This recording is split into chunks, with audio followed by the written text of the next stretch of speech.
Hello, good morning, and welcome. You are joining us for live pictures of Greece, specifically the city and area surrounding Agrinio, and this is the IWWF Europe and Africa U14 and the U17 championships. Good morning to you, wherever you happen to be located. I'm Tony Lightfoot, and glad to have the presence of your company once again. We were less than 5 days ago. We were at the U.S. National Water Ski Championships in just outside Minneapolis, and now we're outside the cradle of democracy, as it were. We are in the land of Greece. We're in the city of Agrinio, and right there you see in the foreground the main reservoir serving the farm fields and major agricultural areas surrounding this area of Agrinio. The lake that we will be having our competition on, it's called Stratos Lake.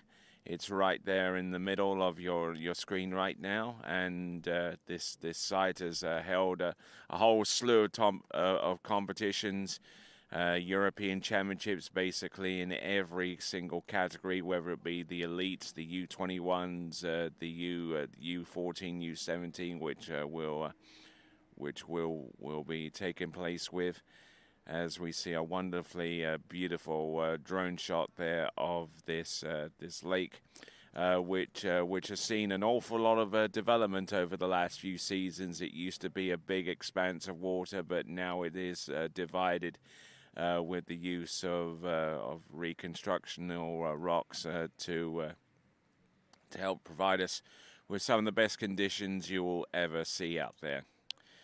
So this area of Greece, the town of Agrinio actually grew rich as Greece's premier tobacco hub during the 19th and 20th centuries, and not so much these days. But I tell you what, Agrinio is a wonderful city. If you ever get the chance to make it out here in this wonderful part of Greece, then you should definitely pay Agrinio a visit. Definitely mark that on your to-visit list.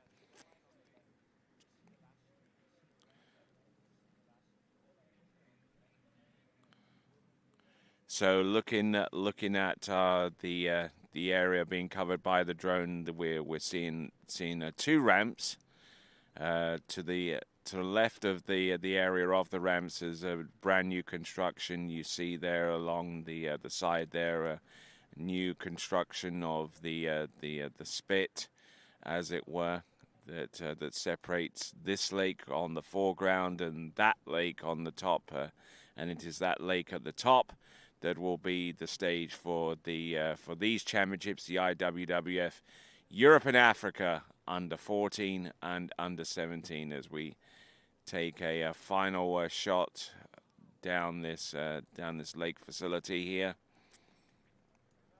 down the jump course, as if we're about to take a leap into the unknown. Whee! Up off the ramp to our judging facility there. Our jury will be assembled there once the event gets up and running in the next few minutes, and to that end we've got U14 Girls Series 2, which will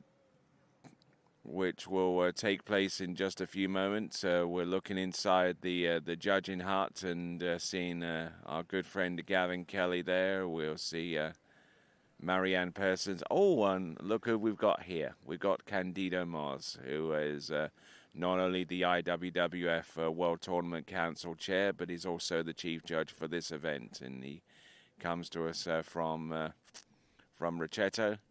There you go. Good morning to you, sir. All right there. So we got under 14 Girls Series 2 to get us underway, and then we'll follow that with Series 1. We'll try and get you the specific numbers as to how many of them will make it through to the finals, but I wouldn't think that there would be 12 skiers in the final round of the girls' 4 tricks. but we'll get you confirmation of that number in all given time. So U14 boys slalom takes place almost immediately afterwards, and so that is setting the scene for these championships. So grab your favorite chair, grab your favorite beverage, because we are about to throw down here at the 2026 Europe and Africa U14 and U17 championships. Glad to have you here on Stratos Lake in Agrinio in Greece. And when we return, our first event will take to the water next. At Dana Marine, we make complex maritime operations safer, smarter, and more resilient. From marine assurance and emissions compliance to professional training and operational risk management, we combine engineering expertise, digital innovation, and global experience. Dana Marine.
Morning, Ryan.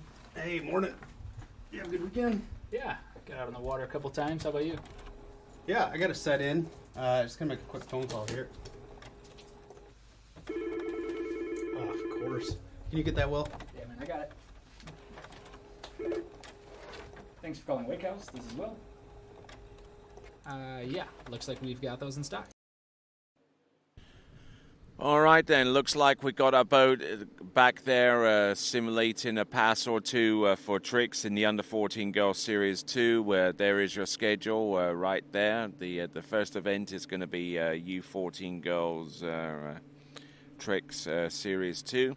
We'll have the running order coming up to you very, very soon. But just looking through some of the fun facts of this area. It is the largest city in the region of Agrinio. It's in the Anatolia Acania regional unit, serving as its primary economic hub. And it's famous for Agrinian olives, staple agricultural product in the area. They're known worldwide. So I mean, it's you should be able to grab yourself some olives if that's part of your like so far as a diet is concerned. And I know of at least one person who loves the heck out of olives and has probably gone through about 2 jars of them by the time we get to this point right here. It's the area is the gateway to Lake Trocanida. It lies near Greece's largest natural lake and known for its rich biodiversity. As we take a look inside Mission Control for a live broadcast.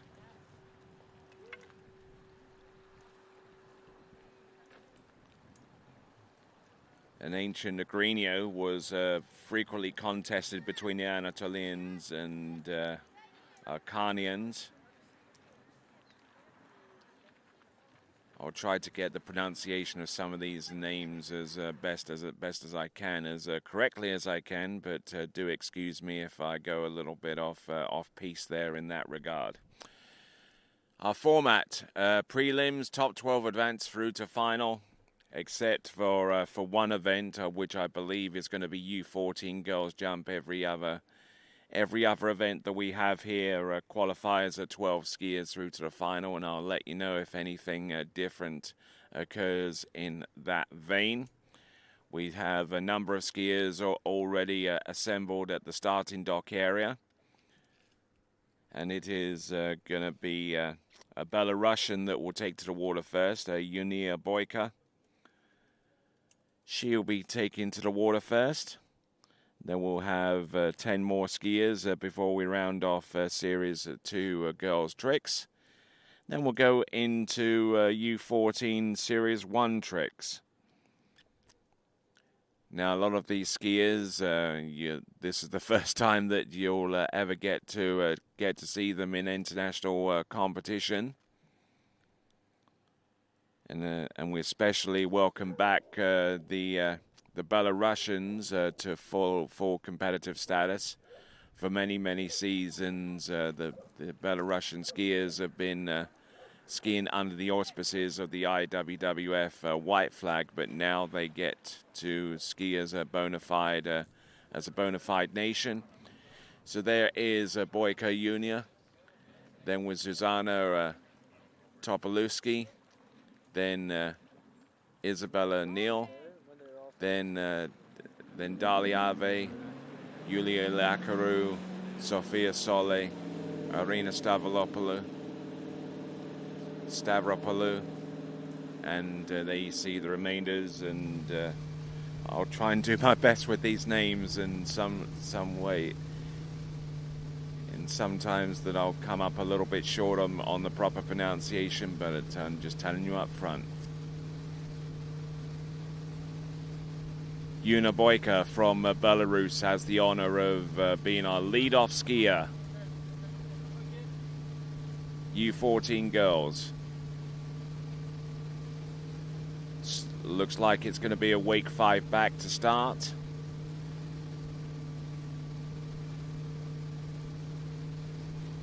Surface 5 back, surface 5 front, positional. Oh, this is a nice looking pass. It's strangely sequenced. But then again, when you look back at skiing from that area of the world, when Belarus was actually part of the Soviet Union, you had folks such as Natalia Rumiantseva and the like putting together some really strange sequences, but they were extremely effective, and they took advantage of the rules that were in place at the time. And that is Yuna Boyka from Belarus. Like most competitors, I would imagine that she skis over at the main facility there, which features a swimming pool, which allows them to train for tricks during the winter.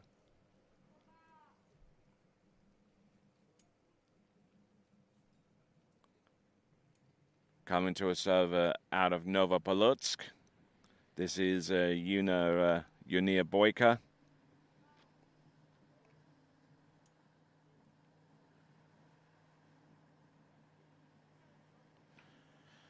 So nice little step sequence, and looks like she's coming back into the course. So we'll switch to that action. Here she comes, Towako. Beautiful sunshine in the background, casting a nice little silhouette here.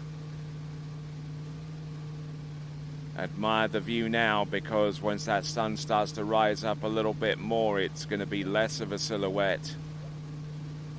Surface toe back-to-backs. And she gets the job done.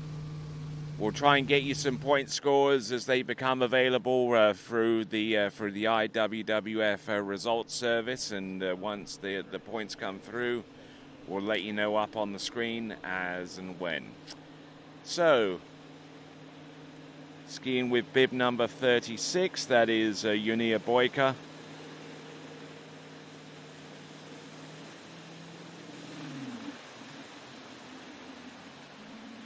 So far so good. Yunia Boyka getting the job done, especially with the Towako, a little throwing the shoulders a little bit over the ski, but managing to hold it down beautifully. Toe wake front.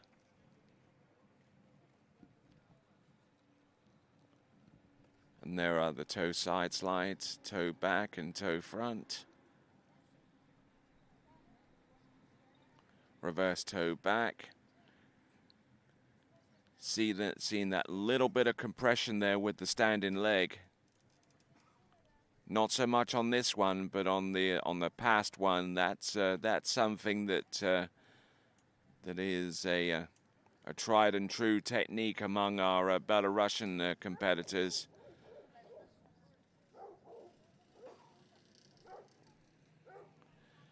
So moving on from Yunia Boyka, Zuzana Topolewski, wearing bib 106, lit up like a Christmas tree, skiing into the sun, which is probably not going to be all that pleasant for her on pass number 1 of 2.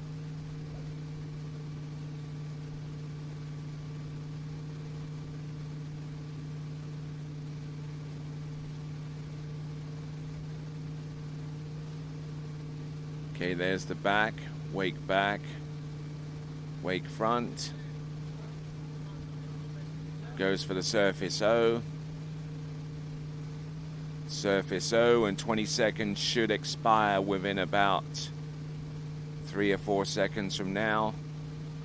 And there you go, not bad. Not a bad little effort, standing up all the way through. We're in the U14 Girls Series 2. Now, you're probably going to find a lot of these skiers are going to be aged as little as 9 or 10. From what I understand, the Ukrainians are bringing in a number of skiers for whom they'll be skiing internationally for the first time, and one of them is actually looking to try and break the Ukrainian national boys jump record in the U14s, and he's aged just 10. But that kind of sets the scene for what you're about to see over the next few days. Some great tricking will be on tap here.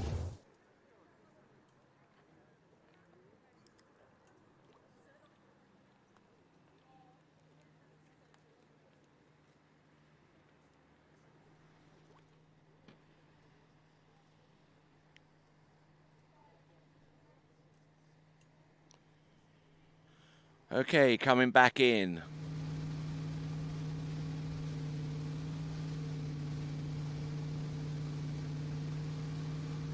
Nicely done for our Polish skier, Zuzana Topolewski. Oh, and drop in the handle, our first fall of the day from Zuzana.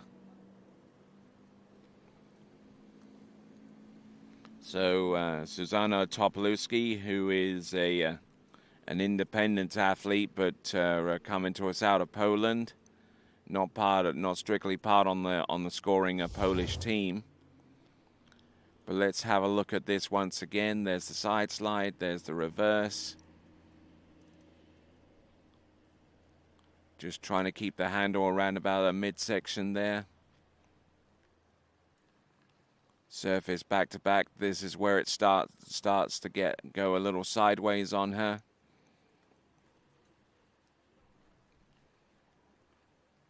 Oh, and tries the surface 7 and just let go of the handle, plain and simple. So Zuzana Topolewski from Poland, and now we're going to go on to skier number 3. It's going to be Isabella Neal.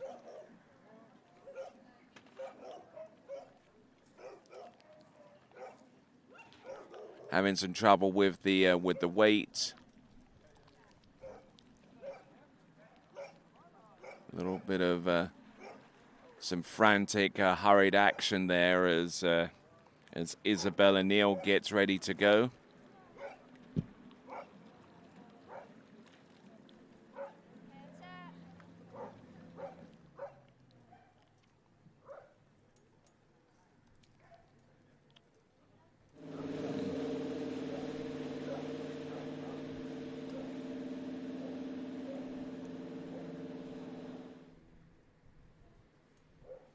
So Isabella Neal now approaching the course.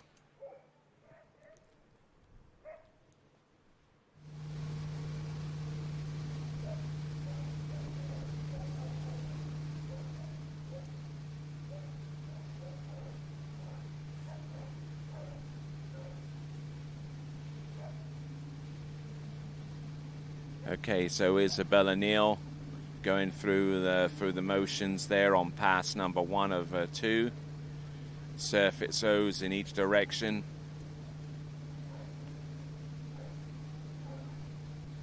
Oh, nice wake front and wake back there. Oh, nicely done with the Waco as well, and knocking that one down. So Isabella Neal, who comes to us from Malmesbury in England.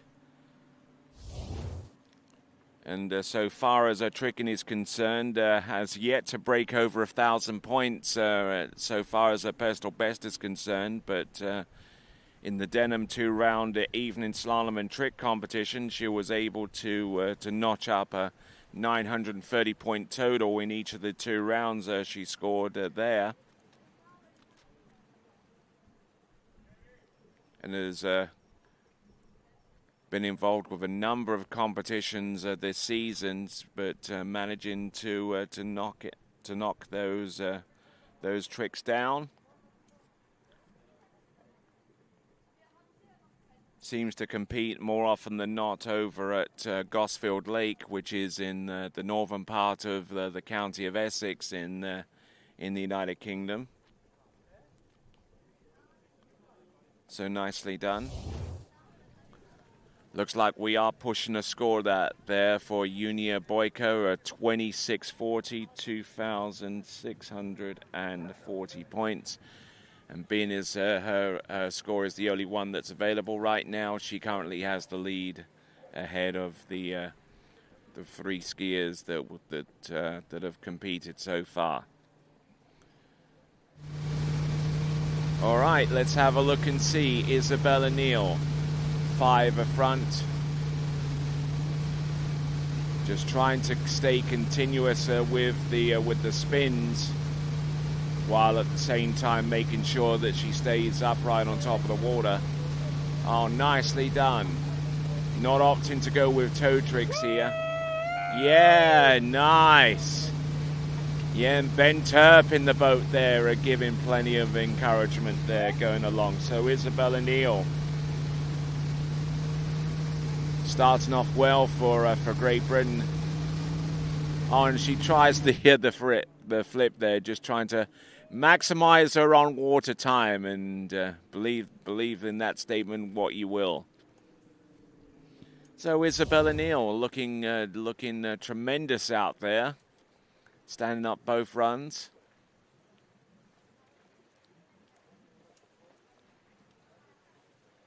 And the judges have got plenty of work in front of them. Might actually work out towards a new personal best if this is anything above 930 points. But currently in the lead with 2640 is Junia Boyka. Now we are taking 12 skiers through to the U14 girls trick and final, so we won't know quite yet who has made it and who is on the outside looking in, but we'll try and keep you apprised of that going forwards. Coming to us out of Malmesbury in the United Kingdom, this is Isabella Neal. Now we got Dali Avi from the Netherlands. It's good to see the Netherlands contribute enough skiers to form a complete team for this tournament. I see a number of them on this on the list. So U14 girls Series 2 tricks elimination round.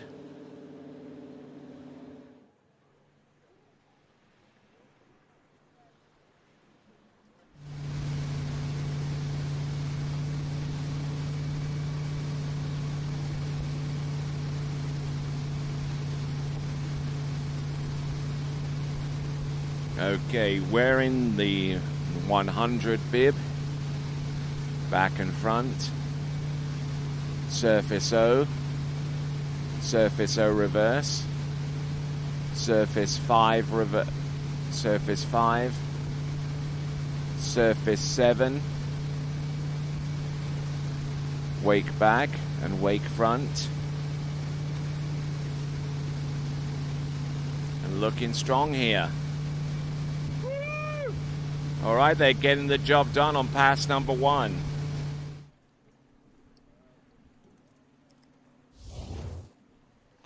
Okay, so looking at this,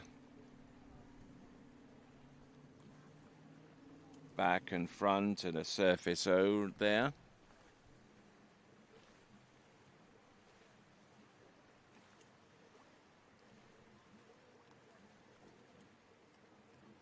Surface 5 back.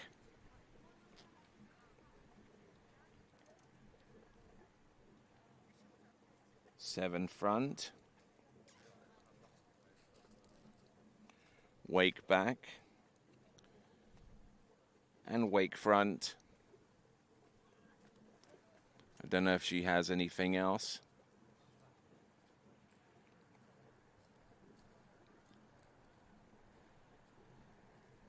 All right, so not a bad little effort there. 740 points, unofficially from my perspective, give or take a point, a trick or two. And I was able to actually get that score by using a brand new app called Trickski Calc. You can find it on Android and on Apple as well. So you can follow the tricks and score them yourself if that's something you'd wish to do. Toe O to start off with, toe back and toe front.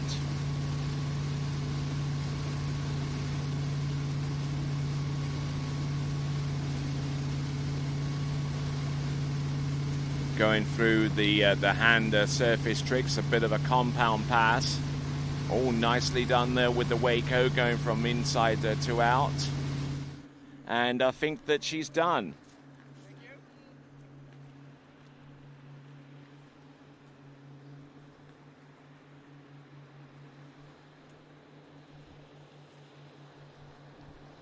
So nicely done there. I reckon that that second pass was about 770 points, give or take. We're going to get the score very, very soon for Zuzana Topolewski.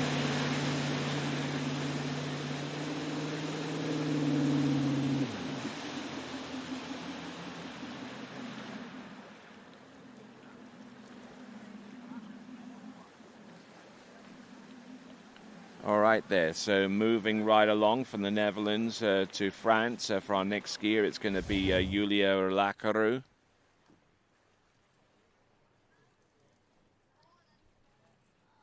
Toe back and toe front to get things up and running.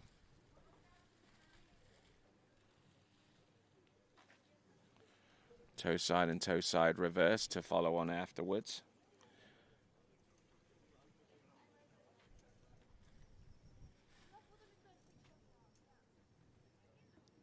Surface 7 front right there. Waco. A little bit of a slide down the Waco, so the point score that she would have produced from that may not help her out. With the ski sliding towards the tail end of that run, of that trick, that meant that there was no air between the ski and the water, and one of the stipulations that has to happen with the wake trick is there has to be discernible air between the ski and the water.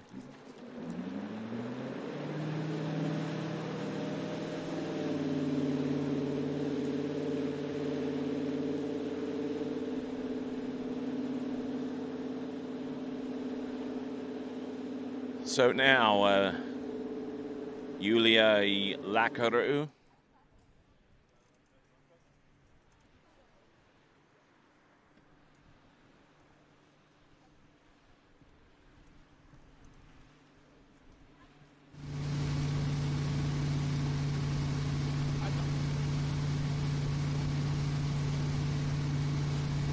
Okay, coming into the course now with the opening trick. There's a back and the front, reverse back and reverse front.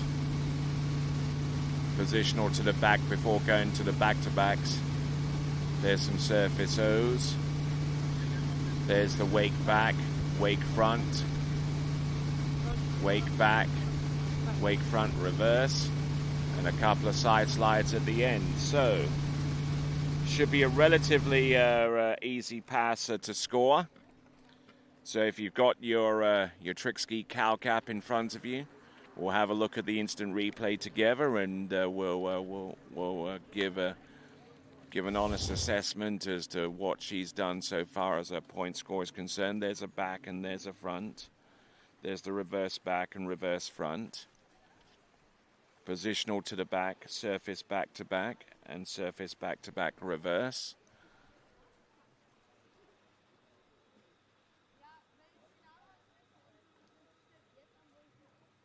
And already around about 420 points being scored at this time.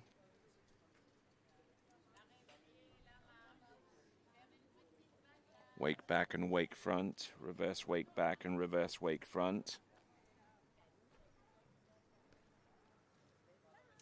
So nicely done there with a couple of side slides at the end just for good measure. And that should be around about 1,000 points right on the dot there for her, so far as the unofficial real-time scoring is concerned, using the trick ski cow cap. Big ups to my new best friend, Jacob Artang, for creating the app. And if you want to download it, it's available on both Apple and Android.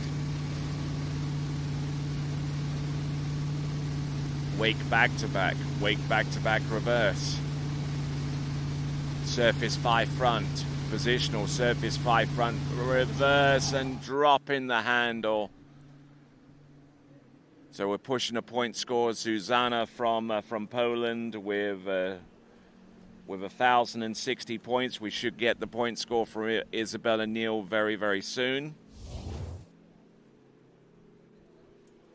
Skiing behind that Nautica 200 towboat. Actually, it is the Ski Nautique towboat. We're using the Ski Nautique towboat for tricks, and we're using the Nautique 200 for slalom and for jump, with the more powerful engine included in that little package there. But there we go. That is Julia Lacroix, coming to us from France. enjoys Italian food. Isabella Neal with 980 points. 980 points for Isabella Neal. So that is a personal best by about 50 points. Isabella Neal there in third, Topolewski in second, and Yunia Boyka from Belarus leading the pack after 3 competitors.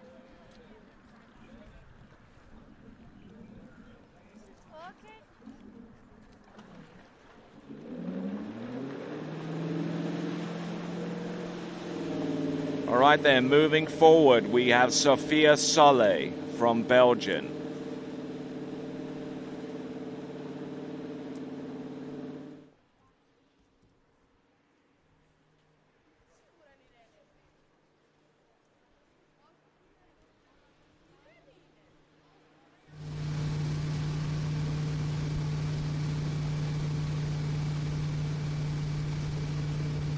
All right, coming into this event here, Sophia Solle, who hasn't tricked an awful lot. Tricked in the Catalina Cup over in the Dominican Republic, I believe, and scored 1,420 points in that competition. Her only tricking performance this season to date.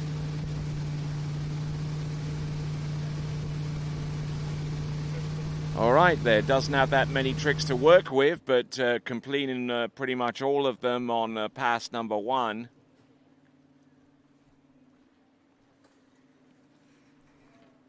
So as she works over towards the bottom end of the lake, we'll have a look and see. There's the side slide, there's the reverse. Wake back, wake front. Back and front, reverse back and reverse front, surface O, surface O reverse, a back, surface back to back,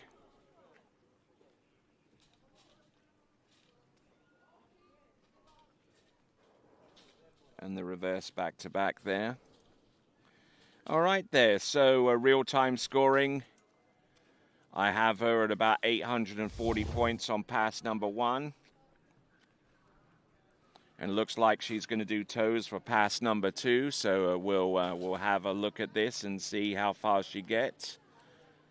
Sophia Solle from Belgium. Part of a skiing family, which we know all too well of.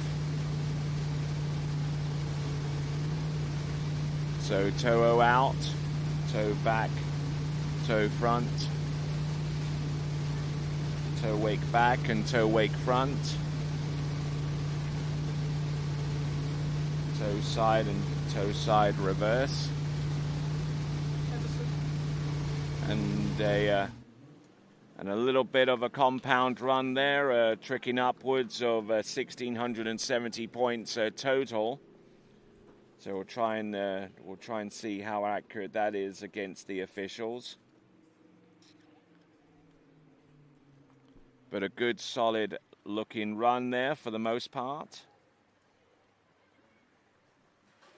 So Sophia Solle swimming into shore, representing Belgium at this Europe and Africa U14, U17 Youth Championships.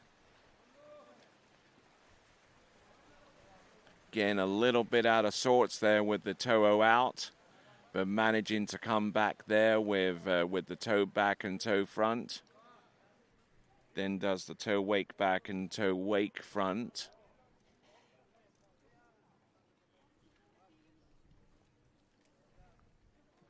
Toe side, and then goes for the reverse.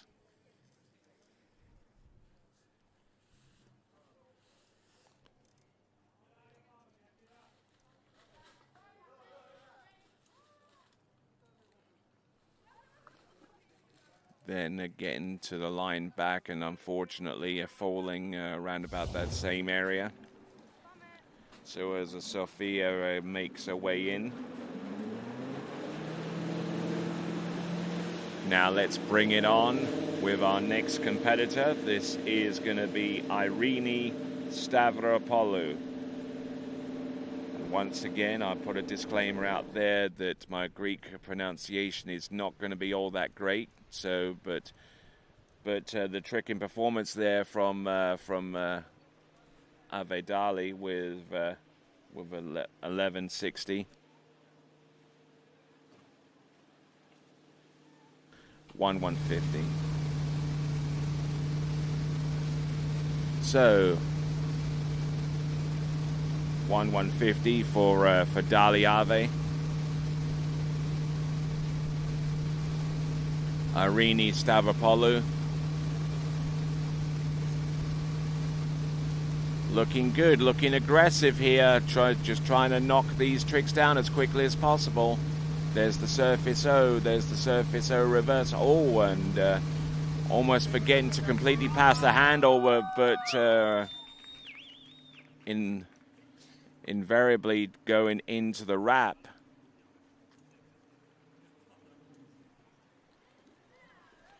Okay, revised score, a 1-1-10 there for Isabella Neal, 1-1-10, which would mean a personal best for Isabella Neal, currently in third spot right now.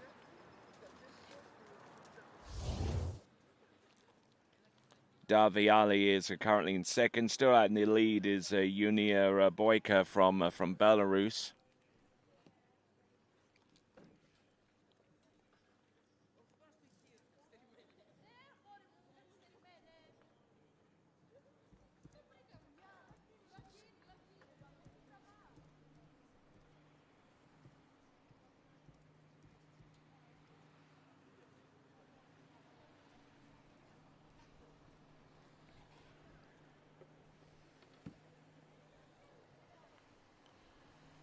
Oh, nicely done there with that particular move. Now let's rejoin her with a pass number 2. Toe wake back, toe wake front, toe side. Oh, held that reverse toe side for a long time. Toe back and toe front. Does she have anything else? Irene Stavropoulou. Trying to go for the surface toe back-to-backs, and her pin person electing to release her, and it's going to be 1,030 points for our latest skier's score to come through. That's Yulia Lacaro. That puts her in about 4th or 5th spot right now. But Irene Stavropoulou from Greece doing a fantastic job there. Whoa. Currently in 5th spot with 1,030 there for Yulia Yakaru. But looking at this for Irene Stavropoulou, leading off for the home team here in this competition.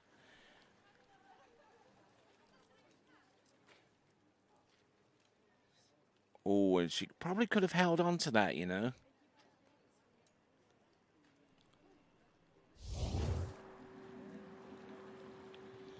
All right then, moving right along, Ellie Hansen from Sweden is our next competitor to go.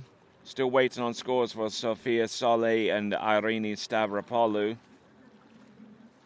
But Ellie Hansen.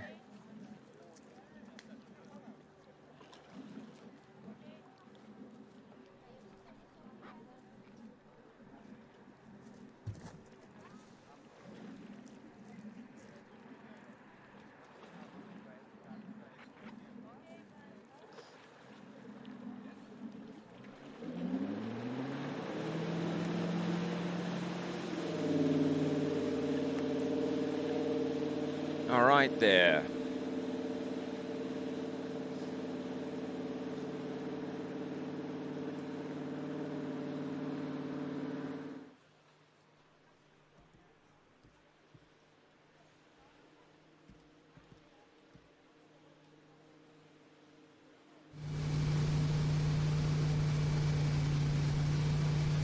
All right, coming in. Recently skied at the National Youth Championship, where she totaled up 1,700 points for the U14 category in this event, the tricks event. Wake back-to-back, aggressively making her way through these tricks there. 7 front. Nicely done there. I like how she went about her way through that pass. So we'll take a quick look at the instant replay before we pick her up on pass number 2. Back and front, reverse back, reverse front. Surface O reverse.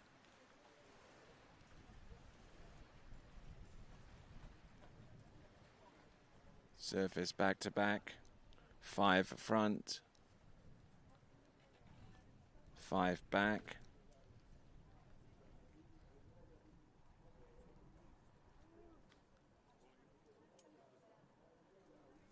Reverse wake back to back and then back to the front. A 7 front. And I think she ran out of tricks by the time she got towards the end. So I'm looking at a provisional score, maybe give or take, of about 1,050 points.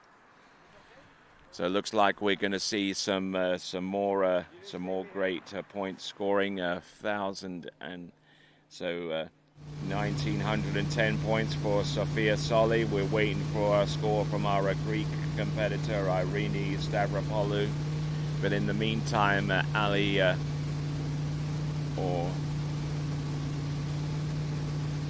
Hansen from Sweden. Compound run featuring toe tricks first, and then whatever she has remaining with hands, which are wake backs in either direction. So great skiing there from her. So we'll take a quick look at the instant replay. We're about 2/3 the way down this list there for the under 14 girls to tricking category, as our Swedish supporters show their colors and.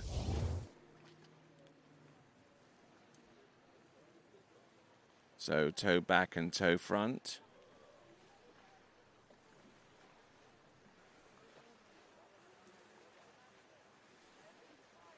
Toe wake back, toe wake front, and the toe side was in the mix there as well.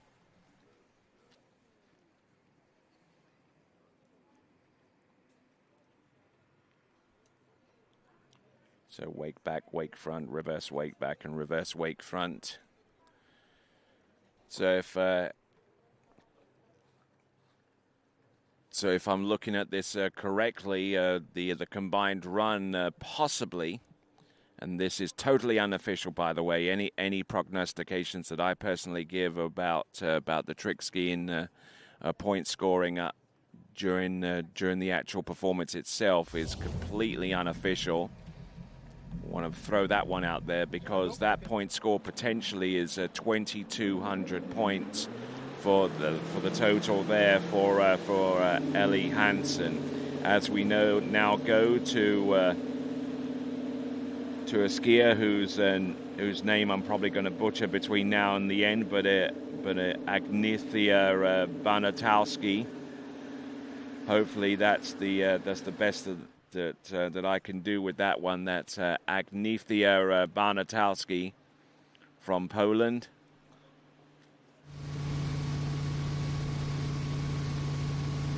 Let's have a look and see. There's the side slide, there's the reverse, surface O, reverse, 5 back and back to backs. Surface, and goes down on the 5 front there. Looked good, but she started to lose her axis, and whenever that happens, then then all kinds of unsavory things happen going along with it.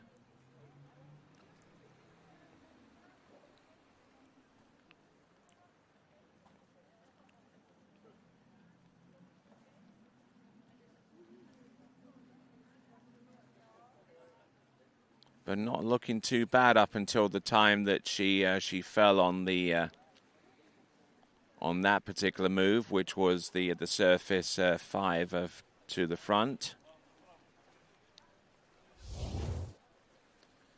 But as she fell, she's being picked up and brought towards the opposite end, which is the starting zone for each of our competitors.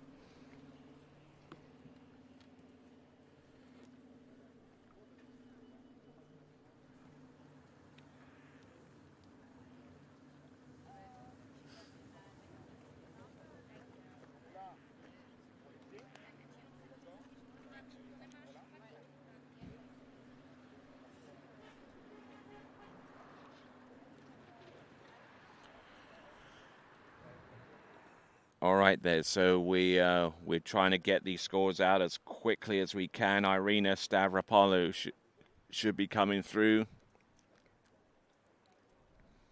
Okay, so that is Irina Stavropoulou with 1,870 points.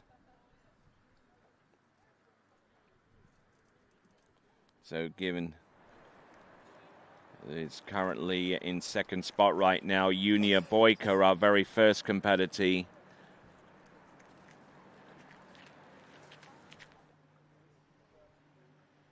All right there, so Yunia Boyka currently in the lead with 2640 points. And Sofia Soleil is currently in second spot with her point score, but here is Agnithia Barnakowski. Wake back-to-backs, wake back-to-back reverse, surface 7 back-to-back. Just trying to recover as many lost points as she can possibly do. Fell halfway through past number 1, so there was a whole bunch of points that she could have gone through, but unfortunately did not.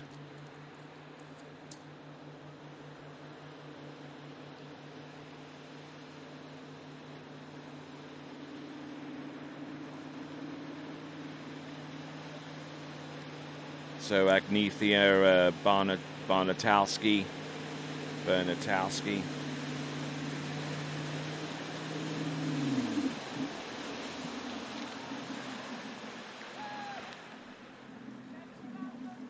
So came into this tournament tricking 1,230 points from the International German Open earlier on this season. That was about a week or two ago, a little bit longer than that. It was the first weekend in August that she produced this score of 1,230 points, and looks like she was knocking down some tricks that will be very, very close to that total, provided that all of them are scored.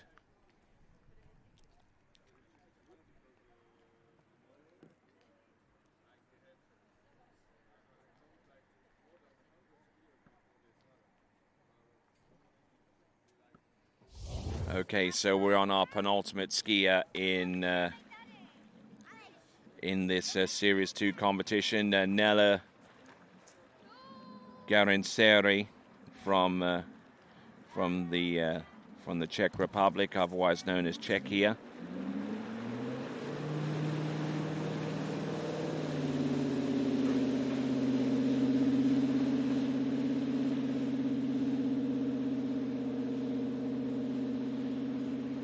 All right there, so looks like we could be seeing some sparks fly in just a few moments, but Nella Garenceri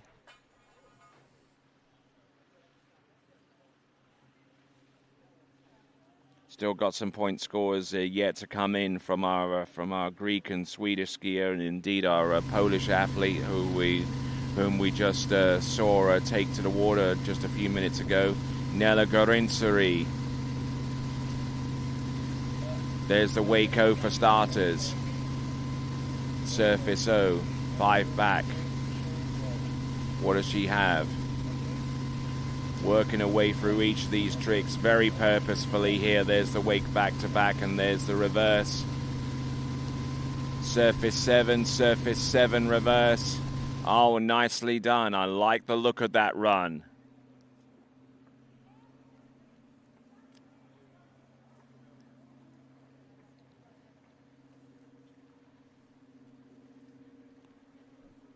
So just looking very purposeful here.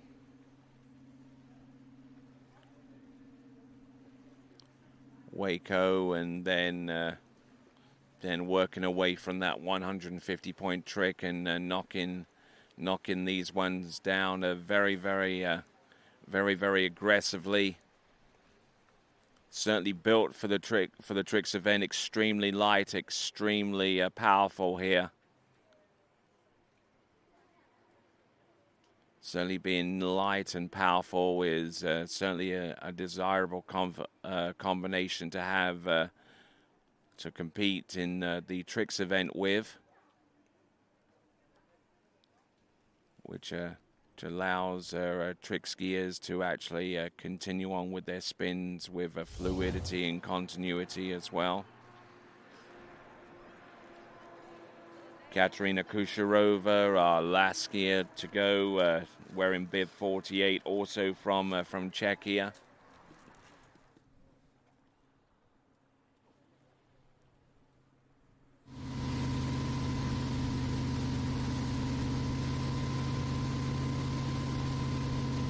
Okay, Nella Gorinsari. Toe and toe sides. Toe wake back, toe wake front, toe back and toe front, reverse toe back, getting past the toe portion of the run there, wake line back and line front, followed by the wake line tricks. Oh yes, like the stand-ups.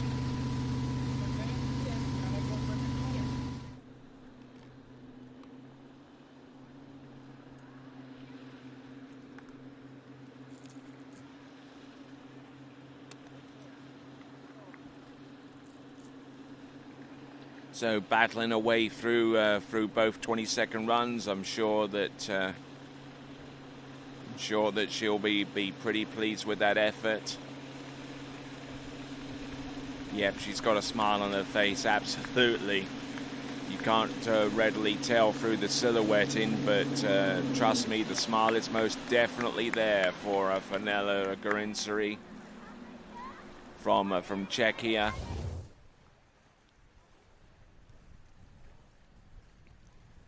Probably not even aged into double digits quite yet, and yet she's been able to get these trick points under her belt.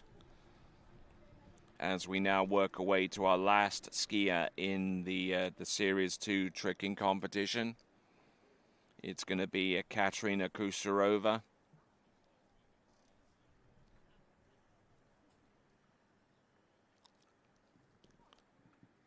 So Katerina Kucherova is next up as we look at the tail end of this pass here from Nella.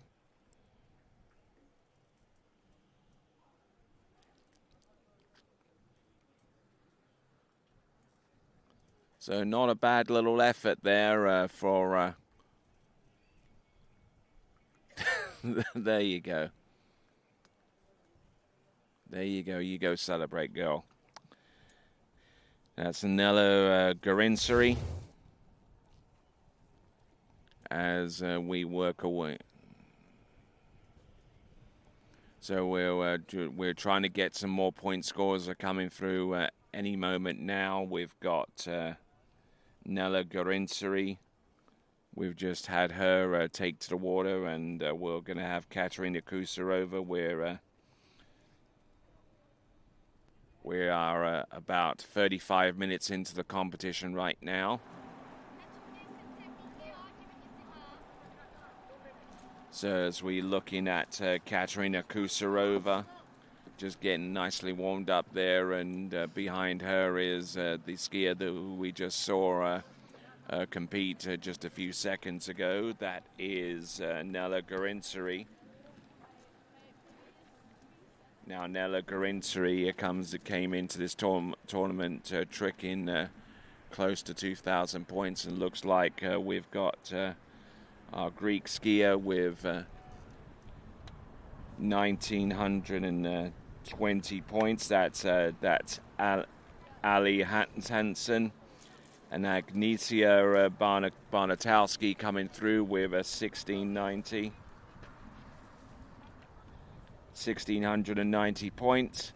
So we are completely up to date, barring that score of Nella Gorinsari.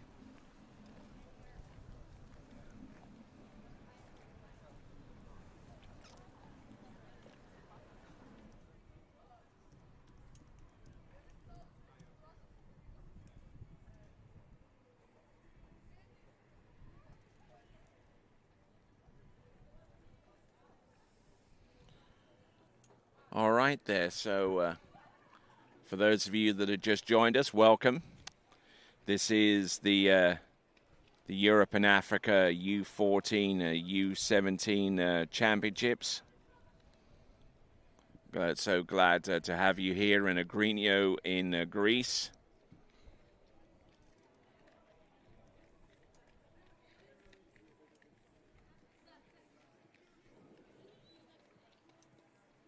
Now, Agrinio in Greece, we're in a semi-artificial lake facility. We've got a section here at the lake which separates it from the rest, providing us with two bona fide facilities for each of the skiers who come here to train to compete on. We have two separate ramps, one facing in one direction and one facing in the opposite direction, as we get ready to bring on Katerina Kusarova. She should be making her way into the course around about now. But this area is the gateway to Lake Trichonida. It lies. This area lies next to Greece's largest natural lake, Lake Trichonida, known for its rich biodiversity. And there are some ruins from ancient Agrinian.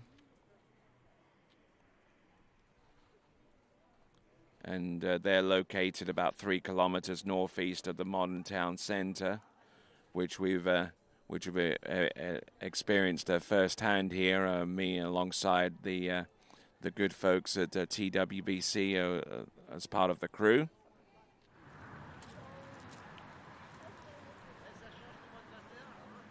It's the largest city in the region, Agrinio, although not the actual regional capital. It's the largest city in Anatolia, Arcania regional unit, serving as its primary economic hub. And this city, the ancient city, was founded by King Agrios, who gave his name to the city and where we're at right now, Agrinio. And that was around about 1600 to 1100 BC, so about well over 3,000 years ago.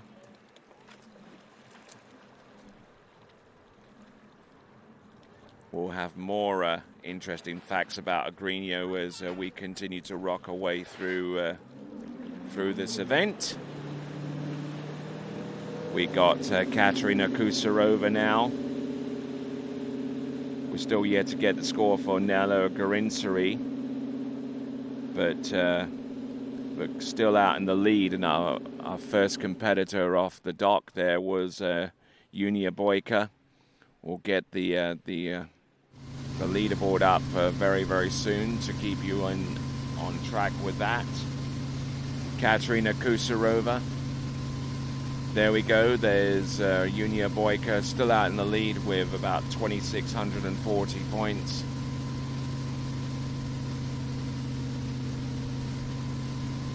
Katerina Kusarova.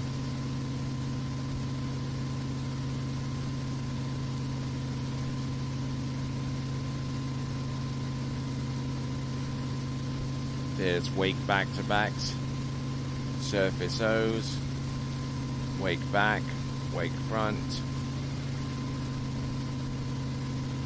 reverse wake back and reverse wake front. So not a bad little effort there on pass number one as she skis towards the rising sun. It's getting higher and higher now, so the silhouette effect won't be nearly as extreme. There's the Waco. There's back front. Reverse wake back and reverse wake front among the tricks that she performed there. Just managing to keep that handle close to her, so the gripping part becomes relatively straightforward. Some surface O's towards the end there.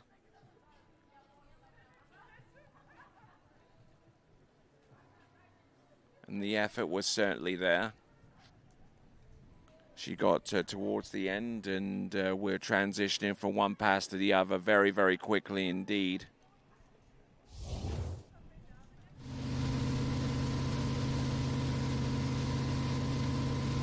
All right, let's see what she has.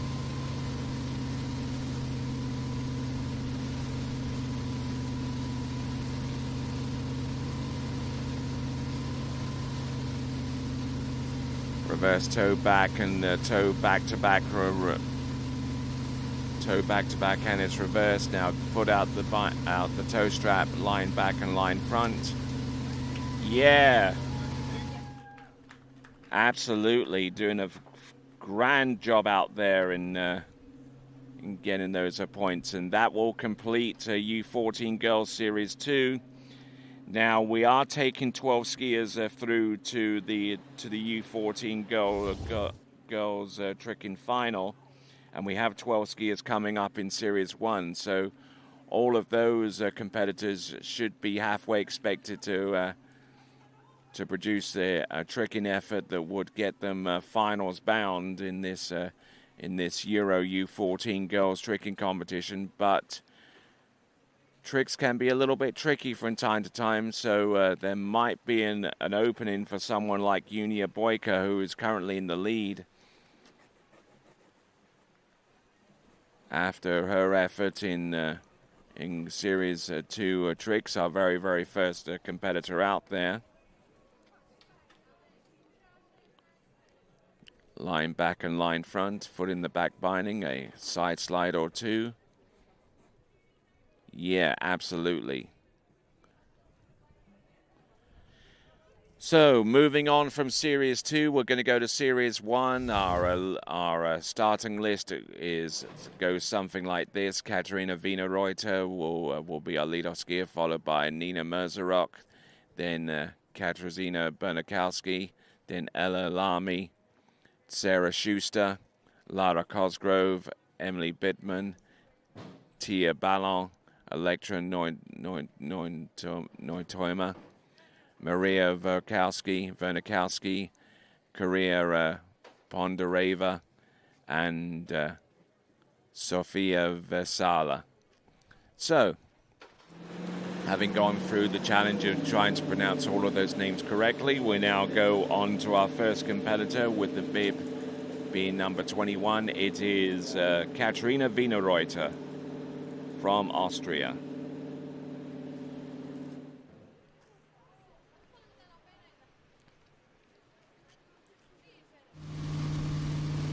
So looking at a target of anything over 26 and 90.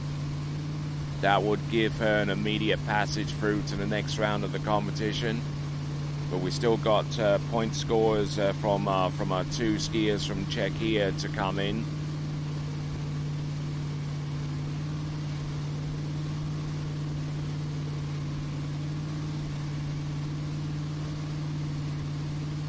Aggressively making her way through this run.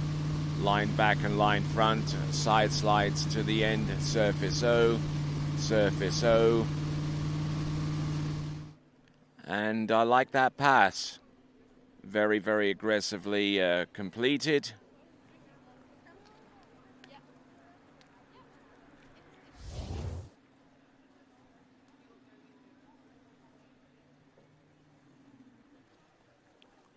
Looking at these tricks, trying to keep that handle close by.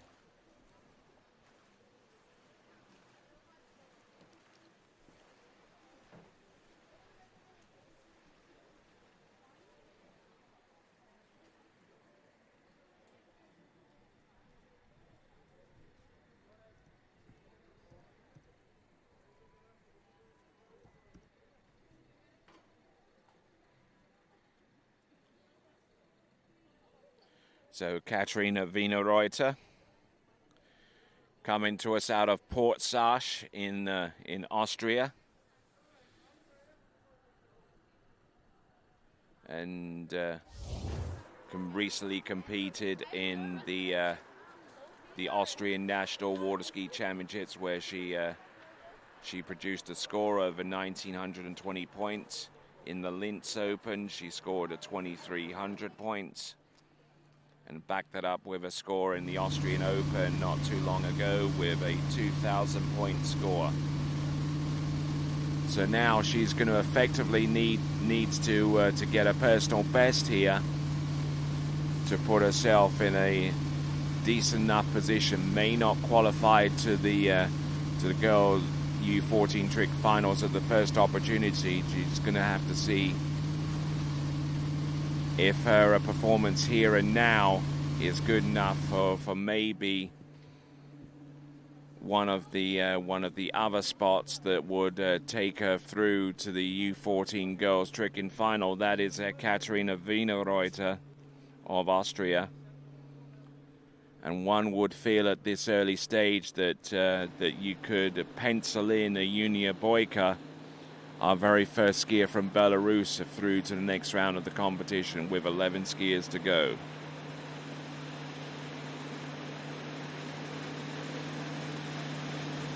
So as Katarina Wienerreuter makes her way back to the shore.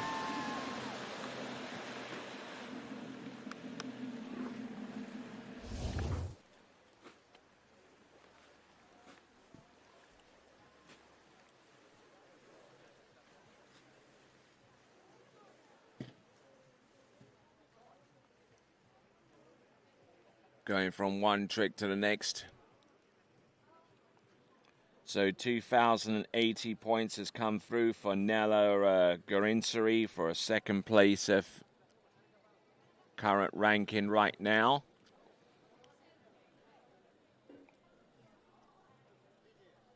And Katarina Wienerreuter doing a little bit of push up there from the water, turning to the back and to the front there, and kind of ran out of tricks, ran out of steam, and even had a little bit of a chuckle over towards the crowd here.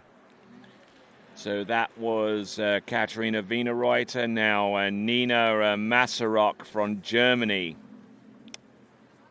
is our next competitor.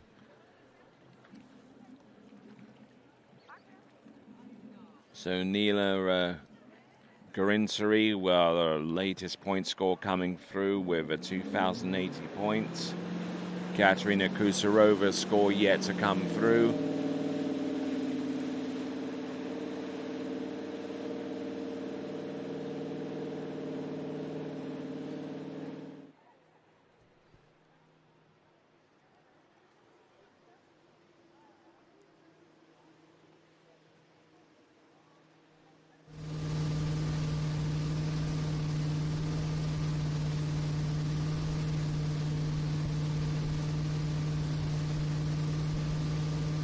So Nina Masaruk right now, there's the Waco to get things up and running with a pass number 1 of 2. In the German Youth Championships, she tricked as high as 22.14. Unfortunately, unable to get through a pass number 1 without falling, and she also tricked 25.30 over at the Malibu Open in Lacanau, which was in the first weekend of July. And I would have to say, in this this early stage of the game there for Nina Masaruk, her chances of making it through to the U14 girls tricking final took a huge setback there. But she has one more pass to go, and another one of our skiers who just plain flat out dropped the handle, and 21.60 for Katerina Kusarova, which means that essentially anything over 26.40 will qualify that skier through to the next round of the competition, and beyond that, you look to scores for Katerina Kusarova with 21.60, who's currently in second spot right there, and Nella Gorinsari with 2,080.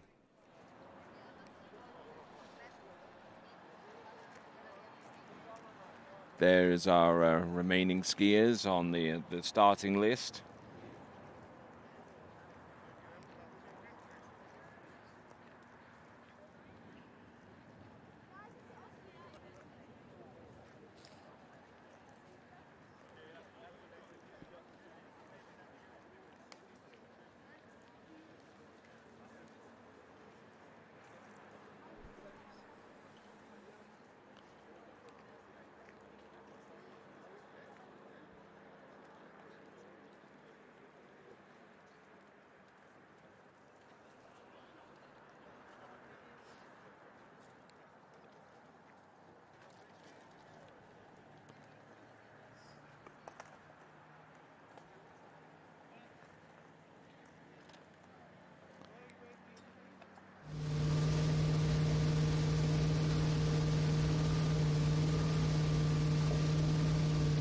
All right there, here we go. We got Nina Masaruk right now from Germany.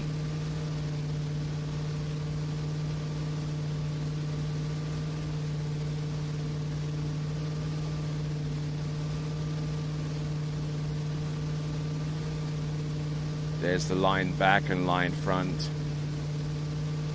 Okay, she manages to get through that second pass, but obviously the fall on the first pass is going to seriously degrade the potential total that Nina could have produced on the result of that 2-pass effort. But we'll see if whatever she's come through with is enough to make her through to the next round of the competition.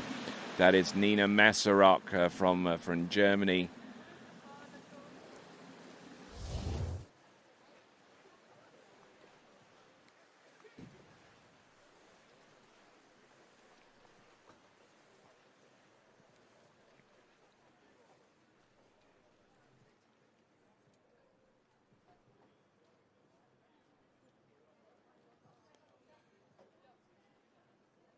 So we're waiting on scores for Nina Masaruk and Katerina Wienerreuter, and waiting to see if either of them or both of them are anywhere close to exceeding the 2640 point total from Junia Boyka.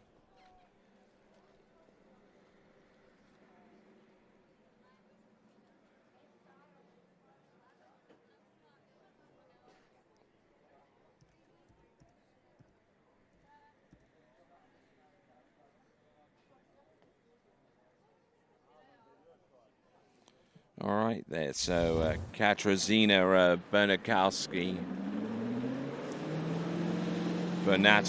I should say.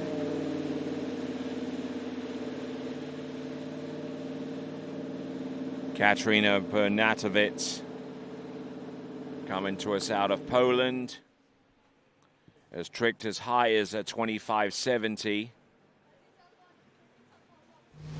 so far this season at the International German Open.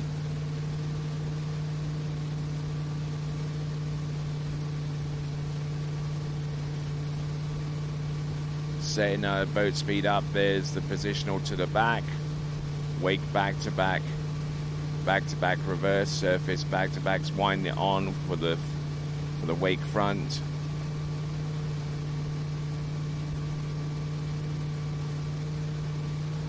Nice little sequence there, surface O's, line back and line front. There you go. Successfully completed opening pass of a 2. So Katarina Wienerreuter, 24.30, that's 2,430, and the significance of that is that Junia Boyka has just been granted a pathway through to the next round of the competition with 11 skiers scores remaining in Series 1 and 12 making it through to the final. It's going to be a pretty safe assumption that that the score from Junia Boyka is going to be enough with 26.40.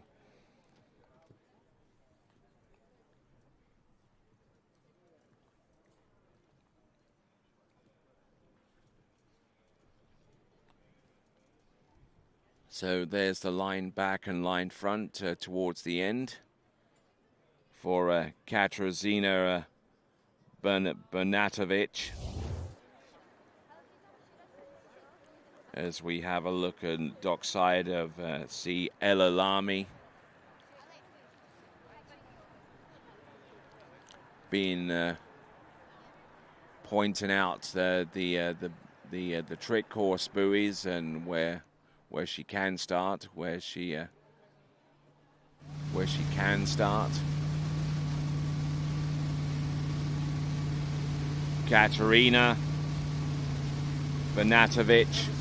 Oh my word, going down rather heavy there on pass number 2. And despite her best efforts on pass number 1 to make it through on that particular effort, an early fall on pass number 2 is normally a recipe for disaster here. Turn O. She gets the toe O, but the toe slide, which is a relatively simple move, she just turned to the side and just completely lost her axis and balance there. So now that brings us to Ella Lamy. Now, what's the next bubble score? The next bubble score that we see up on this list is 21.60 from Katarina Kuserova from Czechia. And then the next one below that is from her compatriot Nella Garinsari with a 2,080. So pathways are opening up for skiers who may have thought that that their chance of making it through to the next round of the competition were minimal at best. But as our Finnish crowd get into place and start encouraging our next competitor to take to the water, it'll be Ella Lamy.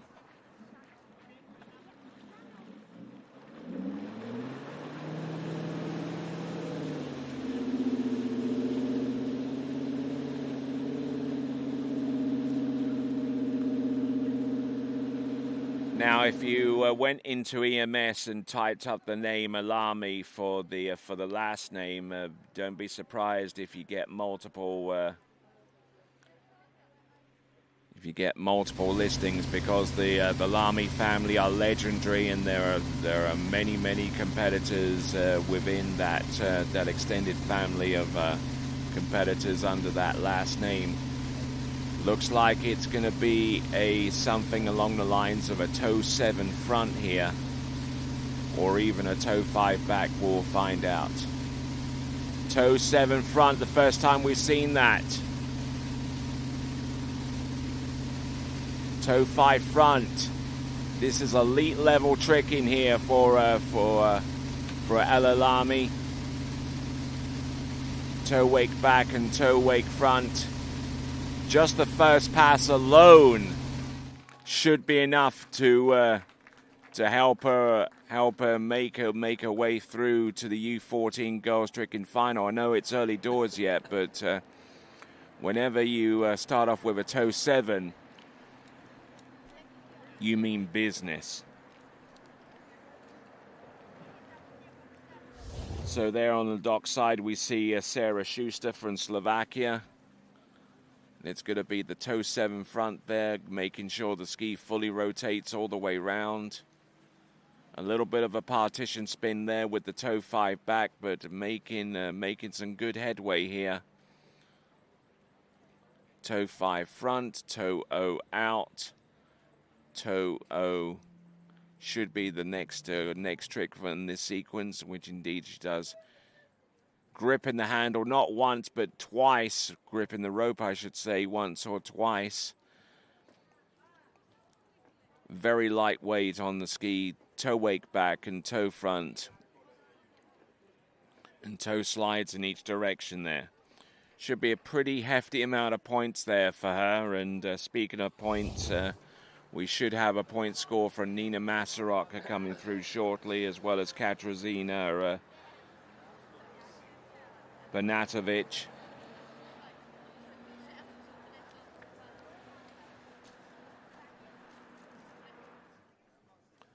Okay, we're pushing a score.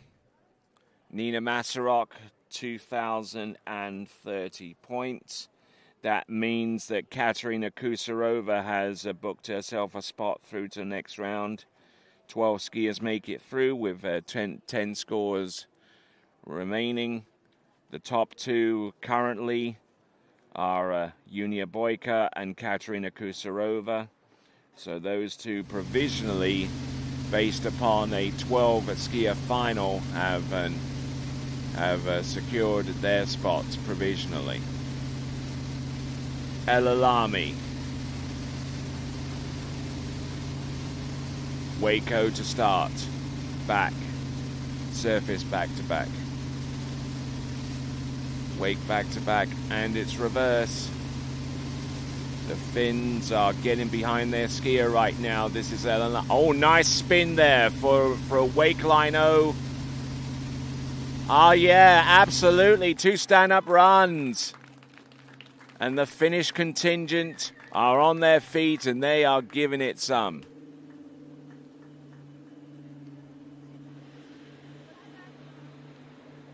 So as Elalami comes into shore, a quick reminder that you should subscribe to the TWBC YouTube channel. You'll be able to be informed as to the next event whenever that goes live. And also be involved in the live chat as well. Make sure you subscribe to the TWBC YouTube channel. You know that it makes sense. So Elalami comes into the dock, who enjoys dancing, climbing, downhill skiing, art, and ice swimming. They do a lot of that in Finland, I can imagine. She enjoys Taylor Swift. Who doesn't?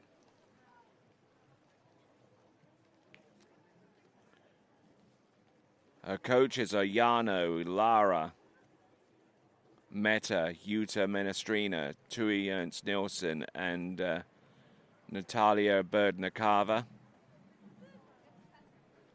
who got to see a little bit at the U.S. Water Ski National Championships over in Center City, Minnesota. We just arrived there just about 2 or 3 days ago now.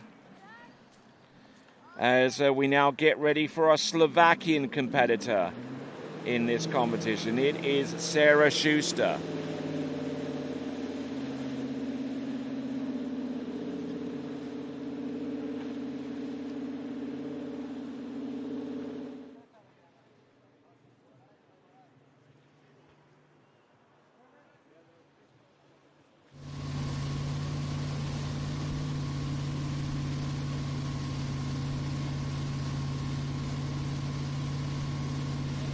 Okay, so a 1470 for Katarzyna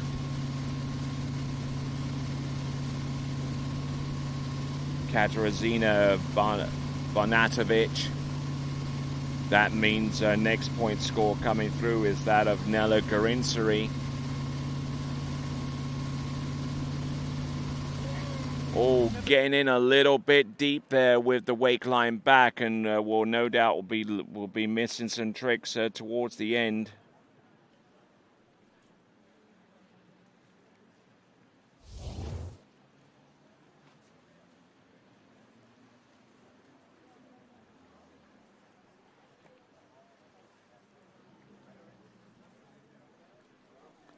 Okay, just looking at these tricks.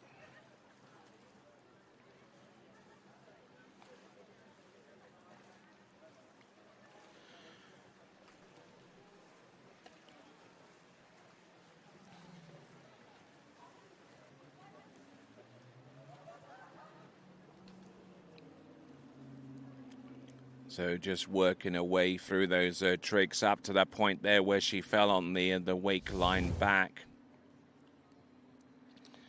So who has made it through potentially to the final? Well, I'm looking at 3 competitors, and there is Boyko, Wienerreuter, and Kusarova with the top 3 scores right now. We're waiting on a few more to come through, such as that from El Alami, and of course Sarah Schuster, who's out on the water right now.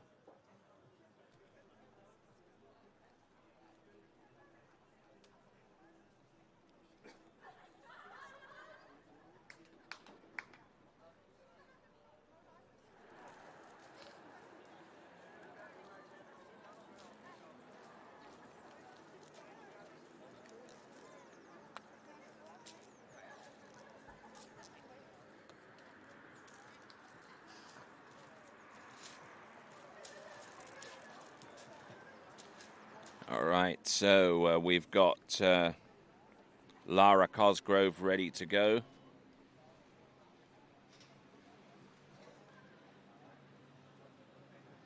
Few messages coming through, probably from Czechia, judging by the equal amount of support that both Nella and Katerina Kusarova just received. Toe wake front, toe back and toe front, reverse toe back, reverse toe front, positional reverse toe back in preparation for for those moves, and dropping the handle once again. I've seen more than a few occasions here in the U14 girls tricking event where the effort was terminated by dropping the handle halfway through the run. It's remarkable.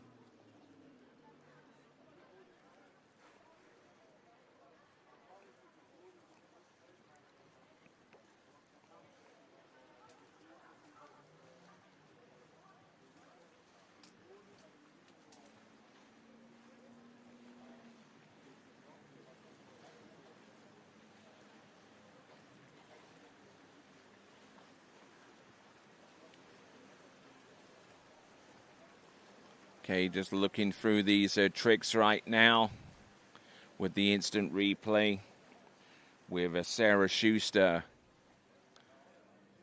Sarah Schuster is wearing bib 114, but again, kind of having that sinking feeling about 3/4 of the way into that run there. So there is Sarah Schuster.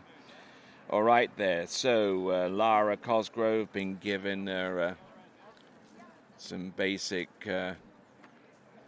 tips there by Ben Turp, the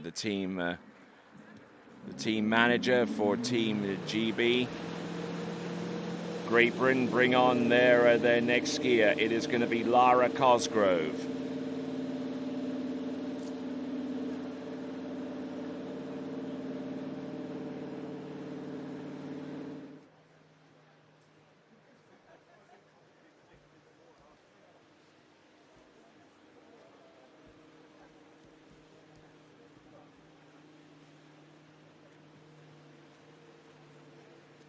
So Lara Cosgrove approaching the course here and now.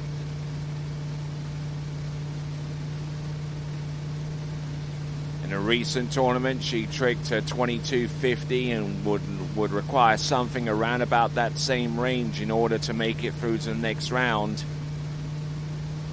The bubble score right now is 2,080 points from Nella Garinsari. Surface 5 back, surface 5 front. Yeah, nails the opening run.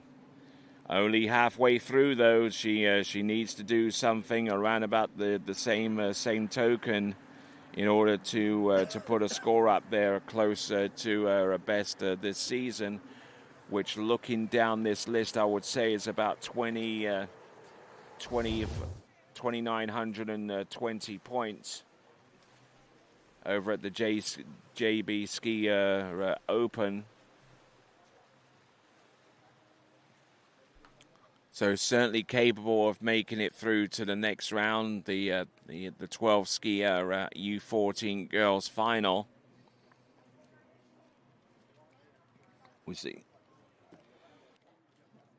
seen all kinds of tricks this morning. We've even seen a toe 7 front executed by El Alami. And that score is coming through very, very soon, followed by Sarah Schuster and, of course, Lara Cosgrove.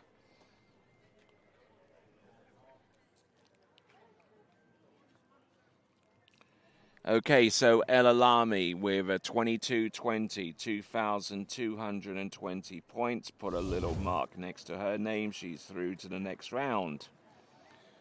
Let's have a look and see where Lamy figures in.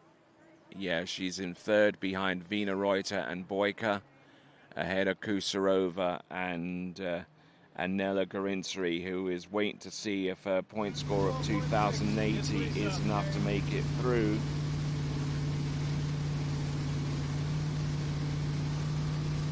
So 8 scores are remaining to be published. 2 of those scores are in the clubhouse right now. The remaining 6 have yet to ski.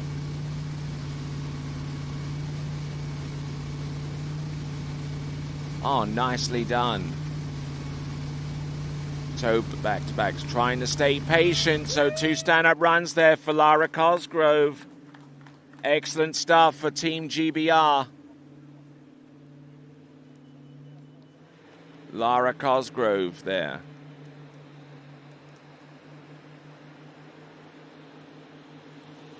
Yep, doing a fine job, and I'm sure that her sister will be eager to do likewise in the U17 girls competition. That is Lara Cosgrove.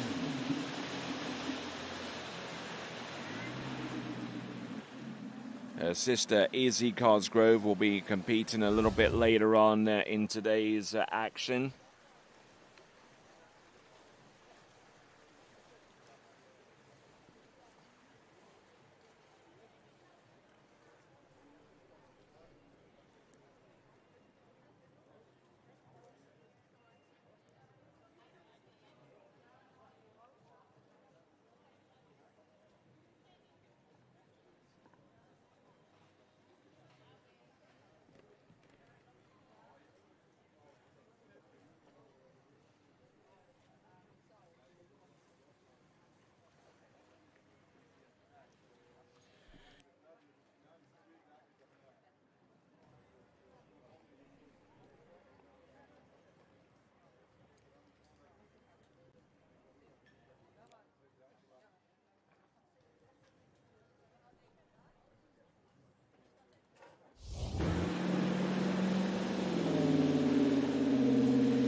All right there, so moving right along from Lara Cosgrove, we now go on to an Austrian, Emily Bittmann.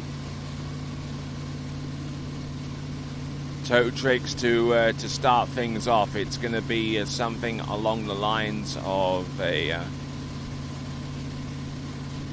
toe 7 front. No, it's actually going to be a toe 5 back out to the opposite way wrap. Toe wake back to back, toe wake front, toe wake back, reverse toe wake back, toe O into wrap there.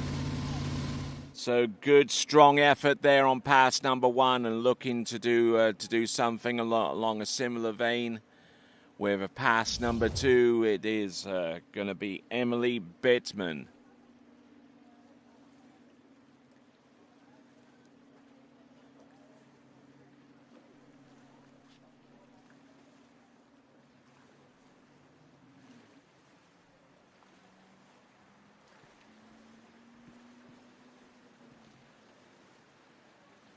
So Emily Bittman coming to us out of Austria. Her personal best coming into this event is 3,620, give or take. And she performed that at the Austrian Nationals and solidified her team selection with that point score. Also backing it up with scores of 34-30 and 35-50 preceding this competition. As we see Tia Ballon get ready to go.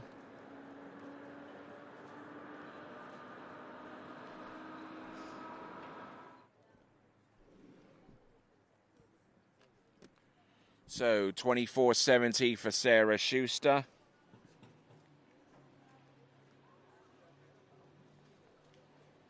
Not enough to take the lead, mind you, but enough to secure her spot through to the next round of the competition. 24.90.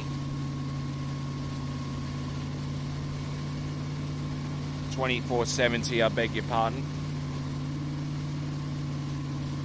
That is Emily Bittman. Running a pretty high clip here with this run. Looking good here. Oh, not looking. Whoa, a little bit unstable towards the end, but managing to scrape her way through that run. That is Emily Bittman from Austria, and that should be enough to send her through to the next round of the competition, assuming that two-pass performance is good enough to be in excess of 2,080 points. Still waiting on some outstanding scores to come through, Lara Cosgrove and indeed Emily Bittman. But the target is anything north of 2,080 right now, and that is the score of Nella Garinsari.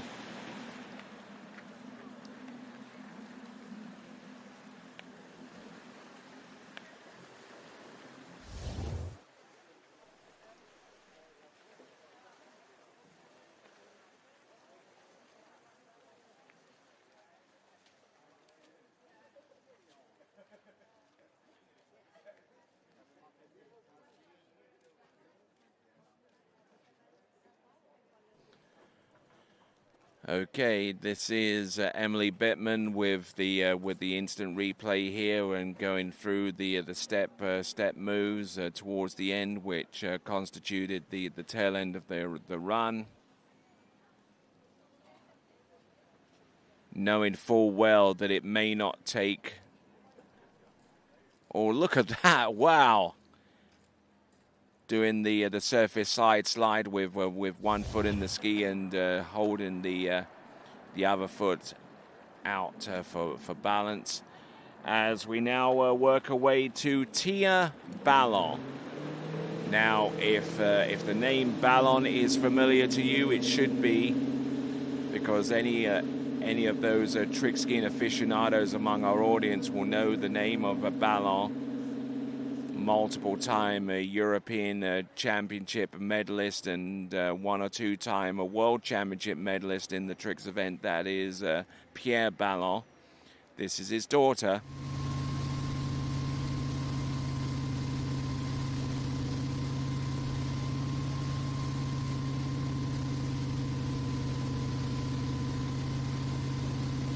Here is Tia Ballon. Toe 5 back. Toe wake back to back.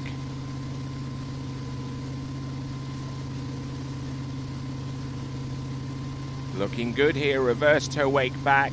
Couple of toe sides. Toe into wrap. Toe out. Oh, nicely done. I love the look of that pass. It was very well executed, going from one trick to the next, not rushing.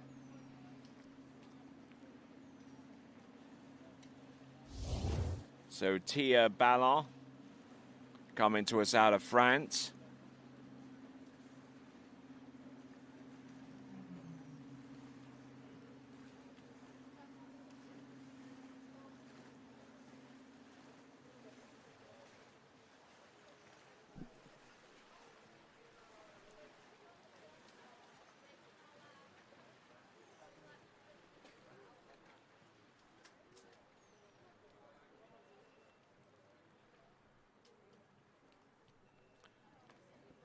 All right, so Tia Ballon, who comes into this event with scores of 3,770 points. That was in the Ski Caribe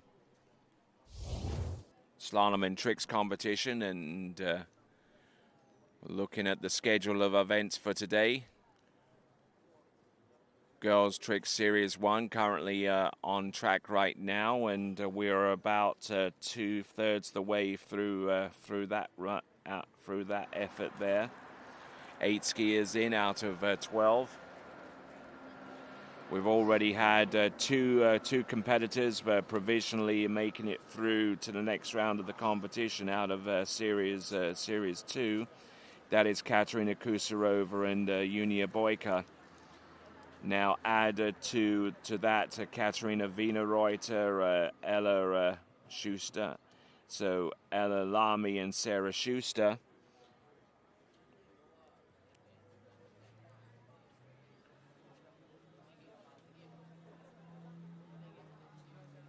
So we still got about 7 scores to come through. 2 of those are scores, actually 3 of those scores are in the clubhouse. And 4 have yet to be fully performed, including that of Tia Ballon.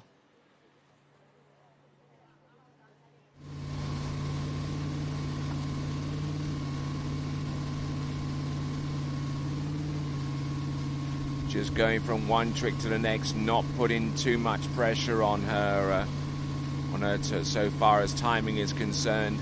Good axis spin there, surface O's.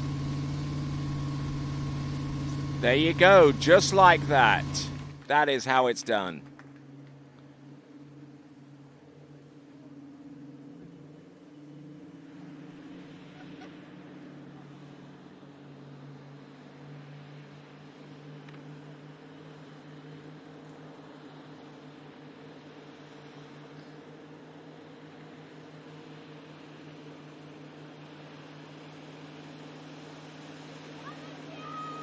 So Tia Ballon, I'm sure that she's going to get a pretty decent reception from those on the French team. Coming back in towards the starting dock and doing a grand job out there. That is a Tia Ballon.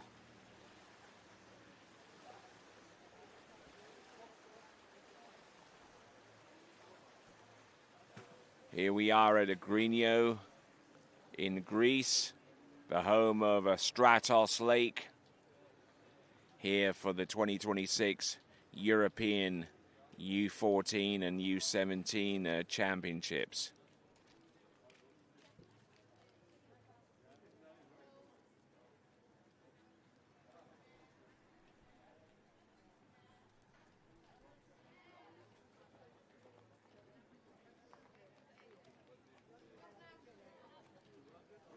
Good, solid effort there from start to finish. There we go. That is Tia Ballon.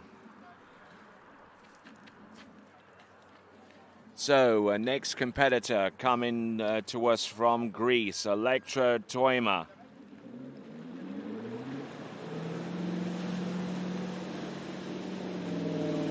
All right, there we got a score for Lara Cosgrove, 23-20, 23-20. That's enough to send her through to the finals as well. So we have 6 skiers. So currently in 4th spot right now, Lara Cosgrove with 23-20. In 4th spot right now.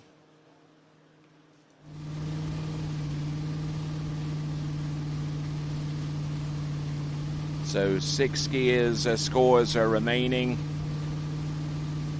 2 of those are in the clubhouse, and the remaining 4 are yet to ski. Starting with this skier, this is Elektra Toima.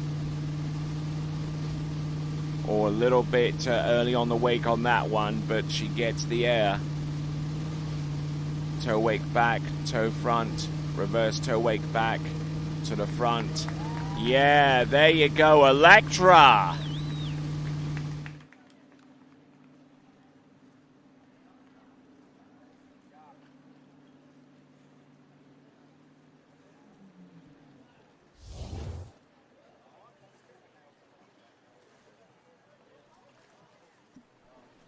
Elektra Toima, who comes to us out of Athens.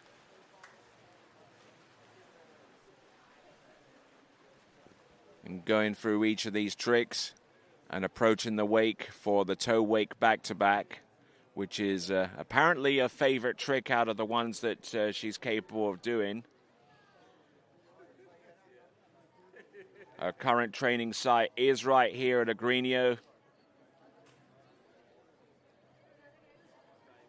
the home of Stratos Lake. And it's a wonderful facility that is going to be hosting some high-class events going forward. Next year, we have the European U21 Championships. The year after that, the O35 European Championships. And then after that, it's the World U21 Championships, as we see our Greek contingent there representing well.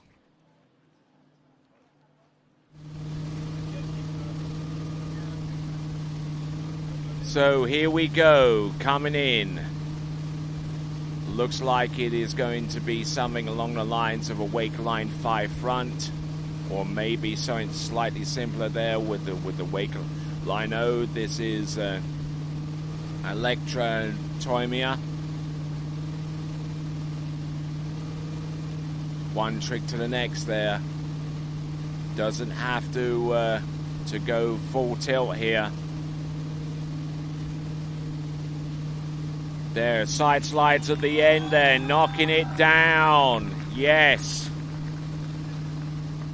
So our Greek contingent get it behind their athlete, who came into this competition having tricked 38-30 as a personal best in the Hellenic Open.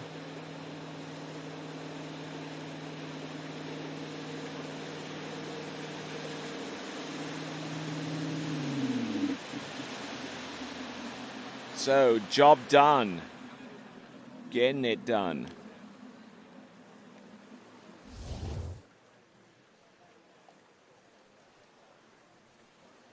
So, still waiting on scores from Emily Bittman and Tia Ballon.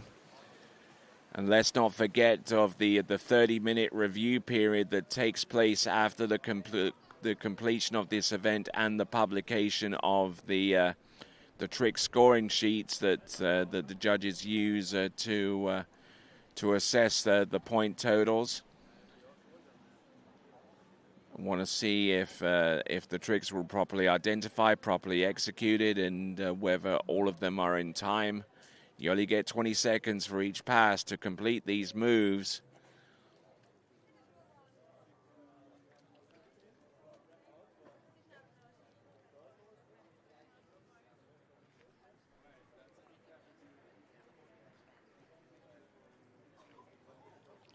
So coming to you live from Agrinio in Greece. And on top of the water right now is Maria Vernikovskaya. Maria Vernikovskaya from Belarus. Our second and final athlete representing Belarus in the U14 girls. All right there, this is Emily Bettman's score, 38.40. She has the lead, 38.40. She now has the lead and a pathway through to the next round of the competition. So well done to her. Emily Bettman from Austria. Starts off with a step move there. Maria Vernikovskaya.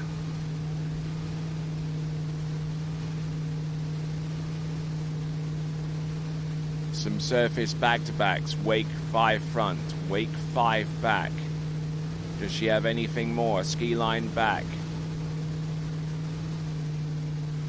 So, brilliantly executed opening pass of 2. That is Maria Vernikovskaya from Belarus. Belarus making their long-awaited return back to international tournament action for the first time in 5 seasons.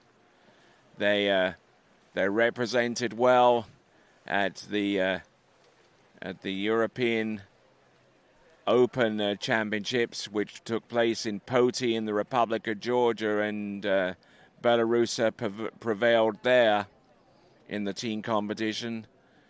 And early indications would suggest that, at least based upon their opening 2 skiers in the U14 competition, that they're pretty likely to do the same. But it's early doors yet, and we'll see how things shape up for the Belarusian team, or indeed the other teams competing, especially looking at the Ukrainian team, where Karina Bondareва is getting ready to go out at it. Don't forget, there's more than one team competition in play. There's the U14 team, there's the U17 team competition, and the combined Hellenic Trophy competition, which is the combined scores of the U14 and the U17 competition.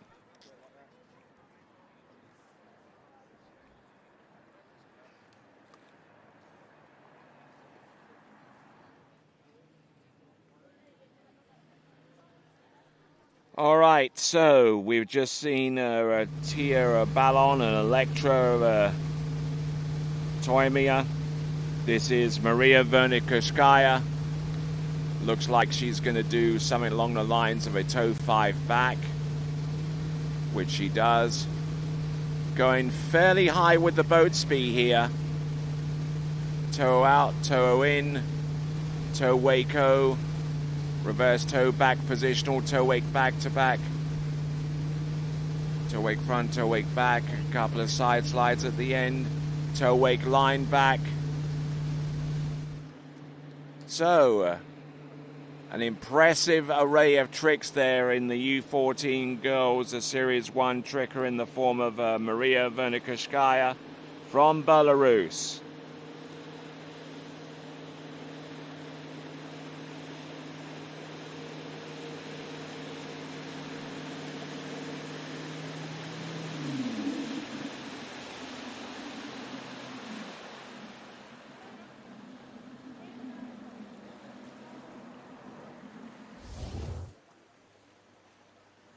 So Maria Vernikovskaya, who trains over in Novopolutsk, which is basically their national training facility in Belarus, under the tutelage of the Genov brothers, Arkady Genov and Vladimir Genova run that facility, and they've produced some great competitive athletes over the years, and they continue to do so to this day.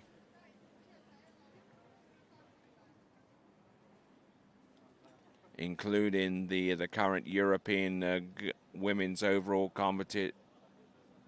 champion in the former Sofia Hosvidevia, who we saw over at the European Open Championships again in Poti in the Republic of Georgia.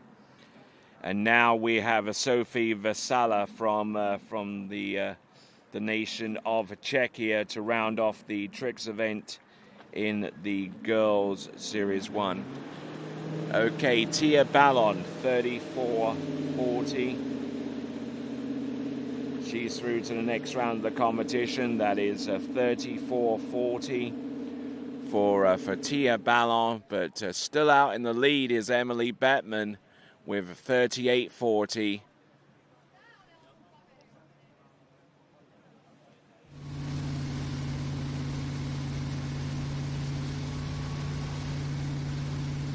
So performing some positionals out, of course.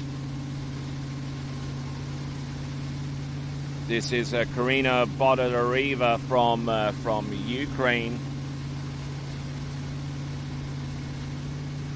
Toe 5 back, toe back to back, toe back to back reverse, toe 5 front. Aggressive pull there from the front part of the trick. Toe in, toe wake-o. Toe wake back to back after the positional.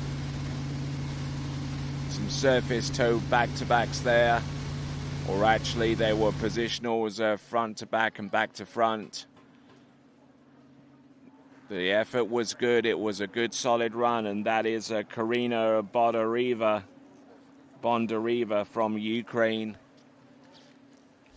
On the dock side is Sofia Vesela from Czechia, who will be our last skier to take to the water. Still waiting on point scores from Elektra Toimia and Maria Vernikashkaya, obviously. But Karina Bondareva.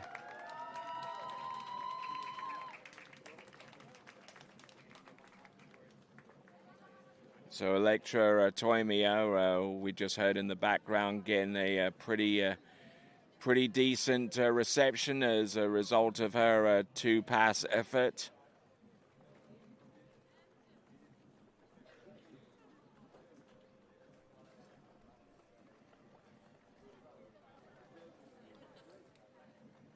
So looking at this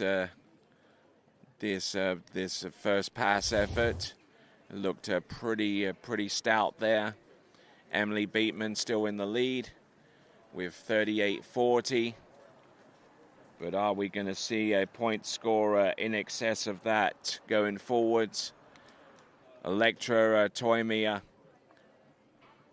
her score should be coming up momentarily.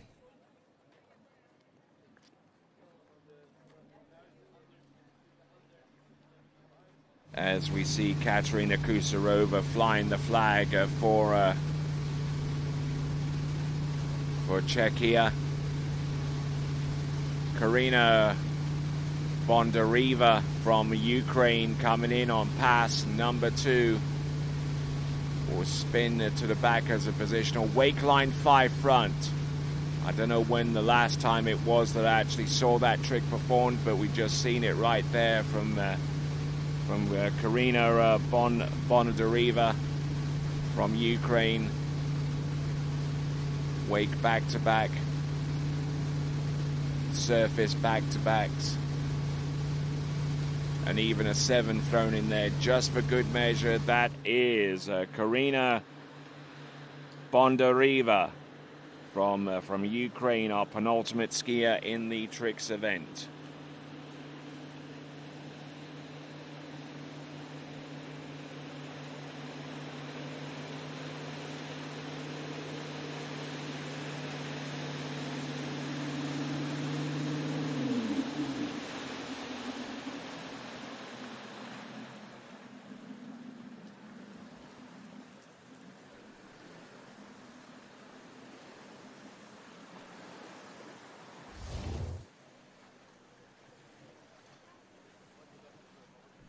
So Karina Bondareva from Ukraine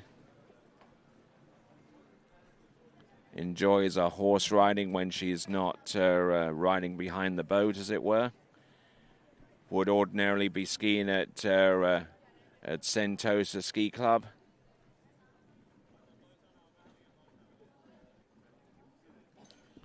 And comes into this event tricking north of 3,500 points. Her best score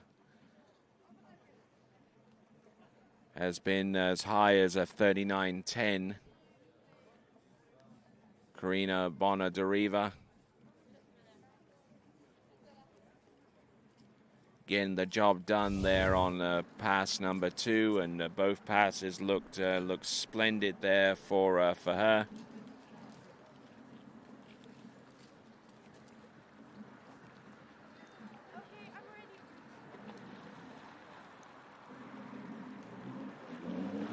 So Electra Toima with a 25.40, 25.40, that's good enough as well.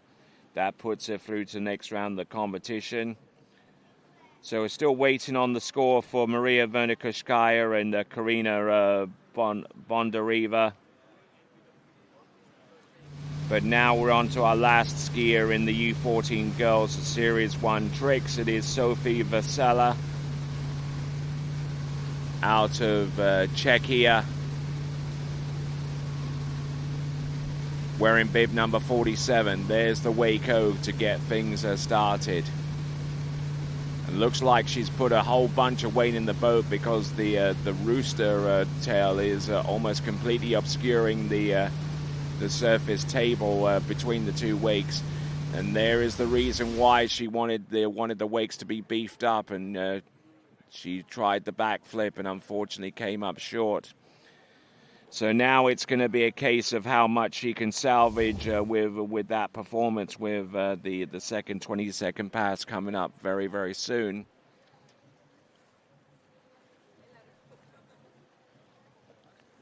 Keeping the handle very, very close to her lead hip, including for that move, which is the wake 5 front, and then span into the reverse for the wake 5 front reverse. Then she clips up over the wake, gets ready for the backflip,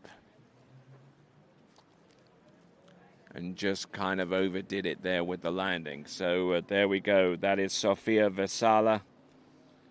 Now she's going to have to play this cautiously here. She's going to have to go through the second and final 20-second pass. She's got to go clean through it, because she's looking for a score of anything higher than 2,080. Now that target score is a courtesy of Neela Gurinsari.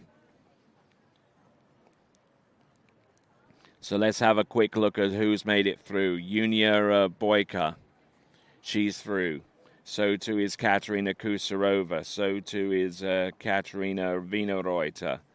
Then Ella Lamy, Sarah Schuster, Lara Cosgrove, Emily Beatman, who is currently in the lead with her score of 38.40, Tia Ballon, and Electra Toimia.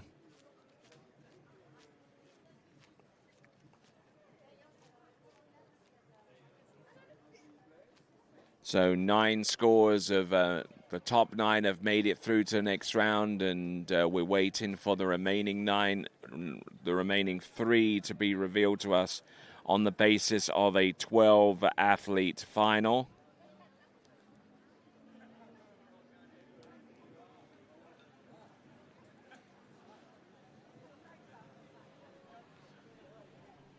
All right, here we go. U14 Girls Series 1 Tricks.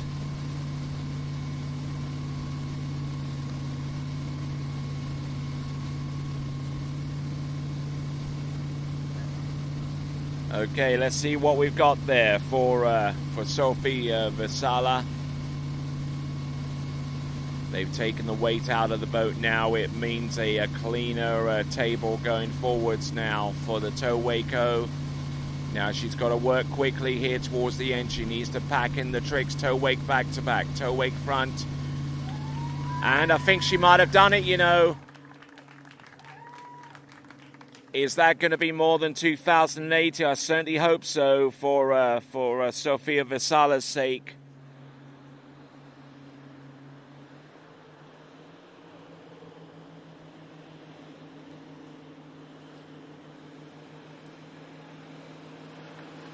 So Sophie Vesala coming back into the shore. So certainly has a pretty powerful punch so far as the tricks are concerned when she's on form.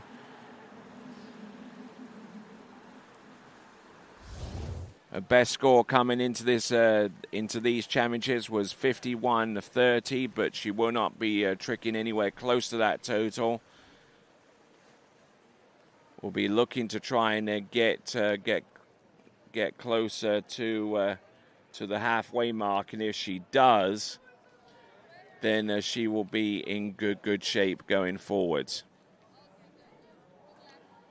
So Sophie Vesala from Czechia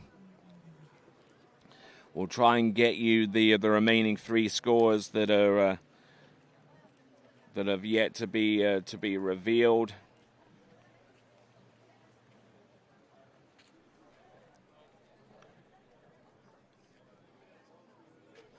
Yep, a nice little heart shape at the end there for Sophie Vesala.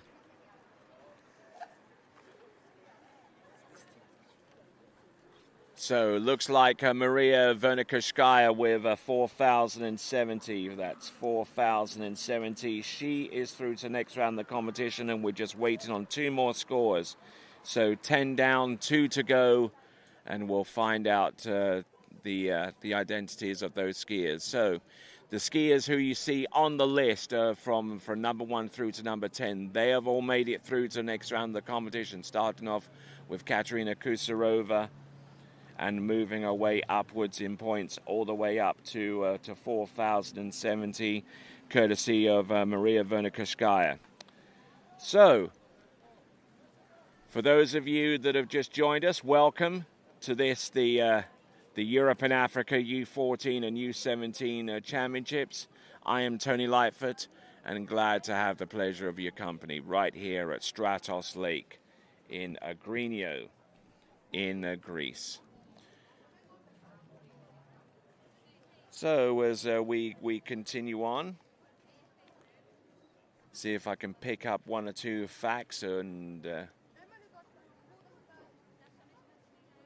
of this place here, this surrounding area, which of course is steeped in history. The area of Agrinio in Greece was created over 3,000 years ago. I mean, Greece is full of history from the very ancient times, the birthplace of democracy. There is a connection with the demigod Heracles. He's part of the church. The city is official emblem, and the emblem shows him fighting the river god Ecleus, and hopefully I'm pronouncing some of these right. I won't be 100% with the pronunciation of much of what I've been shown so far as Greek culture is concerned, but I'm at least giving it a try. Plenty of battlefield history and plenty of local history as well.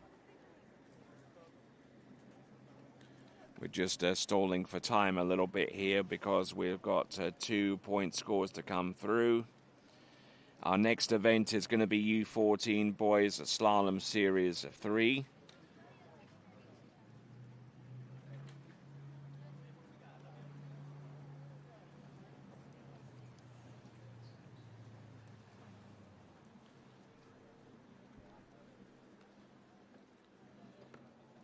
So we've got got on this list of competitors.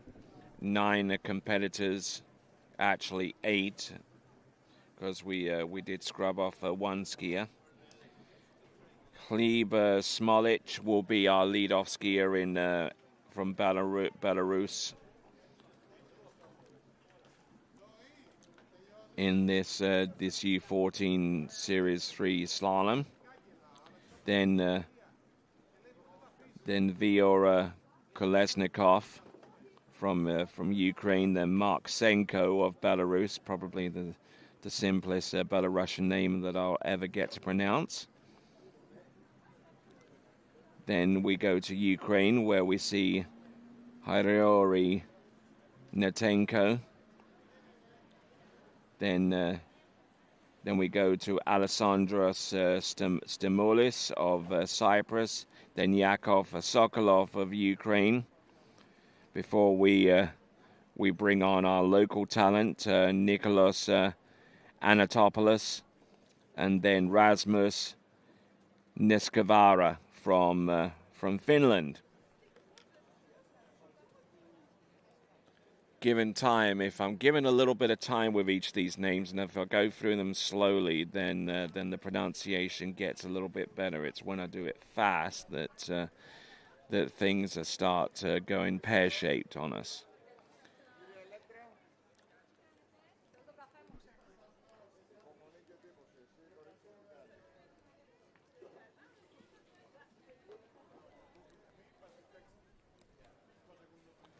So just waiting on some point scores to come through.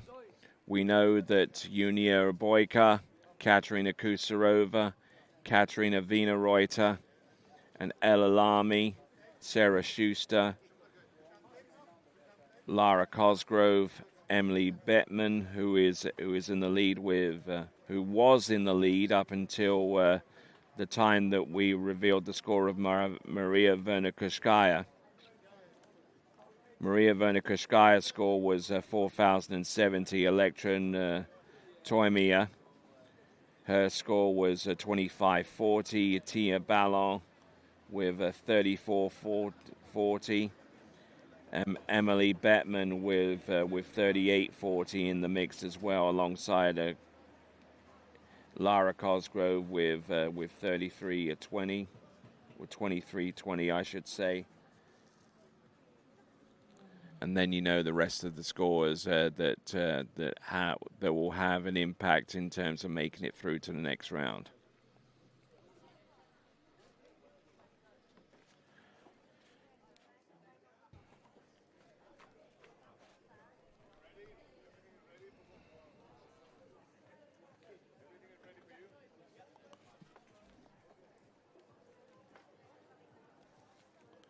All right, just waiting on 2 more scores to come through, and then we'll take a little bit of a breather.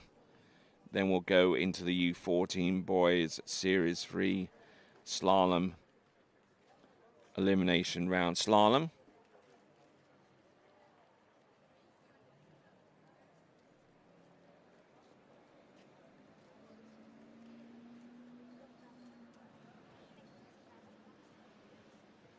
Okay, just...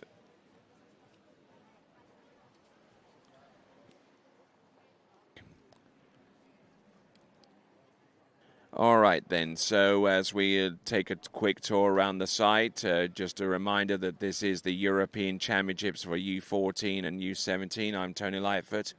And then when we return from the break, we will go on to Under 14 Boys Series 3 Slalom next.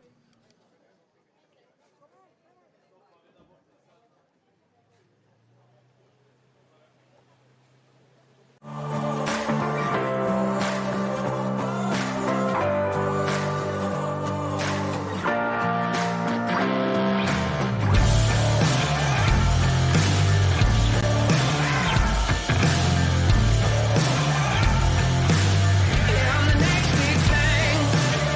I'm the next big thing.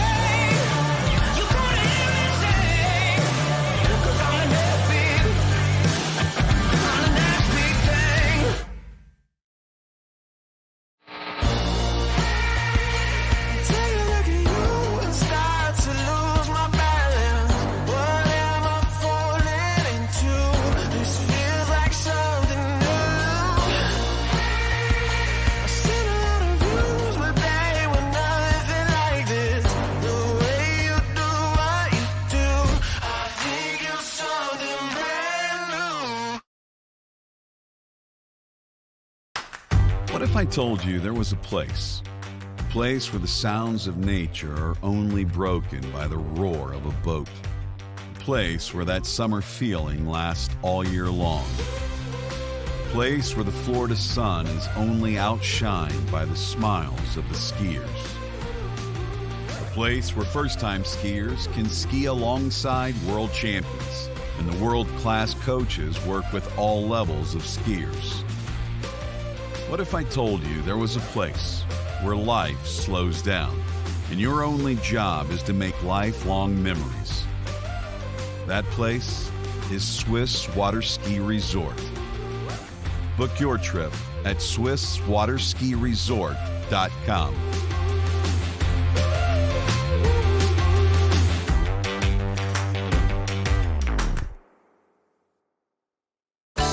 For 30 years now, Canada's #1 water sports pro shop, Shuswap Ski and Board, has been supporting the sport they love through extensive athlete and event sponsorship, donations, and prizes. Having watched the best water ski action on the planet for years, the crew at Shuswap Ski and Board is now helping TWBC bring that amazing action to you. To discover more about one of the world's top pro shops, visit Shuswap Ski and Board online at shuswapsnb.com. Old logic says success is determined by wins. It says you can't be a mother and a professional athlete, that you can't take on giants. New logic says watch me. Watch me become the most decorated track and field athlete in the world. Watch me start a brand designed by women, for women. When old logic holds us back, it's up to us to defy it. At Houston Cadillac, at the moment you arrive, you will notice dedication to excellence. We deliver an unparalleled customer experience, and we're elevating our commitment with a new state-of-the-art facility. Explore our selection of new Cadillac cars, crossovers, and SUVs designed to meet your needs. We are redefining the luxury experience and investing in the future. Visit Houston Cadillac and begin your journey towards luxury. At Dillinger Insurance, we have over 50 different carriers to shop your home, auto, and recreational vehicle insurance needs. We would love the opportunity to save you money.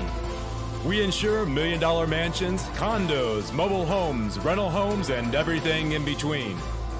We know all about wind inspections, 4-point inspections, and how to get you the right coverage for your particular home. You've got questions, we've got answers. Can you remember the last time you had a rate decrease with your auto insurance? Let's take a look and see what we can do. We know all the ins and outs of getting our customers the best rates, coverages, and discounts, so put us to the test. Don't monkey around with your insurance. Call Dillinger Insurance today. We've got tons of companies to help find you the best prices and the best coverage for your particular needs on home and auto insurance. Go Knights!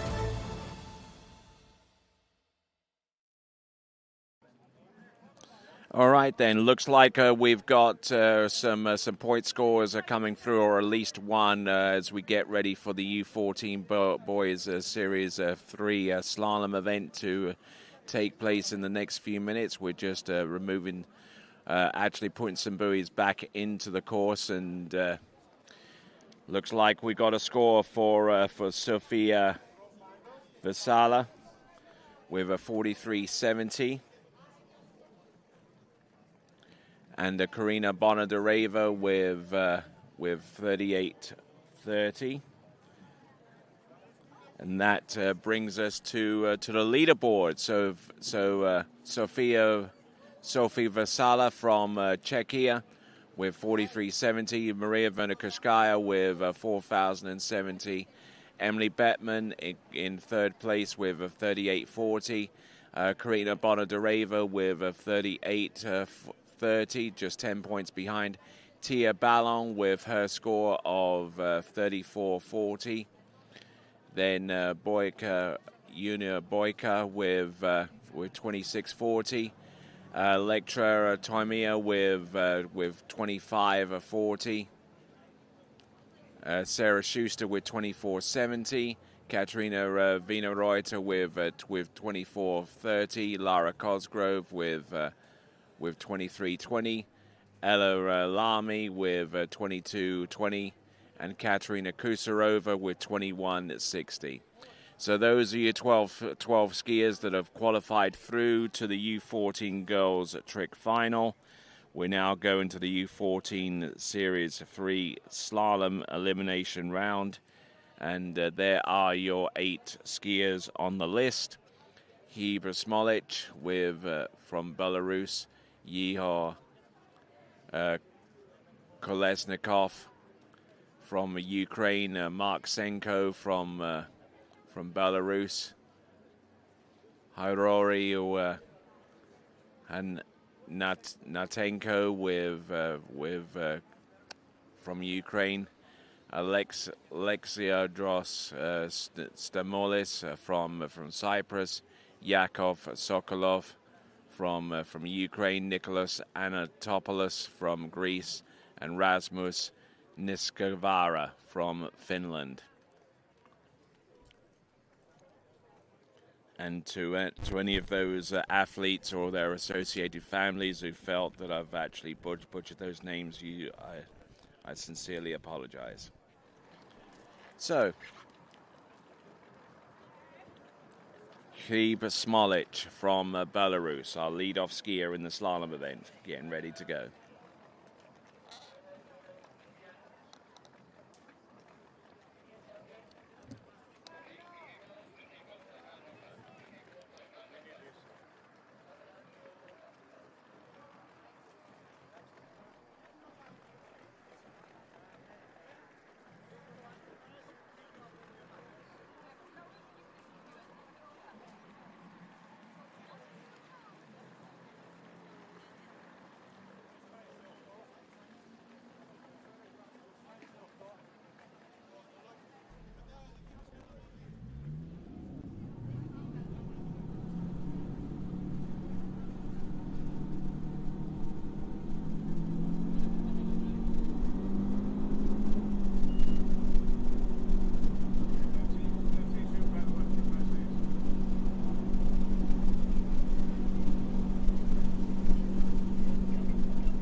All right there. So getting ready to go. Ricardo Botas sporting a more rustic look out there.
All right then, folks, for those of you that are just joining us, welcome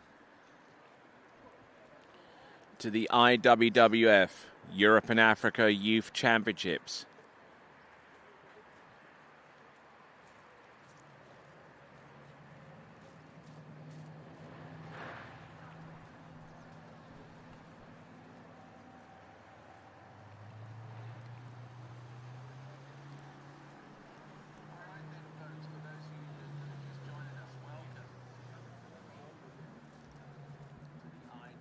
Just waiting on the course to be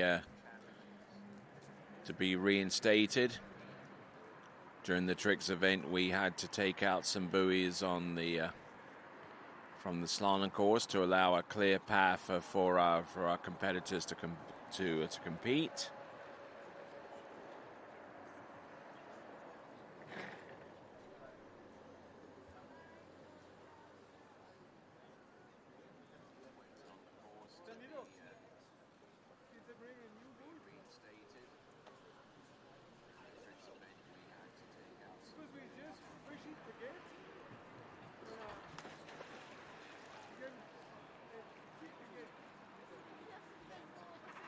Yep, enjoying his time in Greece, Huber Smolich.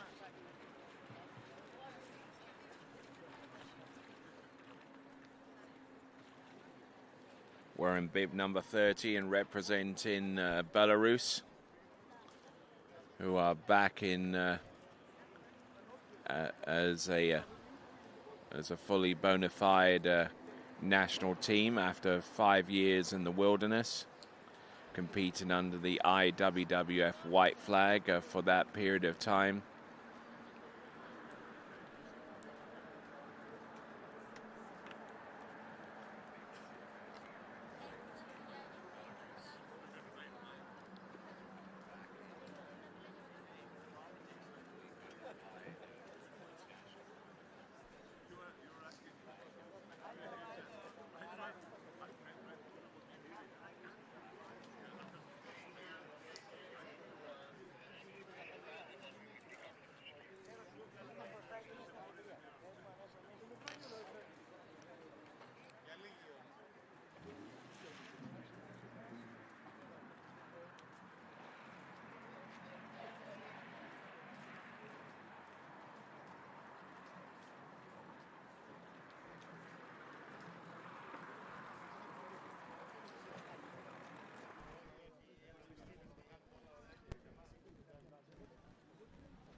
All right, there, the boat making its way up and down for its simulation passes.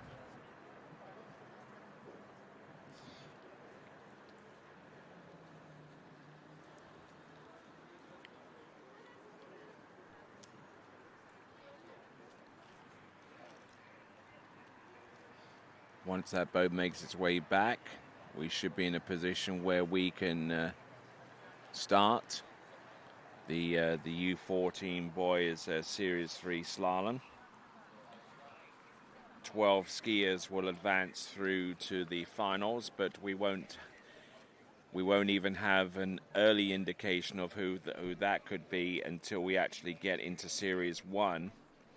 Once we know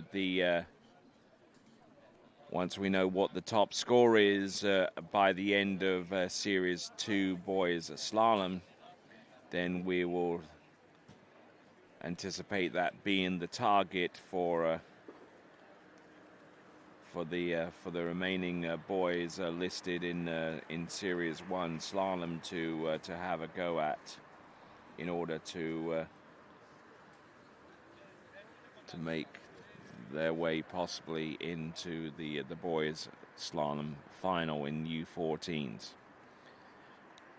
Then beyond that event, we will have a U17 girls Series 3 slalom. And pretty much a similar situation there, except that one skier is scratched in Series 1 U17 girls slalom, which means that series has been reduced from 12 skiers to 11. So whoever is in the lead by the time we approach the U17 girls in slalom. Whoever is in the lead out of the two series preceding that section of the competition will advance through to the next round.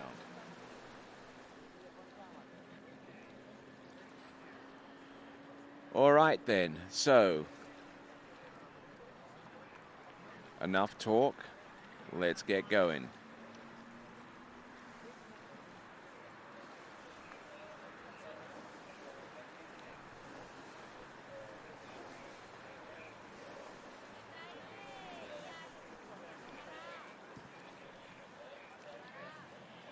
Lev Smolic from Belarus. Now, let's see if we can find out what his speed is going to be. I would imagine that that for this early section of the U14s, it's going to be more about speed rather than line length shortening on the first of passes.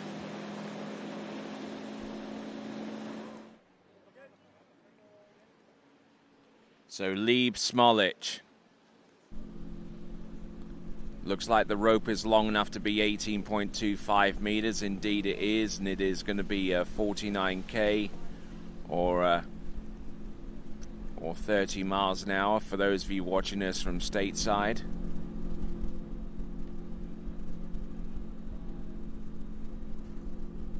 Now deciding to wear a helmet here for the slalom event. Now I've seen this just a few times in the slalom event where the participants have used a lightweight helmet. There are a couple of instances at the U.S. National Water Ski Championships that took place over in Minnesota this past week,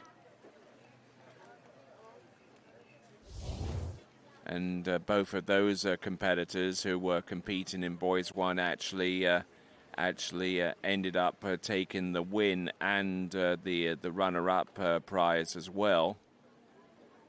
The brothers Boyd.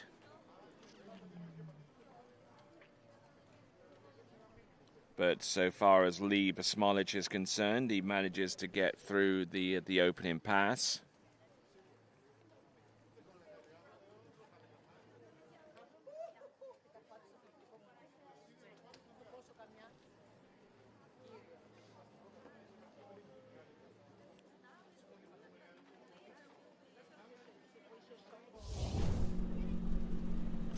Okay, coming back at 52k.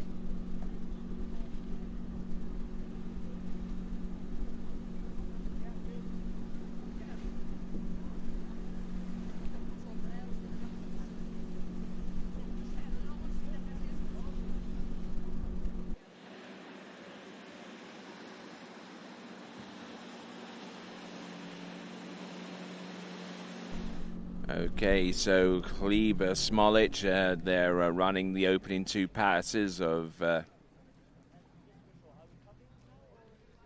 32 mile an hour and 30 mile an hour, which preceded it, or 49k and 52k.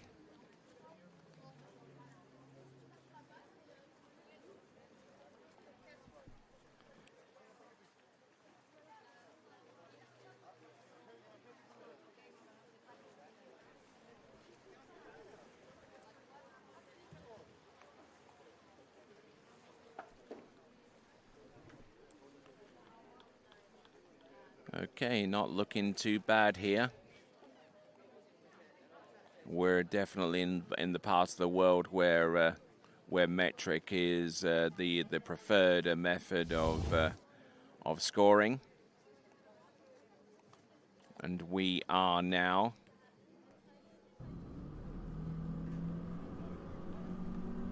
on pass number 3. We'll find out what that is in regards to line length shortening, and looks like it's still on 18.25 meters, and this is 55k. Now 55k, I believe, is max speed for U14s.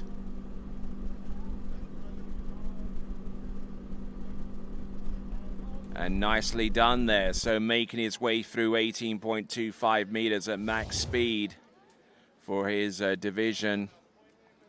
As we have a look, and he's cleanly through the entrance gates. This is probably going to be about the best view that we'll have of the gate shot all season from our angle situated adjacent the judging tower. And Hilib Šmolić again a little bit out of position off number 5, but he had plenty of room to work with, and getting around number 6. Now he was quite conscious of the need to be able to get out to buoy's width without generating too much speed, and at 18.25 meters it's a little bit difficult to actually moderate the amount of speed that you're carrying in towards the buoy and still stay on track with the run. Now this is 16 meters at 55K. Entrance round number 1 and number 2. Hilib Šmolić getting round number 4. Can he make it? Oh no! And he just collapses into buoy number 5,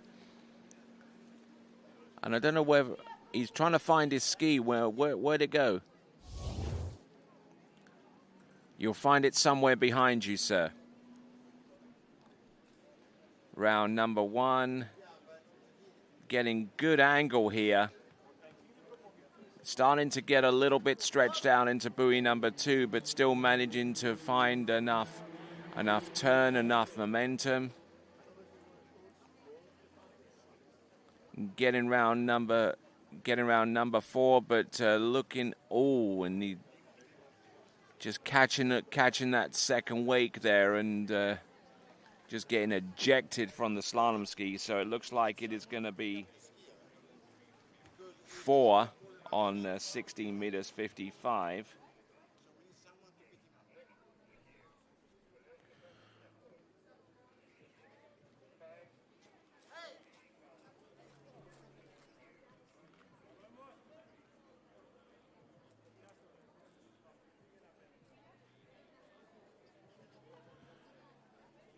So it looks like the skier released her from him, thankfully, on his way into number 5.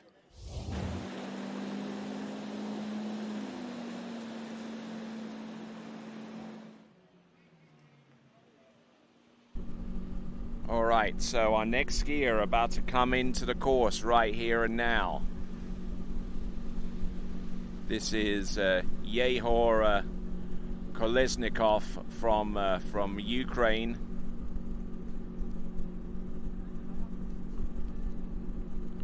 And continuing on the trend of skiers that have decided to go with the lightweight helmet to protect their noggin.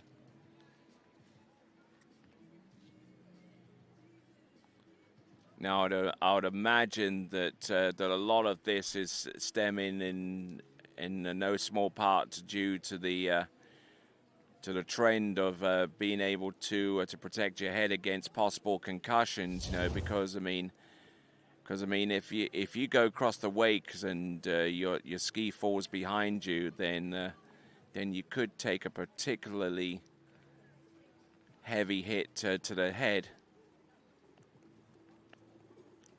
And of course, there's always that possibility of that part of the body potentially making its way through the triangle of the handle, which is minimalized additionally with the rope, the handle protector. But he got through the opening pass on 18.25 meters. Now let's see what he does next. 18.25 meters. It is okay, so it's a 55K. Trying to hold his direction, trying to put a rein back on the speed. So now he's going to get ready for 16 meters.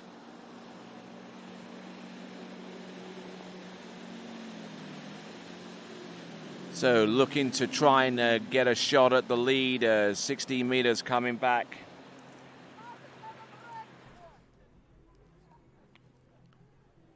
So as the Nautique 200 gets ready to come back in.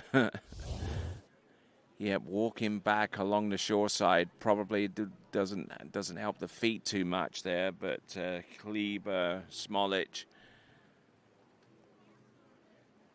working his way back towards the home base. Someone ought to give him a lift, surely. But Yehor Kolesnikov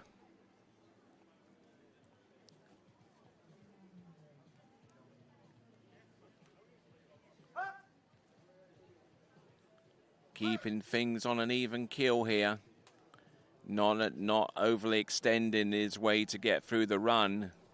Just trying to rein in the amount of speed that he would otherwise generate to get out that far. Now this is 16 meters at 55K. Entrance number 1. Number 2. Needs more than 4 for the lead here. Oh, that ski's starting to rattle here. There's number 5. Can he make it round number 6? Yes, he can. He did not get round number 6 from what I'm hearing. He certainly made an attempt there.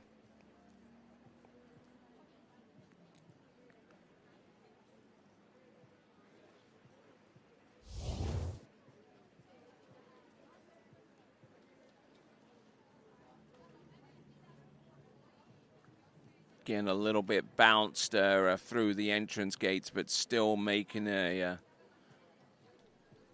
good play there on number 2.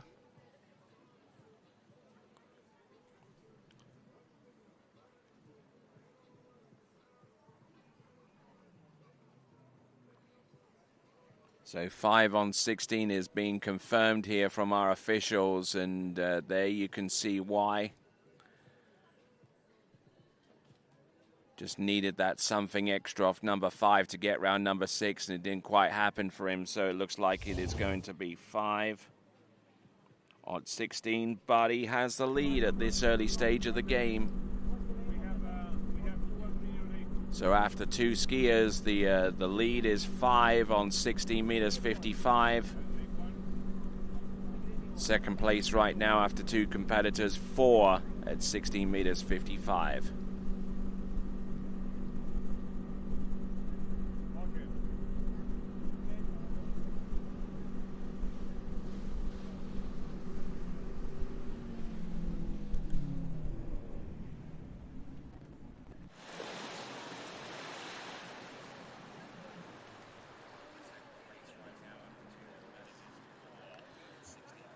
So as Yehor Kolesnikov skied on its way back to the dock. Looks like we sent another one of our boats over to pick up Lieb Smolich. There's the remaining skiers on the starting list. Mark Senko from Belarus. It will be our next competitor.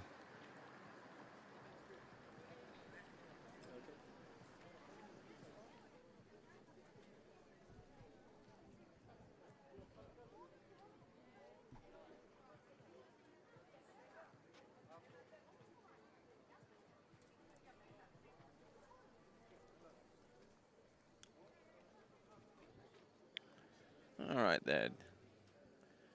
Just seemed to be a little bit sad that we have to force him to walk that far.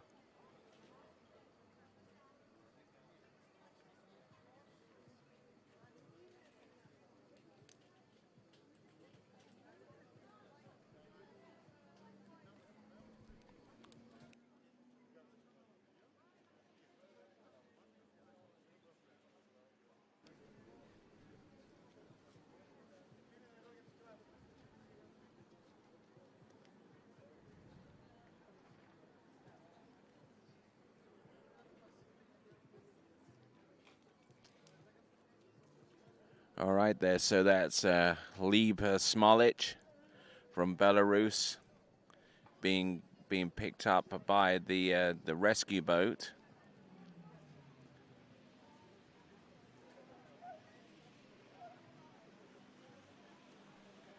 And looks like our boat is doing a simulation run.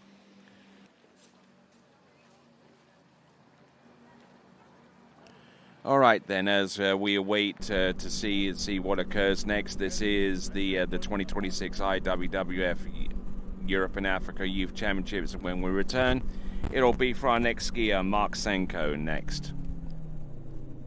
My name is Thibaut Dalen, and I'm the broker of Dalen Real Estate. And today, I want to show you some of our special listings located in Florida's world-famous water ski hotspots.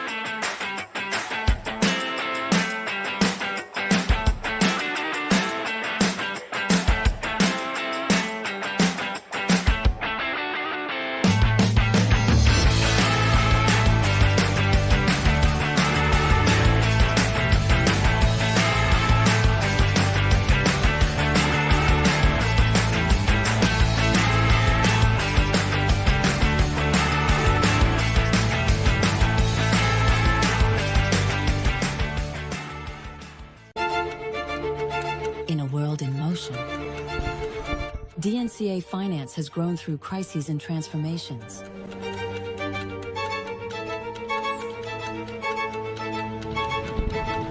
Times change, values remain. For more than 25 years, DNCA has been by your side for active and flexible management of your wealth. DNCA, Maison d'épargne de valeur. Speak with your financial advisor. Luxury means something different to everyone. A private island, a hidden villa, a journey designed around you. At Marola Travel, we take the time to listen to how you want to travel, how you want to feel, and what luxury truly means to you. Marola Travel. Wherever you're going, we'll make it easy.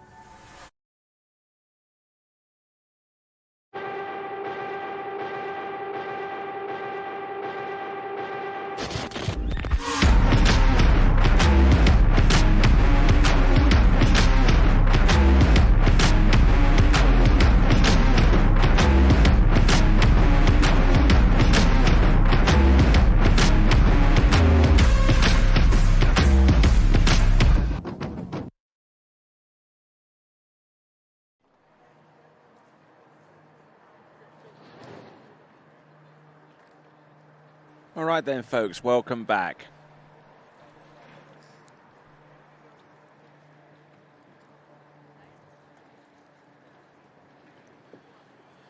All right, continuing on, the Europe and Africa Water Ski Championships for the youth divisions of U14 and U17, and looks like we're going to have to wait a little bit longer before we send Mark Senko out.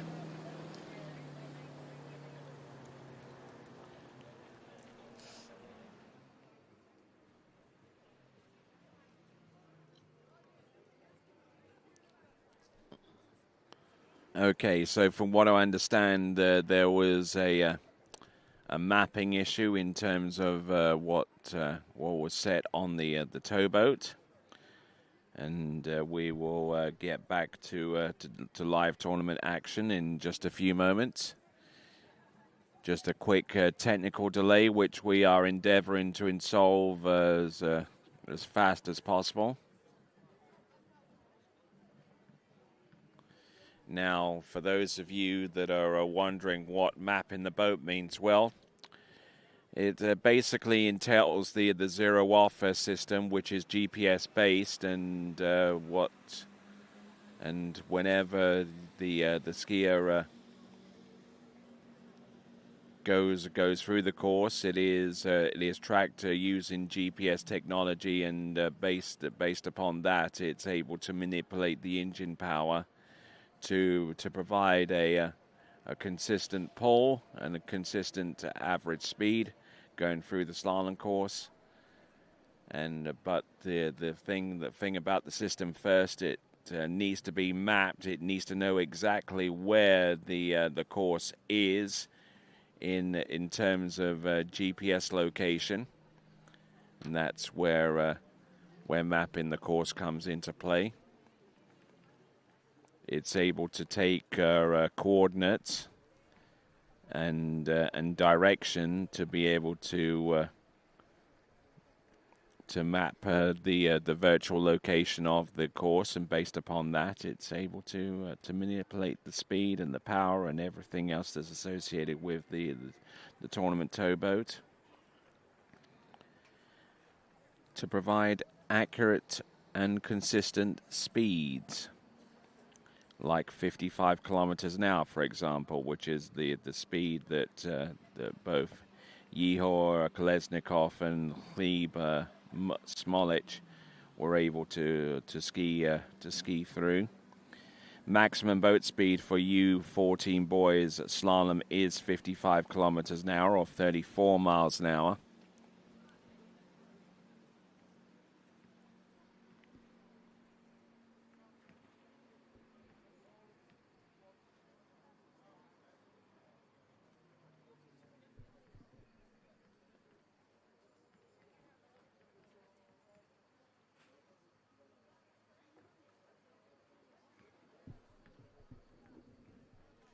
All right then. So looks like we're going to have to take a little bit more time, and in the interim, we'll take a quick break. We'll be back in a moment. At Dana Marine, we make complex maritime operations safer, smarter, and more resilient. From marine assurance and emissions compliance to professional training and operational risk management, we combine engineering expertise, digital innovation, and global experience. Dyna Marine.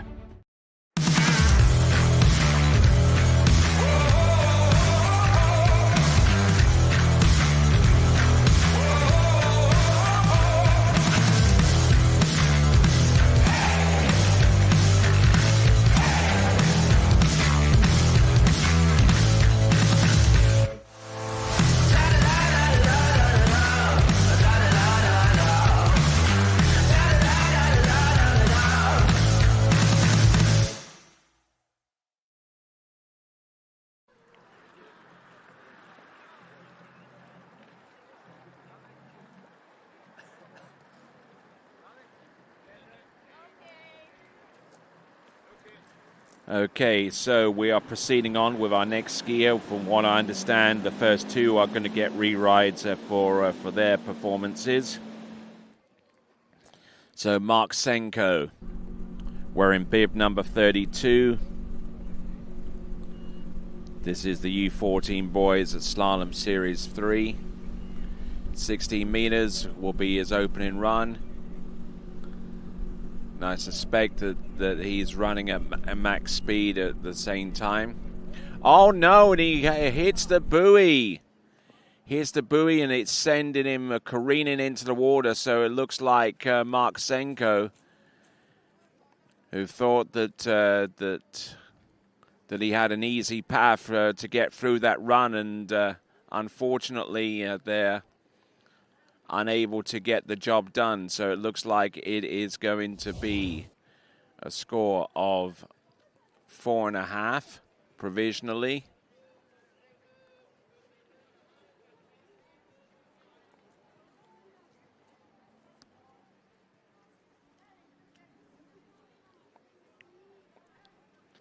So 4.5 is going to be scored for him. And everything looked fairly peachy from this perspective, but he dropped his edges in and just tried to backside the buoy way too much there. And if you are going to backside the buoy, you'd better darn well make sure that you're wide of it. And he even shows elements of that on his 1-3-5 side, even before he gets to that point.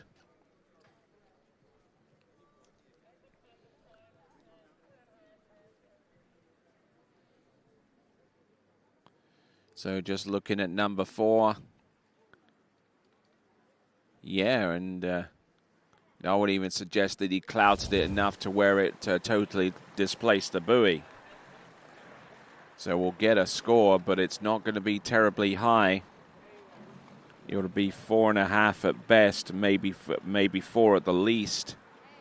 But it's certainly not going to help Marksenko going forwards, or Belarus for that matter. Hrib Smolic. No, actually, Ryori Hanatenko from Ukraine is up next, at least judging by his bib number. And a good stout pull out there on 16 meters for his opening run. Now that is the way you backside the buoy. Ryori Hanatenko.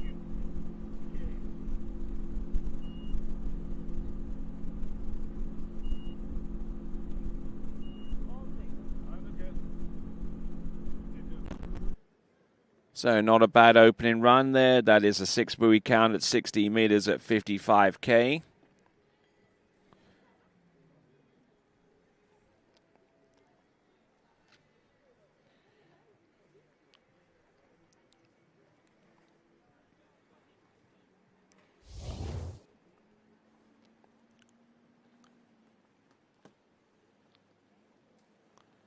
Oh, very, very close to that right-hand gate buoy there. So it's 49 at 18.25 meters. So now he's going to come back at 52K at the same boat, same line length, I should say, 18.25 meters.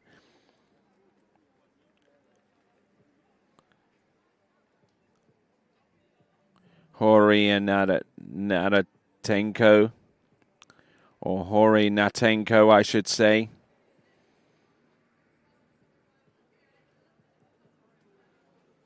Hard to pronounce Ukrainian whenever you start off with an H and then you go on to a consonant.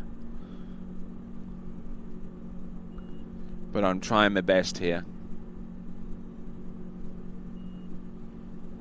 Rory Hanatenko. 18.25 meters at 52K. Rory Hanatenko. Looking okay at 18.25. Representing Ukraine here. Rory Hanatenko. Getting ready for 55 kilometers an hour for the next run on 18.25 meters.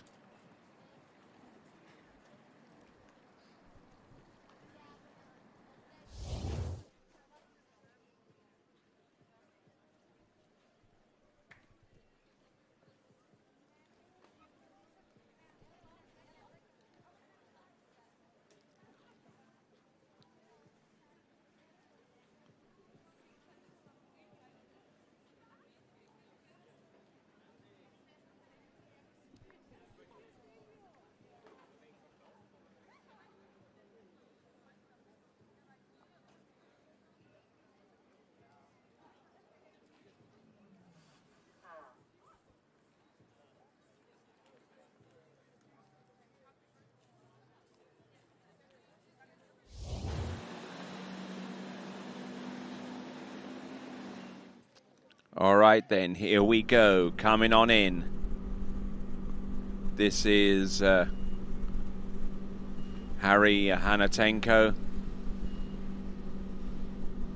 Rory Hanatenko coming in at 55.18. Oh, and getting a little bit down course as well. That was around buoy number 4 and getting 3.5 for that effort.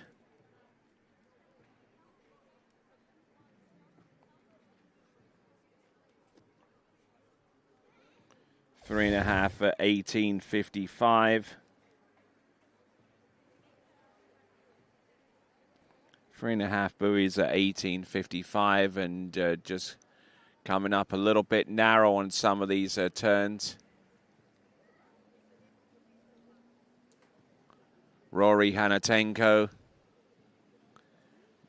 Gone a little bit crushed off buoy number 3 and was kind of inside the turning radius for that particular turn into number 4.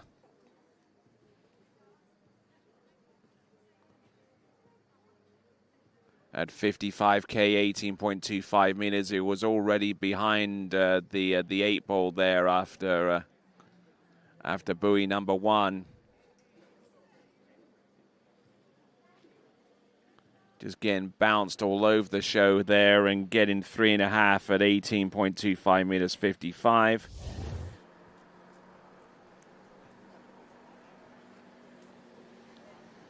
Now, from what I'm able to ascertain, the first 2 skiers are going to get a re-ride for their performances due to some technical issues that occurred in the boat.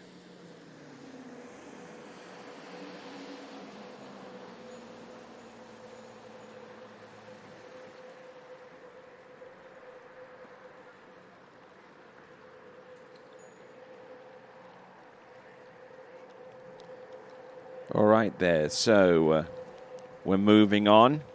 We're going to go with Alexandros Stamoulis.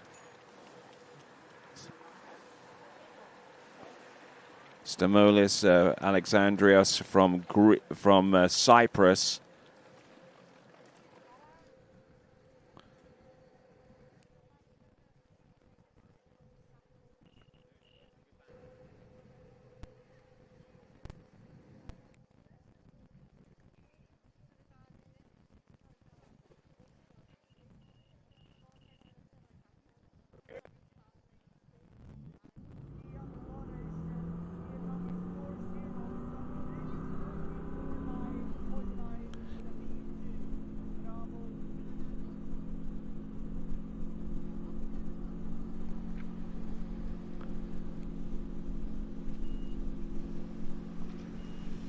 Okay, this is Alexandros Stamoulis coming to us from the Republic of Cyprus.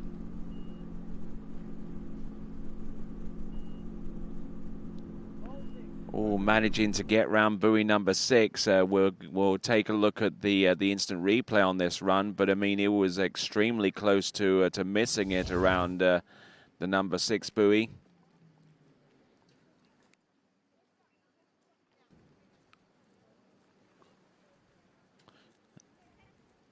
So 6 at 49 being confirmed by our officials for the opening run for Alexandros Stamoulis.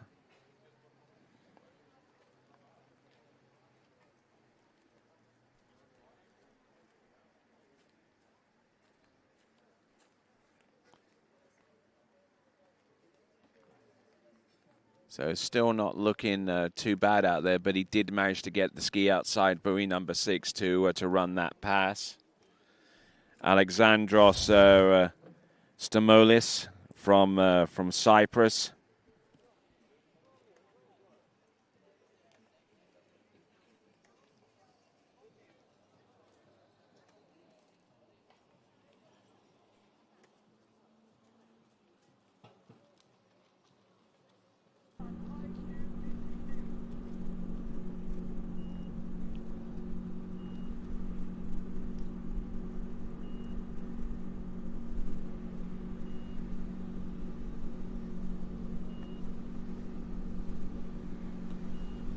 So 52K 18. Oh, and getting inside that turn there. That was its approach to number 5.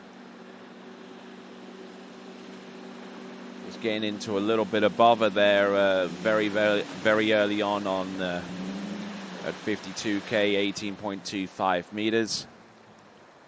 Started off at 49 and ending up with a 4 buoy count. 4 buoys there at 52K. slack line right from the get-go, which wasn't an encouraging sign going forwards. Now one of his best scores approach in this competition was 4 at 52K. So was actually slaloming more or less on form.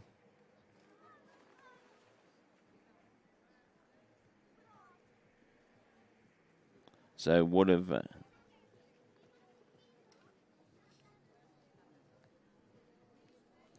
okay, so looks like we are going to return to the our first skier to take to the water. That is Lieb Smolich.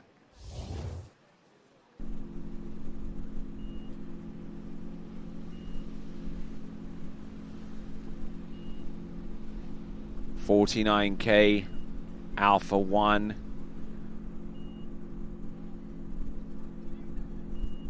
Lieb Smolich, 55K, from what I understand.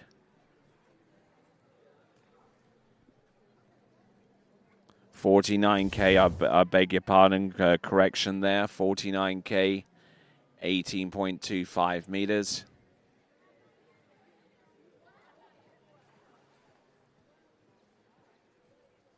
And certainly looking a little bit better now than he did at the beginning.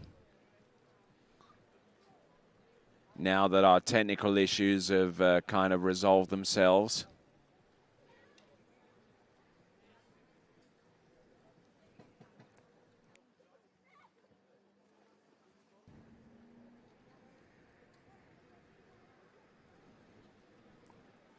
Okay, so 6 buoys at 49K, 18.25 meters. Now Yehor Kolesnikov from Ukraine will be coming up next for his re-ride on his original effort. Lieb Smolich, for his part, coming back at 52K at 18.25 meters.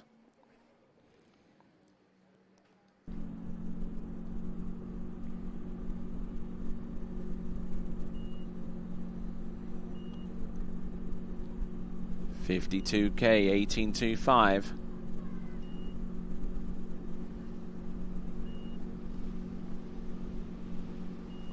Not looking bad here. Slicing and dicing away through this run.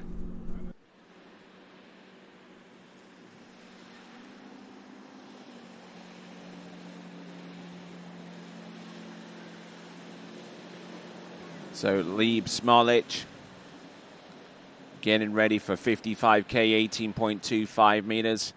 Now, for those of you that are watching slaloming for the first time, or one of the very few times that you've watched a coverage of a water ski event, you probably hear some beeps in the background there as the boat was going through the course live. That is to indicate each time the boat crosses a boat path, a set of boat path buoys. And that helps to keep everything on track as an audible confirmation that the boat is taking a straight path through the course. We do check the boat paths for each of our passes using a shore path system, which is also dependent upon GPS coordinates as well.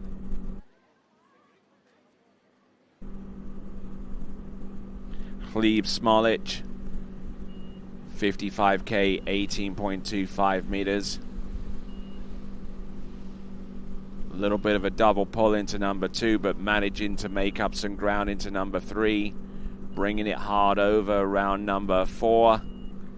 And gets the job done, and he's going to have a crack at 16 meters at 55K. Lieb Smolich.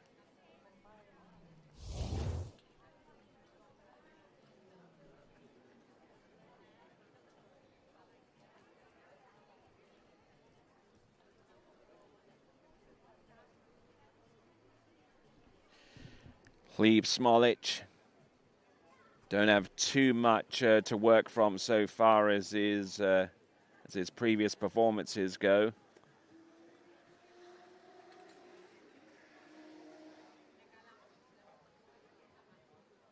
Competed in one tournament so far this season, and he got 5.5 on 14.25 meters, 55K.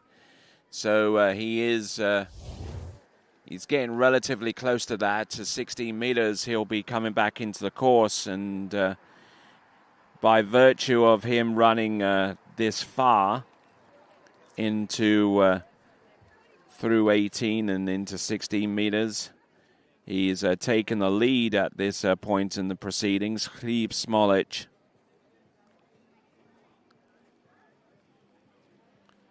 Hrib Smolic coming into the course. Entrance, round number 1. He's run this in the past, in the most recent past. Here he comes round buoy number 3. Come on. Come on, Hrib. Round number 5. Come on, get it round buoy number 6. There you go. Good on you, boy. Good skiing there for Hrib Smolic.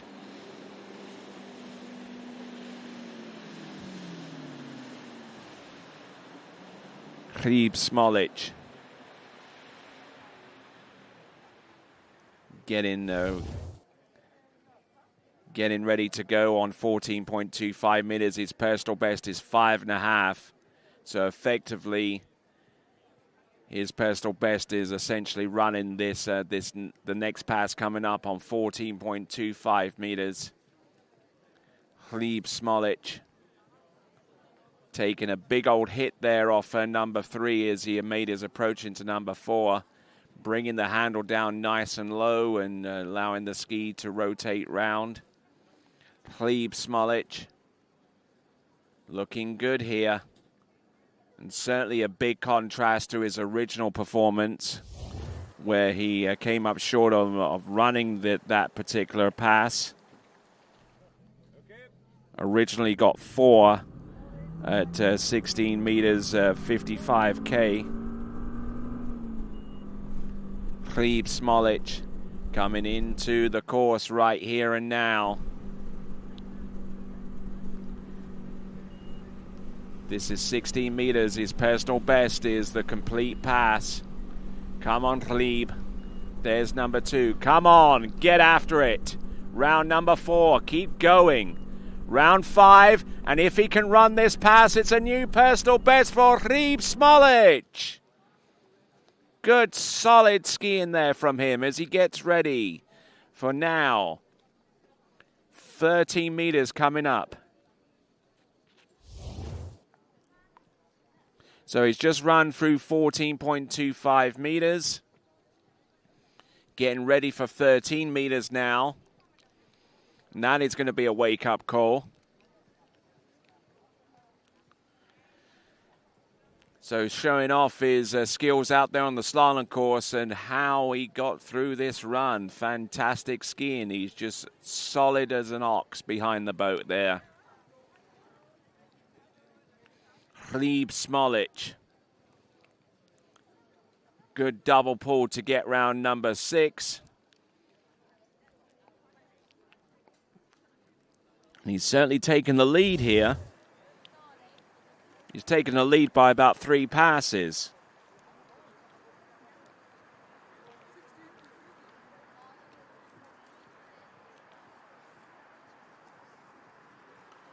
Now, if he thought 14.25 meters was a little bit on the quick side, try 13 meters, the green loop, 55K. Entrance, round buoy number 1. Oh, whoa, and he exits the same way that he exited the first time. But there you go, Hrib Smolic, 1 on 13 meters.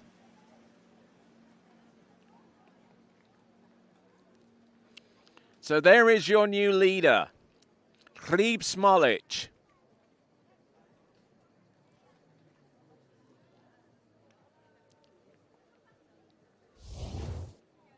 So 1 buoy on 13 meters. Tremendous performance there.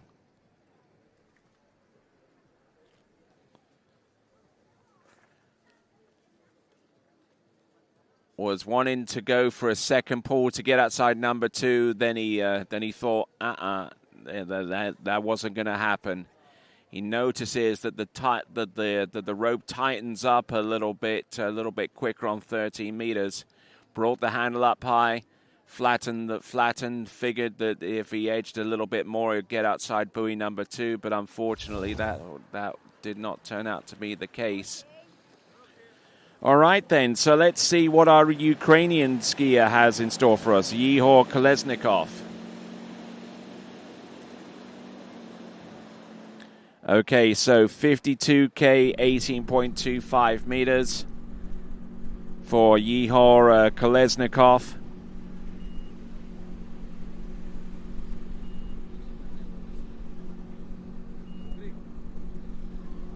So looking at the run here, opening pass for Yehor Kolesnikov, getting through the opener.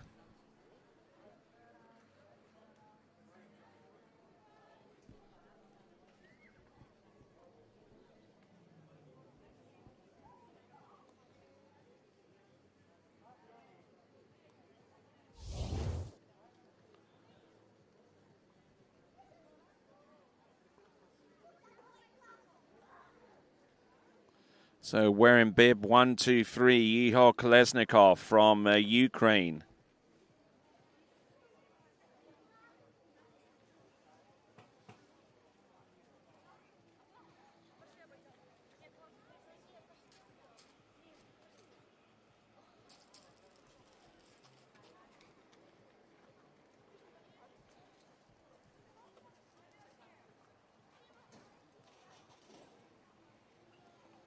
So Yehor Kolesnikov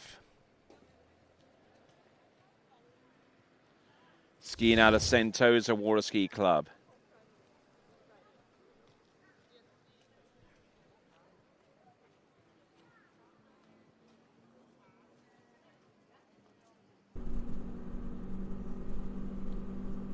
Started skiing in 2021. This is 55K, 18.25 meters. Looking to chase down the skier for Gleb Smolich, and the battle between Ukraine and Belarus here in the first 2 competitors out on the water. Now both of our first 2 competitors were awarded re-rides due to some technical issues stemming from the towboat.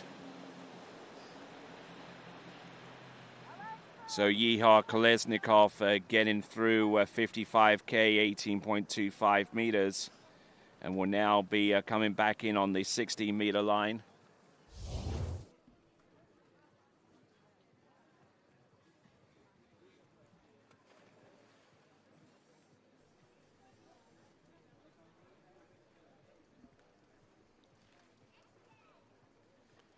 So great skiing so far for Yehor Kolesnikov.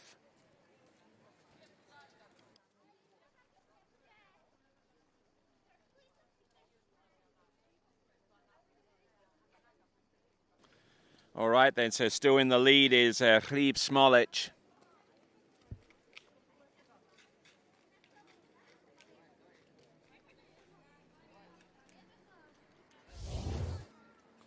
Getting ready, Yehor Kolesnikov. This is 16 meters at 55K.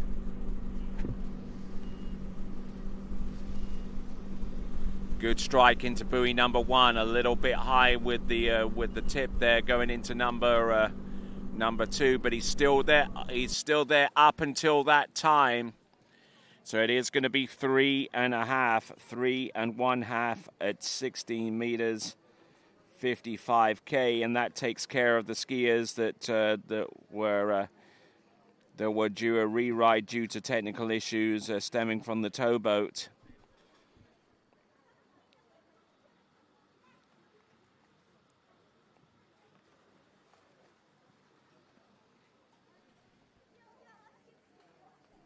So swimming into shore there, that is Yehor Kolesnikov.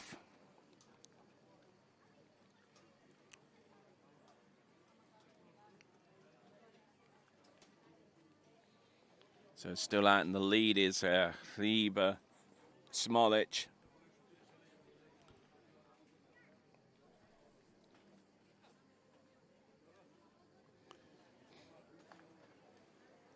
So again, a little bit crushed there coming into number 4. Losing time all the time down on this pass. And let's bear in mind that that at 16 meters, the boat does throw up quite a significant rooster tail,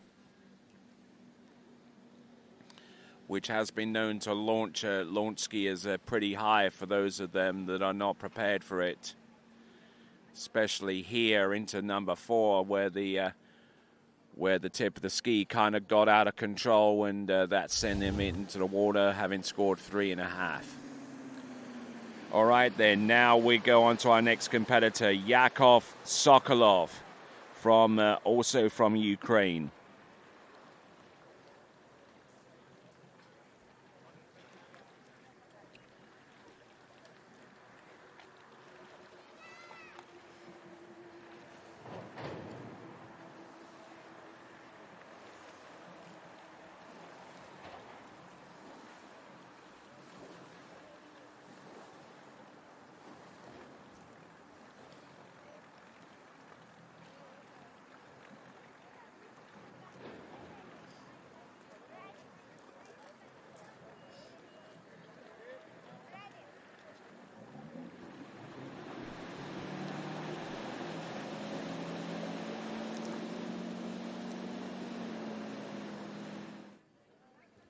Okay, this is Yakov Sokolov from Ukraine.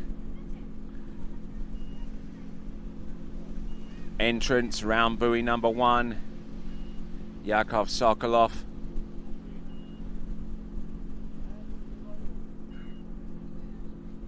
Now he was supposed to have slalomed a little bit earlier on.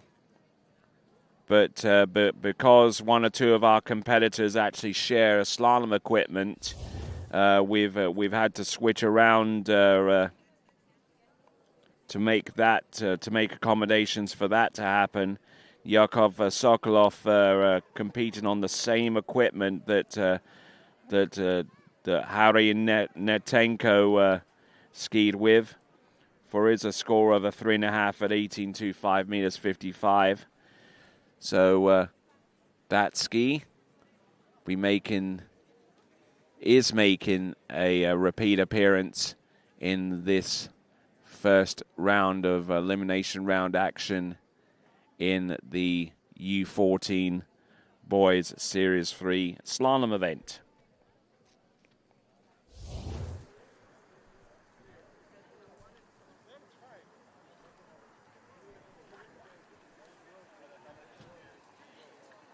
So Yakov Sokolov, who tells us his favorite event is tricks. We might be able to get to see that a little bit later on in the schedule. His favorite food is bamboloni, which is a type of baked good.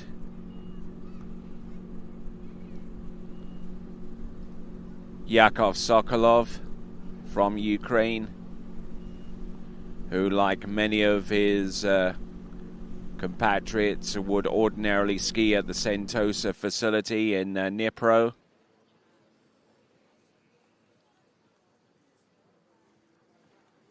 Enjoys playing guitar and playing video games. The second one is more common than the first for Yakov Sokolov.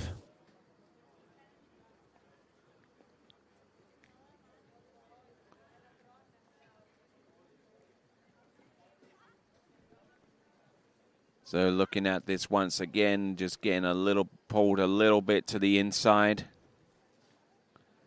and having to double pull to get outside buoy number 3, but managing to get some decent angle to fight back the incredible amount of force that is applied from the boat. Yakov Sokolov from Ukraine, getting the job done. And now we go on to the next run. Boys U14 Series 3 Slalom Elimination round. Let's have a look and see what this is.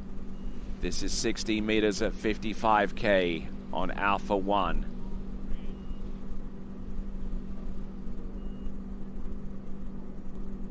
Come on, Yakov. Getting round number 5. Managing, I believe, to make a play on number 6. And we'll see how effective that is with the instant replay to confirm whether he made it around buoy number 6. I believe the officials are going to score him 6. Here is our instant replay. Wearing bib 125. This is Yakov Sokolov.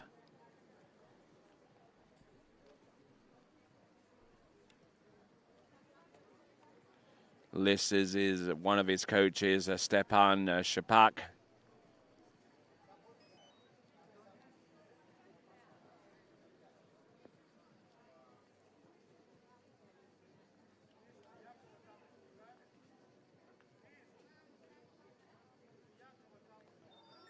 So managing to just squeeze that ski around buoy number 6 and gets the job done on 16 meters 55K.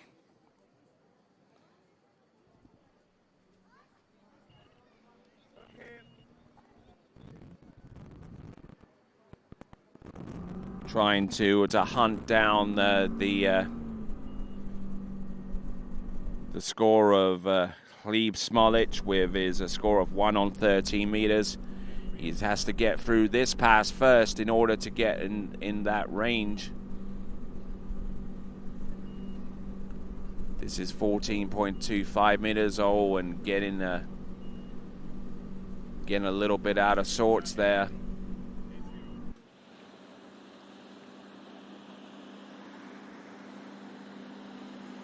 So we'll get the buoy total in just a moment. We'll just get the score on this next pass. So that was on 16 meters coming back. So the previous pass, my apologies for that, was 18.25 meters at 55K.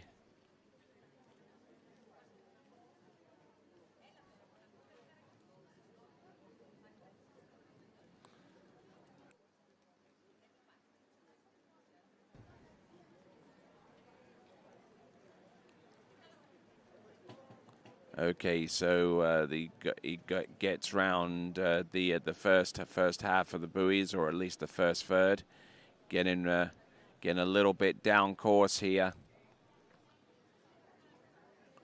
and a little bit even further down course around buoy number 2, inside buoy number 3. So a 2 buoy count there on that particular run.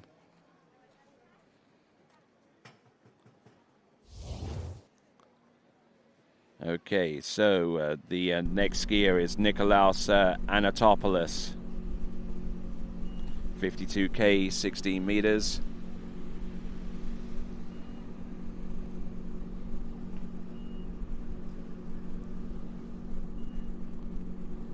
(52K, 16 meters), which means the rope stays at 16 meters until he clears 55K, which is his next run attempted.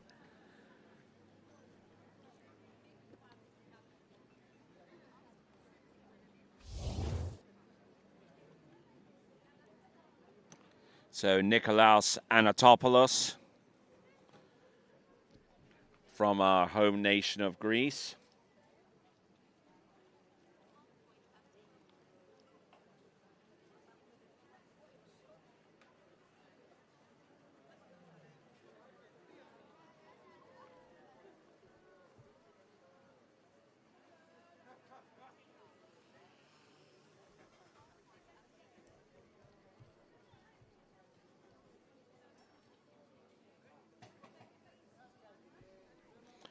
All right then, so as he came into the course at sub-max speed on a short line, that line length still remains the same at 16 meters, but the boat speed goes up to 55K.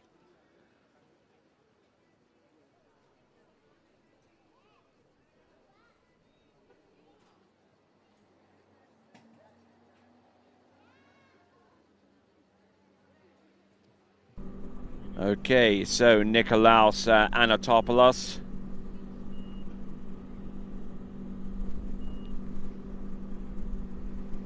His best score coming into this event was a 3-buoy count at 14.25 meters, which is going to be the next run, provided that he gets through this one. And a little bit of showmanship there towards the end. Getting it situated through 60 meters at 55K. And just look at how clear the water is from altitude there, with our wonderful drone shot there, courtesy of Connor Pesic. So let's have a look and see what Nikolaos Anatopoulos can do. 16 meters at 55K.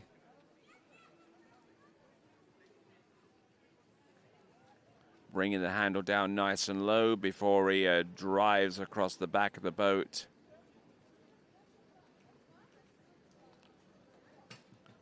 Working the angles. Nikolaos Anatopoulos looking strong out there. Skier with the number 11 bib.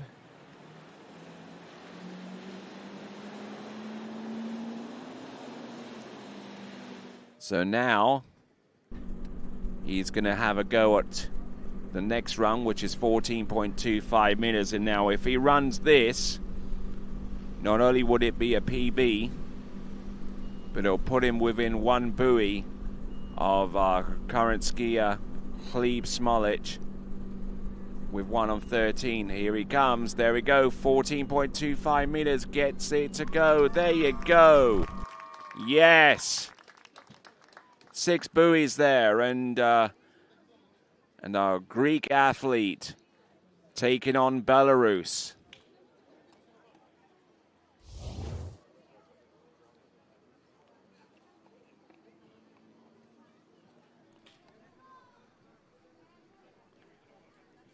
So Nikolaos Anatopoulos keeping everything working in the right direction right from the get-go there.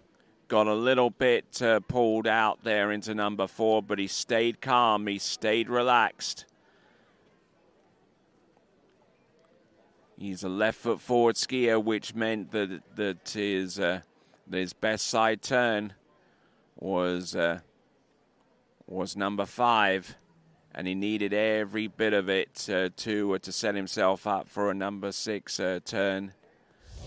There we go. So now he is taking aim at Gleb Smolich. Gleb Smolich with 1 buoy at 13 meters. He currently has the lead. Skier on the water right here and now. This is Nikolaos Anatopoulos. There's number 1. There's number 2. Can he continue on? Round number 3. S turns, gets to the wake.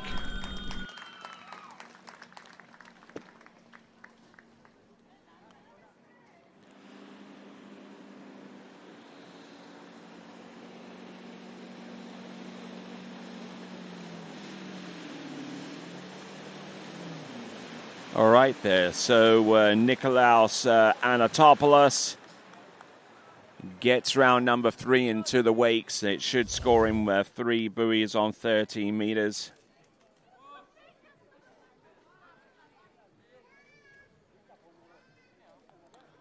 A little bit of slack off number 1, and he managed to get round buoy number 2. Now let's see if he can make it outside buoy number 3 with this instant replay. Yeah, cleanly gets round number 3. He's on 2.5.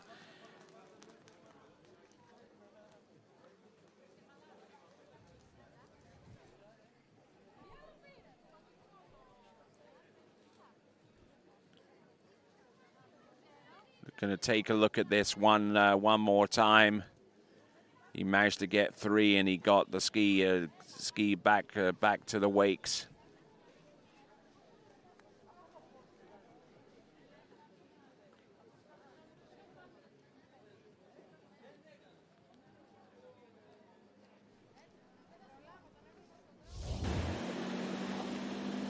All right there. So now we're moving on to our last competitor in Series 3. This is Rasmus Niskavar.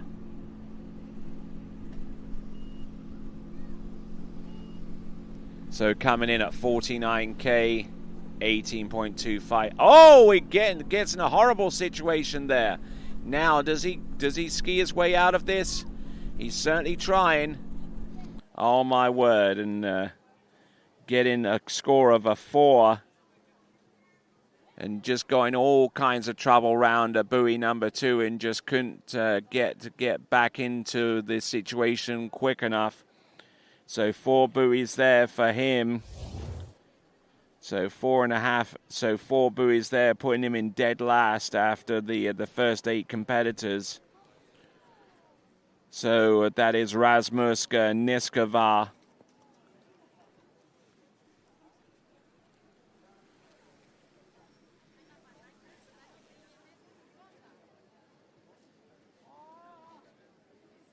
So Rasmus Niskavar, it looked like he managed to fight his way back in, but unfortunately the situation was out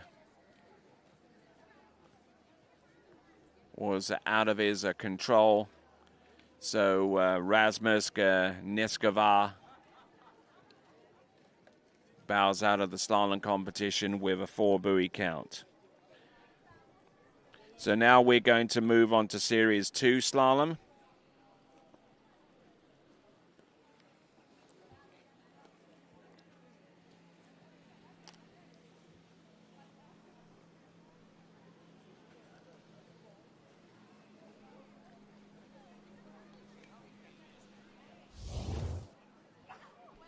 All right then, so let's have a quick butchers at the slalom leaderboard.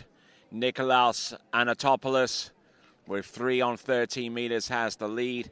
Kleber Smolich with 1 on 13 meters currently in runner-up spot right now after the original this series of Series 3 slalom. Yehor Kolesnikov with 3 on 16 meters, and you see the remaining portion of the list. You can check up the live scoring on the regular website. Tomas Tomazina from Poland will be our lead-off skier. Then Georgios Limperos from Greece. Matthias Mathis Torrens, Nikolaos Stavropoulos, then Oscar Leal, Mikhail Hanatenko. Our 6th skier on this list, then Luca Graham, Stefanos Doskaris, and Etienne Barron from Great Britain, and Alessandro will be our last competitor in Series 2. 49K for our opening skier, opening run. And our last skier is Alessandro Benetti.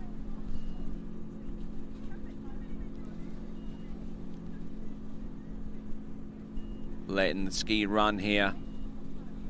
Getting the job done. That is Tomasz Timsinia.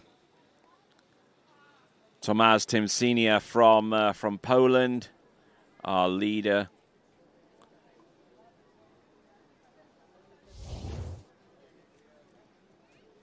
So 49K.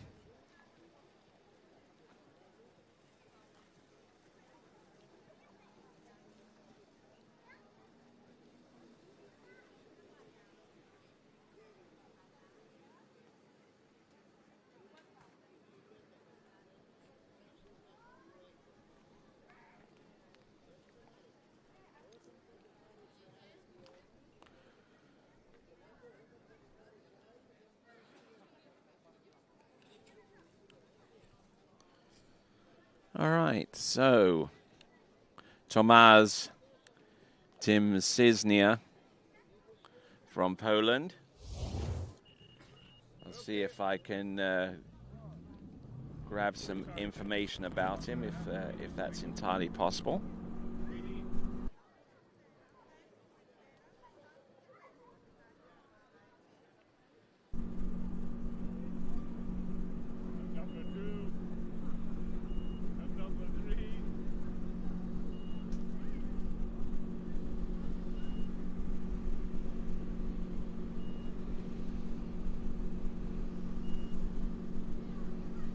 All right, not looking bad here at 52K. Seems to have a pretty good handle on that run.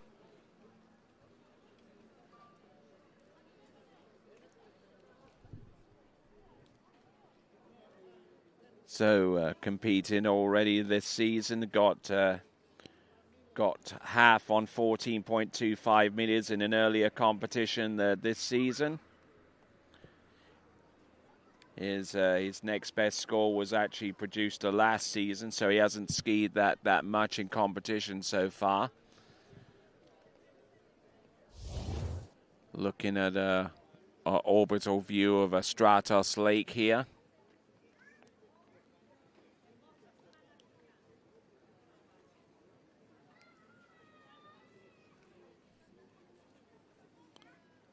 So Tomasz Tim Cisnia.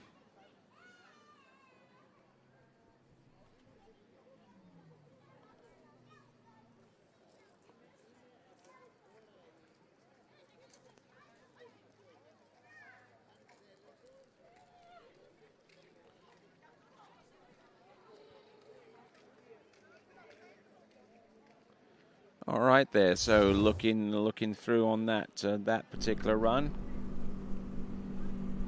Tomasz Tim Cisnia, 18.25 meters at 55K.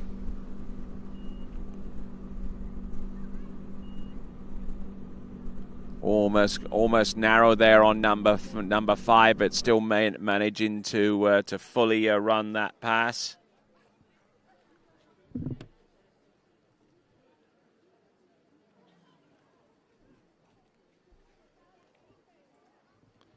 So just a quick reminder to you good folks out there, help TWBC get to a coveted milestone in gaining 17,000 subscribers by subscribing to the TWBC YouTube channel. Your subscription allows you to fully participate in the live chat for this and every tournament that we produce live. And after we complete the coverage of this tournament, our coverage resumes for 3 stateside events, such as the Lake 38 Pro, the Travers Grand Prix, and the Mastercraft Pro. All of them coming up, and all to be covered live on TWBC. But here we are. We are here in Greece, in Agrinio, for the IWWF Europe and Africa Youth Championships. 16 meters at 55K. Oh, didn't get the best of starts, and unfortunately coming up a little bit narrow on number 3.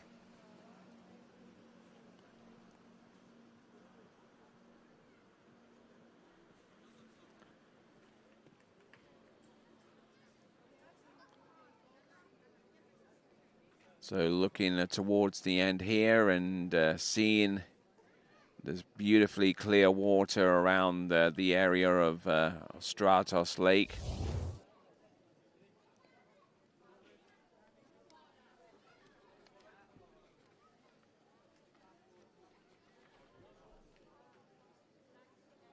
Just getting a little bit twisted into buoy number 2, and just couldn't really hold his position and his stack behind the boat. So that is Tomasz Tim Cisnia of Poland with a 2 buoy count at 16 meters at 55K. We still have 2 scores that are into 13 meters that currently represent the lead position and runner-up at this time. But now we go on from Poland to the home nation of Greece. We are going to bring on Georgios Limperopoulos at 49K. A little bit loose off number 2, but still managing to continue skiing round number 4 and number 5, and starts off his campaign in the slalom event. So Georgios Limperopoulos.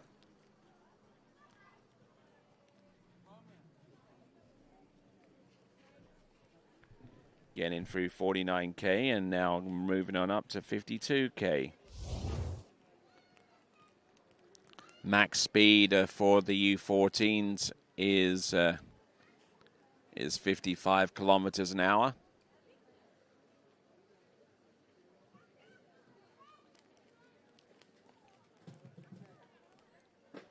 And as we get further and further down the list, we'll see more and more capable competitors attempting to take on the slalom course here at Stratos Lake, just outside the city of Agrinio, a city that was founded over 3,000 years ago by King Agrinius, I should say.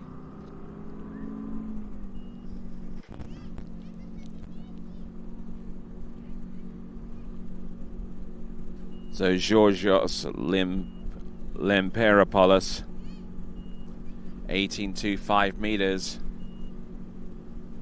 at 52K, so our penultimate speed. Working to stay on top of his ski, and he gets the job done. So pass number 2 under his belt. That was 18.25 meters at 52K, and now goes to max speed. If he runs through that pass, then he'll get a chance to shorten the line down to 16 meters coming up next. This is Georgios Limperopoulos.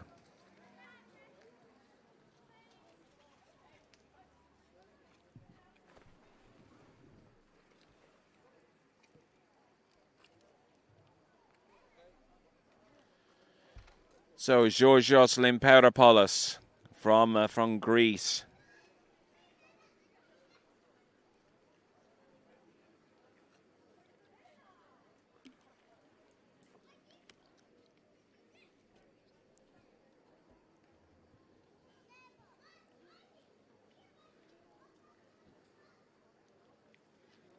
So not a bad effort there, getting through all 6 buoys and through the exit gates. So Georgios Limperopoulos now getting ready for 55K. 55K is max speed for these U14 competitors, beyond which we start shortening the line whilst keeping the max speed the same. And unfortunately will not get to that point. He scores 2.5.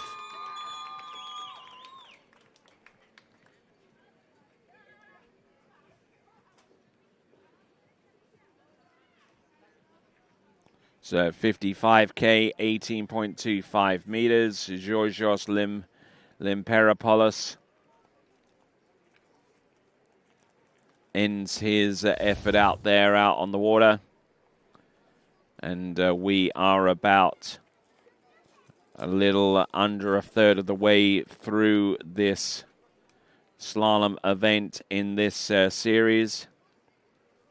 Under 14 boys, Series 2 continues on with Mathis Torrens of Switzerland.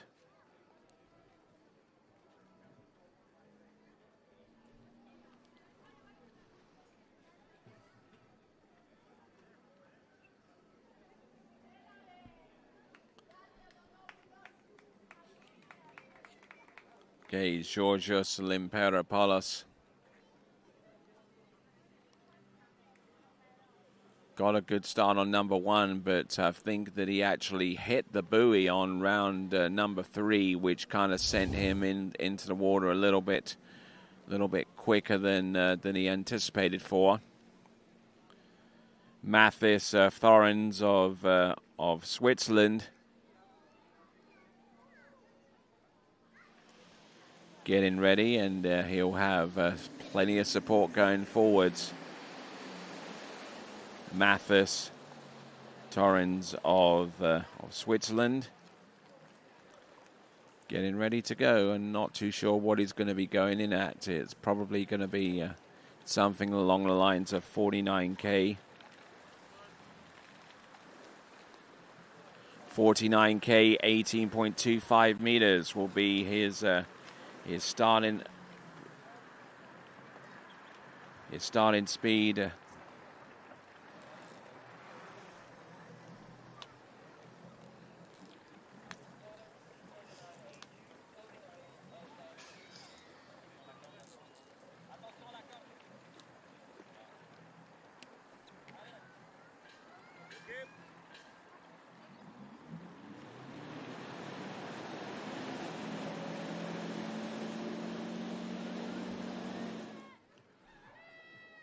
All right, there. Here we go. Mathis Thorens of Switzerland. 49K.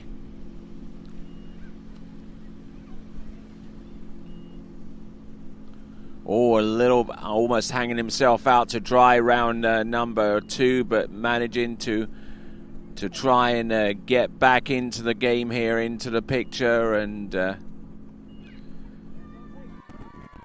not the tidiest of runs at 49K that Mathis will ever run, but it is effective enough to get round 6 buoys, and he will approach 52K for the next run.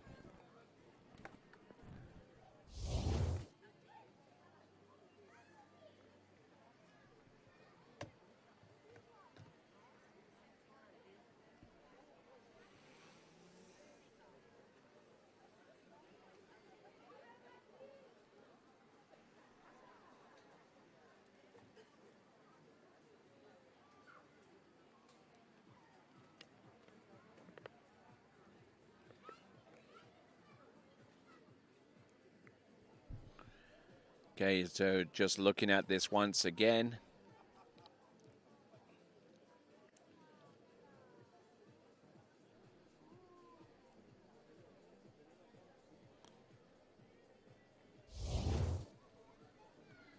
So not looking at all bad there as Georgios Limperopoulos returns to the shoreline after his performance.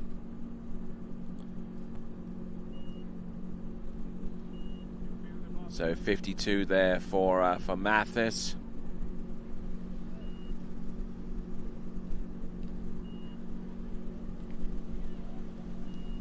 Getting a little bit twisted down course, but managing to keep a tight line going there from number 5 into number 6. And the great skiing there from him.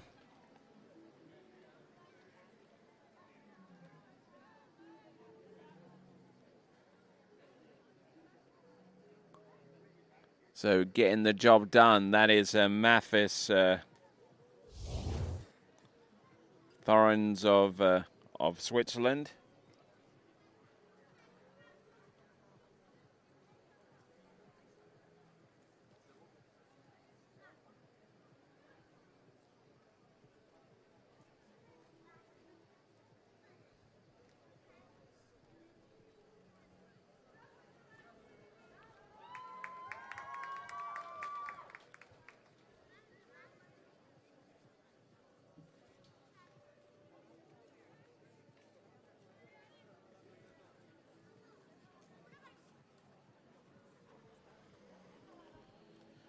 Okay, so in recent times, he's able to get through, to get round 4 buoys on 16 meters. But he's going to need to produce something way in excess of that if he's to have any hope or any shot of making it through to the U14 boys, a slalom final. This is 55K, 18.25 meters. Letting himself drift down course and a little bit too much there. It looks like it is going to be it's going to be 4 on 18.25 meters at 55K.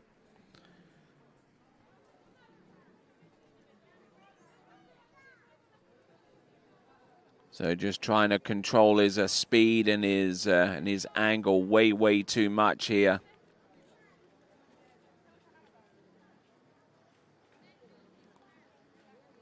So Mathis Thorens with 4 on 18.25 meters at 55K. And just left everything going down course way too late there. So that is a score for Mathis. As we now turn our attention back to Greece for Nikolaos Stavropoulos.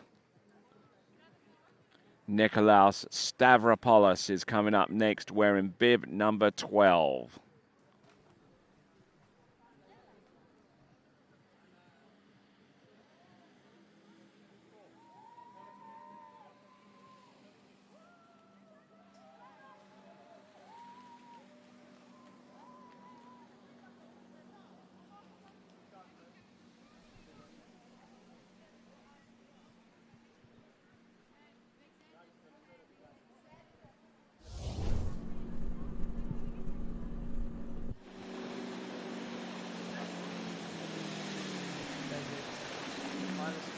All right, we are about almost halfway through this list of Boys Series 2 slalomers. We're going to see Oscar Leal in a few moments. But before him, we'll see Nikolaos Stavropoulos of Greece, wearing bib number 12.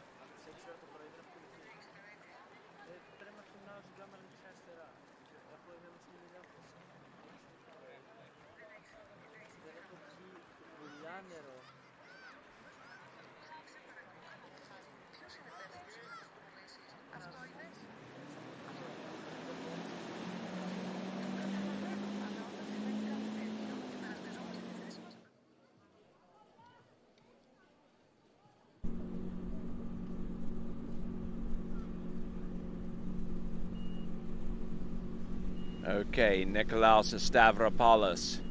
This is 49K on 18.25 meters. Now, as far as I can see,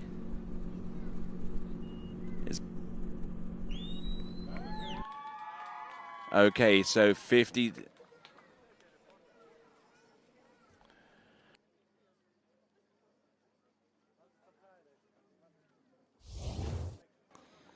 All right then, so 52K confirmed as the opening pass for Nikolaos Stavropoulos. So he's gotten through 52. Now, as far as I can see, so far as his previous results are concerned coming into this event, about as far as he's been able to get has been about 2 on 16 meters. So he's within 8 buoys of his season's best so far this season. And he actually had the audacity to backside number 6 there on his opening pass of 52.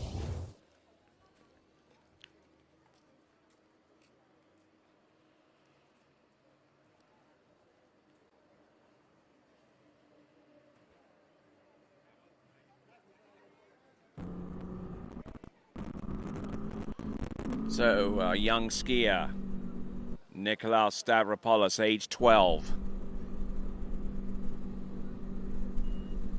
Nikolaos Stavropoulos, there's number 1.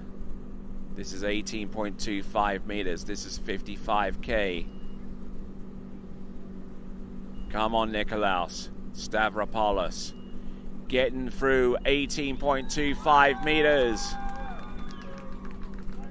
And is now within a third of a pass away from equaling his PB,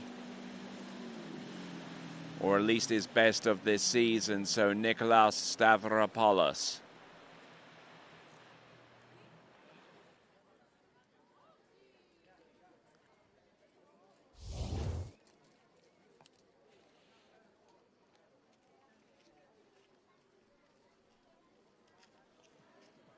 So looking at this once again, and he was definitely on backside mode here.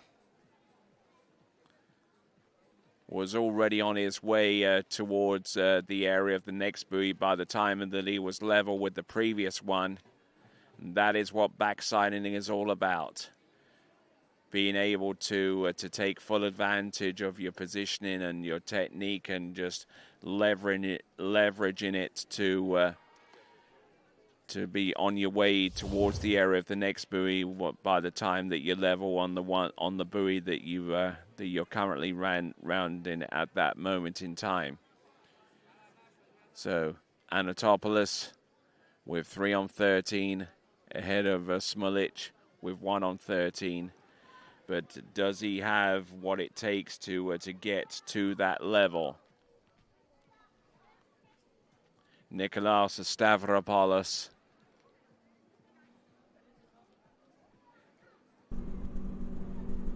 All right, here he comes. If he can get past 2, it'll be a season's best. There's 1. There's 2. Oh, getting broken over off number 2. He's round number 3. He's still there, you know. He's round number 4. He's round number 5. Can he make it round number 6? And his first ever attempt at 14.25 meters comes up next. That is Nikolaos Stavropoulos.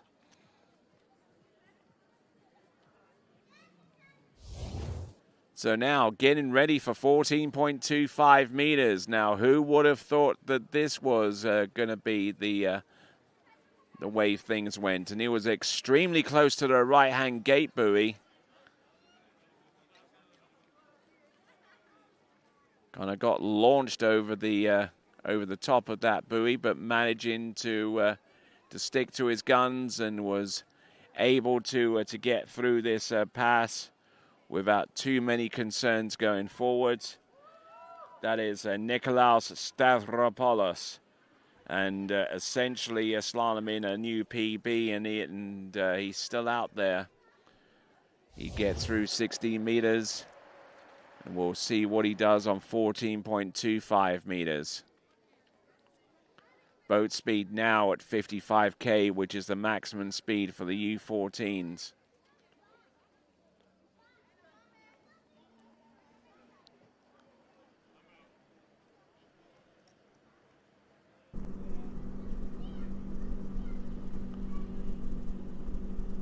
All right there, that's 1. There's 1. And inside buoy number 2, so that is 1 buoy on 14.25 meters. A new season's best and a new personal best from what I'm able to ascertain. So that is a 1 at 14.25 meters. 55k for Nikolaos Stavropoulos. But it's a no gate, though. It's a 6 buoy count at 16 meters at 55k, or 0 at 14.25 meters. 0 at 14.25 meters, because that represents an actual attempt on that particular run. So it's a 0 at 14 rather than 6 on 16. Still results in the same buoy count, however.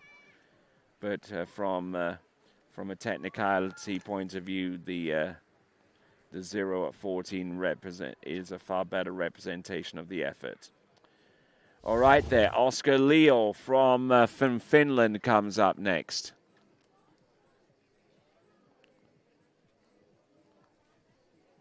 So good morning to each and every one of you out there. It is still morning. Approaching 12 noon right now here in Greece, otherwise known as the Hellenic Republic. So glad to have you on board here.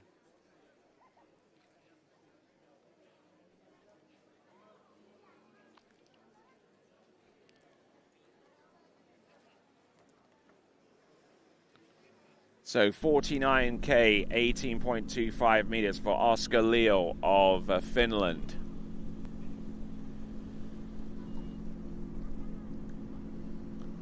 Now we're getting guys in all shapes and sizes here.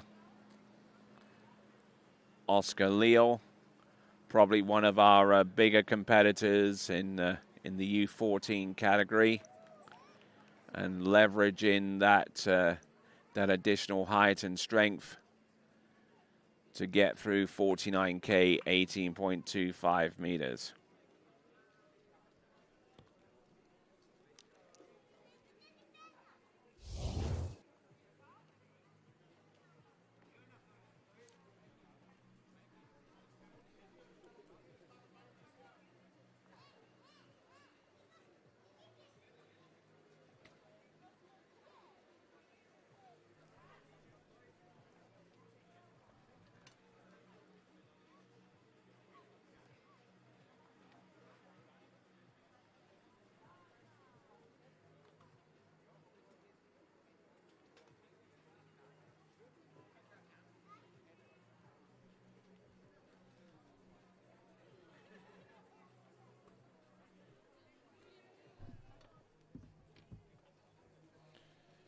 All right, then, moving right along, Oscar Leal, 49K, 18.25 meters. We'll get confirmation of that in just a moment as Ricardo Botas lines up with the course.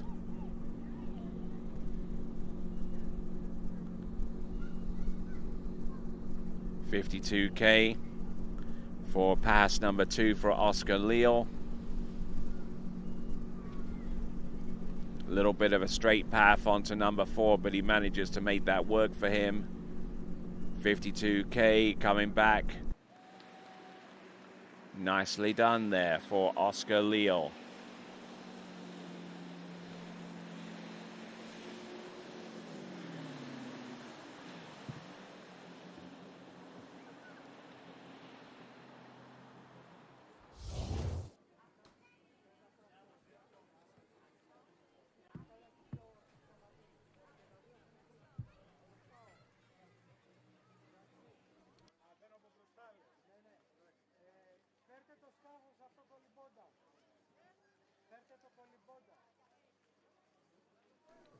Okay, just seeing Oscar Leal here.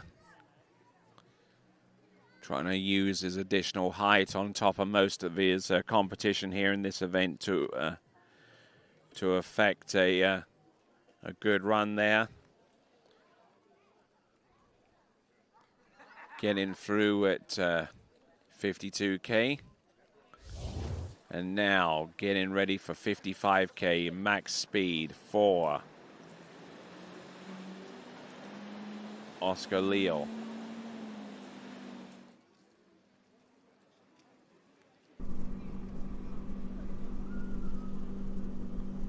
Okay, Oscar Leal.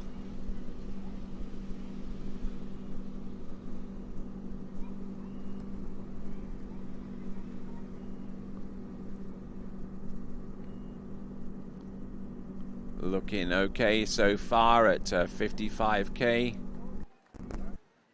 Getting the job done there and getting ready for the next run, which is going to be on 16 meters.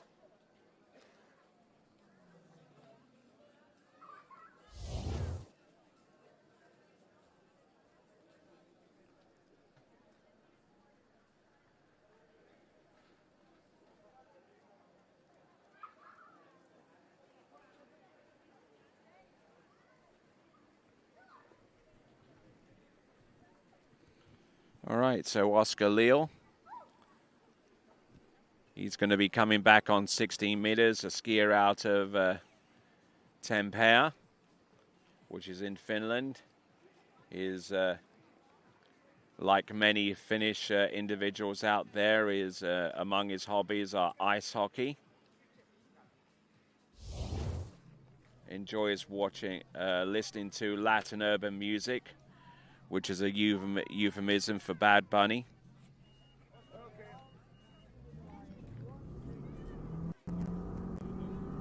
Trains under the guidance of Jano Lami, Jutta Menestrina, and Meta Lami over there in Finland. Prefers tricking more than anything else, but he's out here trying to put out a decent score there on the slalom course. So it looks like it is going to be a 2-buoy count on 16 meters at 55. And actually, it's one of his best slalom scores of the season.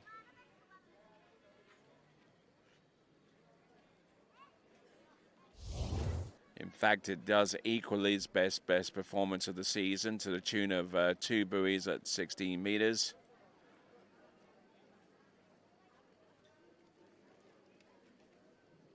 Getting that ski just angled away on buoy number 2, but the amount of time that he spent letting that ski turn cost him. And there we go. That is a 2-buoy count for Oscar Leal.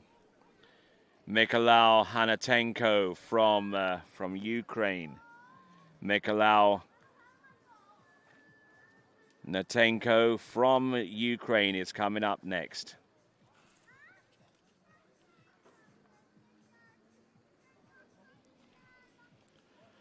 So 55K, 18.25 meters for Mykolau Hanatenko.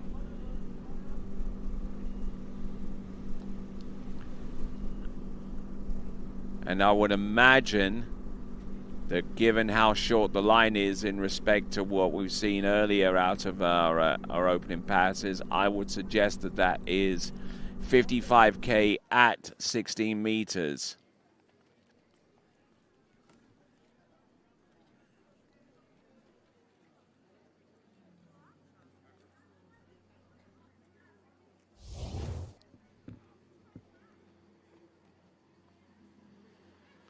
Okay.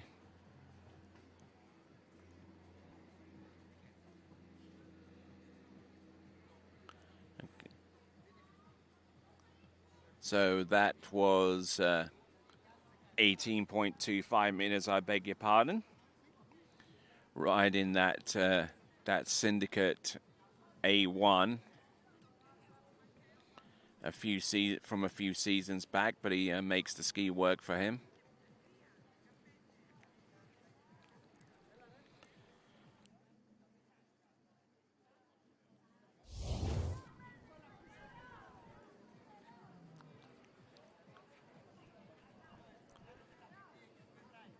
There's Ricardo in the towboat, and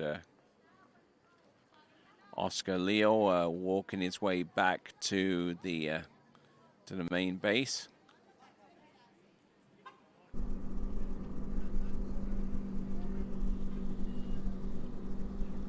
So, Mykolau Hanatenko from Ukraine.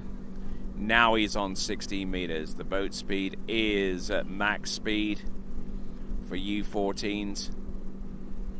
Coming to us from Ukraine, that's Mykolau Hanatenko, who skis out of Dnipro.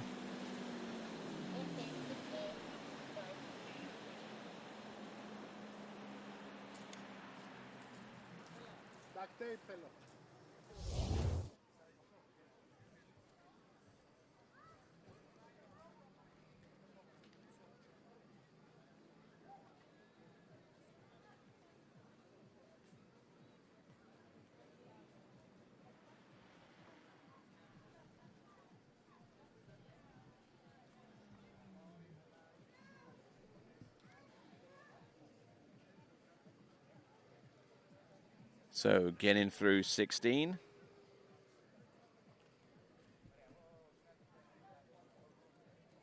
Best score of this season is 1 on 13 meters, and a score of something around about that range would put him in the top 3.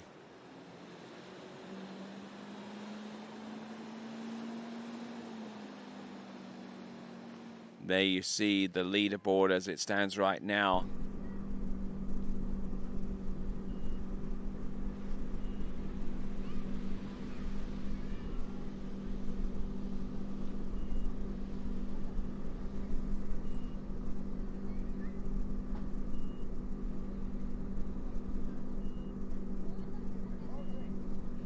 So there we go. Getting through the That pass of 14.25 meters, making it look like a breeze out there. Getting the job done here, keeping a good tight line through the entrance gates. Split straight down the middle there.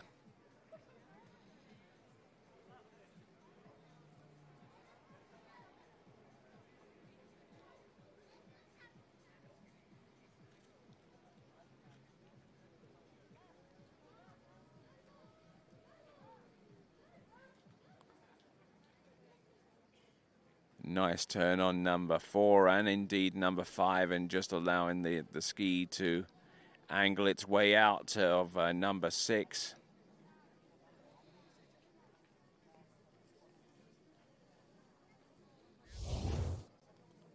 So now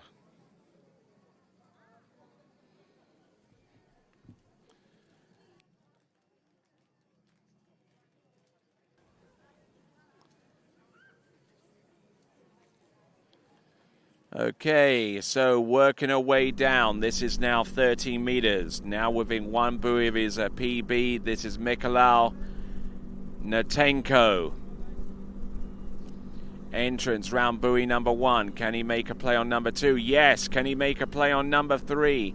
Yes, he can. Tightens up the line and scores a new PB by two full buoys. That is Mikhail Natenko. And by getting 3 buoys on 13 meters, that moves him up into the top 3.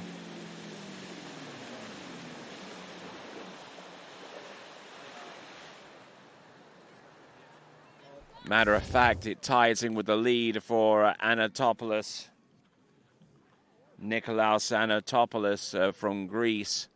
So we got a 2-way tie for the lead. Now, which is going to be a little bit concerning here, because when we continue to go down the list and try and set up a score, a potential target score, then there is a better than average chance that it could well be 3 on 30 meters, and you know what that means? The potential of a runoff for either 11th or 12th. I mean, we're a little ways away from making that confirmed determination, but it's something that we need to keep an eye on as we move forwards in this event, as we get ready for Luca Graham of Italia.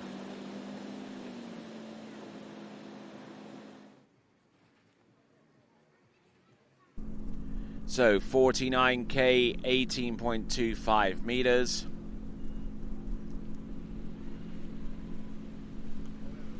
Sets himself up well for number 1 and number 2.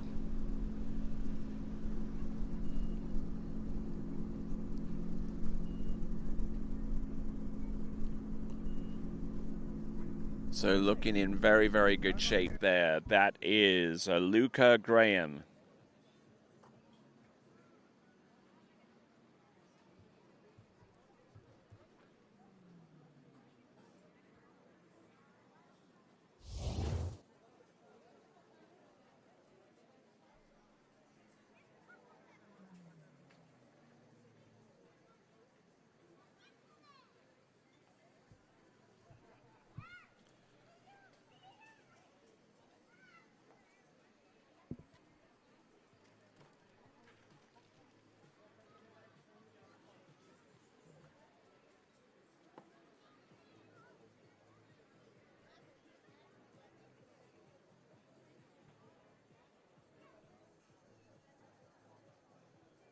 So in an earlier tournament in Italy, managed to get again about 2/3 the way down a 14.25 meters.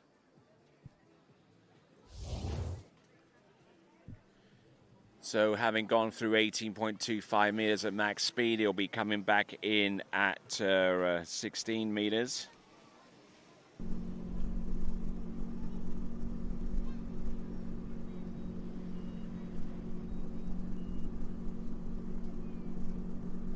But he actually started at 49K, 18.25 meters. I beg your pardon. So 18.25 meters returning.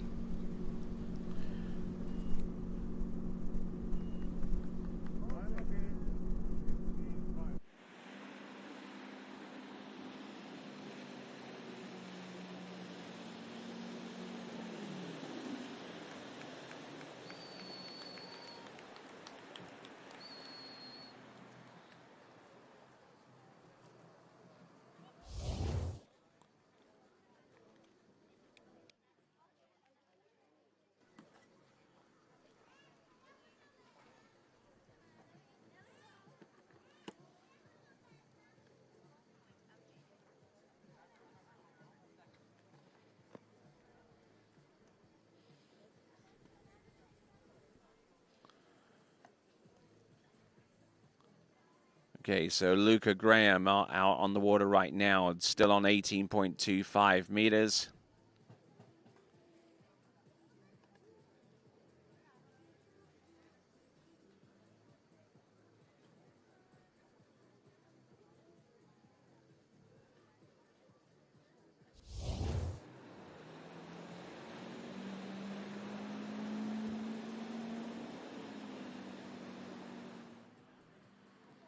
All right, then approaching the course, same line length, 18.25 meters. 55K. Max speed for the U14 slalom.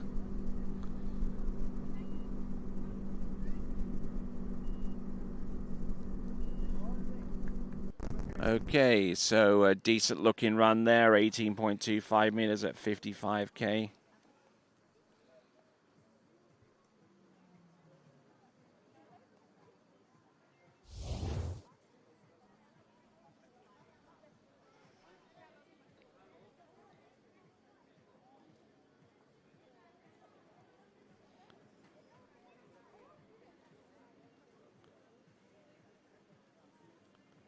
So Luca Graham, the younger brother of one Scarlett Graham, who will be competing here a little bit later on in this competition in the U17s, where she placed as the #1 female U17 jumper at the recent U17 World Water Ski Championships that took place in the latter part of March, early part of April.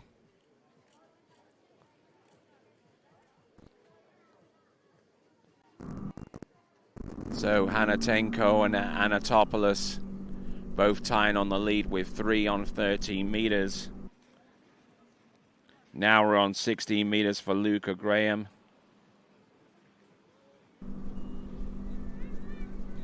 Oh, again, not a particularly good start there on 16 meters, getting round 1 and getting a little piece there of number 2.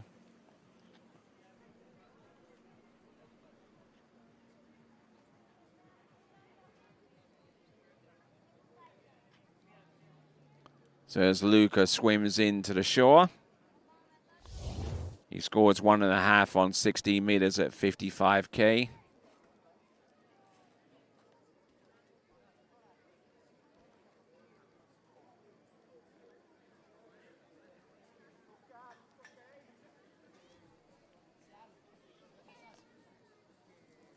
So 1.5 on 16 meters at 55K. So now we're going to go on to Stefanos Doskaris from Greece. 49K I'm hearing from the dock for his opener.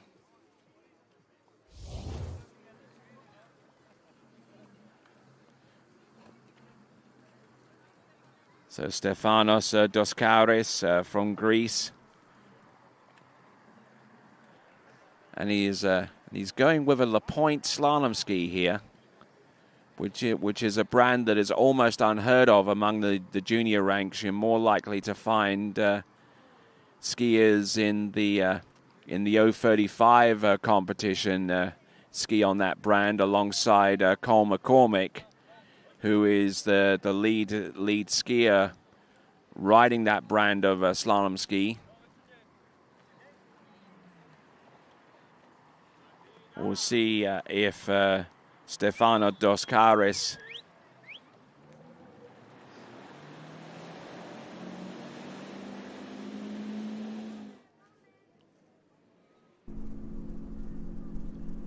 So Stefanos Doskaris from Greece.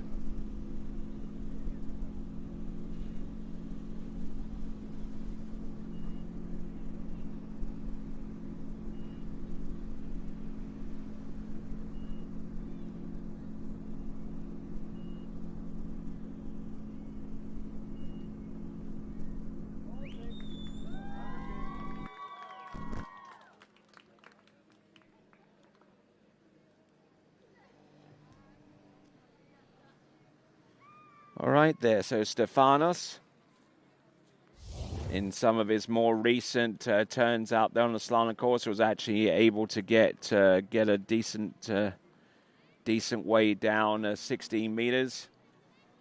His best score is 3 at 16.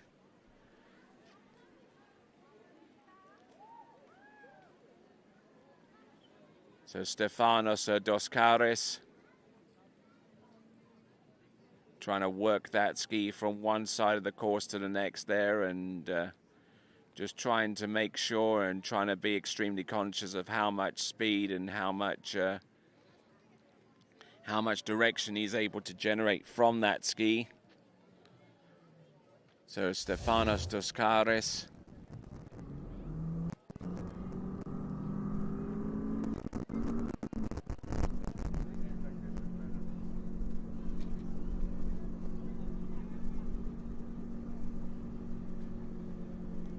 All right there, 18.25 meters at 52K.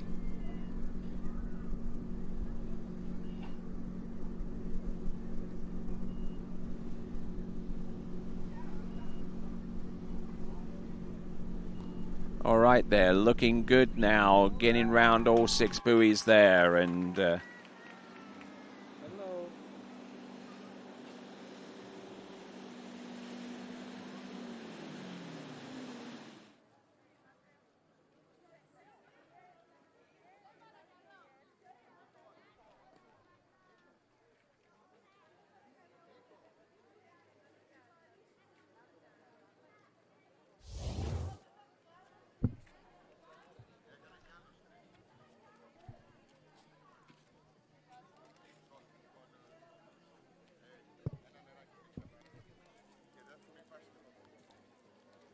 all right, they're not looking bad at all there. Had to take a little bit of a double pump there. So 55 at 18.25 meters coming up. Ran 49 for his opener, back at 52 for his second pass.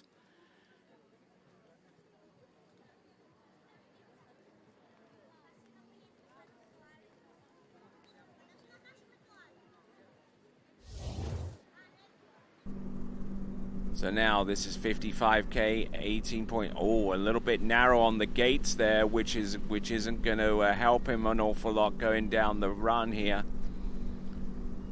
18.25 meters at 55K. But again, inside a buoy number 5, so the amount of speed that he took for the majority of that pass, he was not able to bleed off. And it's going to be 4 on 18.25 meters, 4 on 18 meters at 55K for Stefanos Doskaris, I should say.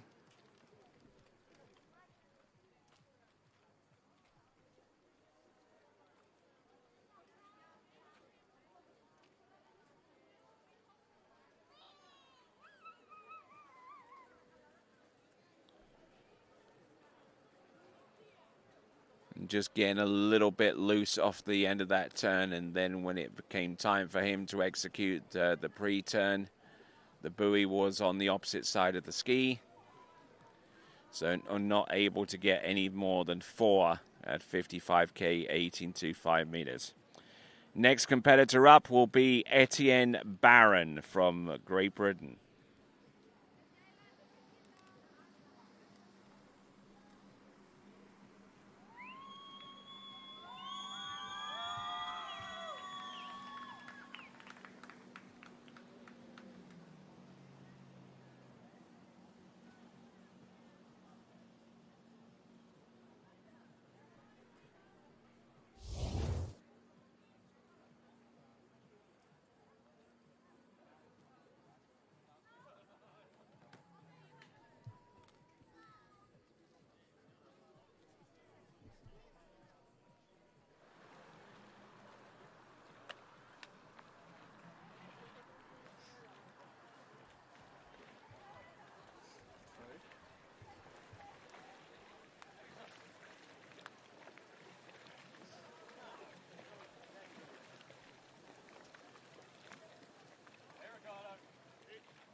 right there. So electing to go at 52K for his opening pass. This is going to be Etienne Barron.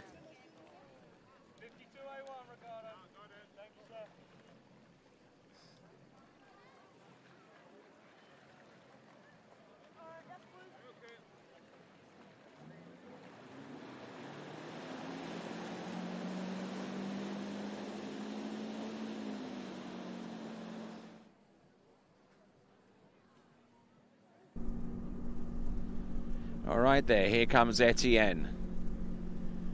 52K. One speed short of maximum. Line length of 18.25 meters. Where it will stay until he gets through the max speed, which is going to be 55K for Etienne Barron.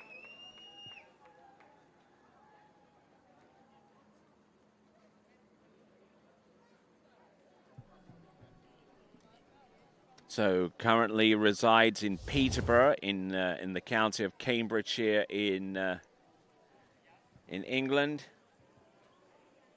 Would ordinarily ski with the likes of Rob Hazelwood, who he lists as one of his coaches, alongside Damien Akera and Danny Jays.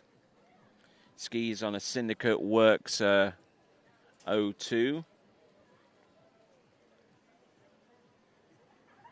And started competing.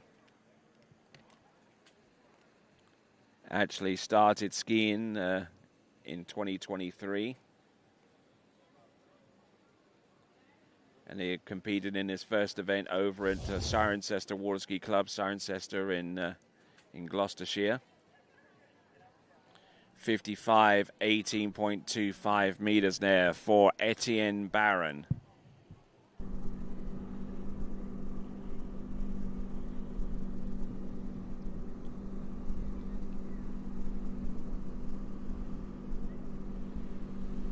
Oh, nice turn. Good solid weight crossings here. And showing us some elements of Rob Hazelwood's slalom technique, using that high outside arm in order to execute the turn. So good to see Etienne Barron get through that pass of 18.25 meters at 55K. We're getting close to being able to establish a target score that our skiers have to exceed in order to be guaranteed one of those 12 coveted spots through to the U14 boys slalom final. We've already done that with the trick skiing in U14 girls tricks. So we've already got 12 finalists lined up for that event. And there is Etienne Barron. We will see if he can get the kind of score that would be necessary going forwards. This is 16 meters for Etienne Barron. Looking good.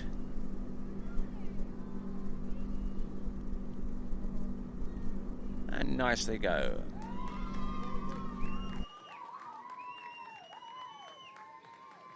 So riding that Syndicate slalom ski to great effect there. That is Etienne Barron.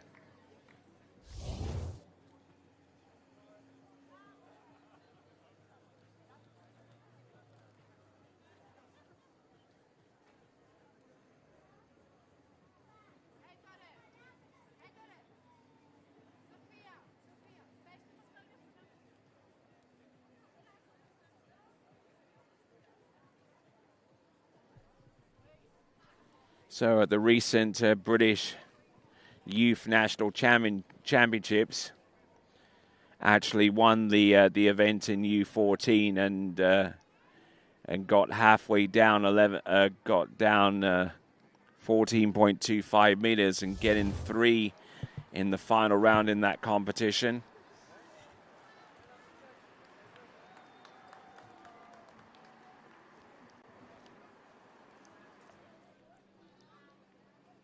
Let's have a look and see what he can do. This is Etienne Barron rotating on the back of the ski at 14.25 meters. Oh, and he does not get the ski outside buoy number 3. Tried to sell us on it, but no one was buying it. It's going to be a 2 buoy count at 14.25 meters. 2 at 14.25 meters.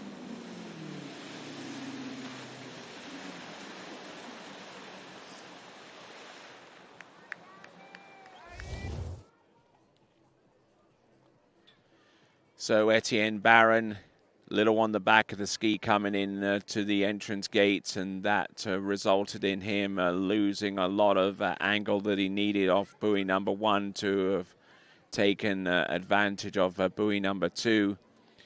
He's a lefty, which meant that he started off with a weak side turn to go through the entrance gates, but he's happy with what he's got. It is within 1 buoy of a PB, so not too bad of an effort there for Etienne Barron. Next competitor up is going to be Alessandro Bonetti from Italia.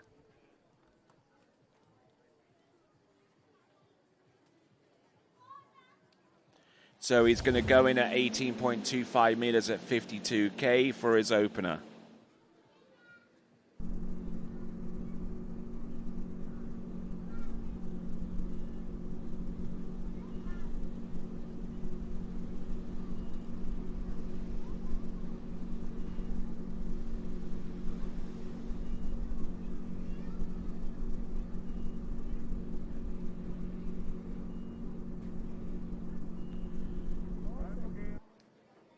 So Alessandro Bonetti, we move from a skier who has a personal best, or at least a best score this season of 4 of 14.25 meters, to another skier who has more or less the same kind of best score this season, in the form of Alessandro Bonetti.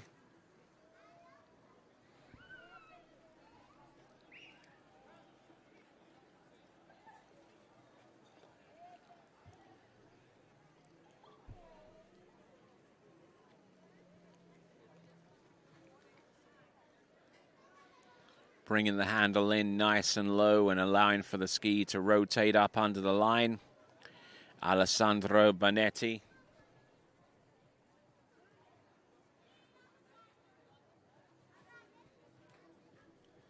Not much to talk about in regards to Alessandro Bonetti, and not least so far as biographical information is concerned, but we'll concentrate on what he's doing right here. Started off at 52, now this is max speed of 55K.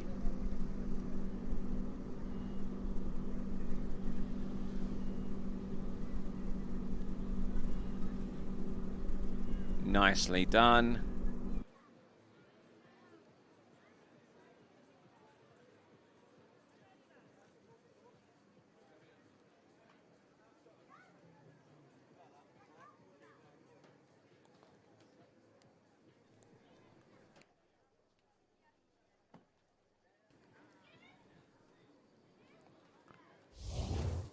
Okay, so looking at Alessandro Bonetti taking a hard turn towards buoy number 1 and managing to bleed off enough speed to continue on his path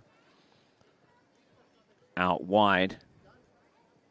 Good angle off number 3. I'm impressed with that.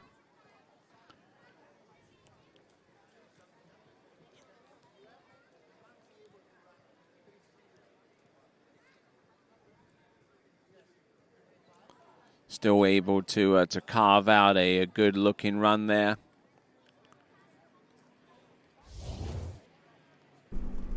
So Alessandro Bonetti on 16 meters. Still a little ways off from a season's best score.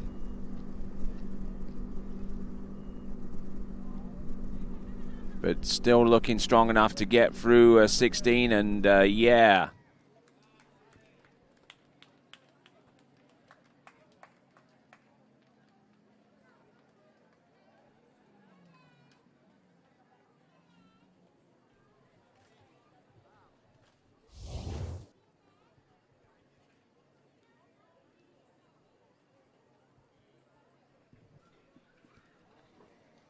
So in his first year skiing in under 14s, he's been able to get a good 2/3 the way down the pass of 14.25 meters. Did that at the PK Slalom Cup, which was in the second weekend of July. So Alessandro Bonetti is now at that pass of 14.25 meters. Now let's see what he can do with a better start here. Let's see what he's got. Keeping the line tight here. Entrance round buoy number 1. He has a tight line into buoy number 2, and he tries to whip the ski round to try and get an early approach into number 3. But nothing was doing, so it's going to be 1.5, 1 1/2 at 14.25 meters.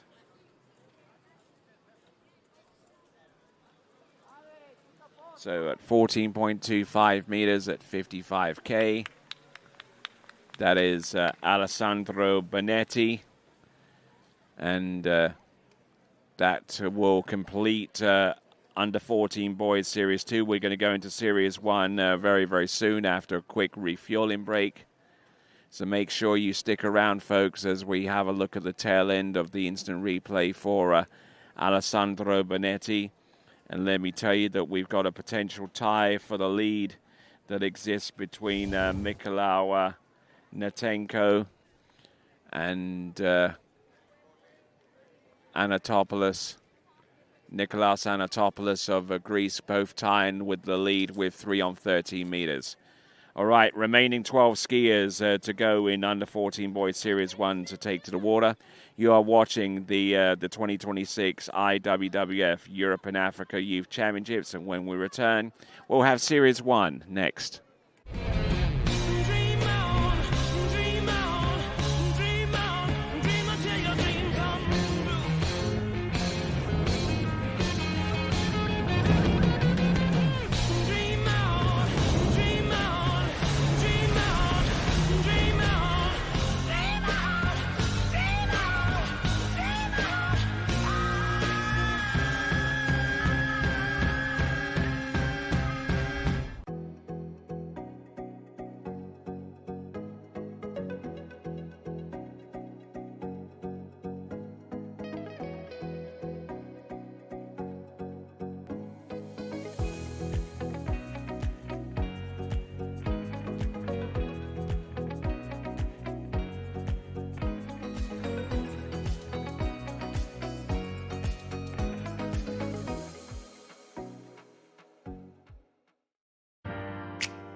Thanks for calling Wakehouse. This is Brian. How can I help you?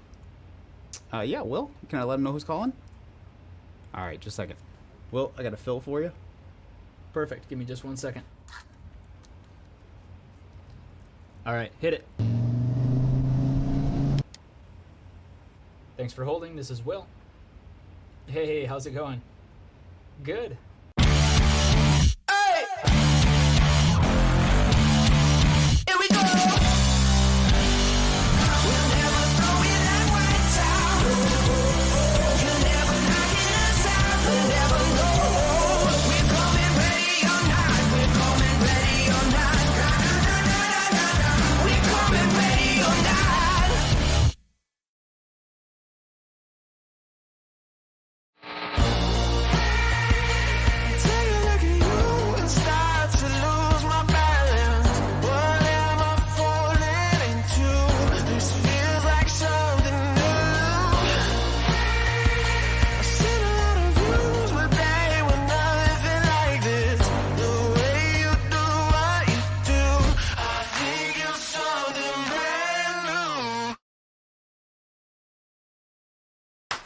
What if I told you there was a place where the sounds of nature are only broken by the roar of a boat, a place where that summer feeling lasts all year long, a place where the Florida sun is only outshined by the smiles of the skiers, a place where first-time skiers can ski alongside world champions and the world-class coaches work with all levels of skiers.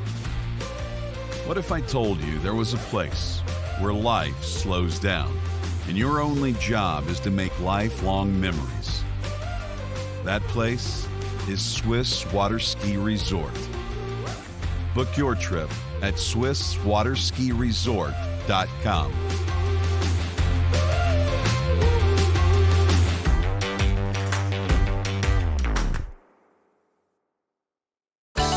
It's well known that Canada has produced many of the best skiers the world has ever seen. Well, more and more skiers are coming to realize Canada's Shuswap Ski and Board is one of the world's best pro shops. They stock D3, Radar, HO, Connolly, Reflex, Masterline, Syndicate, Stokes, Camaro, S-Lines, Eagle, KD, Stealth, Pegosky, O'Neill, and back them with Shuswap Ski and Board's performance and fit guarantee. Check them out online at shuswapsnb.com.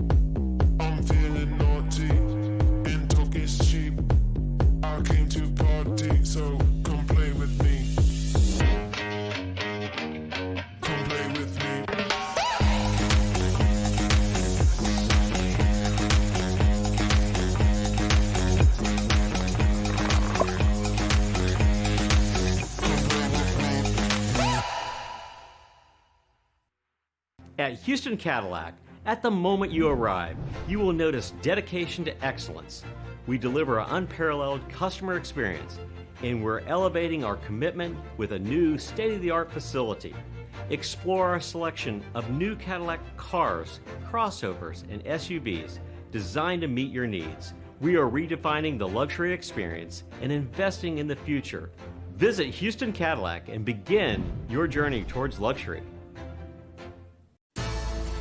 At Dillinger Insurance, we have over 50 different carriers to shop your home, auto, and recreational vehicle insurance needs.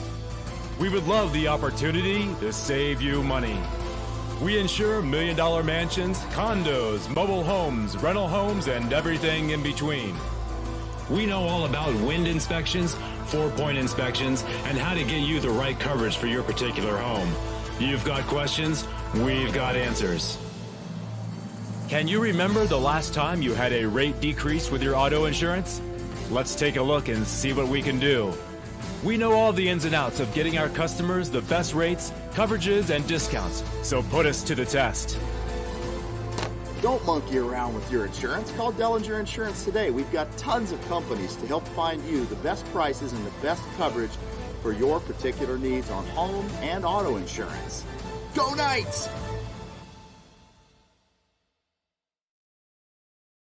My name is Thibaut Dalen and I'm the broker of Dalen Real Estate. And today I want to show you some of our special listings located in Florida's world famous water ski hotspots.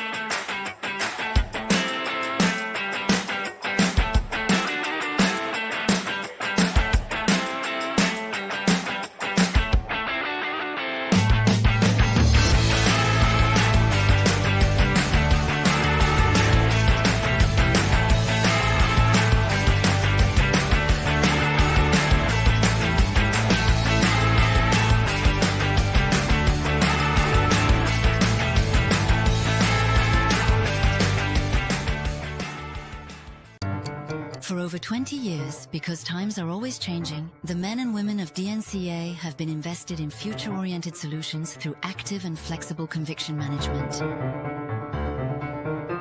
Times change, values remain. Entrust your savings to an asset management firm to meet your long-term financial goals. DNCA, Maison d'épargne de valeur. Speak with your financial advisor. The perfect holiday isn't a destination. It's a feeling. That's why we don't sell packages. We listen. We design. We create journeys as individual as you are.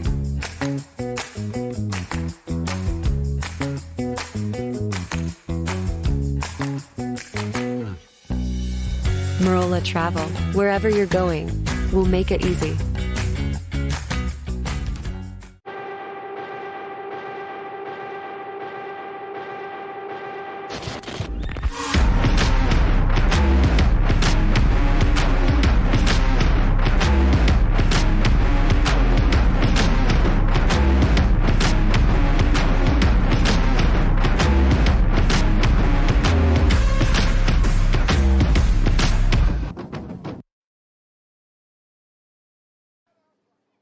All right then, folks, welcome back to live and continuing coverage of this, the 2026 IWWF Europe and Africa Youth Championships for U14 and U17.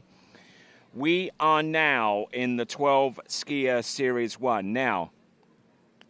So now, look at the leaderboard right now. We've got a two-way tie for the lead. So for both of those competitors to make their way through to the next round, and taking into account that we're taking 12 through to the next round, and we've got a 12 skier Series 1, then there needs to be not one but two skiers to come up short between now and the end. Two skiers need to come up short at the very least of 3 at 30 minutes for those top two to advance. And didn't I predict that a few minutes ago? Well, there you go. Leon Gut will be our leadoff skier. Then Paul Shogi from Austria, Aaron Lamy from Finland, Artur Broto from Switzerland, Carl Arthur Anderson of Denmark, Gabriel Broto of Switzerland, Tobias Visili from Czechia, Frederick Volnar from Austria, Vincentus Ostras from Lithuania, Emil Malmi of France, Maximilian Zelinsky, and there was one other competitor, and that was Franz Josef Stockgänger. 55:18.25 meters for Leon Gut. Almost a little bit narrow on number 3 through no fault of his own. Well, a little bit of a fault of his own. He decided to flip the ski on its inside edge a little too early. But none of that's important now in retrospect, because he's able to get through the opening pass.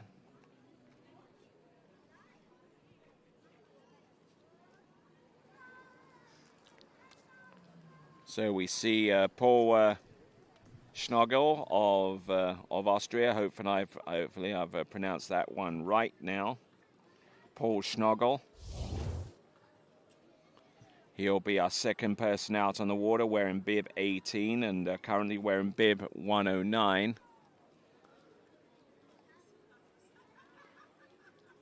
Our opening skier in the Series 1 Slalom.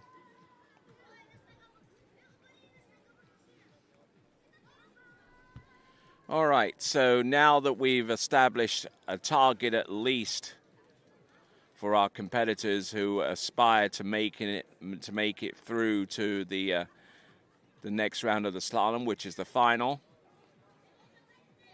That target is 3 at 13 meters.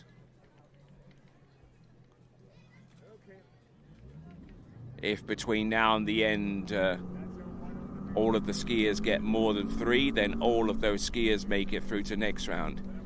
If all but one goes more than 3 at 13 meters, then we would have a potential runoff. And if all but 2 or more ski less than 3 at 30 meters, then both of those competitors that I mentioned, who are in the current two-way tie for the lead, Mikołaj Natenko and Nikolaos Anatopoulos,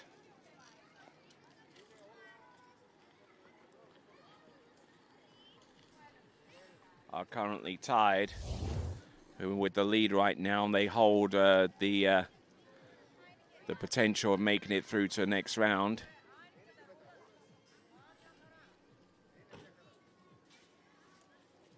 Not a bad opening salvo of turns and passes.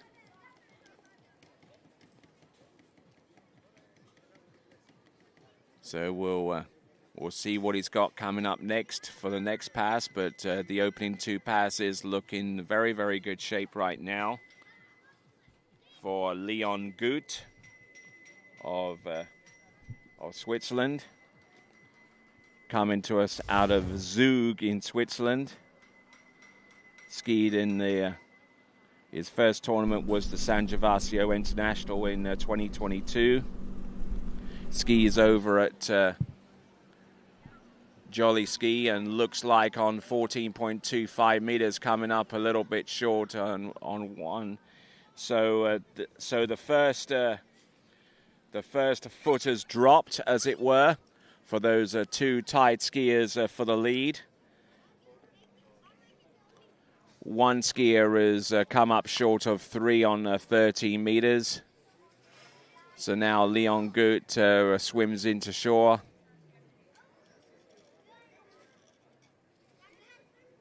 So half a buoy, 0.5 at 14.25 meters at 55K. There's still an outside chance that he would make the final, but he's going to need an awful lot of fortune to go his way with the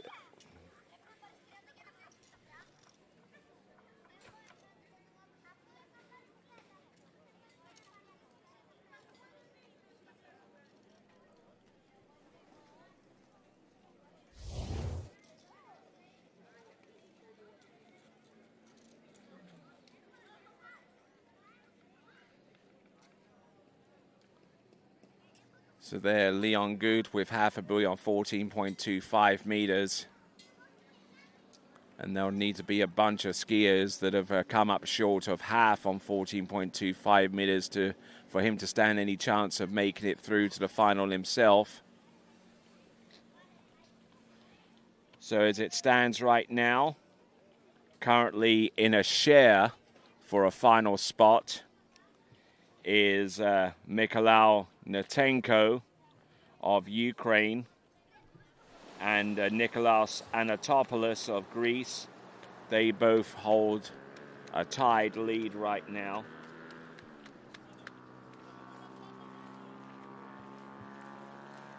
And in order for our remaining skiers to make their way through to the next round, then they would have to outrightly ski more than 3 on 30 meters. Now, next competitor up, representing Austria, is Paul Snoggle.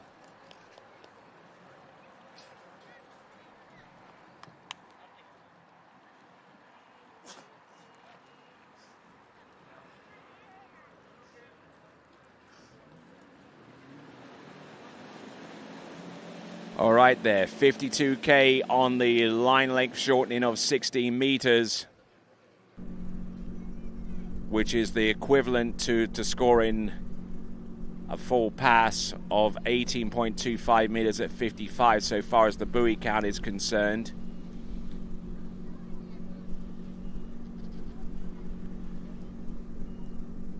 $52K, 16 meters.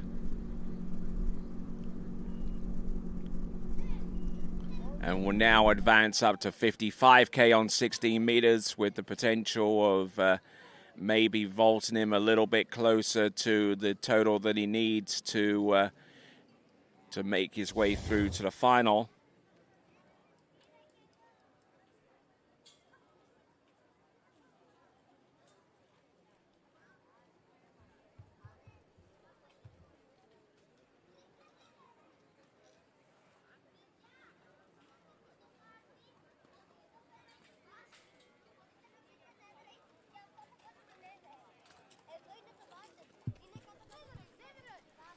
All right, so looking at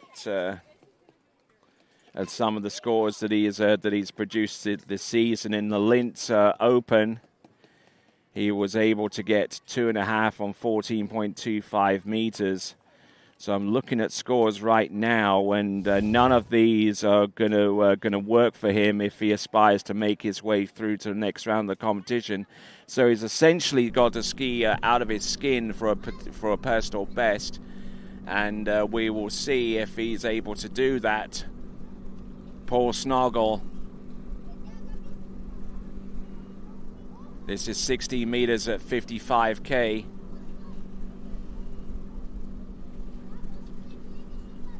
And Paul Snoggle getting through 16 meters at 55. He's getting closer to where he needs to be. And he's going to have to conjure up some David Copperfield type magic going along with his performance out there.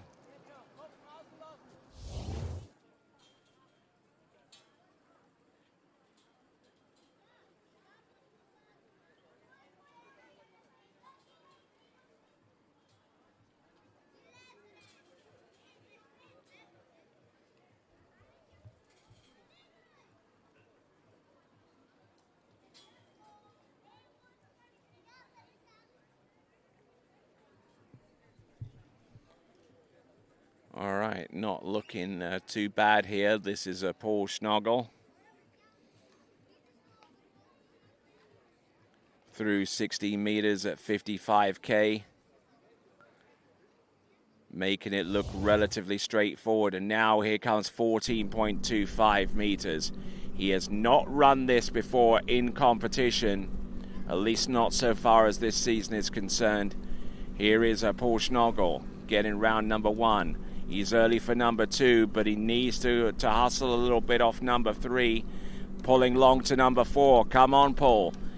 From Austria, Paul Schnogel getting round number 6. There you go. Good skiing there. Wonderful stuff. And is now within half a pass away from making it through to the next round. And here's the rub, folks.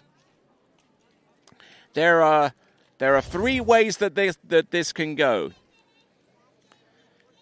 If he scores less than 3 buoys on 13 meters, he will put the current 2 tied for the lead through to the next round of the competition. But if he scores more than 1, then he would be currently in 3rd place right now, and his score will be the next one that will be the bubble score.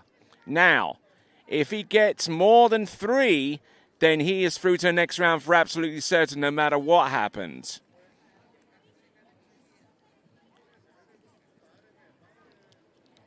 But if he scores exactly 3, then he'll go into a 3-way tie for 2 spots going through to the next round, and a runoff could potentially ensue unless there is one more skier that would score less than 3.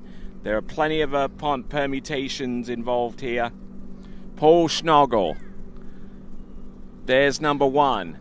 Getting number 1. Does he make it round? Oh, and it flips the ski round number 2. That is going to be 1.5. That means that the two skiers, one from Greece and one from Ukraine, are through to the next round of the competition on the basis of their scores in a two-way tie for the lead. Paul Schnogel there of Austria, who I would suggest is probably skiing his season's best right here. Round number 1 and round number 2, not terribly used to getting that far down on 13 meters, but yeah, absolutely, you go celebrate. And he might have another reason to celebrate if there is one score between now and the end that's less than 1.5 on 13 meters. We're going to have a look at that leaderboard in a second just to confirm. But Paul Schnogel getting the job done there. So as he swims into shore, 52.18 for our next competitor to take to the water. This is going to be Aaron Lamy.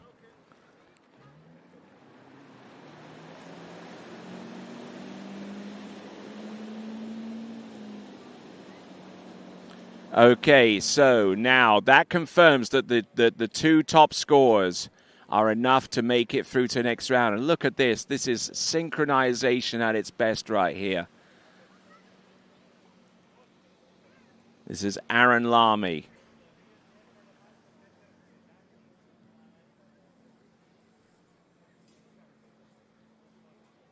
Doesn't get much better than that, does it? There you go. Some great aerial shots there, courtesy of Connor Pesic. And one of them is the practice lake, which is at the top, and the tournament lake, which is one at the very bottom. Now, Aaron Lamy. Now, the top score, the bubble score that our skiers need to exceed is 1.5 at 30 meters, and that is the score from Paul Schnogel. The top two scores of 3 at 30 meters between Mikolau Natenko and Nikolaos Anatopoulos are through to the next round of the competition. We have 10 skiers remaining. The top two scores, of which there is a two-way tie for, are through to the next round of the competition without a need for a runoff of sorts.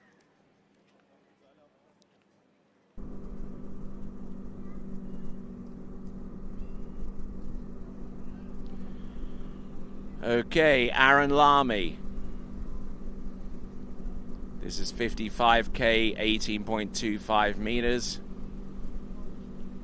Oh, a little bit on the back of the ski here. Through the exit gates and able to get through that run.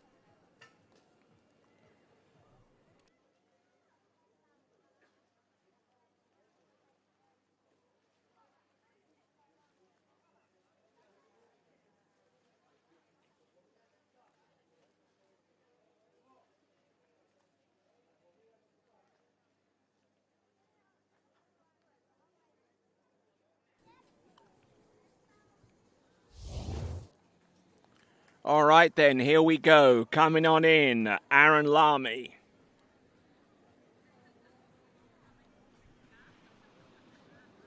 Favorite event, this one, the Youth Europeans. Skis with the entire Lamy family, naturally. Enjoys ice hockey, downhill skiing, climbing, and mountain biking. So getting through that run, that is 16 meters. We'll double check on the line length and at the speed. I believe the speed's at 55K and he came back So now getting ready for 14.25 meters. He is within 8 buoys of making it to the promised land, folks. This is Aaron Lamy.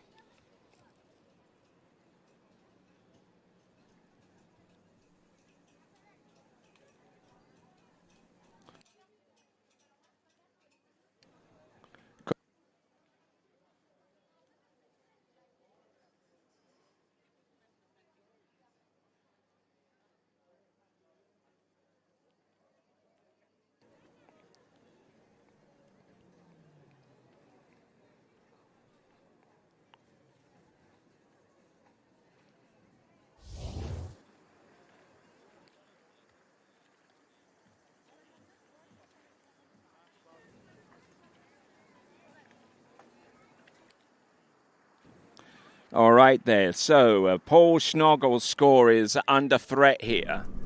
Not immediately with this pass, mind you, but this is 14.25 meters. He gets round buoy number 1. He's pulling long to get round number 2 and gets 2 at 14.25 meters. 2 at 14.25 meters at 55K. That means that Paul Schnoggel has advanced through to the next round of the competition, and therefore means that our next breakthrough score is going to be 1 on 30 meters.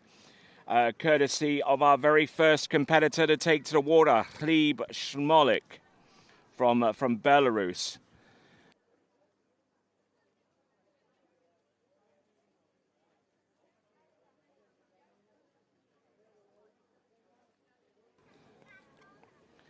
So now the target has been reduced from 1.5 to 1, and that target is Gleb Smolik from Belarus, our very, very first competitor this morning, who slalomed an initial score at 14.25 meters, but then he was given a re-ride and would go on to therefore produce a score at 13 meters, in which it was 1.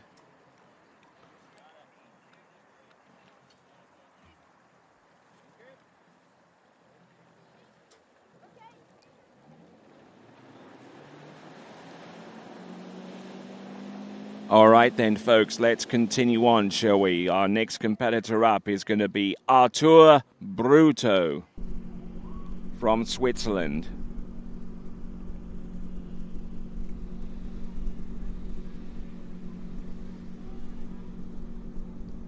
.52.18 is our belief that this pass is those elements of speed and line length shortening. 52.18. So the rope certainly looks long enough, and the boat speed doesn't look all that quick. 52.18.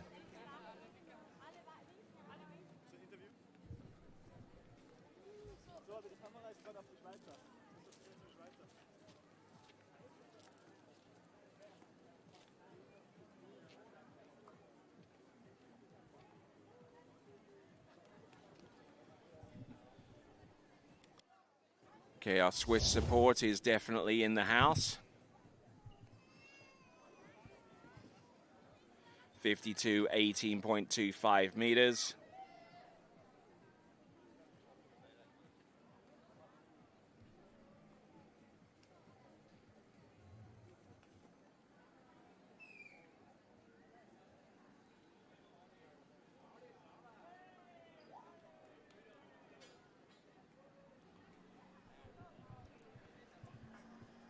All right, as we see him go through the instant replay, 52K, 18.25 meters. We now go to 55K on the same line length in order to continue on with this effort here.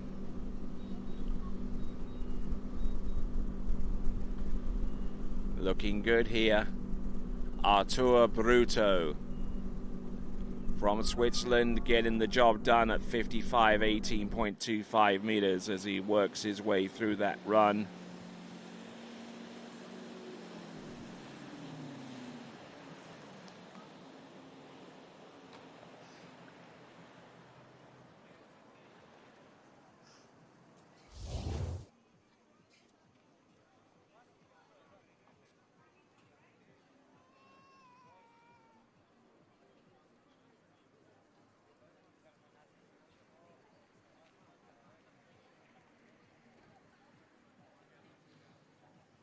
Okay, so Arturo Bruto looking good there on the instant replay. Let's have a look and see what is a slalom so far this season. His best score has been 3 at 30 meters twice at the Swiss Water Ski Championships. He is the current Swiss U14 slalom champion.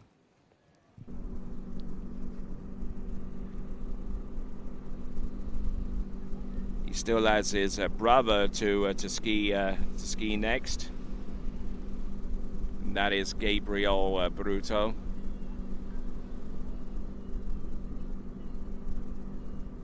This is 16 meters at 55K.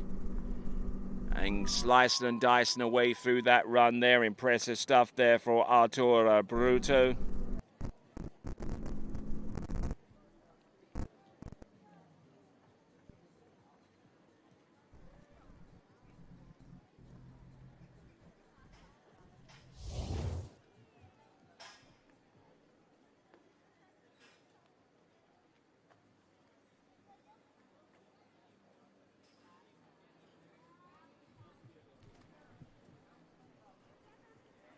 All right, then, moving right along here. The 3 skiers that have made it through to the next round of the competition are Nikolaos Antonopoulos, Mikhail Natenko, and Paul Schnogel. Those are 3, and there are nine scores remaining.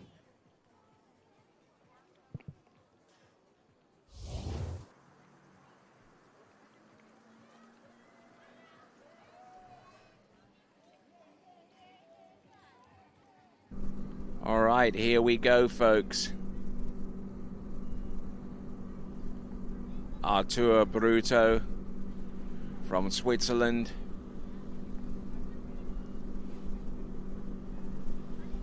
Not looking too bad here. Gets around number 5. Does he make... Oh, he crashes into buoy number 6 on 14.25 meters. That means that Gleb Smolik has made his way through to the next round of the slalom final. But Arturo Bruto, with his attempt to number 6, he may not be too far away from qualifying through to the final itself. As a matter of fact, he is the next bubble scorer. Arturo Bruto is the next bubble score athlete. He manages to get round number 4. He positions himself well for number 5, but managing to tighten up that line and trying to coax that ski into a turn, and nothing was doing there for him. So that means that we have 4 competitors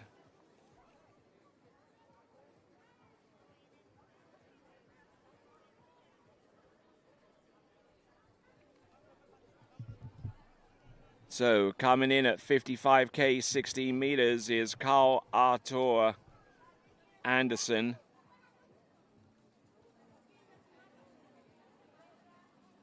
Coming to us out of Denmark.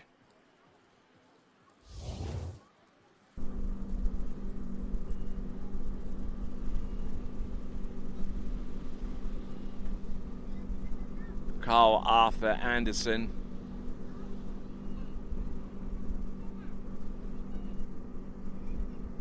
Oh, nicely done there. That is the opening pass. I believe that was 16 meters. We'll double check on that, but 16:55. So essentially what Carl needs to do is basically run the next pass. Sounds simple, right? As we have a look and see our previous skier, Arturo Bruto, take a few strokes in towards the shoreline. So Carl Arthur Andersen.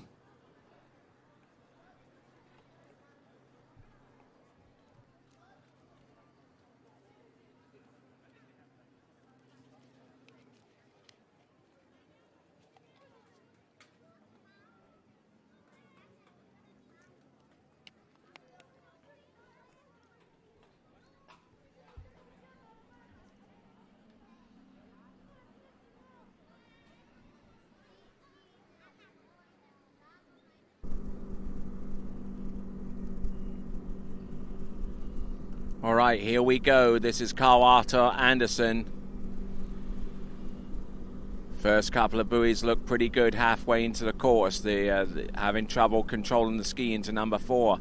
He gets round number 5. Can he make it round number 6? And looks like we have another skier into 13 meters. But moreover, he's put himself in a position where he is provisionally through to the next round of the competition.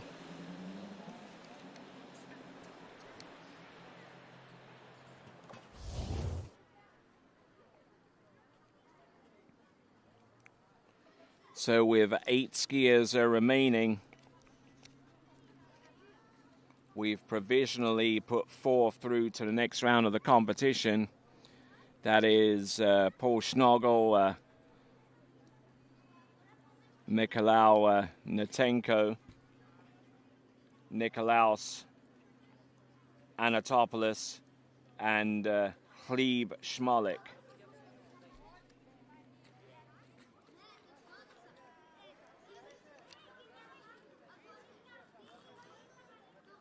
So 7 skiers remain.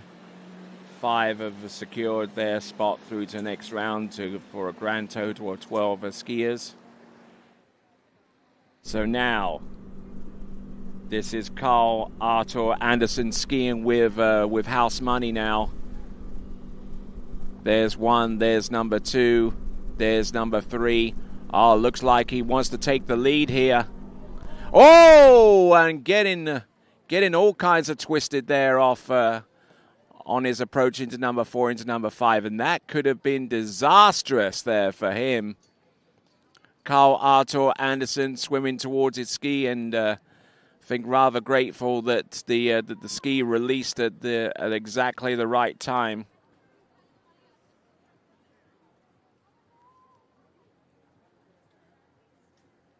He's definitely going to feel that in the morning.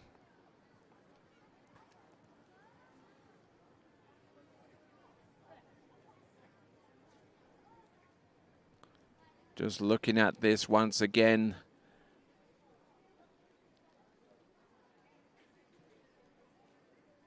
Certainly got round number 3, and he made his approach into number 4, which gave him the outright lead. Yeah, just got flipped onto his inside edge there as he tried to load up on the line. So Carl Arthur Anderson, that is going to be 4 buoys on 30 meters there for you, sir.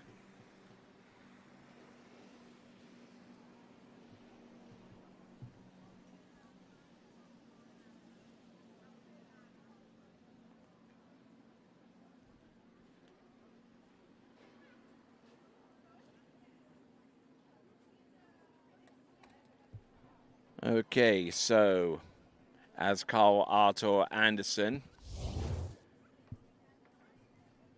has made its way through to the next round, it therefore means that the score of 5 on 14 meters by Arturo Bruto is still very, very much in the frame here as a score that could potentially put him through to the next round, but only if one of the remaining 7 skiers performs to less of a score than he did.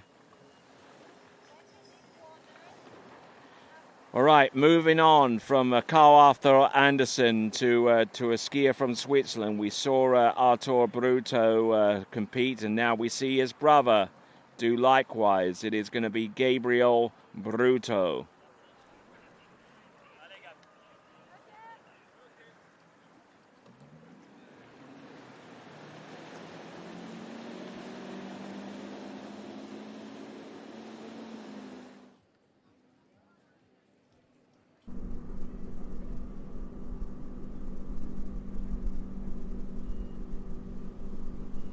$55K, 18.25 meters. Not looking particularly tidy, mind you, but managing to ease his way through this pass, 55.18, and now getting ready for 16 meters at 55K.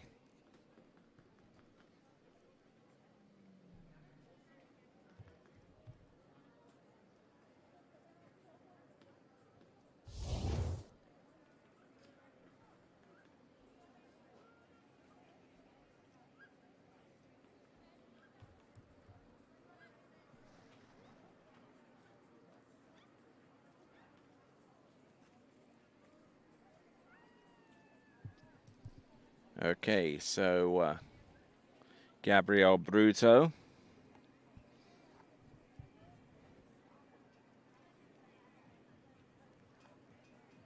In the Swiss Water Ski National Championships was able to get half a buoy on 13 meters. Actually, in the opening 2 rounds, he was actually able to get 3 on 13 meters twice.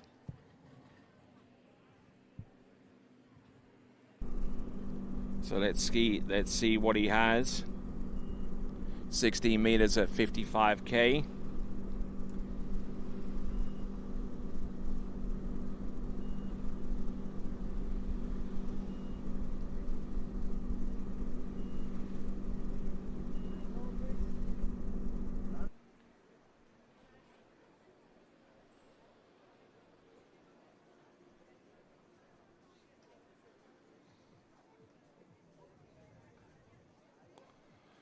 All right, continuing on with the U14 boys slalom. This is Series 1 now. This is where the serious stuff starts to happen.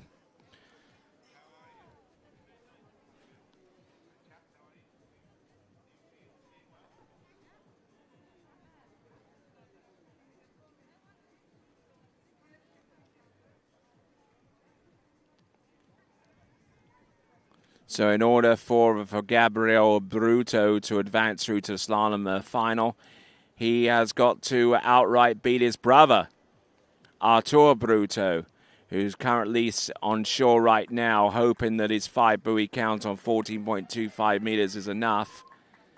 Gabriel Bruto, who just gone through 18 and 16. This is now 14.25 meters. The promised land is there for him to get to if he can score more than 5. He's trying to work his way intelligently through this run. He's round buoy number 5, and he'll make a play on number 6, and he advances through to the next round. Gabriel Bruto.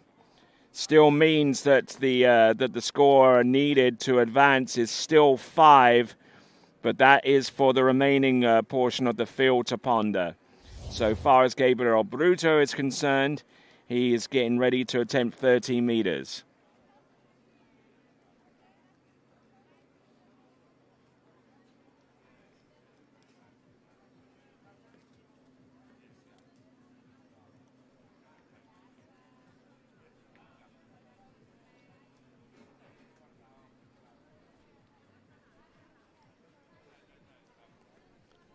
Okay, just looking at this once again, and there was never any doubt, was there? Not for the full buoy count at number 5, and certainly not for the play on number 6 that he made, as the Swiss are in celebratory mode right now, including Artur Bruto, who is on the shore side and is trying to get behind his brother here. There's 1 on 13. There's 2. A little bit long into number 3, but can he make a play on number 4? Can he make a play on number 5? No, not around number 5 he can't, but that means that puts him in a 2-way tie for the lead with Carl Artur Andersen, 4 on 13 meters. So good stuff there, and Artur Bruto has made it through to the next round of the competition. So with 6 skiers remaining, that means that we have qualified 6 through to the next round of the competition. Mikolau Natenko, Paul Schnagel, Carl Artur Andersen, Gabriel Bruto, who we just saw. And then 2 more competitors have also qualified through to the next round of the competition.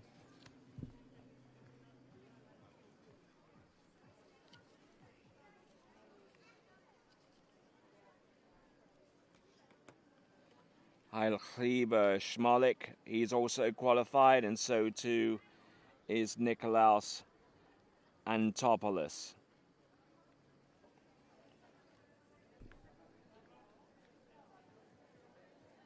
almost had that. If he'd had a cleaner turn round buoy number 2 into 3, that might have been a different type of celebration.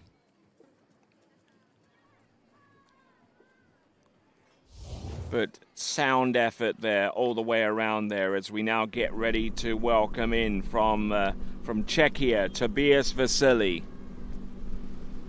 55K, 18.25 meters.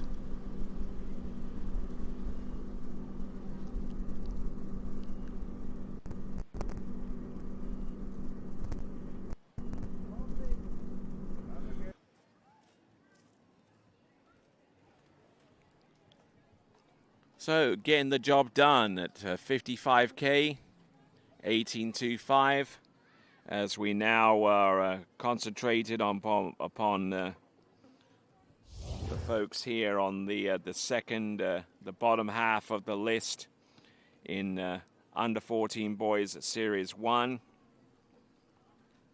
The next event to come after the completion of this one is the U17 Girls Series 3.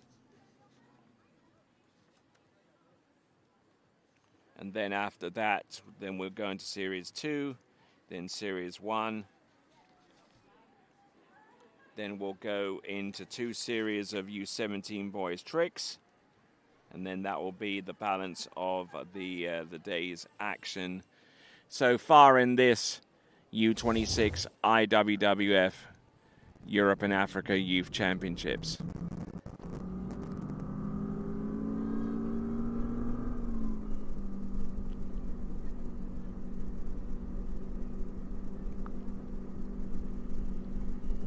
Here we go, folks. Tobias Vasily.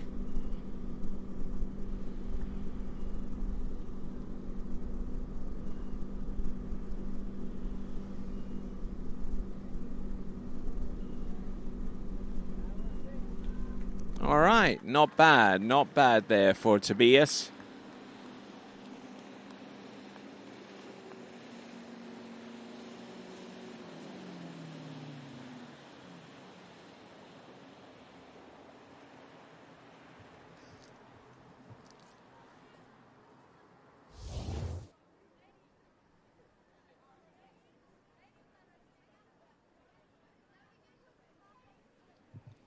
So Tobias Vasily, he came back there on 16 meters at 55.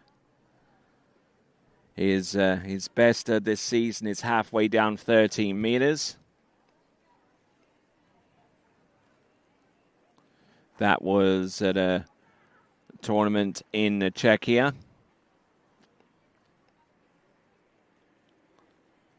At the Moravia Cup, he was able to get into 13 meters twice in that competition to finish third. And at the water ski season kickoff, he tricked in that competition but did not slalom.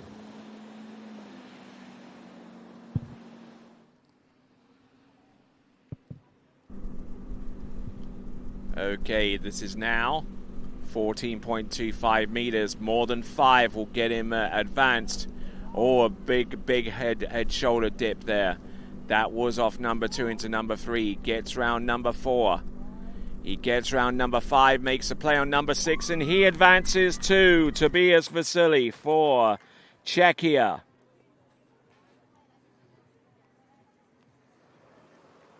So 7 skiers have made it through.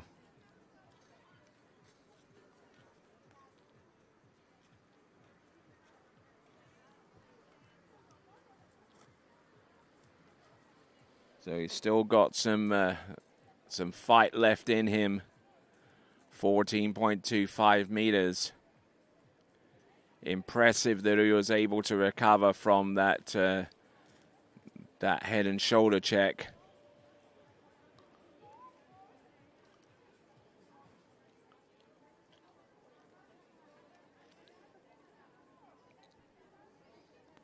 So now 13 meters comes up next there. We have a two-way tie for the lead between Carl Arthur Anderson and Gabriel Bruto.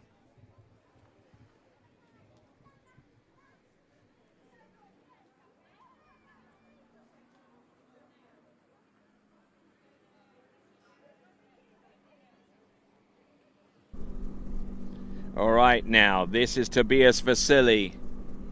This is 13 meters. He's already qualified for the slalom final. There's 2.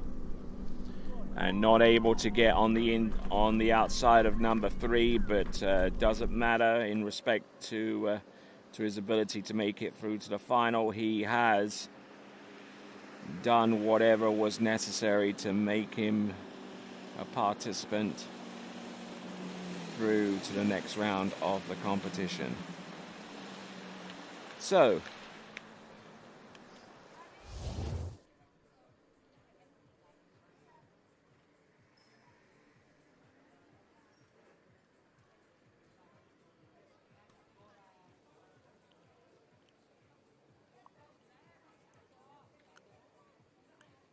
just got on the back of the ski and couldn't get off.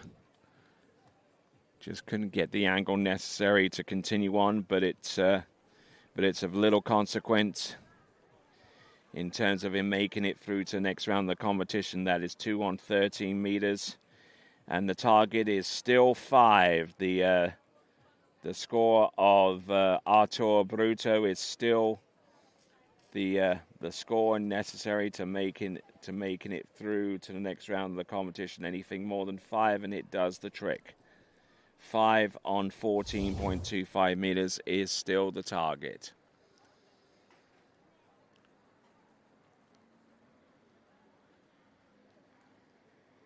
So 55K 16 meters for Frederick Volnar of Austria.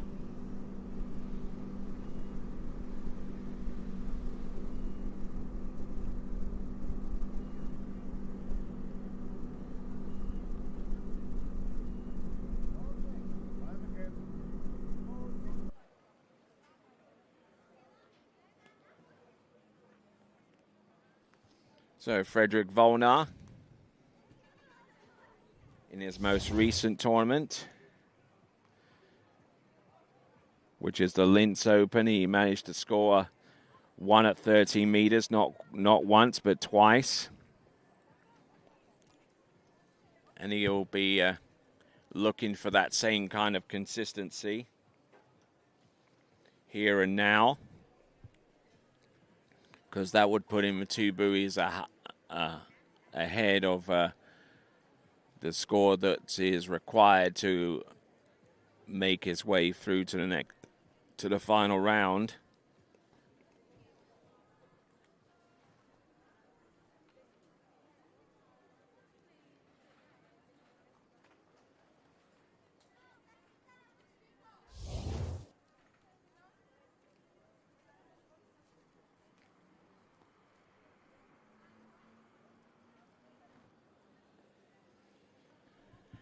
All right, then, let's work our way down this list here. We got Frederick Volnar.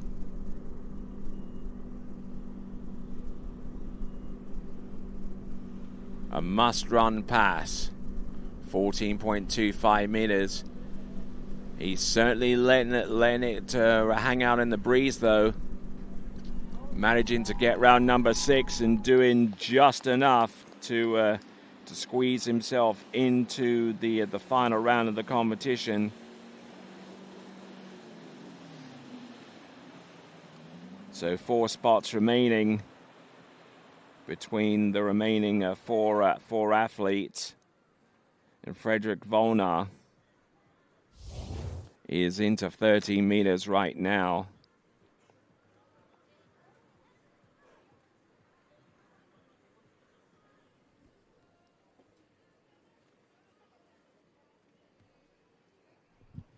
Okay, let's have a look at some potential scenarios going forward as we look at Frederick Volnar.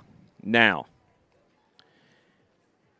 the next bubble score that could potentially come into play here is 2 at 14.25 meters, shared by Etienne Barron and Aaron Lamy. That's the next potential bubble score.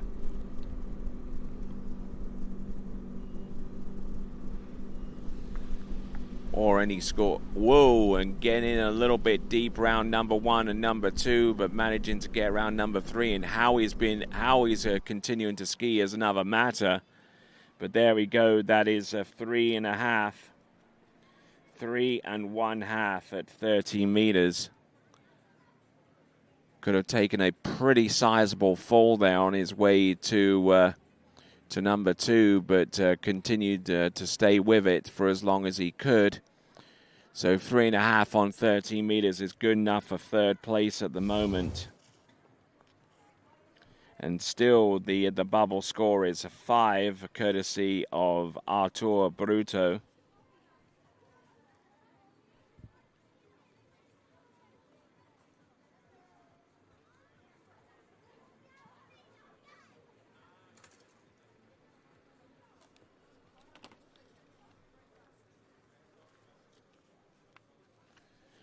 So, just to keep you updated, with 4 skiers remaining, 12 making it through to the final. Subtract 4 from 12, and that leaves you with the 8 scores that are through to the next round of the competition. Hleb Shmolik, Nikolaos Antopoulos, Mikhail Natenko, I should say, Paul Schnogel, Carl Arthur Anderson, Gabriel Bruto, Tobias Vasily, and Frederick Volnar. Those are all through to next round. On the outside looking in is Artur Bruto with 5 at 14.25 meters. Anything above that, from here on out, qualifies. Anything less, eliminates. However, that situation of elimination could become quite fluid as we look towards the top 4 skiers and see what they've got to offer us. Now, here's a nation that we don't get to see an awful lot of compete at European title level. The Baltic nation of Lithuania. And it is Vincentas Austras from Lithuania coming up next.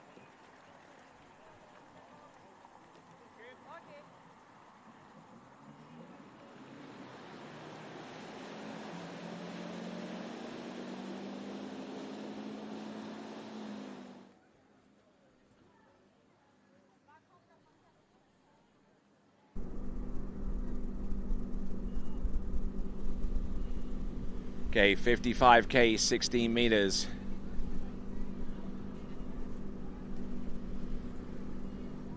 So Vincentas Ostras, 55K, 16 meters. And is now within a 4-6 buoy count on 14.25 meters of making it through to the next round of the competition. Needs more than 5 and essentially a piece of 6 to make that happen.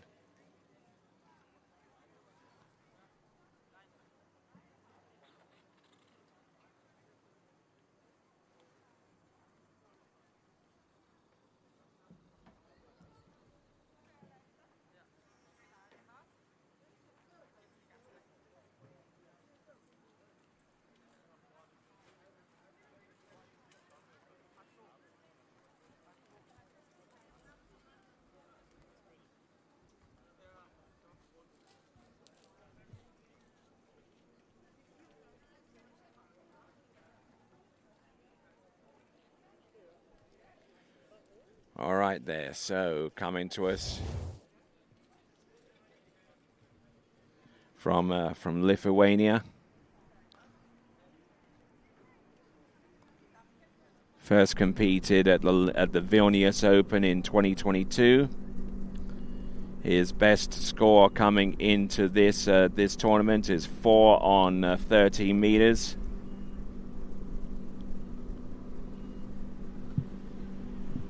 Just trying to keep it going, keep the flow here. I'm getting round 5 and round number 6, and he too has booked himself a spot through to the next round of the competition. For skiers at this level, it's relatively straightforward, but you never want to preempt anyone at this point.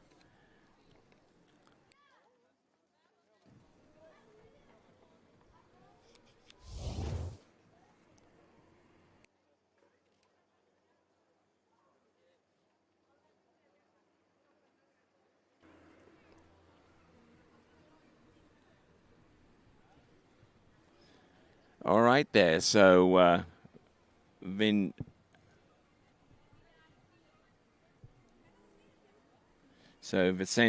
Ostras from Lithuania, a country that we don't see too many skiers compete from,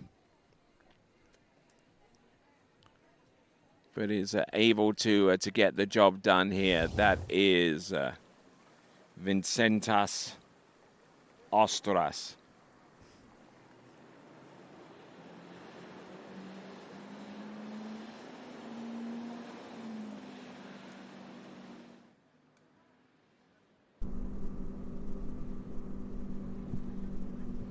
Okay, so a skier that enjoys playing the guitar, playing football, chess, and riding his bike. Vincentas Ostras trying to make an impression here on 30 meters. And the only person to have gotten through 30 meters is Vincentas Ostras. So with 4 skiers to go, we've seen a breakthrough on 13 meters. And he now has the lead and will start no worse than last off the dock because there are 3 skiers remaining.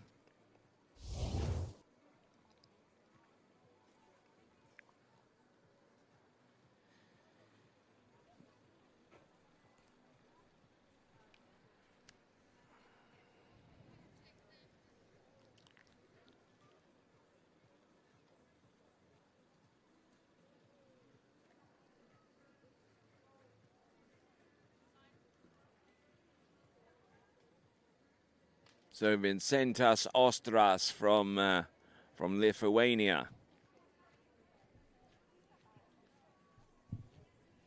So skiing on a D3 Ion 3. Enjoys listening to Linkin Park and Nirvana. Yep, those are certainly some mega talents from the 1990s.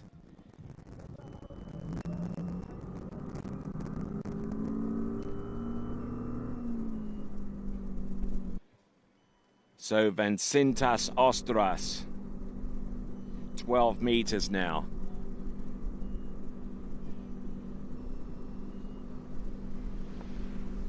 Getting round the first couple of buoys. Round number 3, can he make it outside number 4? Not a chance, but there you go. That is 3 on 12 meters, and our skier from Lithuania has taken the lead in this competition with 3 competitors to go.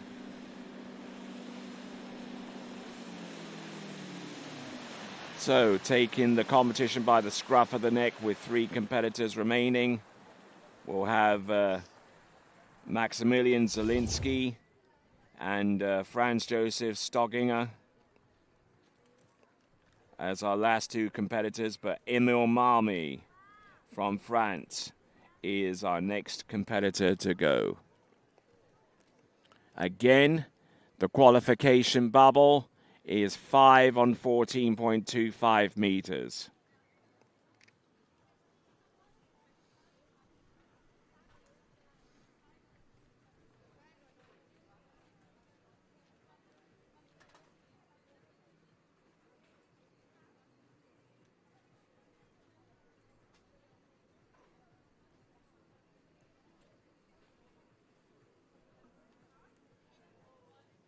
Okay, looking at this replay again, it looked pretty promising, I do have to say.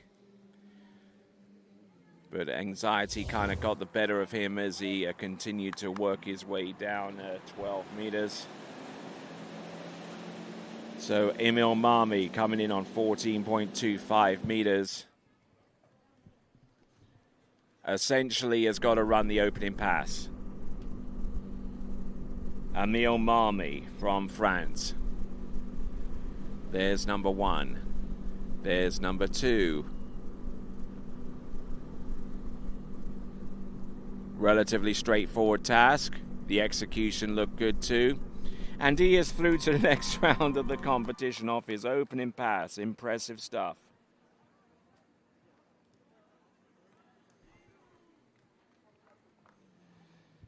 So we've had two more additions to the list of finalists. Vincentas Ostras and Emil Marmi.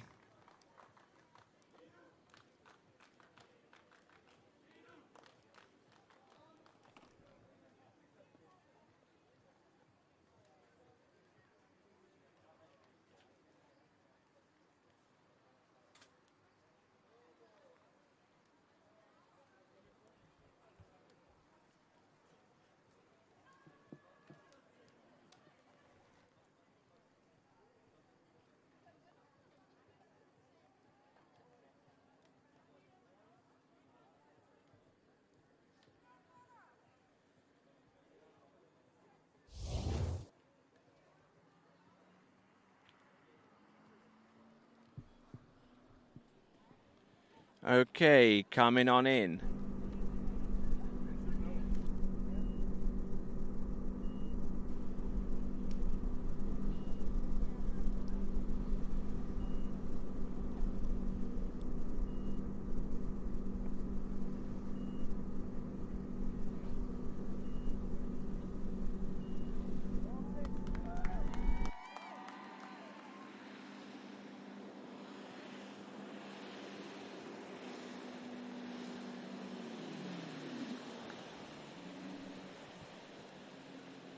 All right there. So Emil Marmi, who lists his favorite food as sushi, trains over in the Roquebrune Saint-Jean. He lists his current residence as BIOT, which is somewhere in the Indian Ocean, British Indian Overseas Territory, but I'm guessing that's probably the wrong one. Trains under the guidance of Marc-Antoine Cortez, Vincent Soubiran, and Alex Pateau, and continues to ski on a good slalom ski. So Emil Marmi getting through 14 and 13 meters will now attempt 12 meters, which is the blue loop. Anything more than halfway down this run will put him into the lead. There's 3, there's 4. He's still there, you know. He's 5. Does he make it round buoy number 6? Oh, look at this! Yeah! We're going to see 11.25 meters coming up next for Emil Marmi. So wonderful athleticism there. There were a couple of moments there where he was going to stand up and phone it in, but no. Emil Marmi.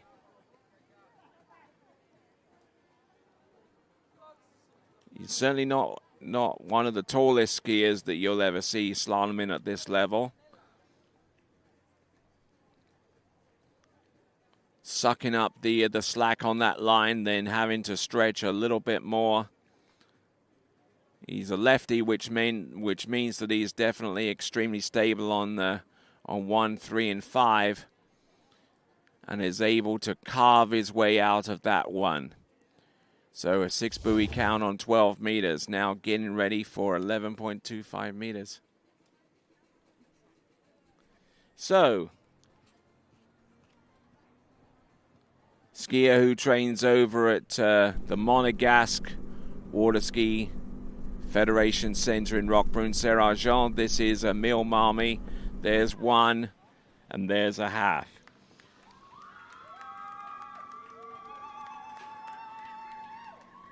So he's your new leader now. He's definitely qualified for the next round. He did that just on the virtue of cleaning his opening pass. A pass that he needed to run.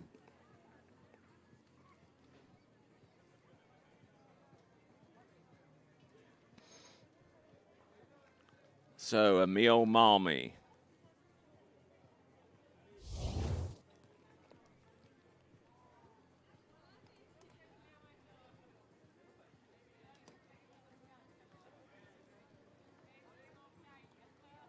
Just bringing the handle up just a skosh too high coming into that turn, and try to take down as much speed as he could off this gate shot right here.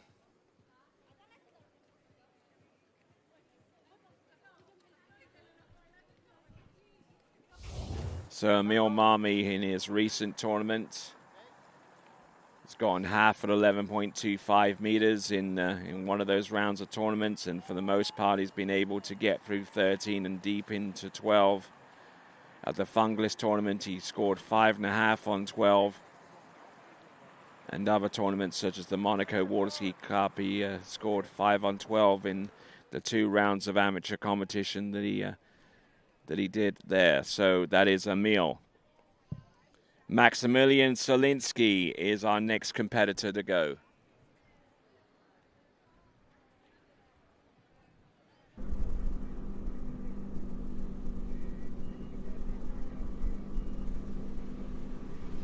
Maximilian Solinsky, this is 14.25 meters, a pass that he's got to run as well.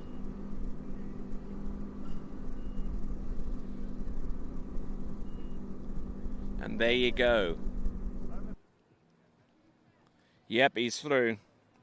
Needed a score of 5 at 14.25 meters to make his way through to the next round.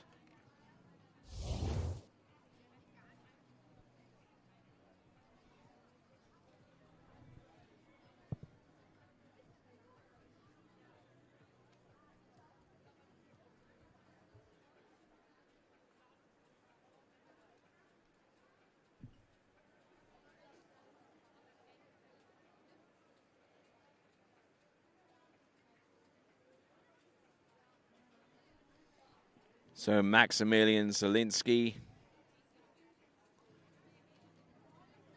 his best score so far this season in a tournament in Germany in the International German Open, managed to get 2 at 11.25 meters.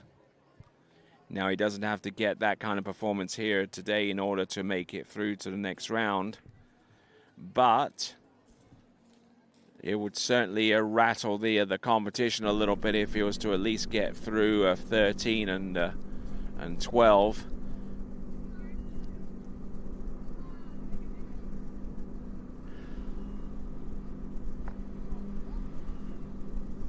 Getting round number 4 and number 5, allowing his ski to fully rotate round before he gets on it. So, that is Maximilian Solinsky.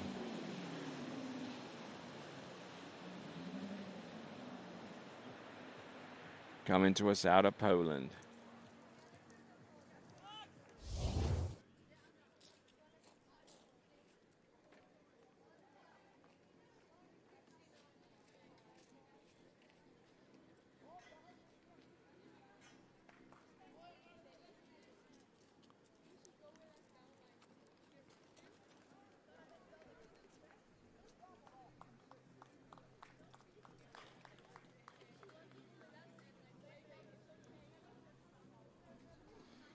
Okay, so one skier remains after Maximilian Solinsky. That is Franz Josef Stogginger from Austria. So we're still working on getting the final score for Maximilian Solinsky. He's gotten through 14 and 13, and now 12 meters comes into view here.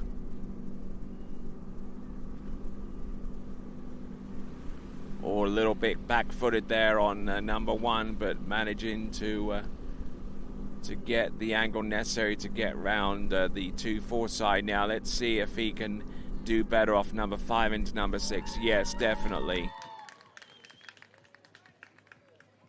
His turns on 1 and 3 weren't particularly impressive, but his complete pass certainly was. That is Maximilian Solinsky.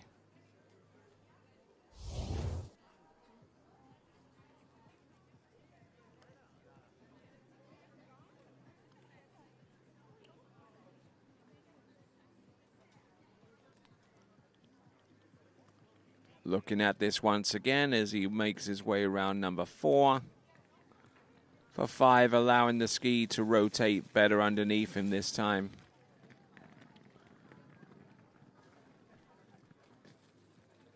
So that was a 3. That was 4 into 5 right there.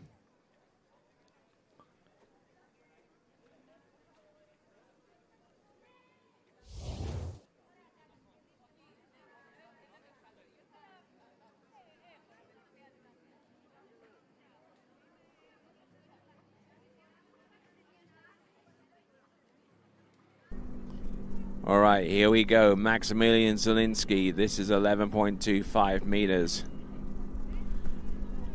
Oh, and getting trapped a little bit there, but 1.5 on 11.25 meters will do very nicely. Thank you very much.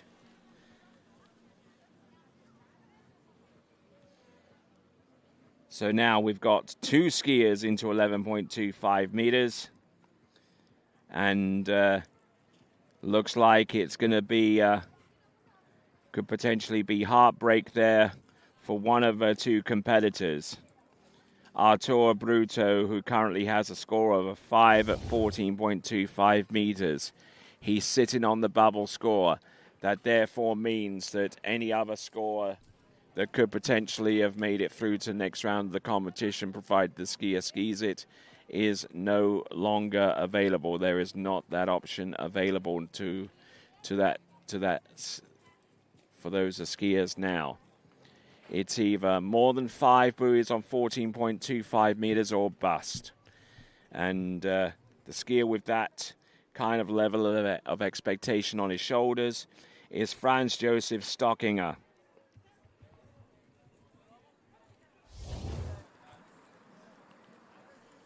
And he's going to get ready to go. 16 meters. Oh, this is a particularly drama-filled position here, because that means that he's going to have to run this pass and more than 5 on the pass coming back in order for him to advance. And this is fraught with some risk here.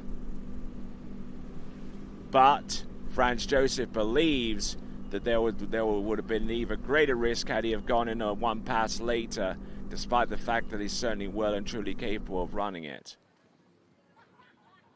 There you go, 6 buoys on 16 meters. Now comes the task. He's got to essentially run this next pass coming up. Not the first, but the second pass.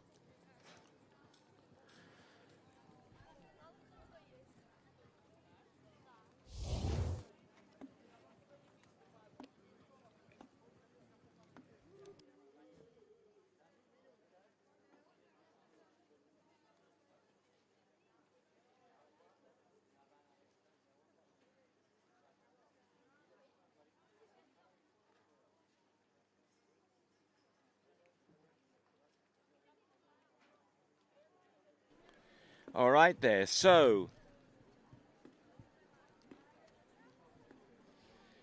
all right then, so we've got Franz Josef Stockinger from Austria.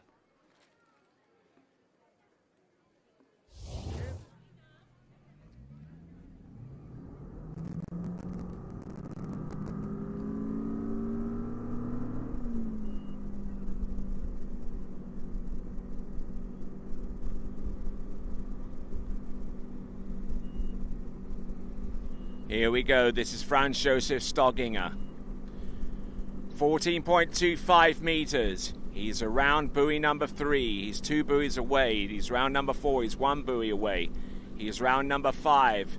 And he qualifies through to the next round of the competition as our 12th and final skier.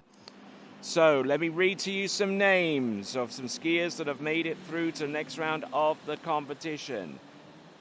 Gleb Schmolik and Nikolaus and Antonopoulos. They're through to the next round of the competition. So is Paul Schnogel.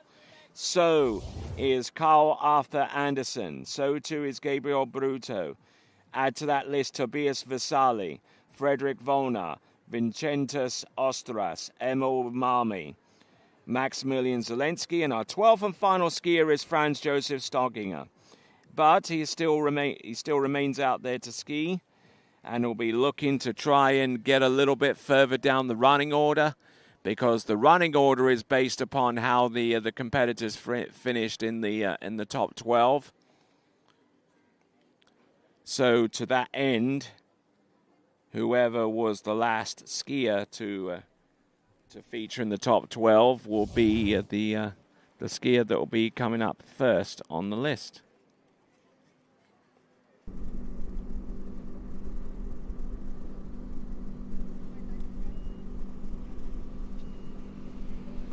So here we go. This is Franz Josef Stogginger.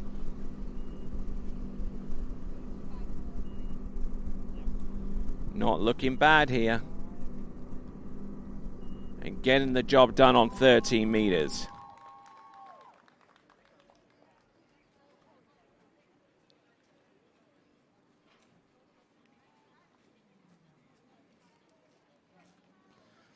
So whilst we continue on with Franz Josef Stogginger, let me tell you that his performances this season have been okay. 2 on 11.25 meters. That was at the international competition San Gervasio, the 21st edition of that international event. He's also scored totals of 1 and 1.5 on that same line length. So he's definitely a very, very capable athlete out there.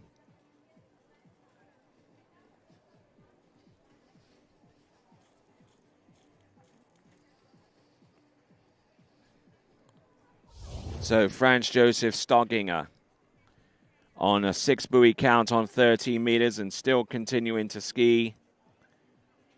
So bigger commiserations there to Artur Bruto on the outside, looking in on 5 on 14.25 meters.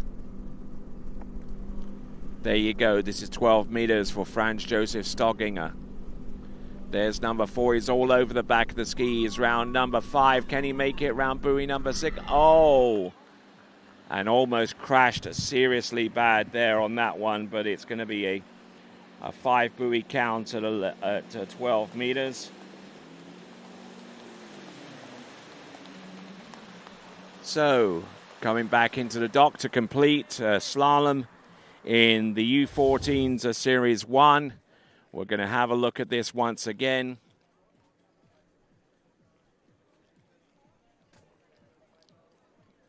Franz Josef Stogginger looked pretty good here on 12 meters, getting some good hookups here. But we're starting to loosen up here. Starting off there with number 3 into number 4. Even had occasion to look over towards the crowd for some strange reason. But he managed to get round number 5. Had no chance of making it round buoy number 6, especially not with that kind of edge change. But there you go. That is Franz Josef Stogginger to round off the under 14 boys Series 1 event.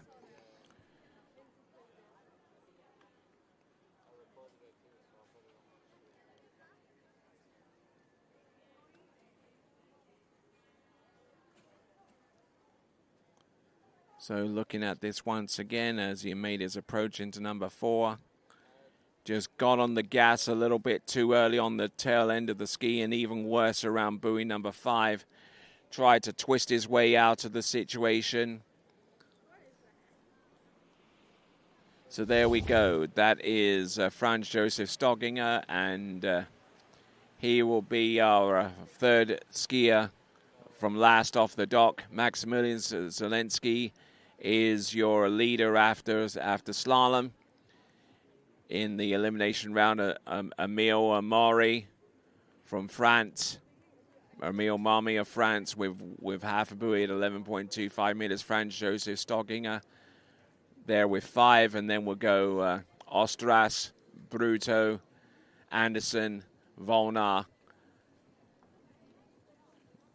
Natenko, Anatopoulos, Vasily, Schnogel, and Schmolik. So, Those are the 12 finalists in U14 boys slalom. We're going to go into the girls tricking series 2 and 1 in the U17s. So just enough time for you to grab your favorite chair, grab your favorite beverage, and get ready for some under 17 girls tricks. It's all that to come. It's actually U17 series 3 slalom, I beg your pardon. So all that to come, coming up very, very soon. So stick around, folks. At Dana Marine, we make complex maritime operations safer, smarter, and more resilient. From marine assurance and emissions compliance to professional training and operational risk management, we combine engineering expertise, digital innovation, and global experience. Dana Marine.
Morning, Brian.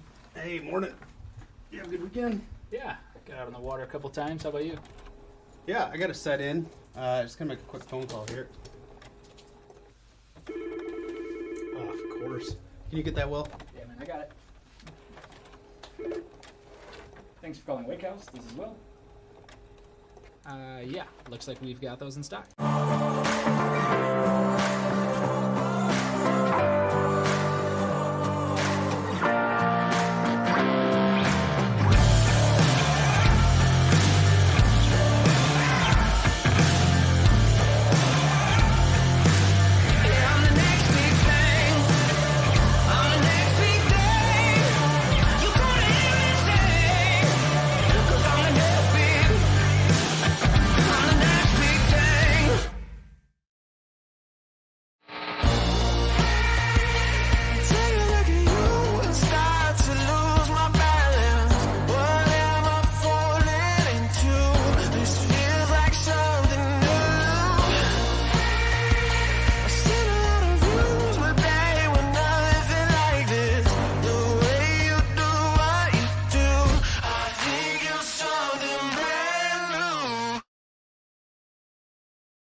What if I told you there was a place where the sounds of nature are only broken by the roar of a boat? A place where that summer feeling lasts all year long. A place where the Florida sun is only outshined by the smiles of the skiers. A place where first-time skiers can ski alongside world champions, and the world-class coaches work with all levels of skiers. What if I told you there was a place where life slows down and your only job is to make lifelong memories? That place is Swiss Water Ski Resort. Book your trip at SwissWaterSkiResort.com.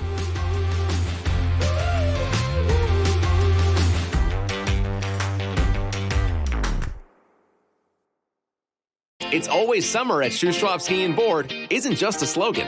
It's been a way of doing business for 30 years. Shuswap Ski and Board keeps more summer gear on hand than any other shop in Canada. More wake surfers, water skis and wakeboards, more wetsuits, ski and board vests, water toys, and tons of pickleball gear too. Not only Canada's best selection, but the guaranteed lowest prices as well. To discover more about one of the world's top pro shops, visit Shuswap Ski and Board online at shuswapsnb.com. Old logic says success is determined by wins. It says you can't be a mother and a professional athlete, that you can't take on giants. New logic says watch me. Watch me become the most decorated track and field athlete in the world. Watch me start a brand designed by women, for women.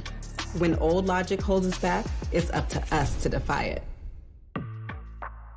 At Houston Cadillac, at the moment you arrive, you will notice dedication to excellence. We deliver an unparalleled customer experience, and we're elevating our commitment with a new state-of-the-art facility. Explore our selection of new Cadillac cars, crossovers, and SUVs designed to meet your needs. We are redefining the luxury experience and investing in the future. Visit Houston Cadillac and begin your journey towards luxury.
Okay, so we're into Series 3 so far as U17 girls are concerned.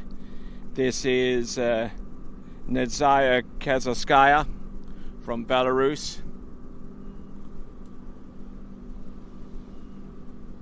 This is 14.25 meters. And nicely done, having run through 16 meters initially at 55K.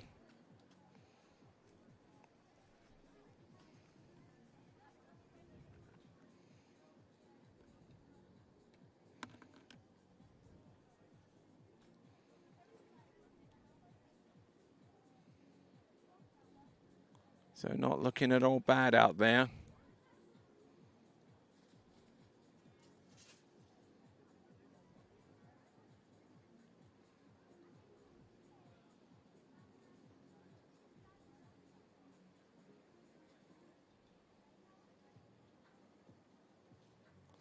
All right then, so as Nadzaya Kazalskaya run through that pass, let me go through the running order. Nadzaya Kazalskaya, our first person off the dock, then Kasina Revoltska will be following on, then Sandra Leo from Finland, then Yezvilita Nyatskaya and Rosa Niskava. Hopefully I pronounced those names right.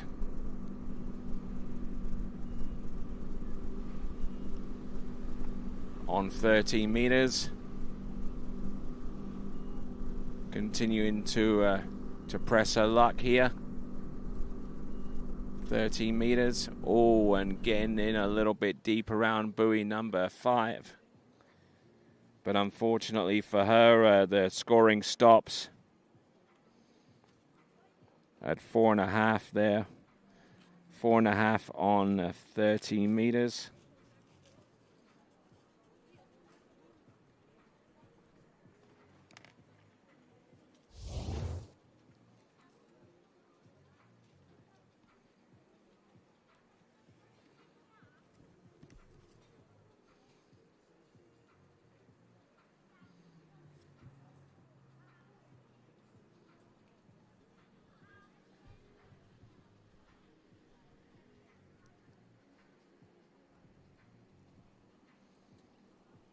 Okay, so Nadzaya Kezolskaya looking at her performance again.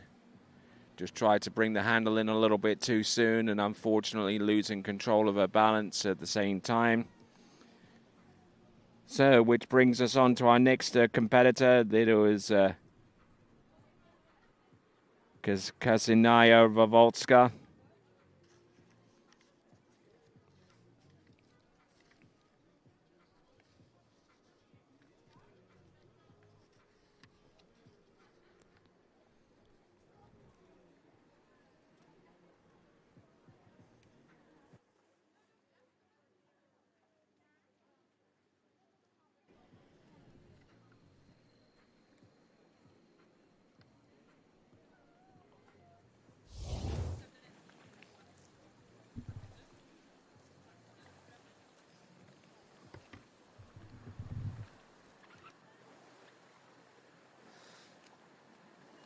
Yes, I gave him a ticket.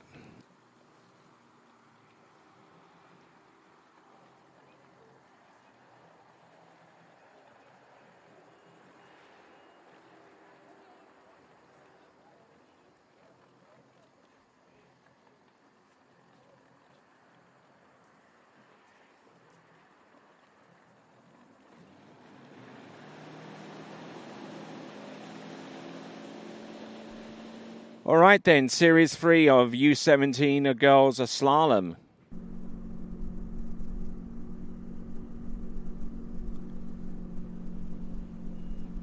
Kazanaya Revoltska.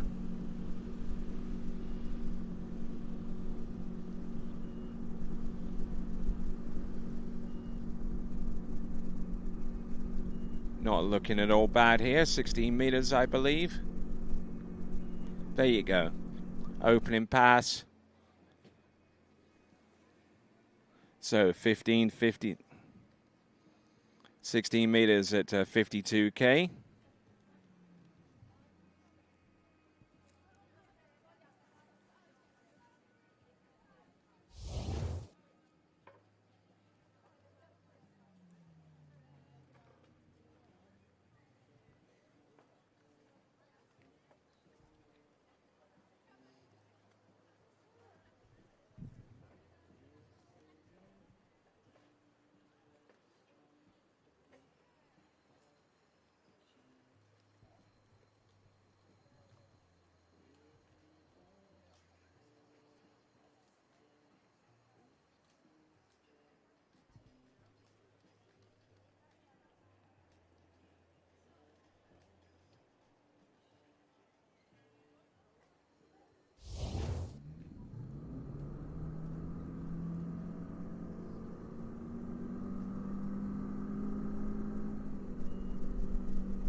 right, let's see what she has at 16 meters at 55k.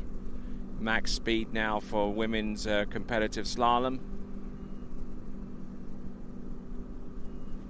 Ksenia Rawotska.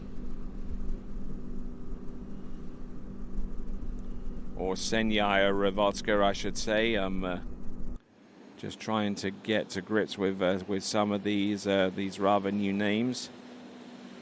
Ksenia Rawotska from Belarus, who are making a welcome return to fully fledged competitive action as a national team for the first time in 5 seasons.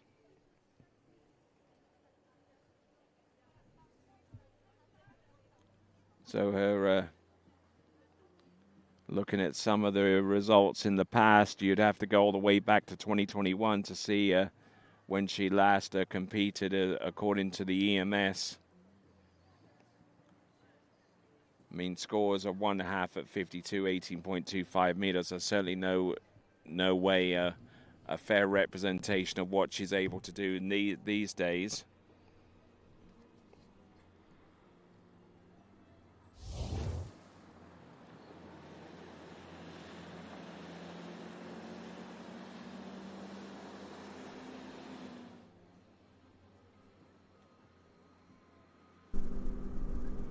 Ksenia Rawotska, 14.25 meters at 55k.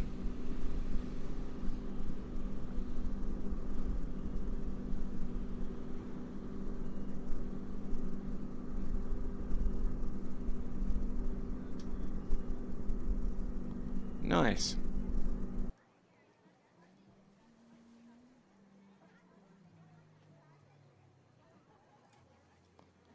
So getting the job done on pass number 3 for 14.25 meters.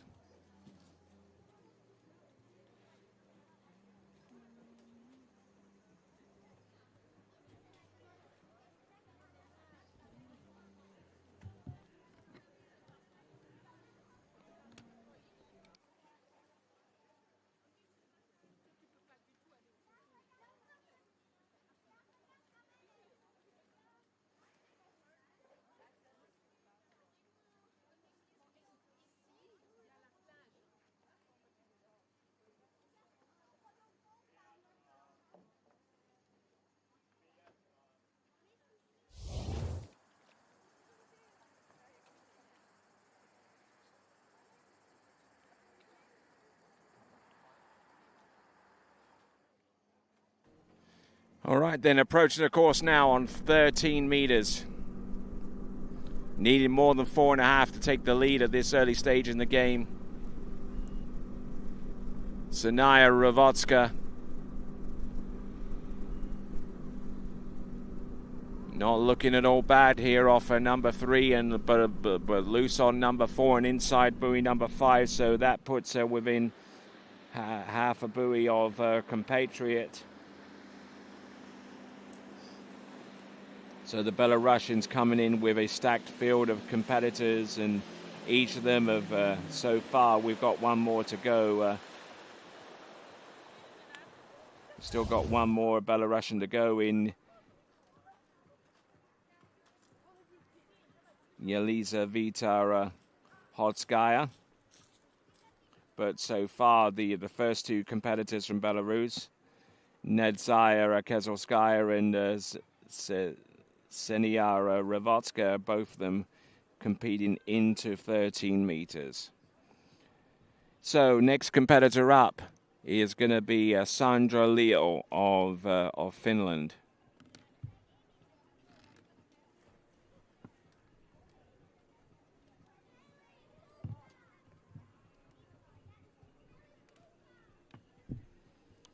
Okay, so Sandra Leo, 49k, 18.25 meters for our opening pass.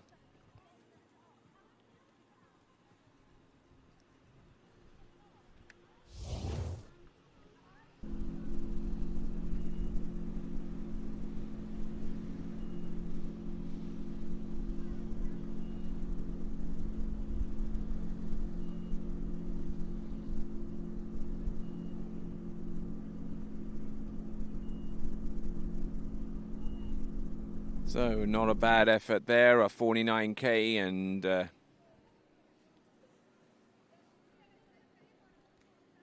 looking good out there for the most part.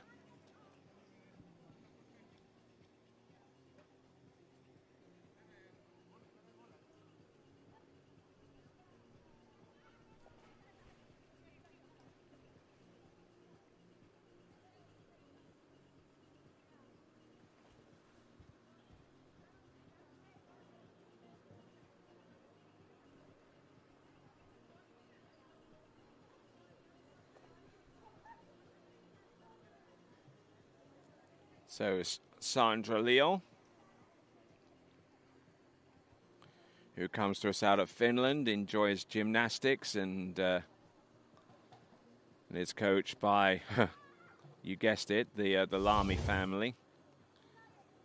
Meta Lamy and Yuta Menestrino and Jarno Lamy are all contributing to the development of a skill set, and trains at the National Training Center, Nierman Kach.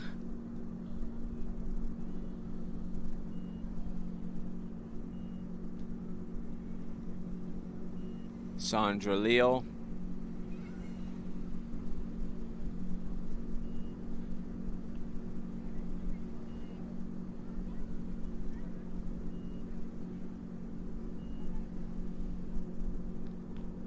All right, nicely done. So that was a 52K, 18.25 meters.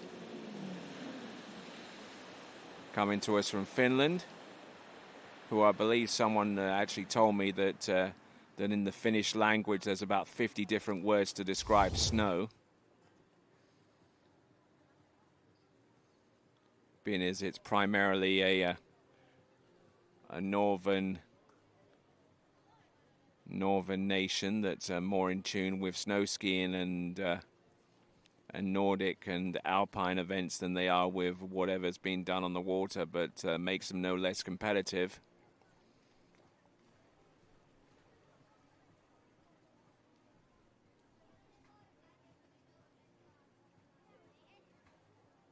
But there you go, that is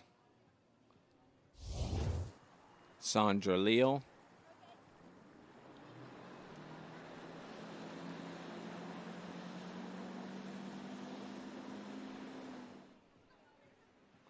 So 55.18 for Sandra Leal. Oh, and getting in a little bit deep with that run, but making a pretty clear impact upon the field. Getting through 49.52 and getting a little ways down, 18.25 meters at 55K.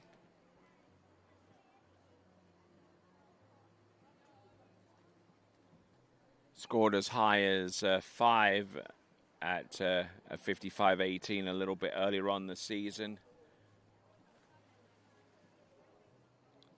But not quite that kind of score today.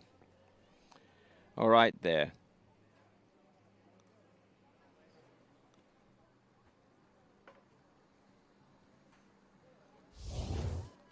Our next competitor, coming to us also from Belarus, is Yelizaveta Nyahotskaya.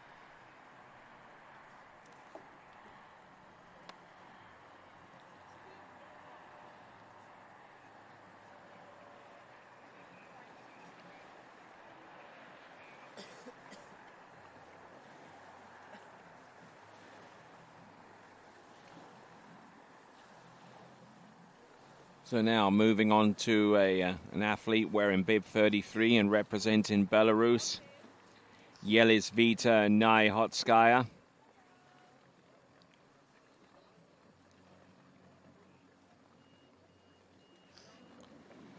$16 meters, 55K.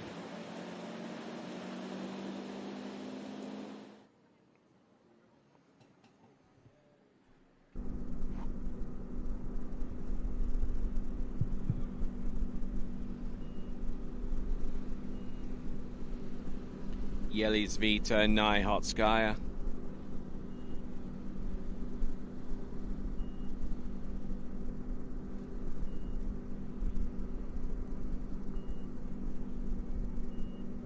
And getting the first pass under her belt. Very, very nicely done indeed.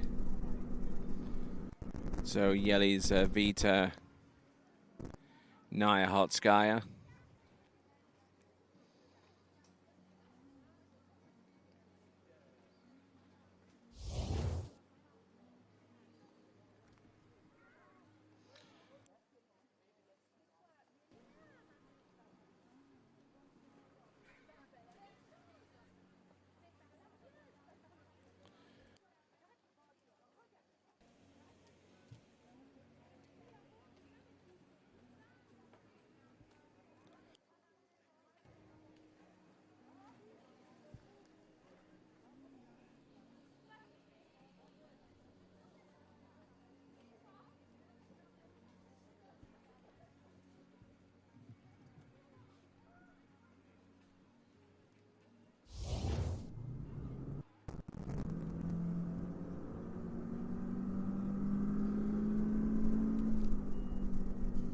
Okay, at the helm of that towboat is Franz Oberleitner.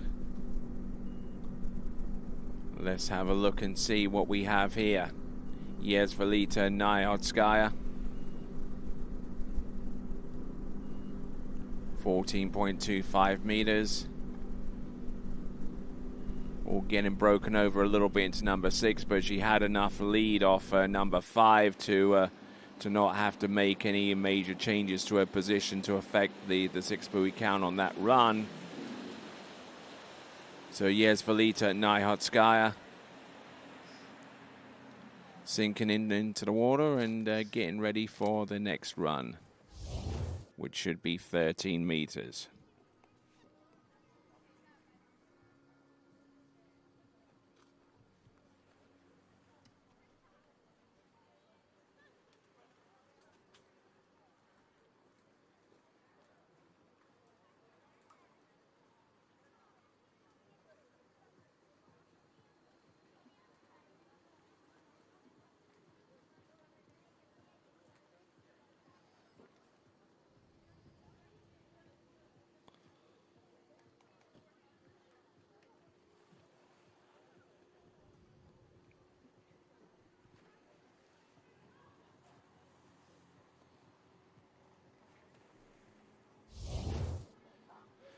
All right there, so here comes Yelizaveta Nayhotskaya. There's number 1 and number 2 of 3. Again, around the same area as the previous Belarusian athletes, but this time she has something a little bit more for her. That is a 6 buoy count on 13 meters and takes the lead with that score.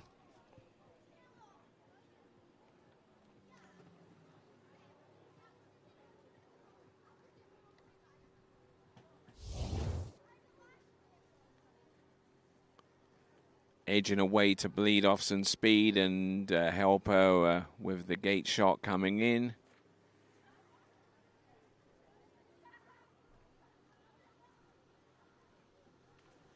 See plenty here to like about her slalom technique. Is able to aggressively force her way down the length of each run.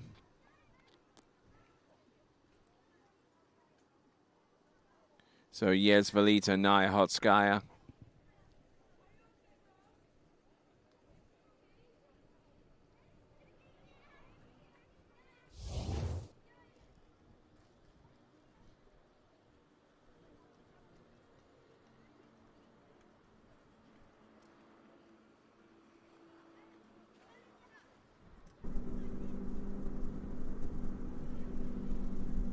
Okay, so in her most recent slalom competition, she managed to get 4 on 13 meters, so she's well and truly exceeded that.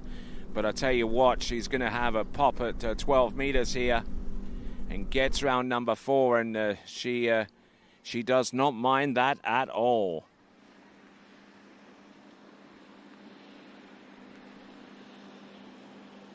So there we go, Yezvalita Nayhotskaya on 12 meters coming back. So sinks in, and she should be pretty darn well pleased with that effort. So the entrance gates into number 1, brought the handle in a little loose off there, but managed to fight to claw her way back there with a fantastic turn off number 2. Managing the pole and her position, a stacked position all the way through to getting 4 on the 12-meter line.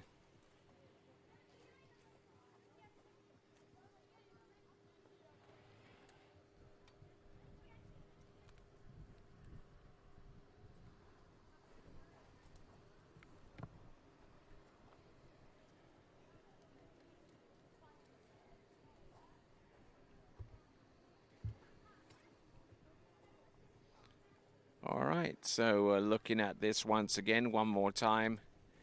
Getting driven over towards a number 4, but still able to get the ski around, and not able to ski anything more than that mark, but managing to get an impressive total nonetheless. So Nayhotskaya in the lead with 4 on 12, and there you see the other scores out of the 4 that we've done so far. Okay, Rosa Niskavaara from Finland. So 49 Alpha 2.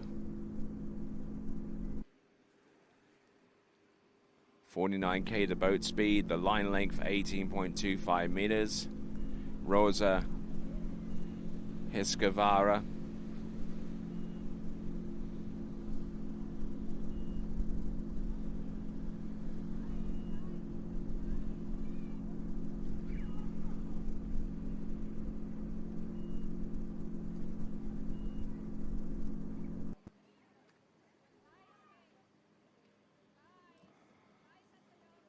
So opening pass, not bad at all.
All right, here we go. Coming on in, this is Rosa Niskavaara with 52K.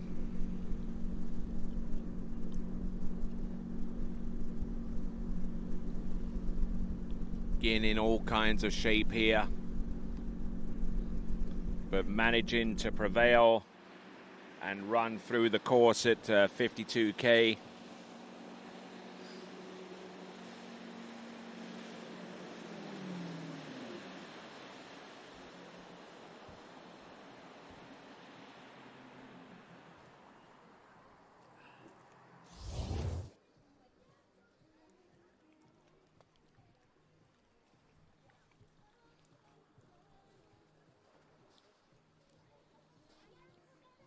So Rosa Niskavara, who is snowboarding and gymnastics.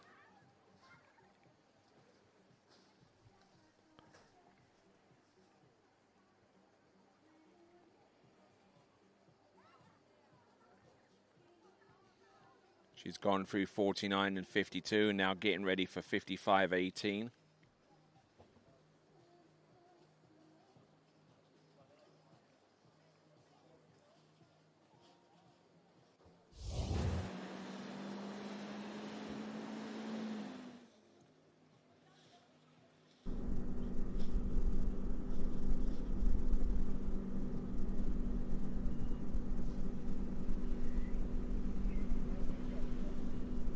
Getting in a little bit deep here.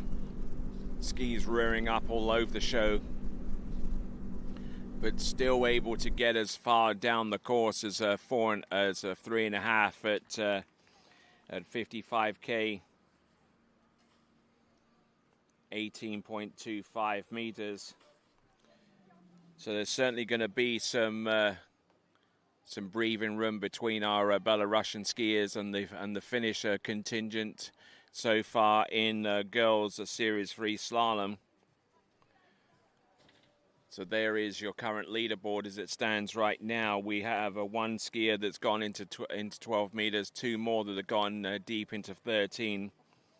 And the remaining skiers have posted scores at 18.25 meters at 55k. Okay, Areta Nakasova from Czechia, Semineta Suarez Risco, Egle Trepanate from Lithuania, Mariala Makian, Lucia Rodriguez Jimenez, Ella Terezova, Willa Skipsey, Myla Roberts, and Nina Torrens. So 9 skiers in that series, and it'll begin in just a moment.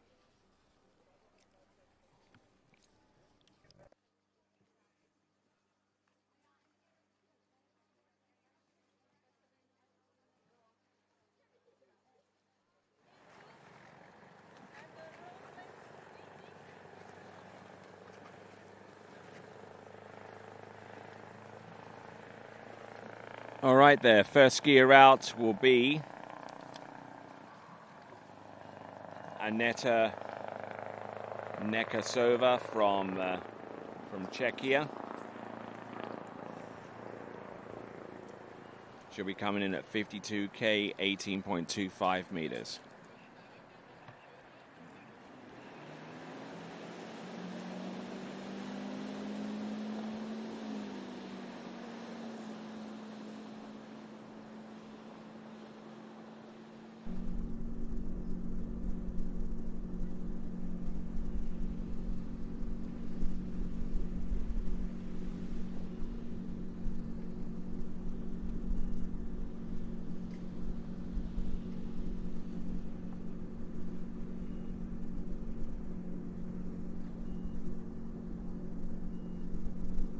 Okay, not looking at all bad there.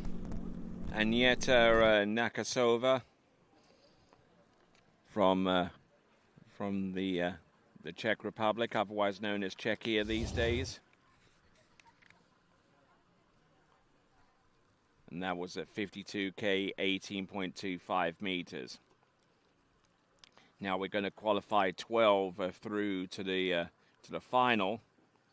And we have 11 skiers in Series 1, so whoever has the lead score by the time we get down to our last skier, who is Nina Torrens, then they would each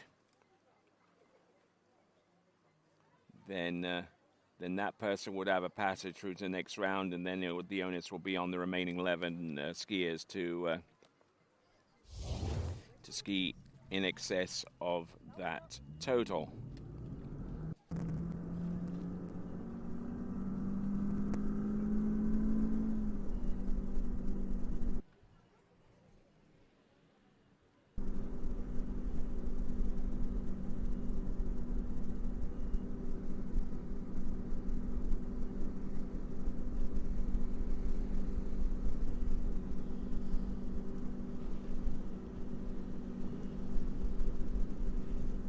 right, this is Agneta Negasova, and letting out a bit of a scream there towards the end there for some strange reason, and just not slaloming up to her potential. It would seem to be getting inside of buoy number 6 on that return pass, and that was at 55K, 18.25 meters.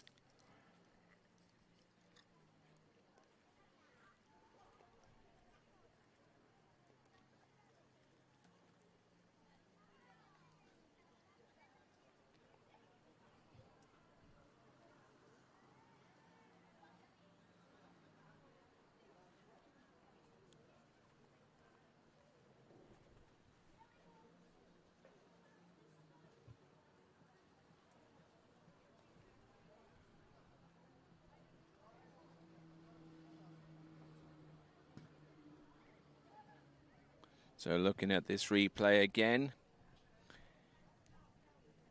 getting a little bit deep off number 1, skiing almost directly in front of number 2, but managing to get round number 3. Then things started to get a little bit cooked here for her after number 5, and just couldn't get outside of buoy number 6 to run the pass.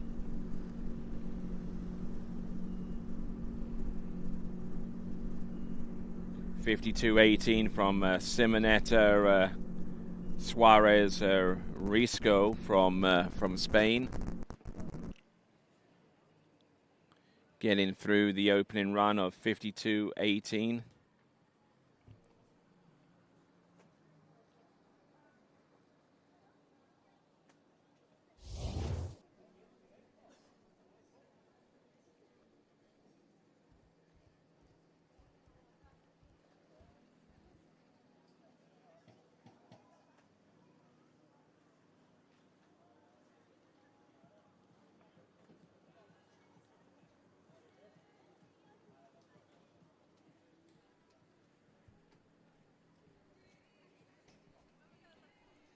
So looking at this once again, and seems to have a pretty decent handle upon that run.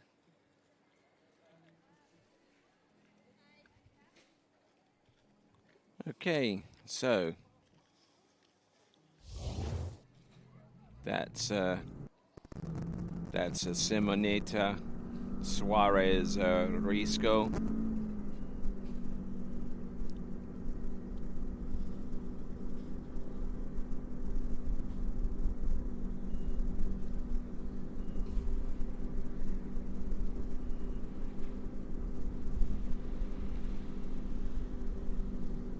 Simonetta doing a grand job out there, controlling the speed.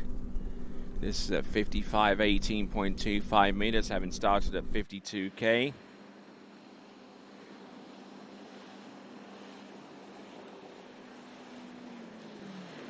So it would appear at this early stage in the game, judging by at least a couple of the scores that we've seen already in Series 2, that the Belarusian competitors may have an edge going forwards with their scores of deep into 13 meters and one of them getting into 12.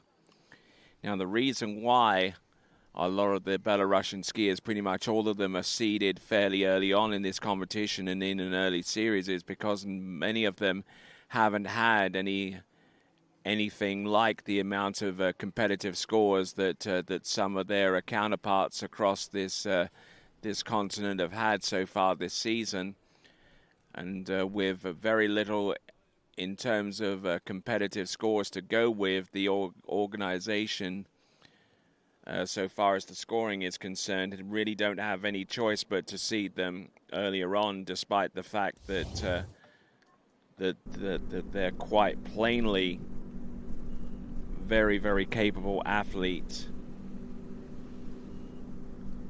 in terms of scoring.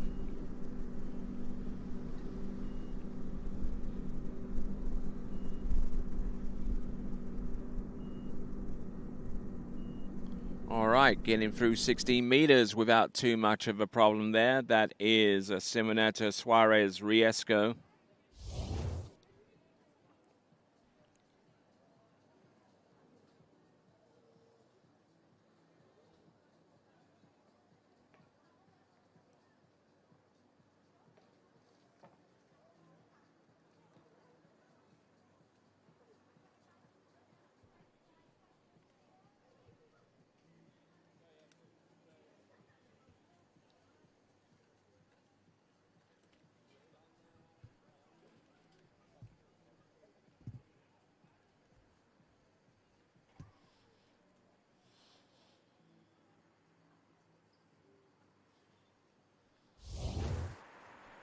Okay, Simonetta, Suarez, Riesco now.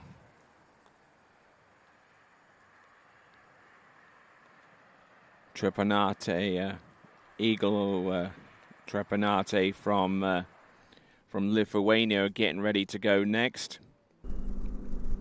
Wearing bib 97. And Simonetta, Suarez, Riesco.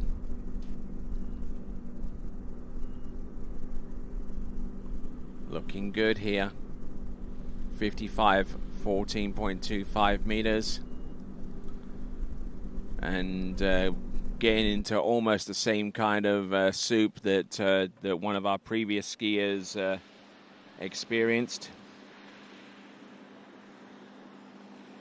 Scoring 5 at 18.25 meters, but Simonetta, Suarez, Riesco scored 3 with that effort there, but it was at 14.25 meters.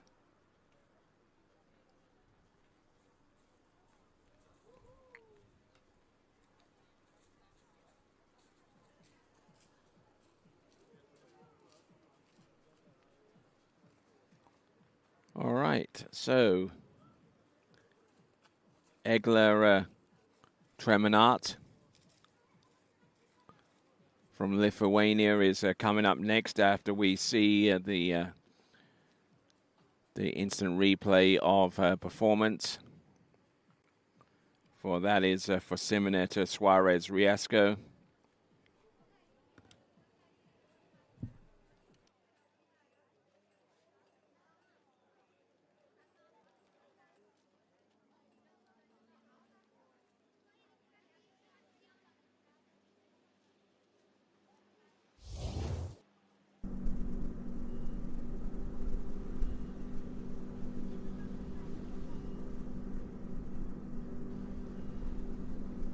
Right there, so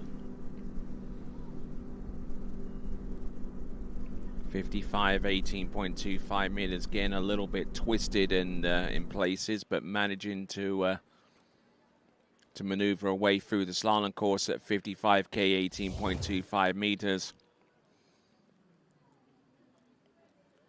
So Igla Treponate, hopefully I pronounced that right.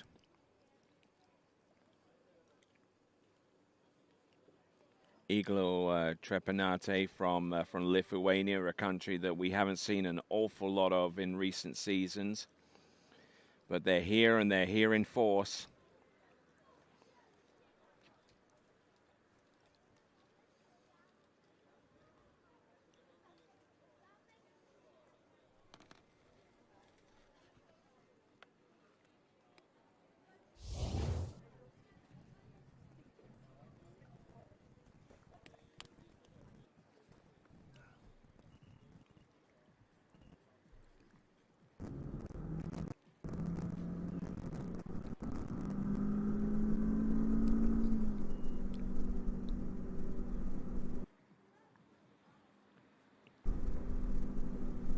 Igor Trapanate from Lithuania.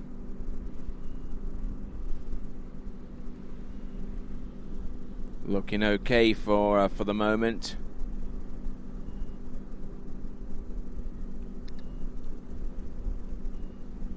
But managing to get round all 6 buoys and through the exit gate on that particular run. Started off on 18, came back on 16, and getting ready for 14.25 meters for Iglo Trepanate.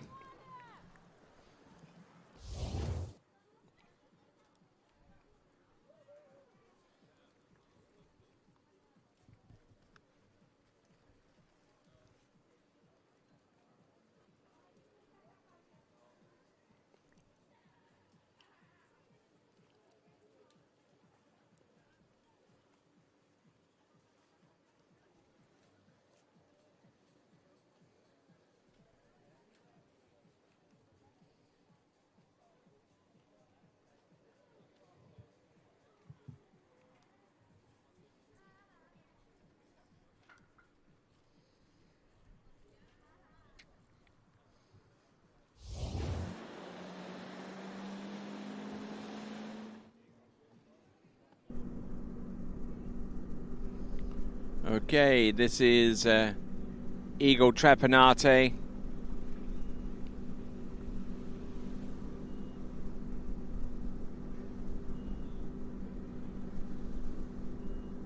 Getting broken over on 14.25 meters, and eventually having to give up the ghost a little bit with that effort. I don't know how much of number 4 she got or whether she got on the outside of it, but we'll take a look at this.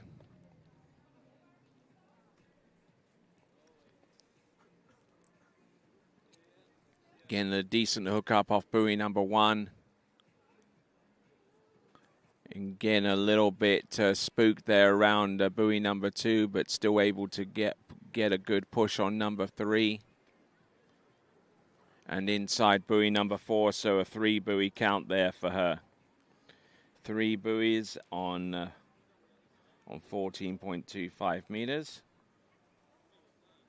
at 55K.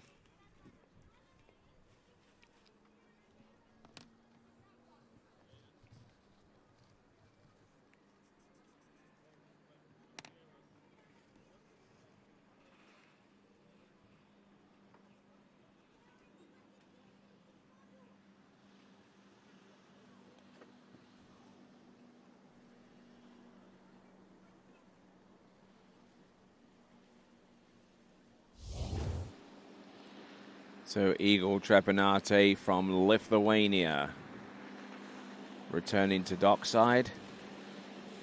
And will now leave the way open for our next competitor, also a Baltic nation state. This the country of Finland bring on their next competitor, Mariella Mäkinen.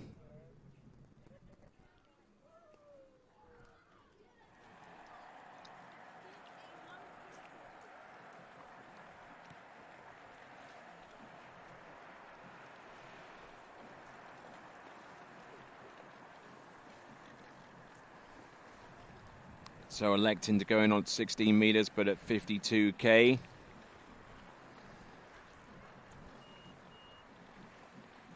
So for those of you that are scoring on buoy count, this would be exactly the same or the equivalent of going in at 55K, 18.25 meters. Instead, she shorts the rope to 16 meters right from the get-go, but she decides to go at sub-max speed, 1 click down from 55, which is 52, in order to go 1 length shorter than 18.25 meters. So one side more difficult, one side a little easier.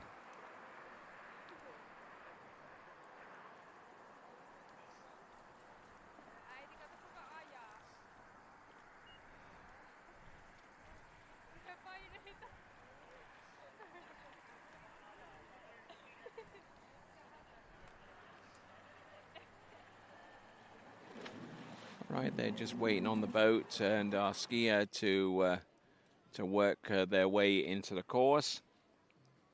55K, 16 meters.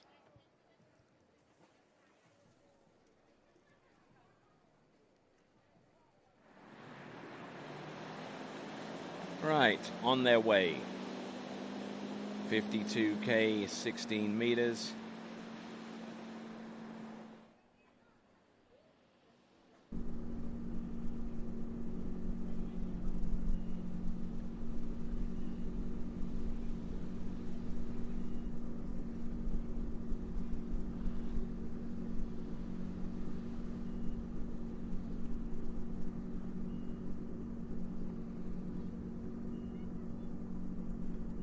All right, swerving and carving out there. Able to get the job done with pass number 1. 16 meters, 52 kilometers an hour. Our skier from Finland, Mariella Mäkinen.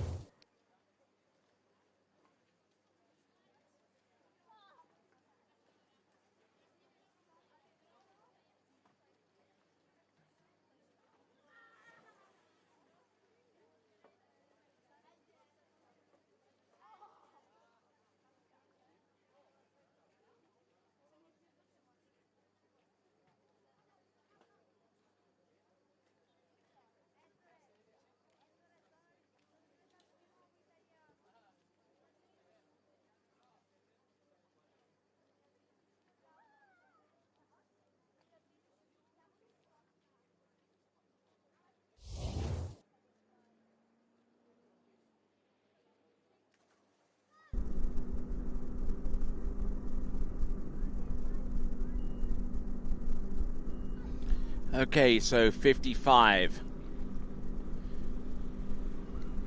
55 on 16 meters now. Started off on 16 meters at 52 and has returned back towards the dock, having run the same line length shortening pass again, but with the boat speed upgraded from 52 to 55.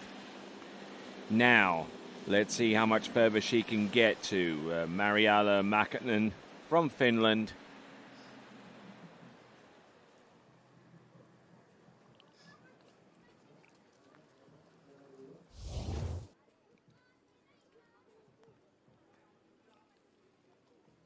So looking at the replay here.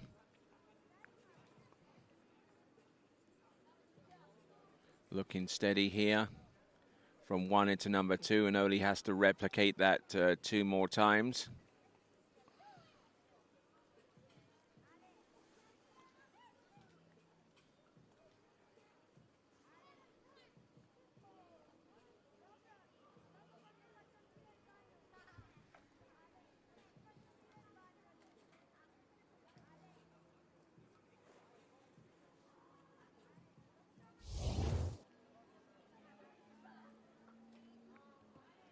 All right, they're moving right along. This is Mariala Mäkinen on 14.25 meters at 55K, and wasn't able to continue on the run beyond that point, so it looks like it is going to be 1 1/2 at 55K. 14.25 meters, 1 1/2.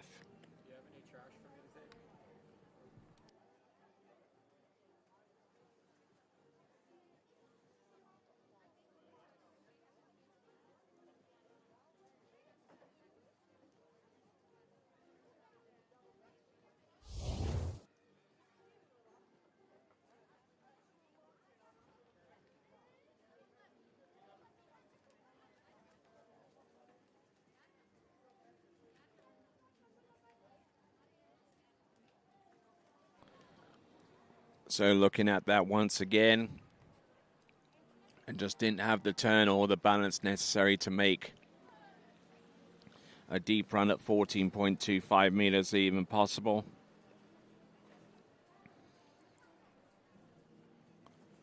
Got off number 1 and just started to break forward even then. And just got into a bit of a bother there and was unable to claw any deficit back there. Okay, so it looks like one of the buoys is missing out on the slalom course, and we'll be right back after this.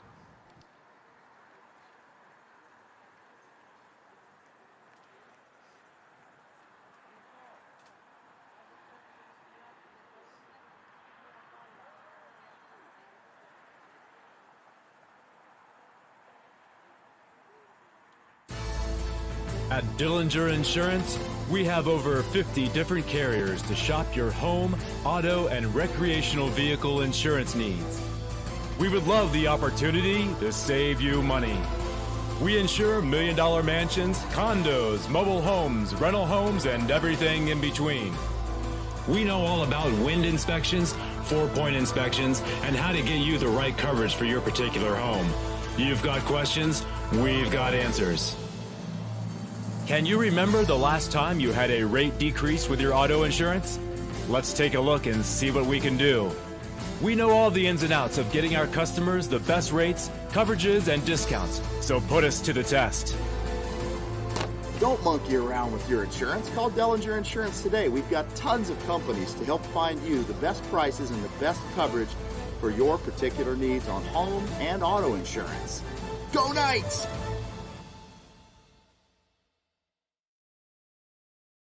My name is Thibaut Dalen and I'm the broker of Dalen Real Estate. And today I want to show you some of our special listings located in Florida's world famous water ski hotspots.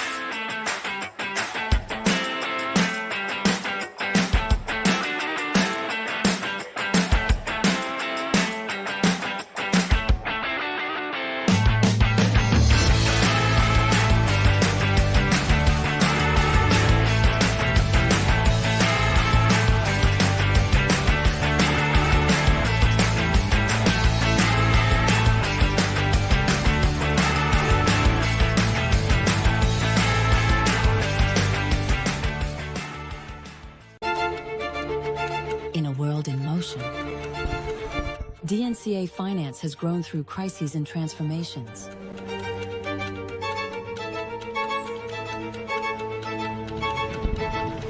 Times change, values remain. For more than 25 years, DNCA has been by your side for active and flexible management of your wealth. DNCA, Maison d'épargne de valeur. Speak with your financial advisor. Luxury means something different to everyone. A private island, a hidden villa, a journey designed around you. At Marola Travel, we take the time to listen to how you want to travel, how you want to feel, and what luxury truly means to you. Marola Travel. Wherever you're going, we'll make it easy.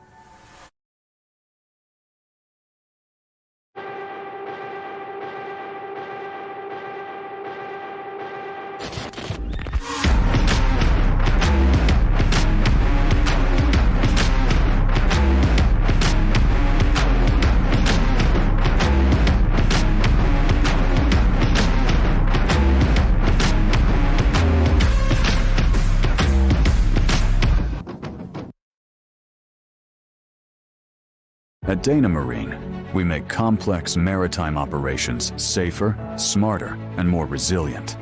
From marine assurance and emissions compliance to professional training and operational risk management, we combine engineering expertise, digital innovation, and global experience.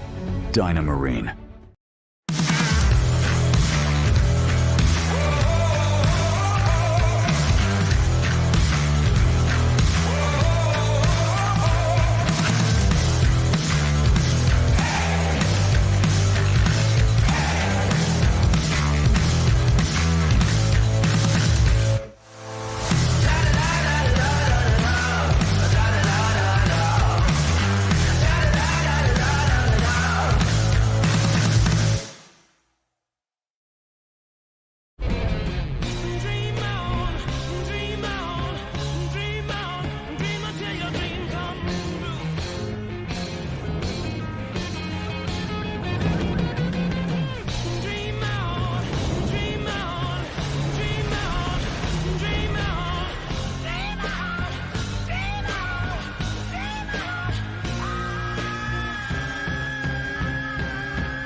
All right, then, welcome back to live and continuing coverage of this, the 2026 IWWF Europe and Africa Youth Championships. My name's Tony Lightfoot, and glad to have the pleasure of your company.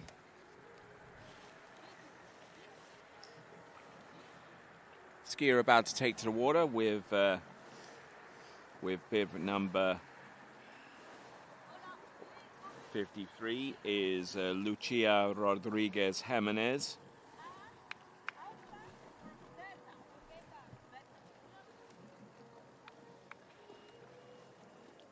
Slipping into the water. We'll find out what her particulars are in just a moment, so far as her boat speed and line length shortening where appropriate.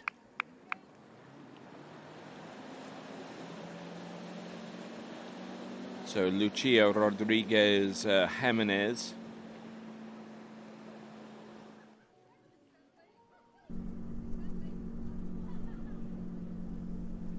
(52K) 18.25 meters.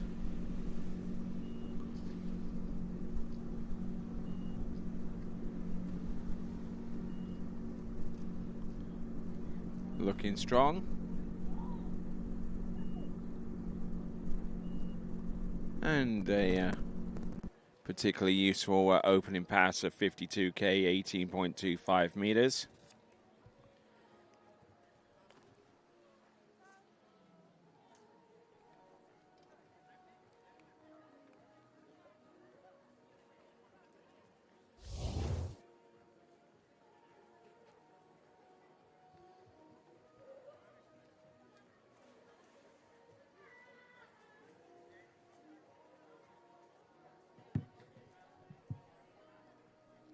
So looking at this once again.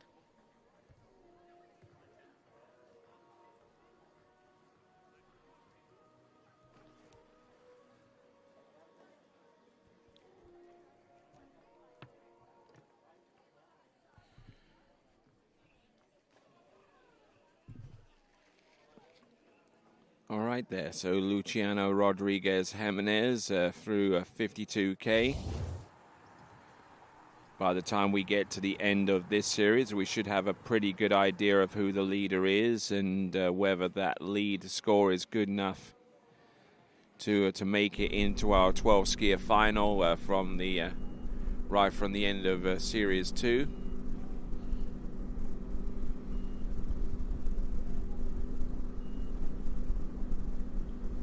Lucia Rodriguez Jimenez is able to get through that run without too many difficulties whatsoever. So 52.18, and that was 55.18.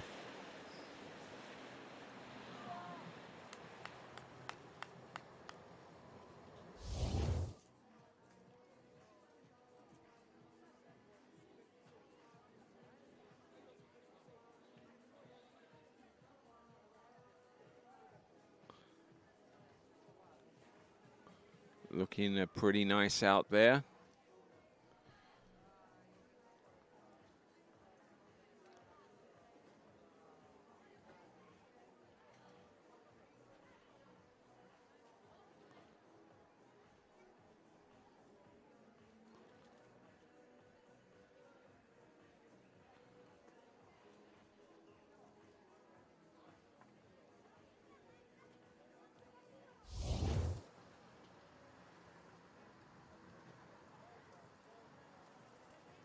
So working our way through the opening few runs there. That is Luciana Rodriguez Jimenez. This is now 16 meters for her. Indeed it is at max boat speed now at 55K. Getting a little buckled forward off number one into number two, but she's able to hold on to everything she's generated from here on out. It is 16 meters, and it is a complete pass for her. That is Julia Rodriguez Jimenez from Spain.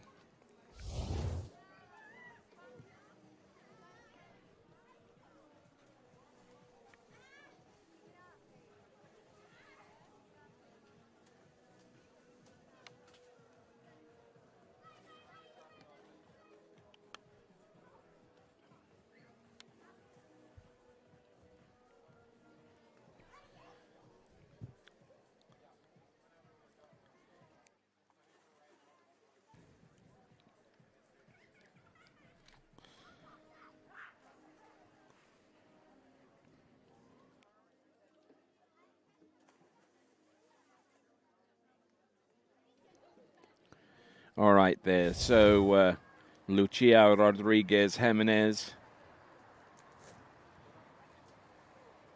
There is our current leaderboard right now. Certainly the top three all occupied by Belarusian skiers. So now 52, 55, and 55, 16 already cleared now. This is 14.25 meters coming back. The yellow loop comes into play here. Oh, but a nice start there. A little bit running down course a little bit there. There's number 3. Come on, round number 4. Does she make it outside 5? Well, she has a pop at number 5, and it looks like it's going to be 2.5 there if the skiers manage to get on the outside. And she's smiling. She's happy about the performance.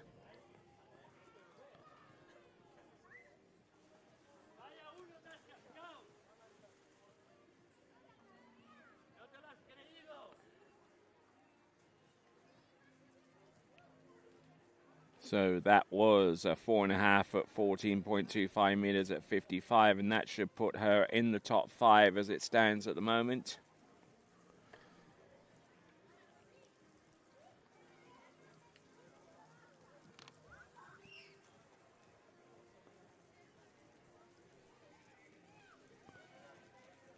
So looking at that from this angle.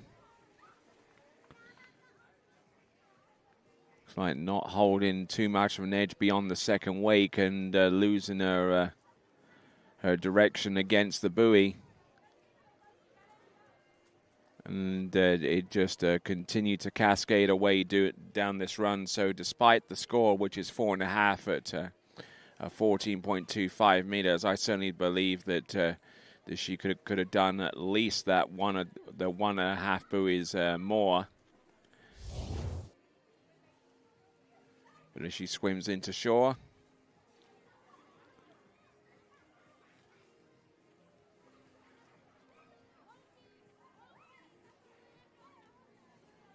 so currently in a 4th spot right now behind our Belarusian trio, who we saw in Series 3, as we leave the room clear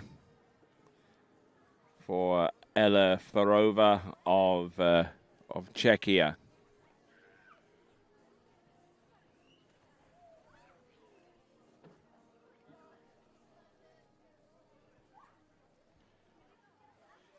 Okay, for those of you that are just rejoining us, welcome. This is the 2026 IWWF Europe and Africa Youth Championships.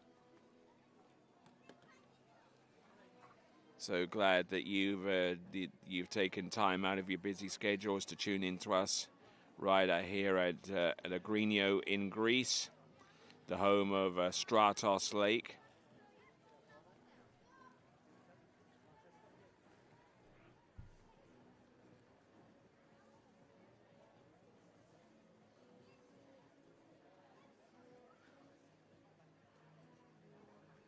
Just waiting on the boat to make its way into the course to bring on Ella Farova. Coming in at 55K, 18.25 minutes for the opening pass. It will be Ella Farova.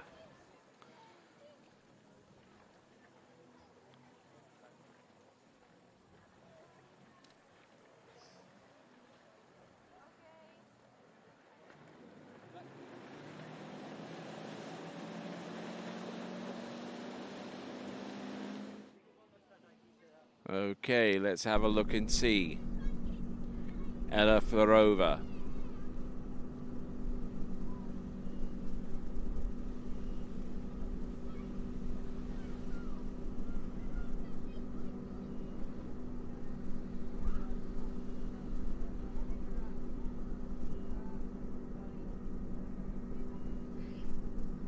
Oh, nice. Nicely done all the way through. Don't see too much wrong with that opening pass. 55K, 18.25 meters. Now the rope is going to get shortened from 18.25 meters to 16 meters, whilst the boat speed remains the same.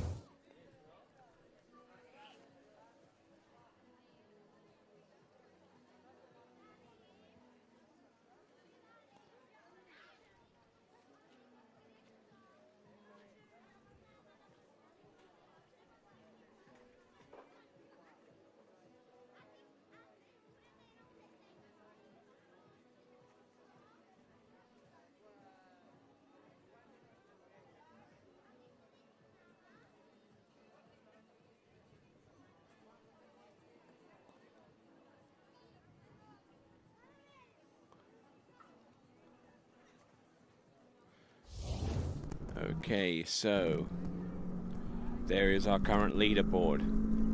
The top three are all Belarusians, with Julia Rodriguez Jimenez currently in the 4th spot with 4.5 on 14.25 meters.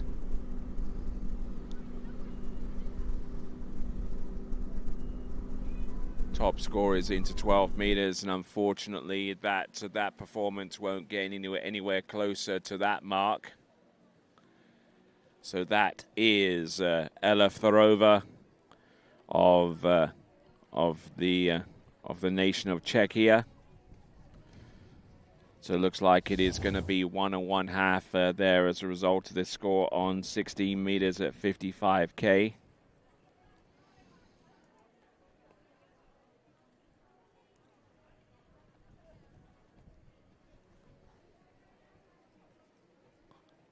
Not 1 1/2, I beg your pardon, more like 3 1/2.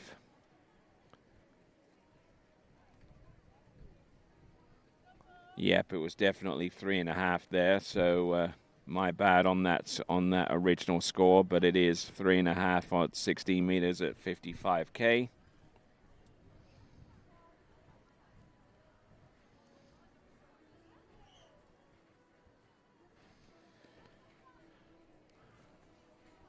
All right there, so we're down to our final 3 competitors in Series 2.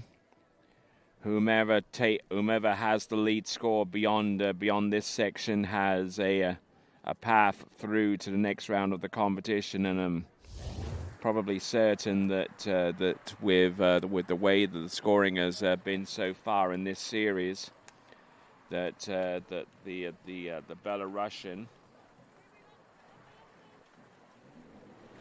Yelisvita Nyahotskaya with 4 at 12 meters is probably certain of a spot through to the next round. Willow Skipsey now from Great Britain. 18.25 meters at 52K.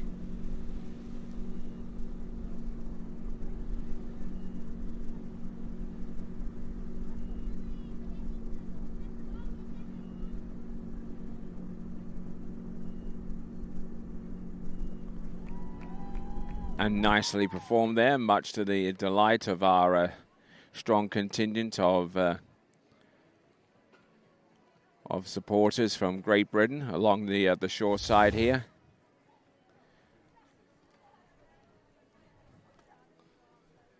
So that is Willow Skipsey out on the water.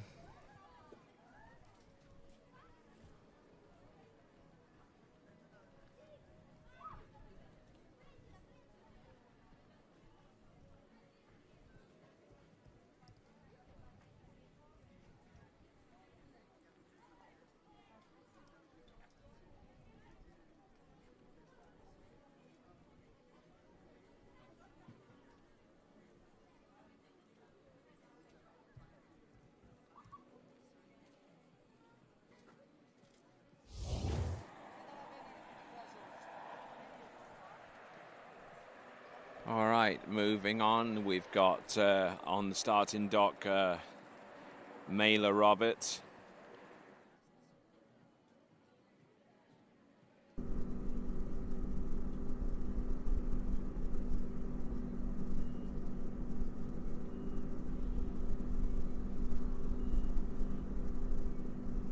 So Willow Skipsey here at 18.25 meters at 55K.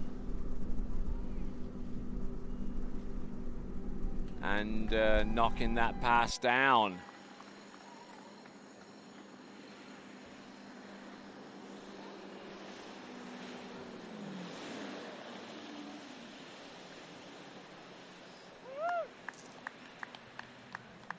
So in the Youth National Championships, came up in runner-up spot in the U17 slalom competition,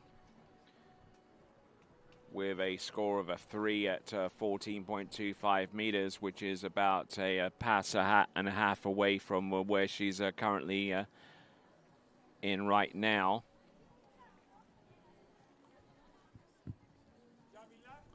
Willow Skipsey.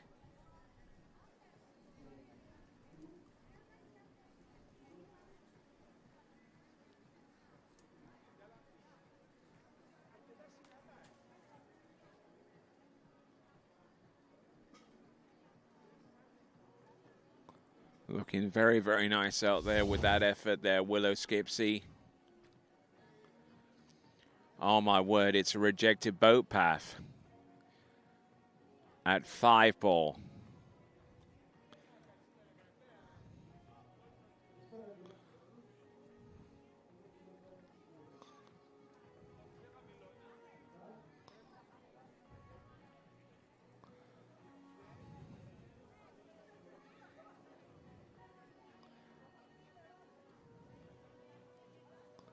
All right then, so rejected boat path in place here for Willow Skipsey. Now she has two options. Because the boat path was rejected around 5 ball, it therefore means that if she wants to accept a score, it would have to be 4, and she would be done. However, because she ran the entire pass, she has the option to repeat the pass and continue skiing beyond that point should she run it. I know which one I would take.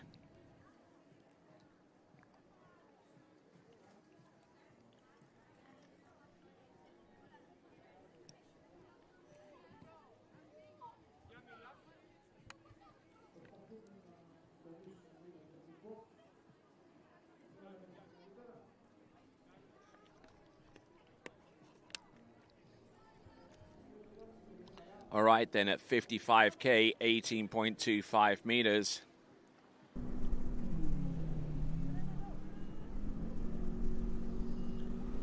Now, I think she's got to do it from the other direction. I thought she might have been confused about what was going to happen next. But probably creating your own wake there is probably not the most sensible thing to do on the way back. So Willow Skipsey, 55K, 18.25 meters. If she runs it, then she will continue on, provided obviously that the boat path is acceptable.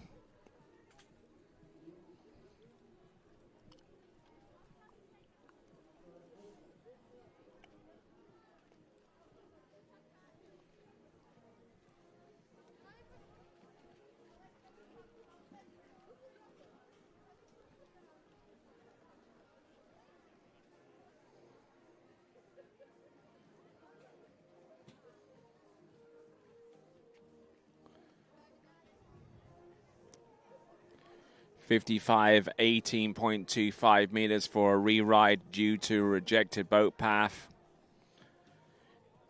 that was assessed by a shore path.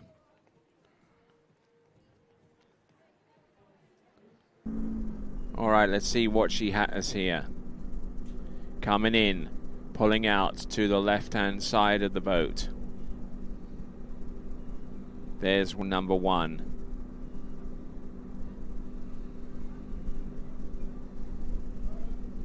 Nice and wide here.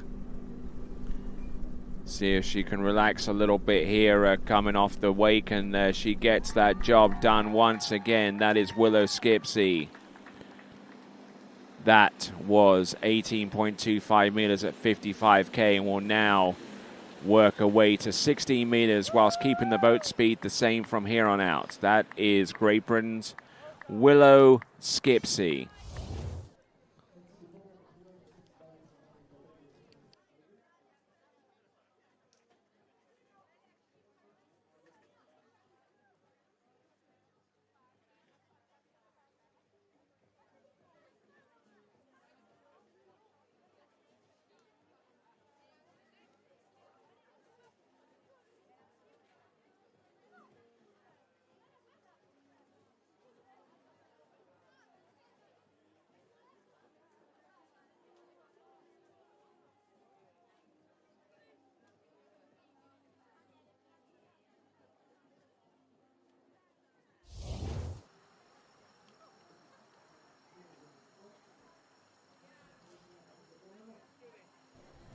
Okay, here we go now. We've got Willow Skipsey somewhere out there. There she is, 16 meters at 55K coming back.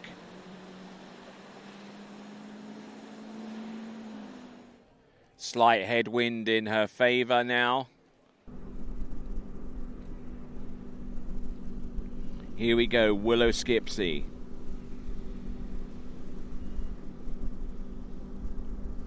Not a bad start there, halfway down the course. This is now 16 meters. Getting round number 5. And number 6. Nicely done, getting the task done. So there we go, that is Willow Skipsey.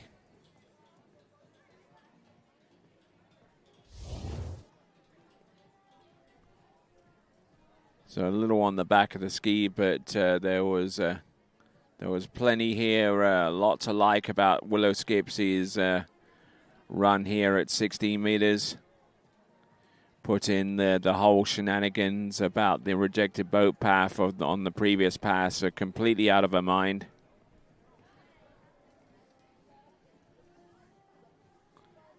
Whipping the ski hard round off number 4.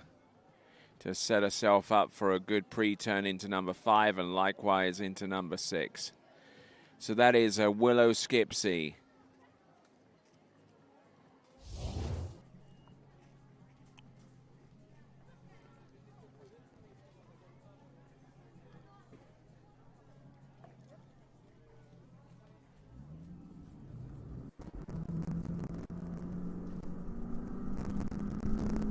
All right then. The boat accelerates up to 55k, and now the next line length is 14.25 meters for Willow Skipsey.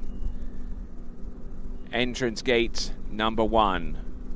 Hannah Lynn, round number 2, and that's been about the power of the course there for Willow Skipsey. There you go. That is a 2 buoy count on 14.25 meters.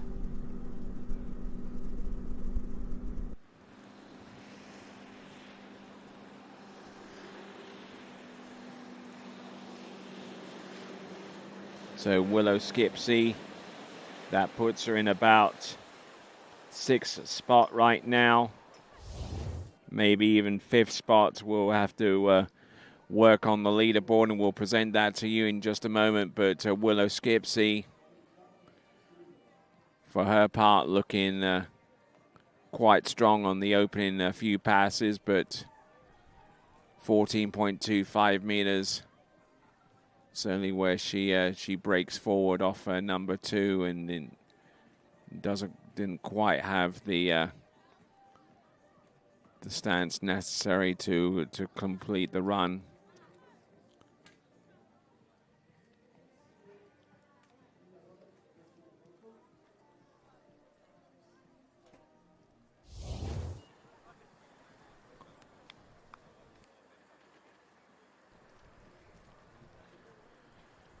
Okay, so Willow Skipsey there, about 2/3 the way down that list of potential skiers towards the upper end of the leaderboard echelon.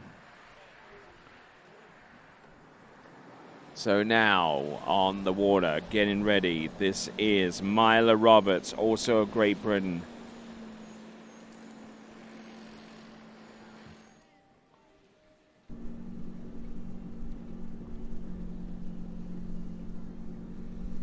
.52k, 18.25 meters.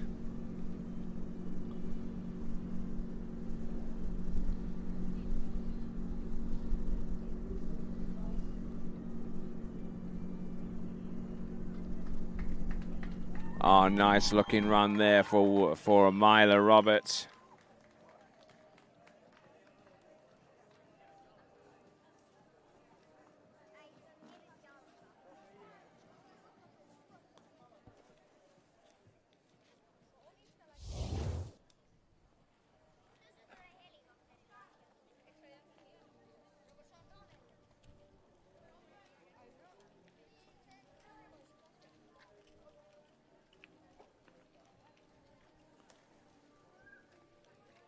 All right, so Myla Roberts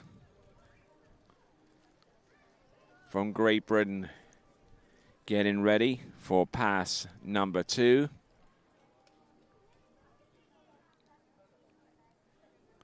Keeping a good flow going for much of the opening pass of 52, 18.25 meters. Now we're going to switch it up now. We're switching it up in terms of boat speed. Line length still the same for the time being.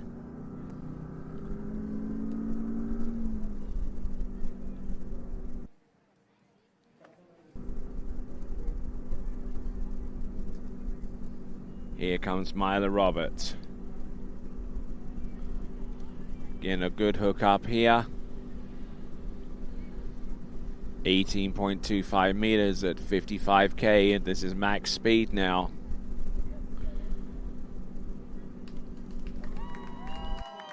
Getting the job done there with pass number 2, and it is 55K, 18.25 meters. She now move the line from 18.25 meters to 16 meters whilst keeping the line length the same.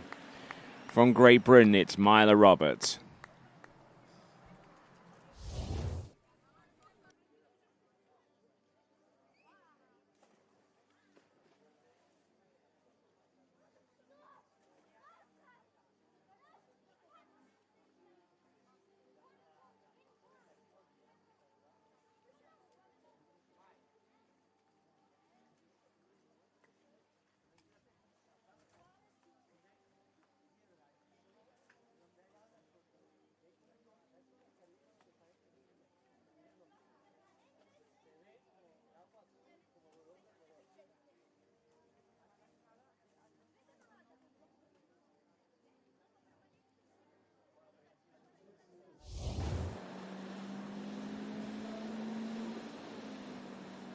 All right then, good folks out there watching us. This is Myla Roberts.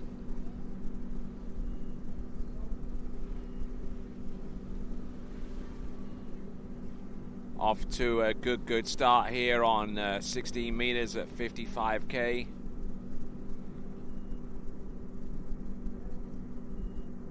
And round 5 and all-round number 6. All 6 turns in the slalom course successfully completed by Myla Roberts.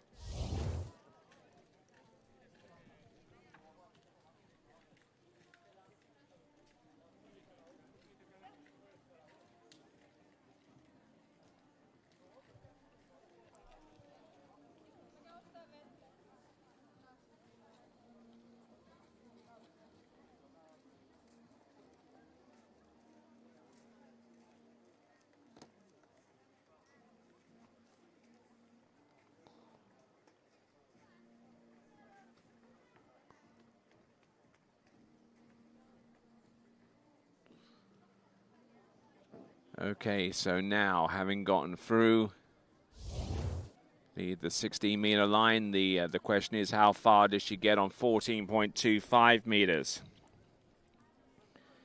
Now her fellow teammate Willow Skipsey just moments ago scored 2 at 14.25 meters. And we'll be looking for something around about that range, if not a little bit more. This is Myla Roberts. Entrance, round buoy number 1. Round number 2, a very quick acceleration off number 2 into number 3. She's still there, you know, she's round number 4. Does she make a play on number 5? Yes, she does. She gets round number 6. Oh, and oh my word. And she just completely and utterly lost her balance there off her number 6 and through the exit gates, and I don't even know whether she continued on with skiing position beyond number 6, but it's at least 5.5.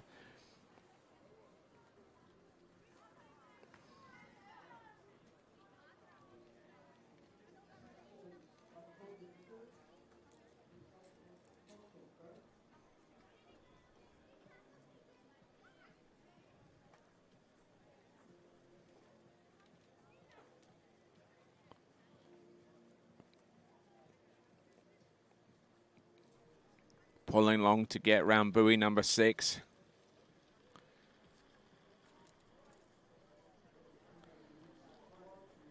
So it looks like it is going to be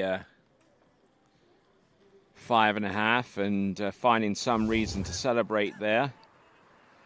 5.5 there for Mila Roberts. The reason that she might have for celebrating is because her score puts her up within about the top 4 or 5 at the moment.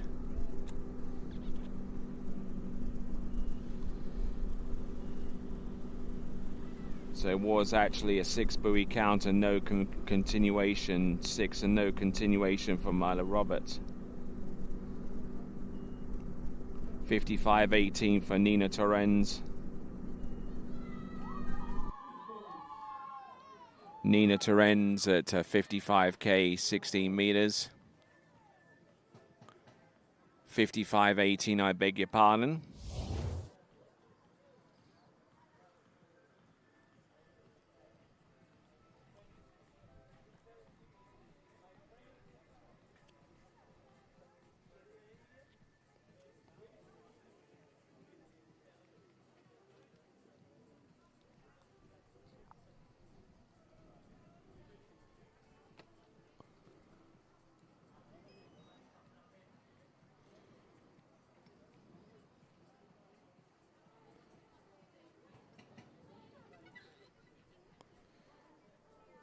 Okay, so now coming back at 55.16.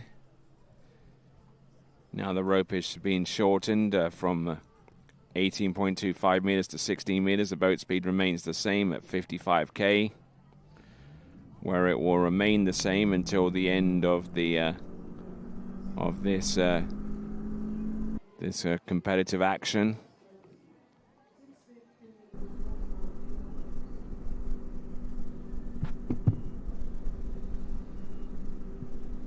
All right, Nina Torrens. Now, whomever is in the lead by the time this skier comes off the water will have an immediate path through to the next round of the competition.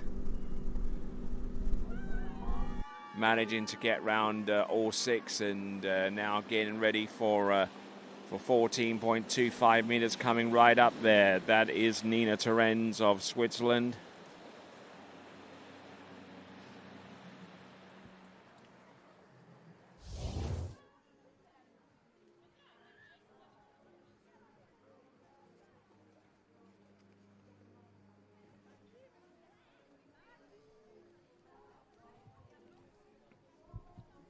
We got 11 slalomers in the girls' Series 1. There was supposed to be 12, but Michaela Graham from Italia is a scratch. I believe she actually injured herself in preparation for this event. So there are 11 skiers, and as we take 12 skiers through to the next round, it just stands to reason that whoever is in the lead by the time Nina Torrens finishes up Girls Series 2 slalom in the U17 girls competition, would have an immediate pathway through to the next round. This is Nina Torrens at 14.25 meters.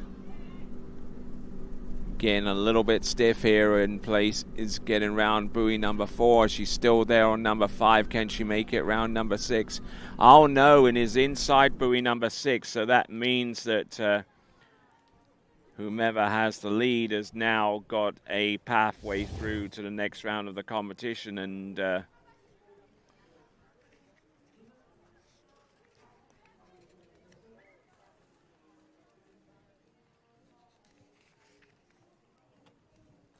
so that means that Jelezvita Nayhotskaya is through to the next round of the competition. She was our 4th competitor out off the dock in this slalom elimination round. And Jelezvita Nayhotskaya is through to the next round of the competition. The next best score, the target score coming up next is 4.5 at 13 meters. That is from Nadzavia Kezolskaya, also from Belarus.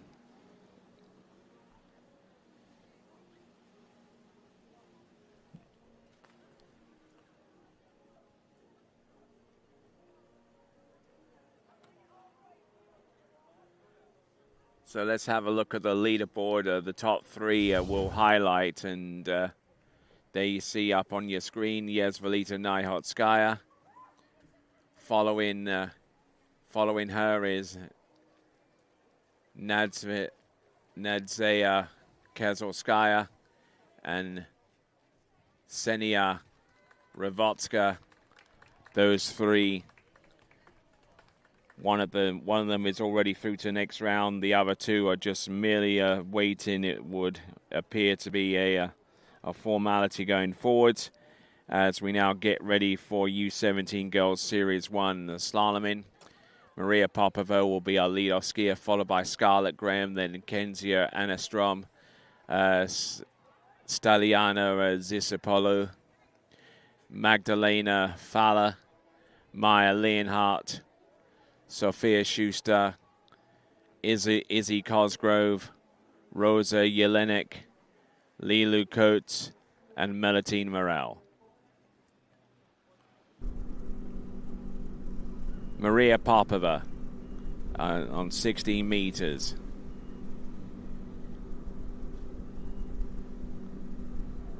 Now Maria Popova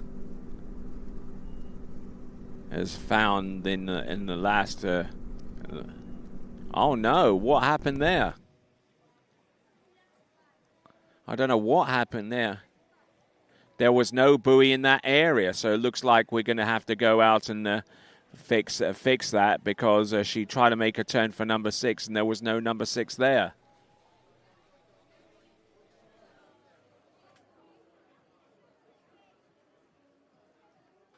No buoy in the course. I think I do see the buoy. It's just not in the course.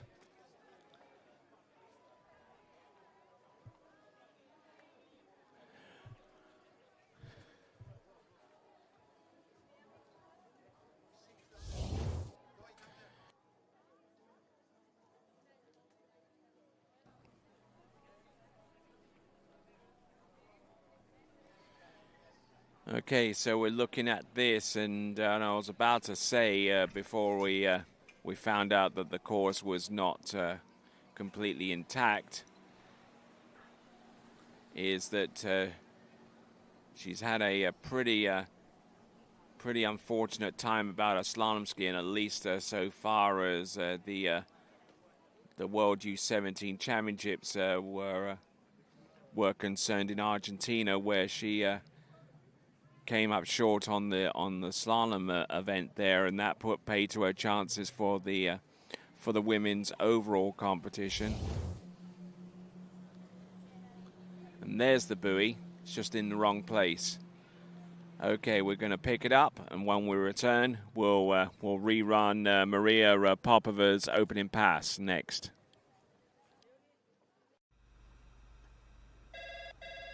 Morning, Brian. Hey, morning. Yeah, I'm good. Got out on the water a couple times. How about you? Yeah, I got to set in. Just gonna make a quick phone call here. Oh, of course. Can you get that, Will? Yeah, man, I got it. Thanks for calling Wake House. This is Will. Yeah, looks like we've got those in stock.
What if I told you there was a place where the sounds of nature are only broken by the roar of a boat, a place where that summer feeling lasts all year long, a place where the Florida sun is only outshined by the smiles of the skiers. A place where first-time skiers can ski alongside world champions, and the world-class coaches work with all levels of skiers. What if I told you there was a place where life slows down, and your only job is to make lifelong memories? That place is Swiss Water Ski Resort. Book your trip at SwissWaterSkiResort.com.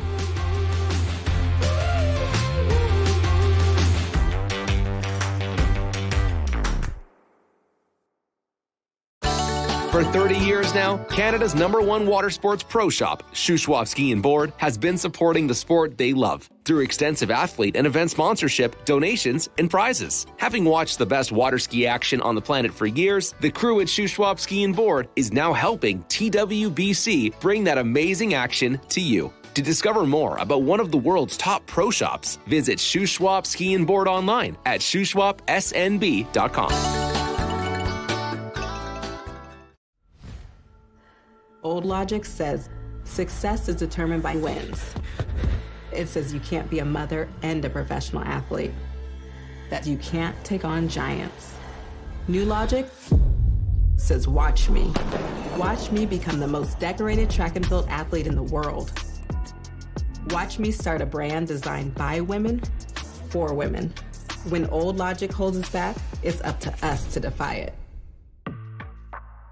At Houston Cadillac, at the moment you arrive, you will notice dedication to excellence.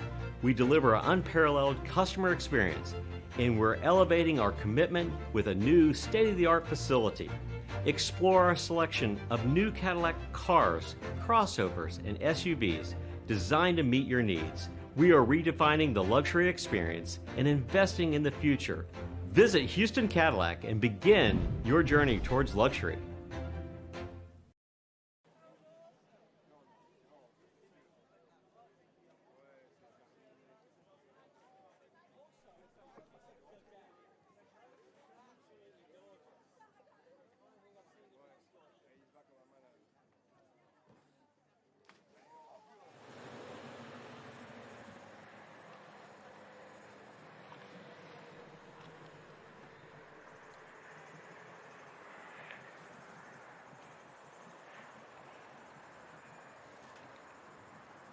All right, then, welcome back.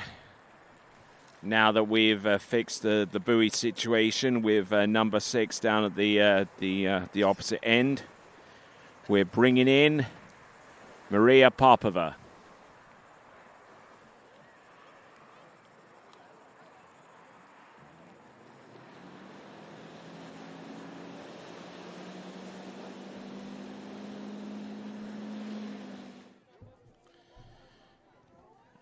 Okay, 16 meters, 55K.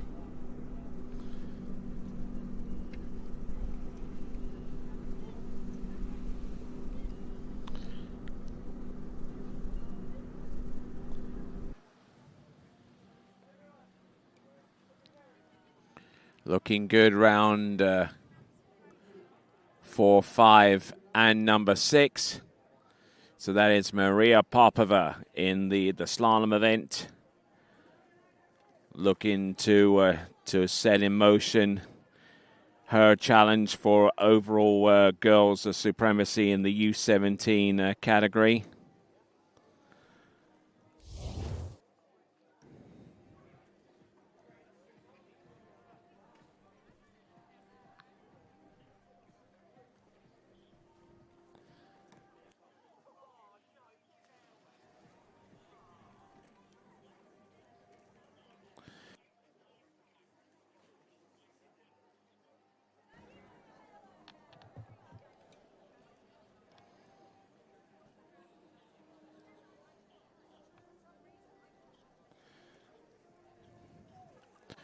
Okay, so Maria Popova getting ready for 14.25 meters.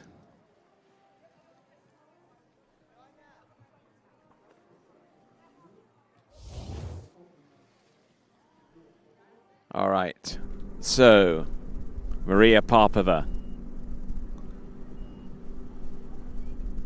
If she can get through this pass and more than 4.5 on the next one, she is all but certain of a place through to the girls' slalom finals.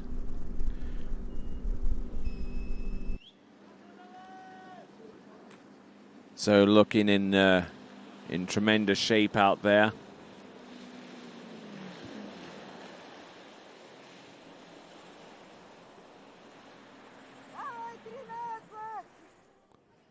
So Maria, so a little party there by the lake, people cooling themselves off.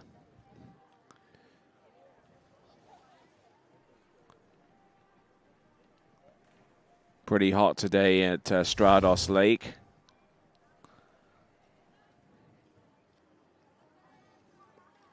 So now 13 meters will come into play there for Maria Popova as a result of her successfully executing the 6-buoy count on the previous pass of 14.25 meters.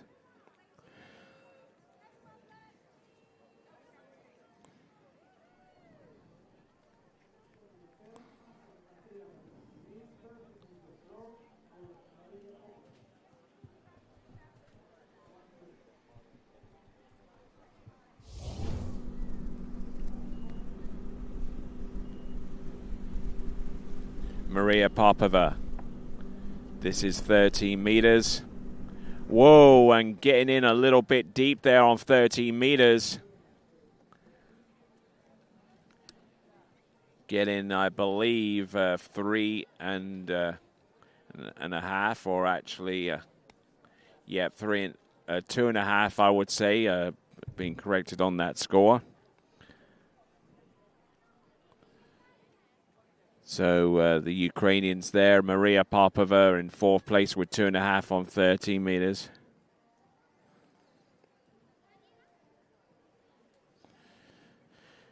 So that means that in terms of qualifying our next skier through to the next round, that is Nadzaya Kezelskaya from Belarus. She is through to the next round of competition as well. 12 skiers advance through to the next round. 2 skiers have qualified for one of those 12 spots, leaving 10 scores remaining to obtain. And our next skier getting ready to go is Scarlett Graham. Not a bad looking one there, but round number 2, she got a little bit loose and just turned in towards the line just a little bit too soon and was unable to rectify the situation in time. That is Maria Popova. She could end up finding out that a score of 2.5 on 13 meters would send her through to the next round, but it's too early to tell at this stage. The only two competitors that have qualified for the next round from at this stage in the game is the lead scorer and the runner-up with 10 skiers left to go, and 12 eventually qualifying through to the final round. 16:52K, 16 meters 52K.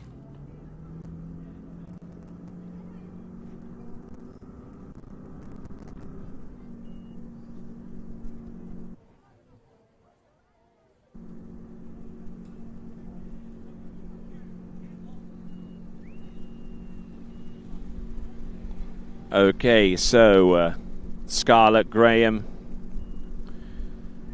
looking good here. 16 meters at 52K. A performance that could have huge implications down the line so far as the overall competition is concerned.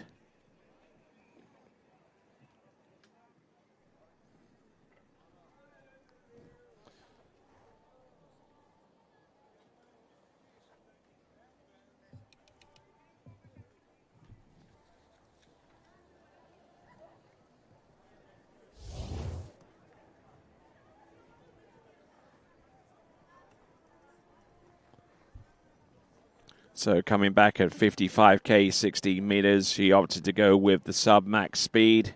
It is now going at max speed with the line length still on 16 meters.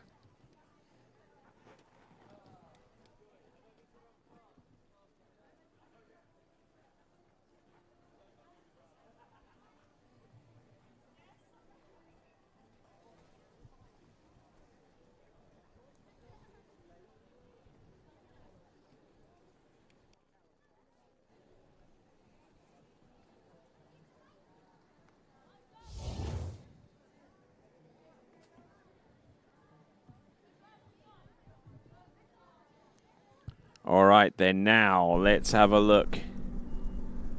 This is Scarlett Graham. Good start on number 1. This is 16 meters.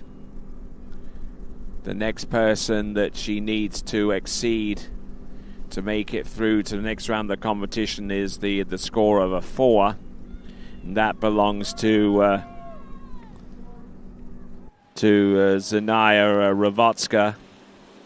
If she can score more than 4 at 30 meters, then she would have she'll have booked a spot through to next round. Anything less, and Zhanaya Ravotska will occupy the next spot, and she would have to wait depending on how high her score would be.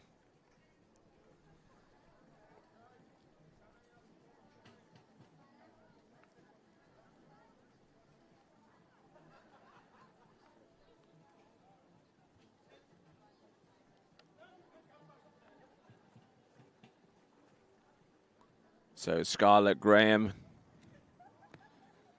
in a good frame of mind here. Her position on the ski looks fairly flawless.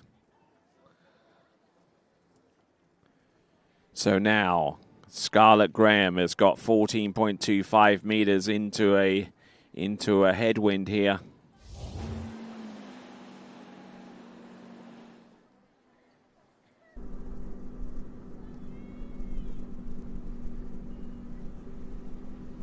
Scarlett Graham on 14.25 meters at 55K. Boat speed's at max now. Almost a little bit early with the edge change into number 5, but making amends for it by slowing everything down and by making sure that she gets a decent enough turn to make a play on number 6. That is a Scarlett Graham. Comes to us out of Italy from Cortina d'Ampezzo, more specifically.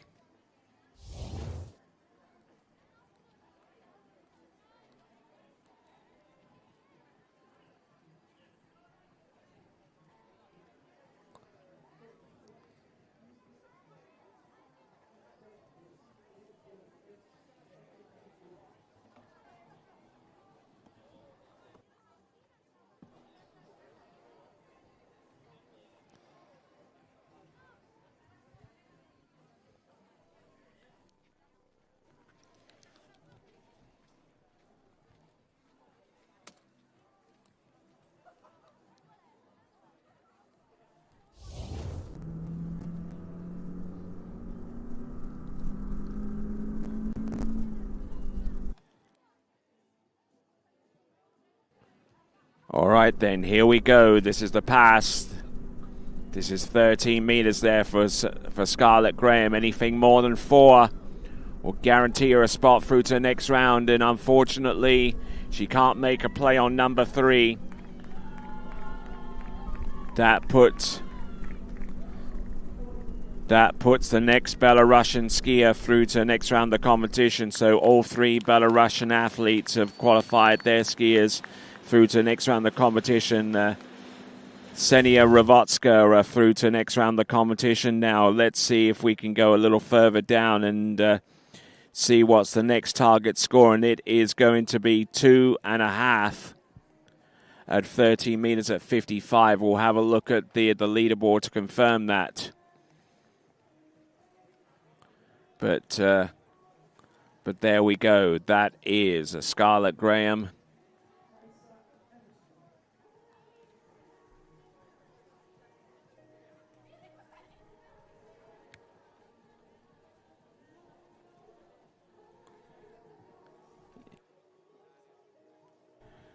Okay, so with Scarlett Graham getting 2 on 13 meters, that puts her about a little a buoy and a little bit away from possibly qualifying for the next round. That's Maria Popova is the next breakthrough scorer. Ski any more than that and you're through. Ski any less than, and Maria Popova has a pathway through to the next round.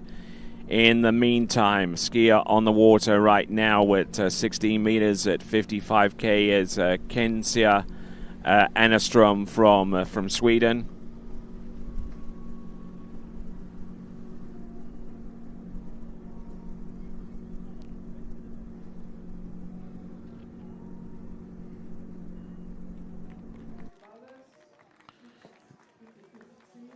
So there is the leaderboard once again, and the top 3, all of them are through. There are 9 spots remaining, and who will occupy them?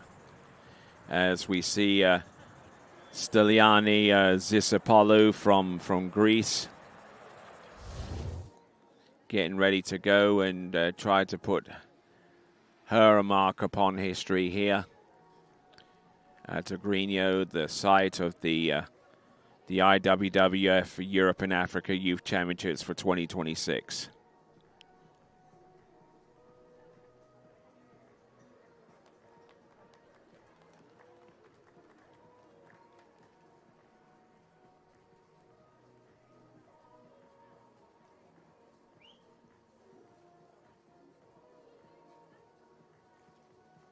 So Kensia Enestrom, who trains over in nearby Denmark, over in Vallensbæk, I believe.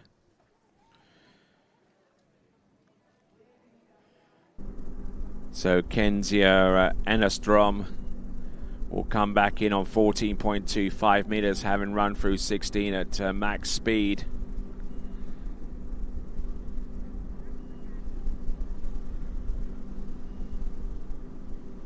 So Kezia Enestrom, very, very well run there, 14.25 meters, and now comes up the pass of 30 meters with a lot riding on this. On the next pass to come up 30 meters, a possible qualification through to the next round of the competition is very, very much at stake here. If she can get more than 2.5 on the next run, then certainly anything is possible at this point.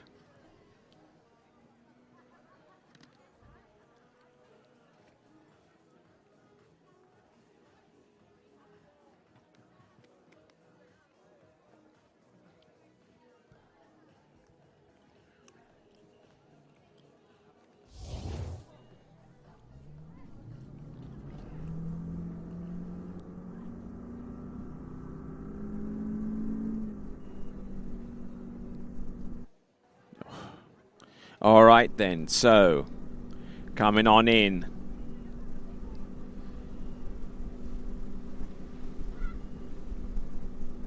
Kaja, this is 30 meters. This is number 3. She's through to the next round of the competition. Looking for more. So our first skier out of Series 1 to qualify through to the next round of the competition. That's Kezia Anastrom, joining the 3 Belarusian skiers that we saw in Girls Series 3 that put out some impressive scores into 30 meters, and one of them into 12. Nadzaya Keselskaya, Zania Rovotska, and Yelizvita Naya all of those are competitors through to next round, along with Kensia Anastrom from Sweden. Still waiting on the final score, naturally, for Kezia.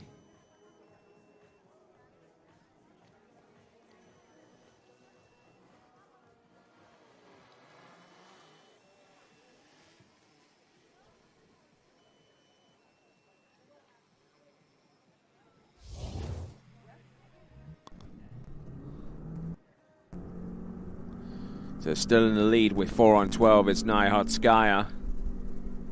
Yezvelita Naihodskaya from Belarus. One of our first to 5 skiers in Series 3. Here we go, 12 meters. Getting round number 3 and round number 4. Yeah, oh no, and looks like it's going to be 3.5. 3.5 on 12 there for Kenzia Anastrom of Sweden. So she is through, and we still have that score from Maria Popova, 2.5 of 13 meters to consider as the existing target.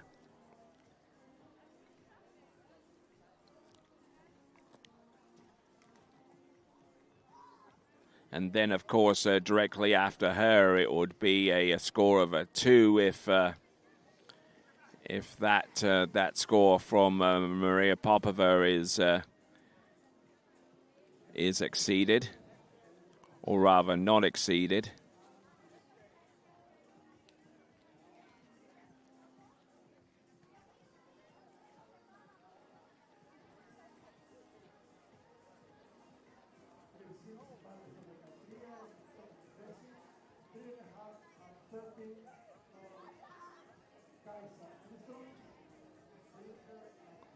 So Kaiser Everstrom with 3.5 on 12 meters. Stelani Zisopoulou from Greece.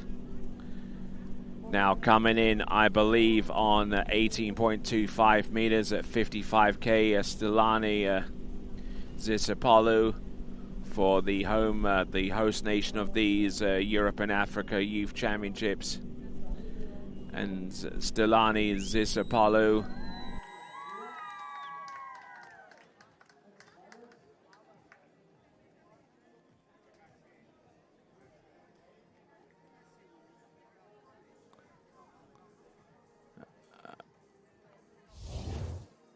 okay, just to clarify something,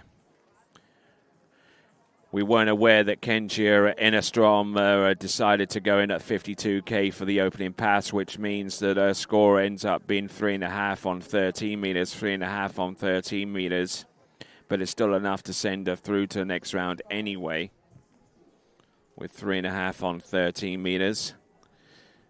Stelani Zisopoulou getting through the opening run of 18.25 meters at 55K. And she'll be coming back into the course on 16 meters.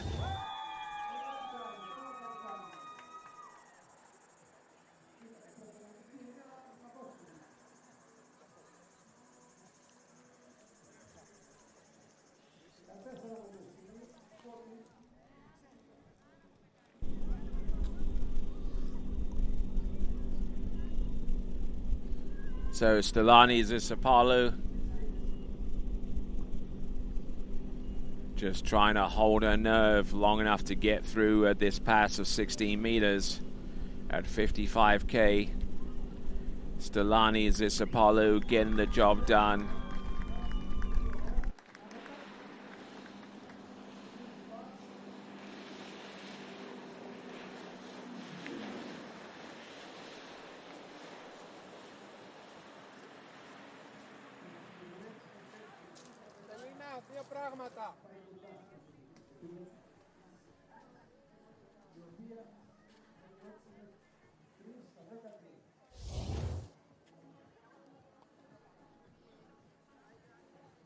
So Stelani Zisopoulou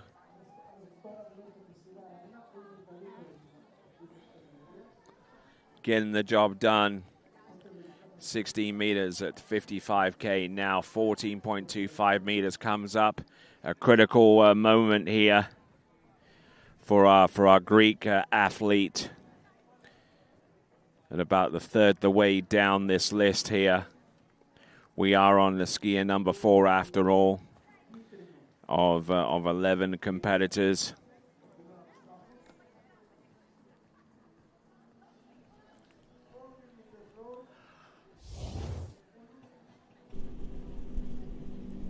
Here we go. This is Stelani Zisapalo, 14.25 meters. Is at 2.5 right now, which means that she is less than 6 buoys away from getting the result necessary to at least give her a chance of making it through to the next round. And there you go, some great stylish and aggressive slalom in action out there for Stelani Zisapalo. All right. The skiers that have made it through already to the slalom final are Kenzia Anastrom, then Nadzaya Kezolskaya, Ksenia Rivotska, and Yezvalita Nyahotskaya. The last competitors that I read to you, all from Belarus. And Kenzia Anastrom, the only one not from Belarus on that list. She comes to us out of Sweden.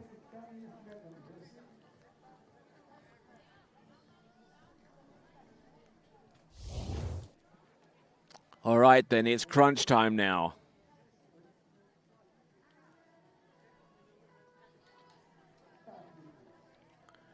So as we continue on this competition, this broadcast being brought to you by Dina Marine. Dina Marine, our broadcast sponsor for this live event, the 2026 IWWF Europe and Africa Youth Championship. There's number 1. There's number 2. Oh, and comes up short there. It is going to be 1 1/2.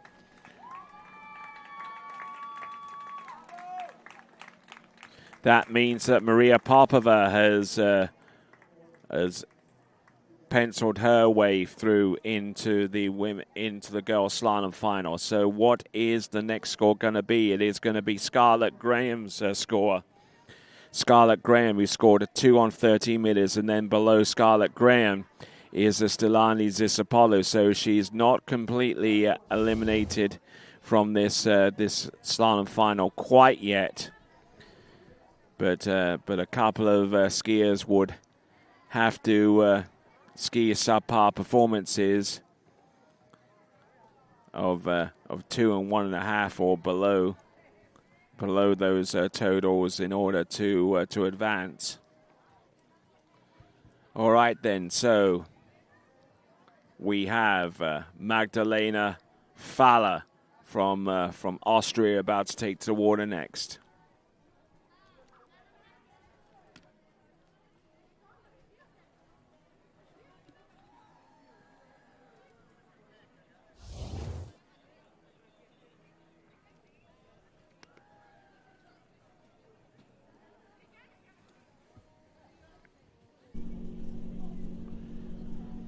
So 52K, 16 meters for Magdalena Faller.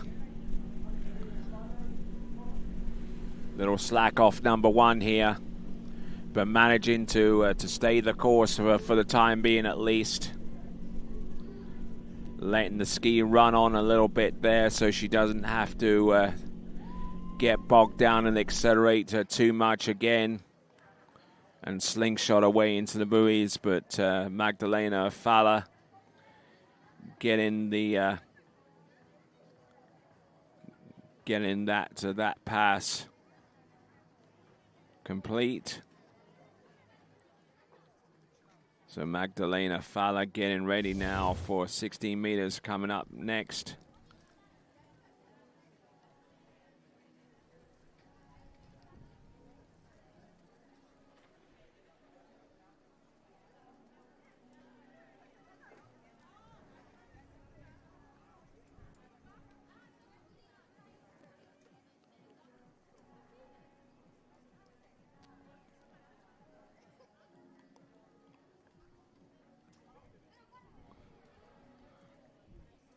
Okay, Magdalena Faller through pass number 1. Pass number 2 is going to come up in a pretty short order. The boat starting to motor its way in towards the course.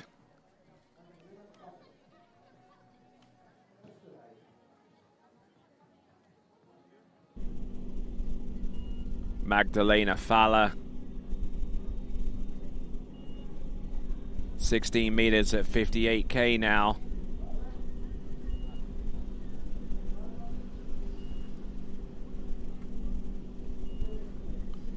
Nicely done. Getting the job done very, very nicely indeed. But it's still a little ways away from getting the score necessary to advance into the final round of the U17 women's slalom competition.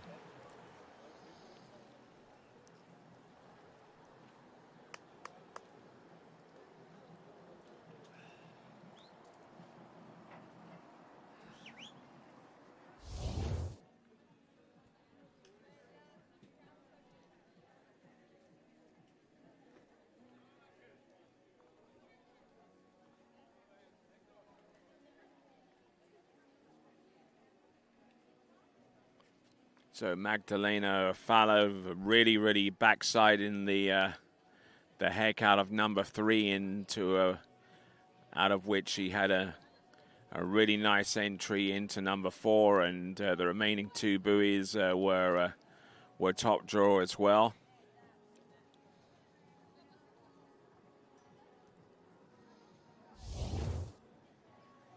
So Magdalena Fallow, 13 meters now.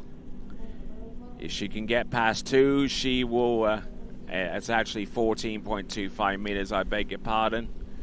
She went in at 18, came back at 16. This is 14.25 meters.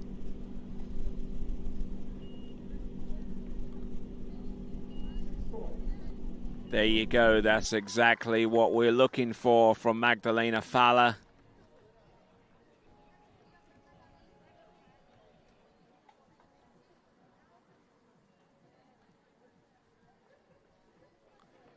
So a few of our favorite folks along the shore side here at the Europe and Africa Youth Water Ski Championships.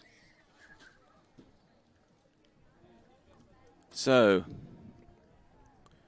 it is 13 meters coming up next on the strength of this run here on 14.25 meters.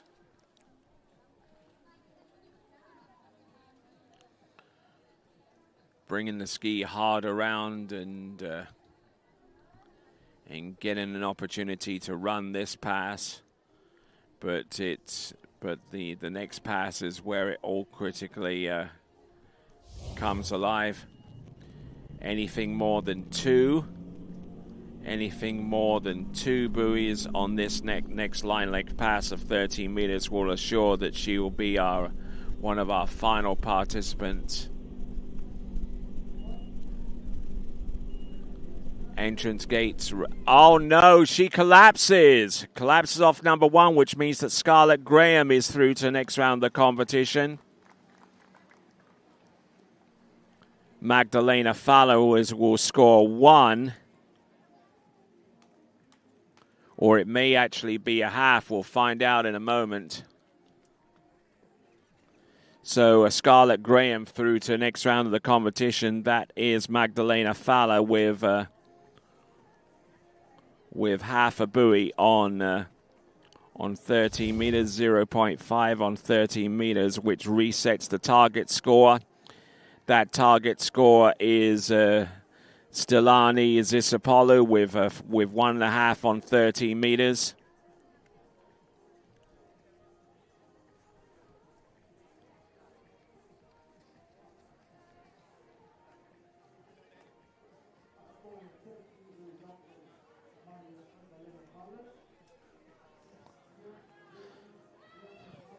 So Stilani Zisapolu could be the next skier that would make it through to the next round of the competition with a score of 1.5 on 13 meters. Now, so far, we've had a few competitors that have been admitted through to the slalom final. 55.16 for our next competitor. This is Maya Leonhardt of Germany.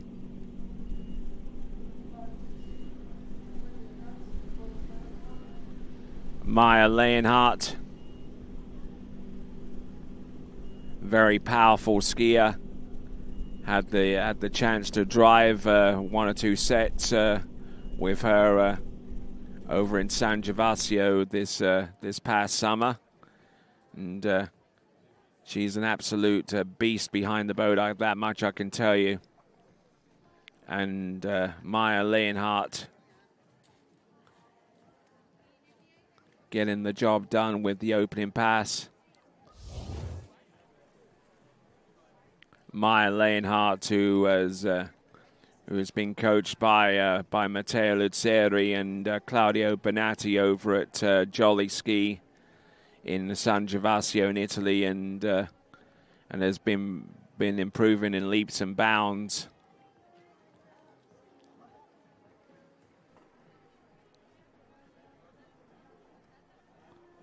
So working that ski from one side to the next.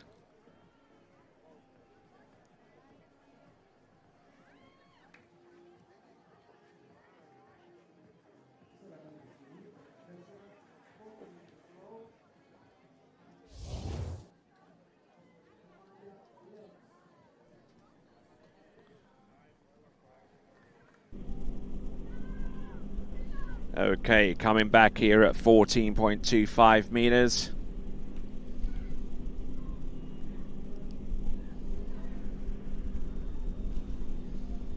Looking good and looking strong here. Started off on 16, has returned back on 14.25 meters. So rocking the new HO Works 2. I'm sure she didn't have to travel too far to get that ski.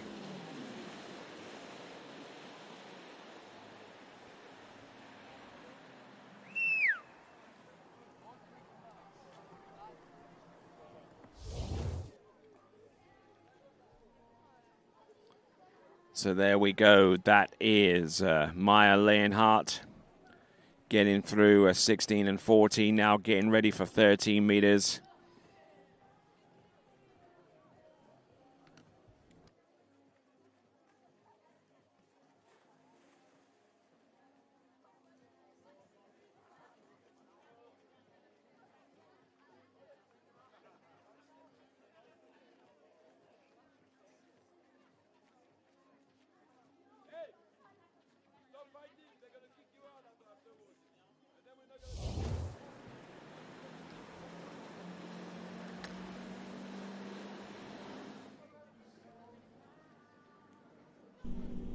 All right then, so here we go. This is Maya Leonhardt coming in at 13 meters, getting ready for the turn on number 2. She's passed that 1.5 that she needs, so she's through to the next round.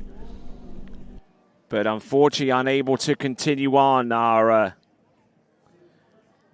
her technique all the way through. But Maya Leonhardt, the original mission has been accomplished, through to the slalom final, and looked okay for the most part. So Maya Leonhardt gets 3.5 on 13 meters.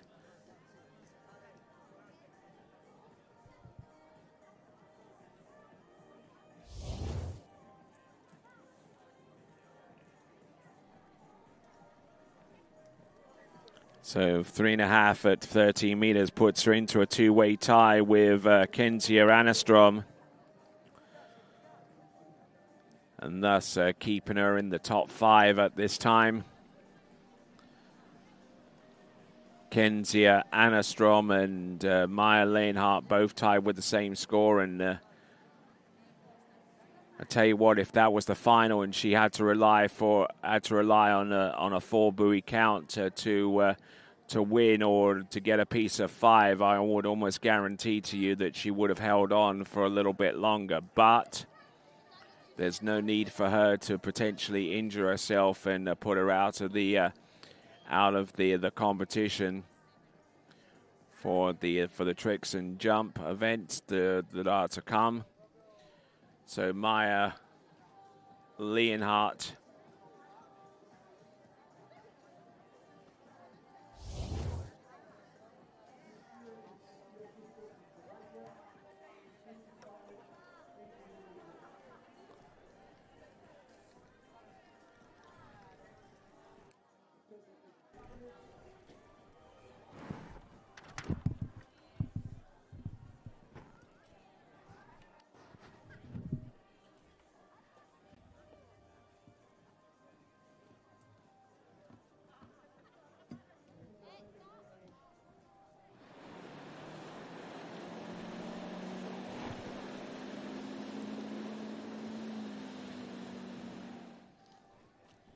Okay.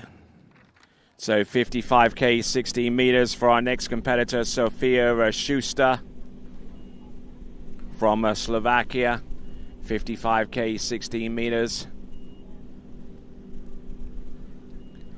Still needing to exceed the target of 1.5 on 30 meters, though, in order for her to advance. And that 1.5 of 30 meters belongs to Stelani Zisopoulou. Then the next score below that is half a buoy on 30 meters. That is from Magdalena Fala.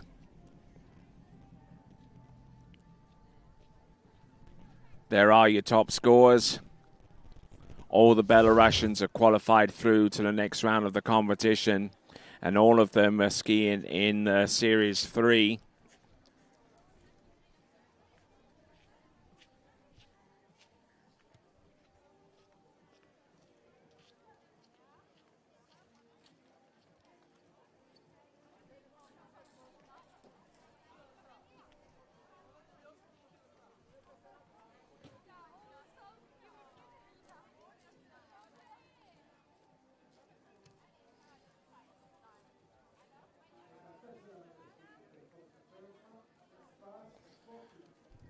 All right, so coming in on the second pass of 14.25 meters is Sofia Schuster. Boat speed at 55 kilometers an hour now.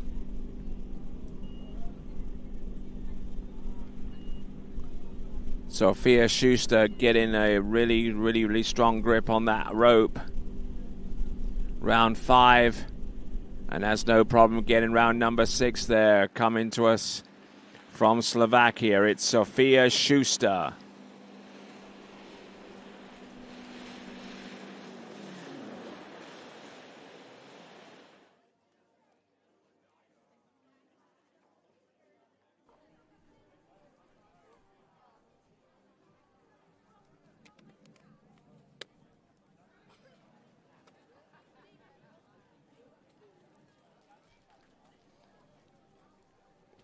All right there, Sofia Schuster. Looking at the instant replay right about now.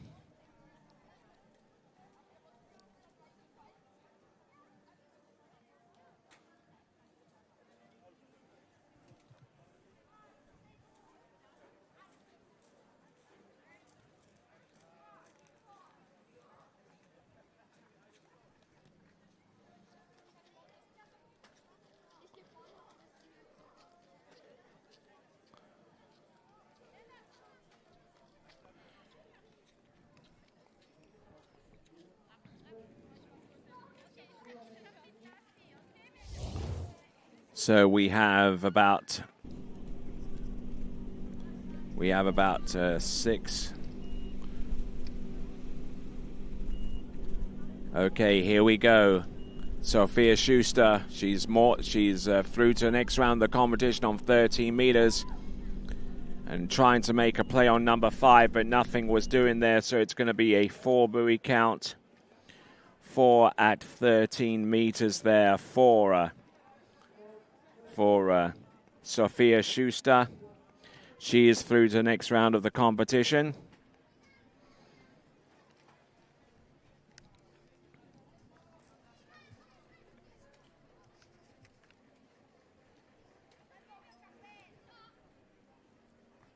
So 8 are qualified through to the next round of the competition. I'll read off those competitors off one by one. That's Nedzaya Kecholskaya, Yezvalita Nihotskaya, Sania Rivotska. Then we got Maria Popova, Scarlett Graham, Kinzia Anastrom, Maya Lanehart, and Sofia Schuster. We're now down to our 4 remaining competitors. 8 have qualified. There are 4 spots available.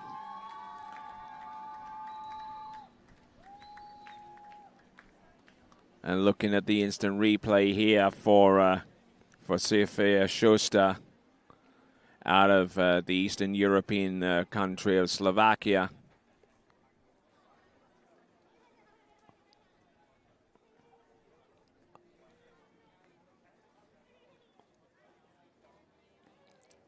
Just getting a little bit bogged down off number 3, and that's where the whole house of cards started to break down. Off number 4 and tried to make a play on number 5, but nothing was really going away too far into that run, except the fact that she only needed more than 1.5 to advance. That is still the case for our remaining skiers.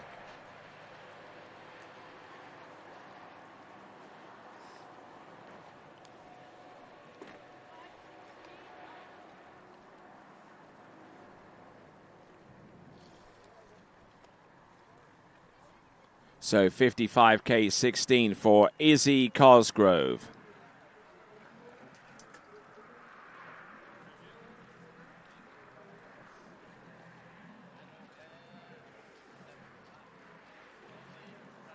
So there's your leaderboard, a quick snapshot there, and your top 8 have already made it through. Let's see if Isabel Cosgrove can make it a top 9. That would advance. Izzy Cosgrove, who won gold in these championships last season with a splendid tricking performance. Let's see if she's able to come back to some winning ways, but this time only in the slalom event. So great skiing there for Izzy Cosgrove.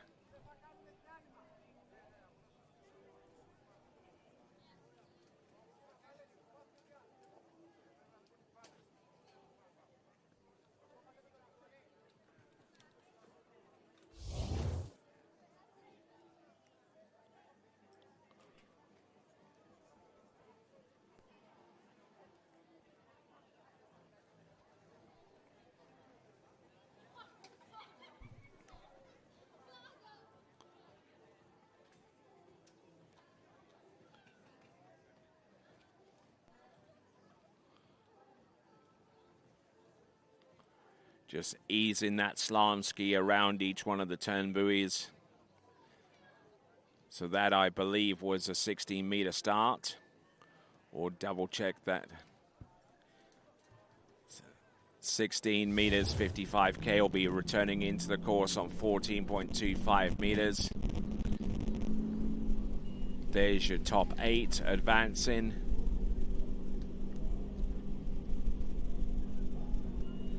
And here comes Izzy Cosgrove. Entrance, round number 1. This is 14.25 meters. Needs to play this cautiously here. Can't afford too many mistakes. And getting round all 6 buoys there. That is Izzy Cosgrove. Now getting ready for 13 meters. I'm sure she knows the score.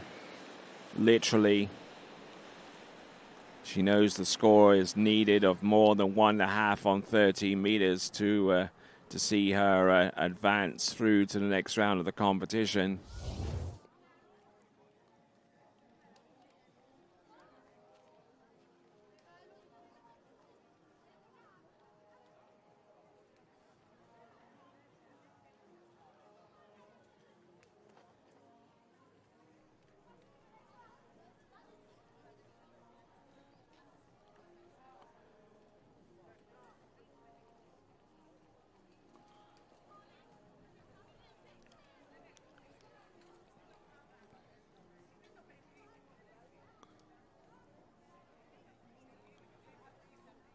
Okay, folks.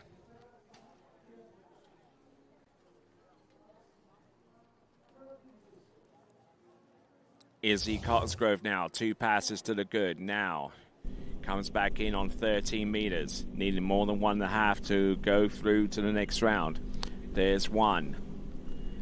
There's 2. She gets the 2 necessary. She's through. There's 3. There's number 4. Izzy gets this to go. 6 buoys on 13 meters. Only our second competitor to get through 13 meters in this category of slalom.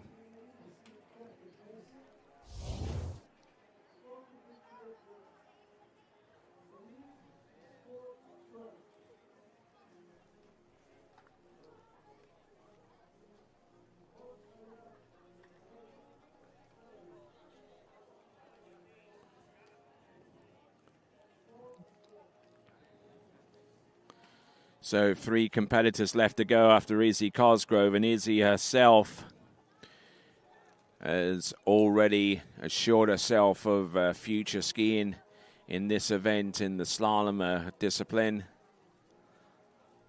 and getting it underway. Fantastic effort there from Izzy Cosgrove.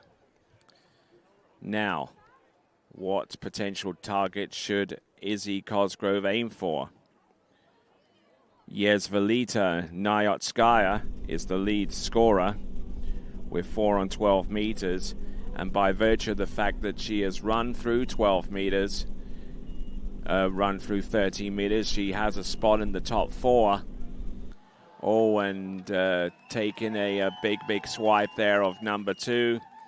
It is going to be 1 1.5 on 12 meters for Izzy Cosgrove. We'll see how that shapes up on the leaderboard in just a few seconds, but we're looking at this, a nice extension into buoy number 1, bringing the ski nice and firmly around that turn. But just coming across the buoy line a little bit too hard and just was unable to hook up cleanly enough to be effective.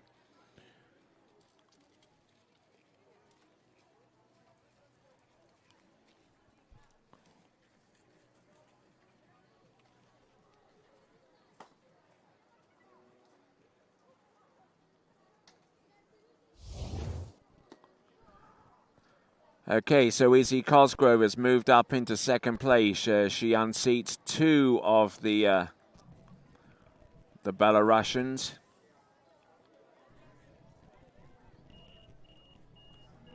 And but the one competitor that is still very much in the lead is Yezvalita Nayotskaya from Belarus. 55K, 16 meters for Rosa Jelenek. Again, the target score is anything more than 1.5 on 30 meters. It's been that way for the last few competitors, at least the last 3.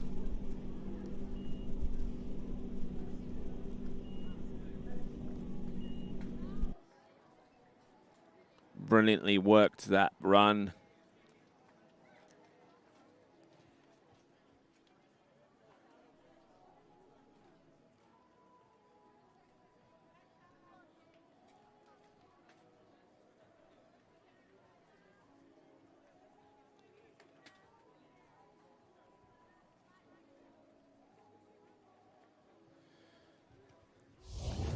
All right there, so continuing here. Current temperature about 35 degrees Celsius, which is about 87 degrees Fahrenheit.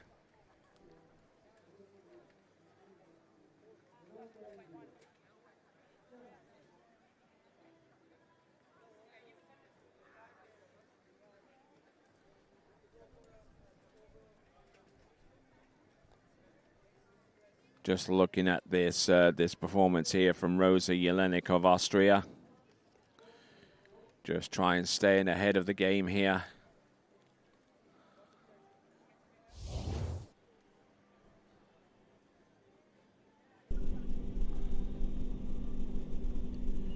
Okay, Rosa Jelenek coming back at 14.25 meters, having started at 16.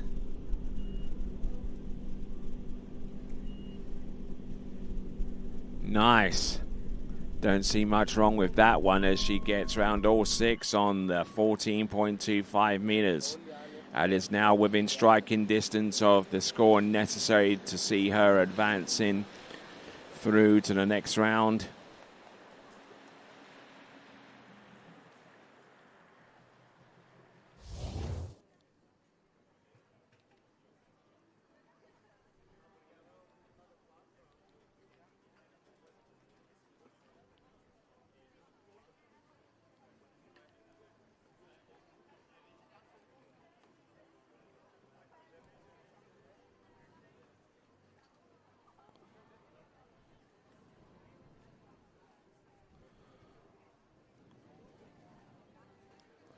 Okay, making some inroads here. That is Rosa Jelinek. Coming to us out of Austria. And getting through a 16 and 14.25 meters. Now the race is on. 16 meters. 13 meters, I should say.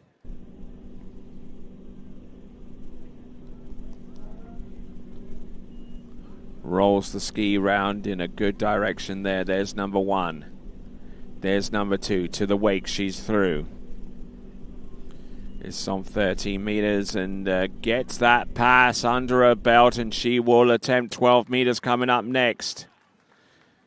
That's a Rosa Jelinek.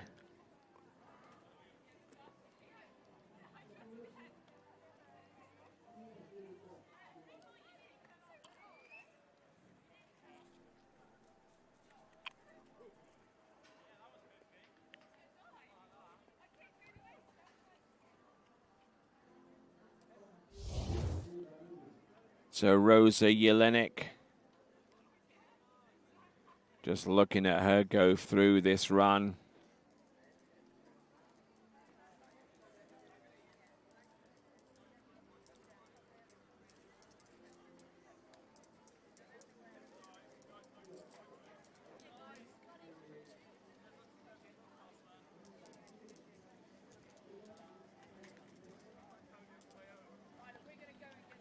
All right there, so Rosa Jelinek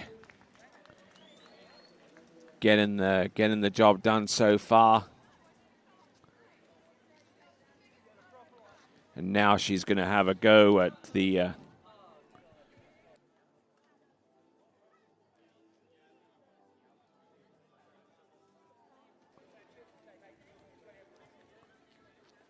So Rosa Jelinek came back and produced a score of 4 on the 13-meter line, and did enough to qualify through to the next round of the competition. So 4 on 13 meters.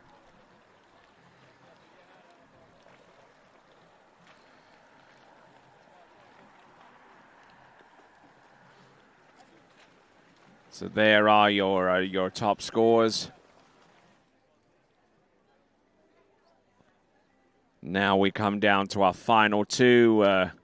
Lilou Cortez of France, our penultimate skier. And our next skier to come after her is going to be Melitine Morel.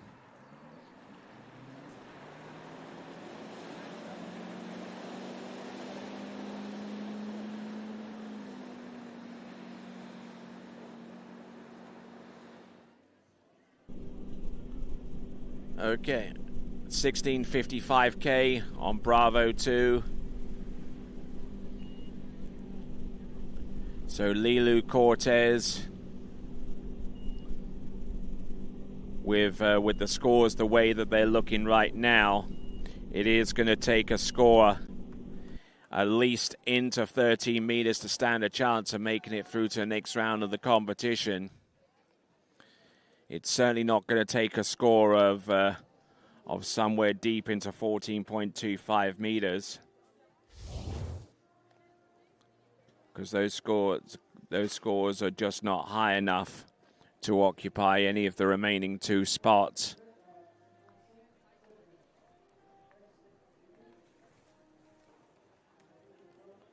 So we got Lilou Cortez, who gotten through 16 meters at 55K. Now she has a shot at 14.25 meters.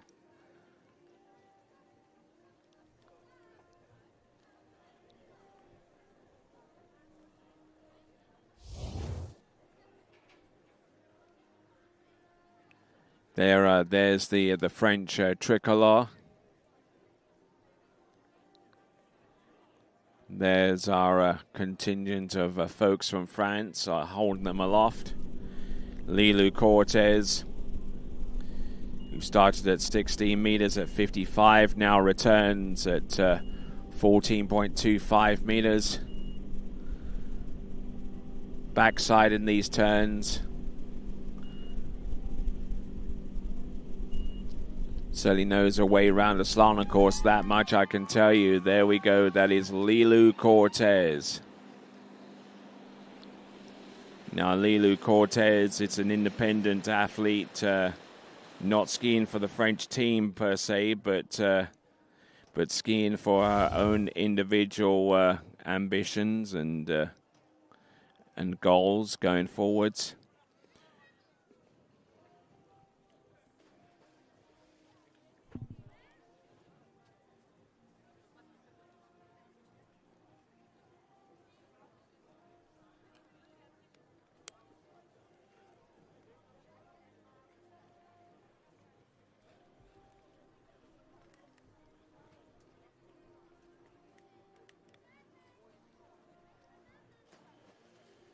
Okay, so Lilu.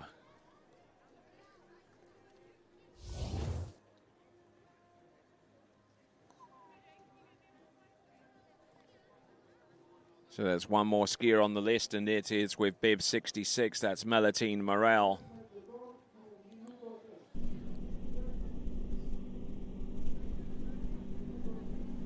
$13 meters for Lilu Cortez. She manages to get past her two. That's kind of playing the odds a little bit there towards the end. That is Lilu Cortez with 2.5 on 13 meters. She advances through to the next round of the competition, although she will not be as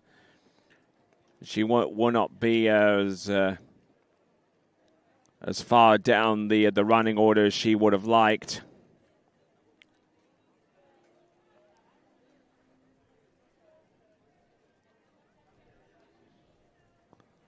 Okay.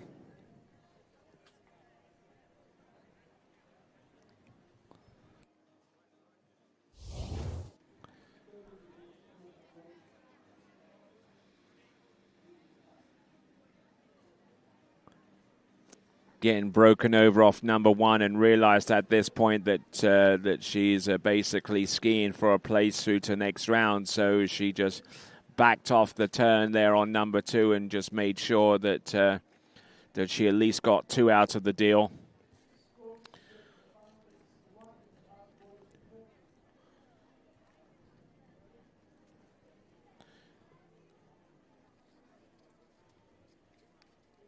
So now we have 11 skiers that have made it through.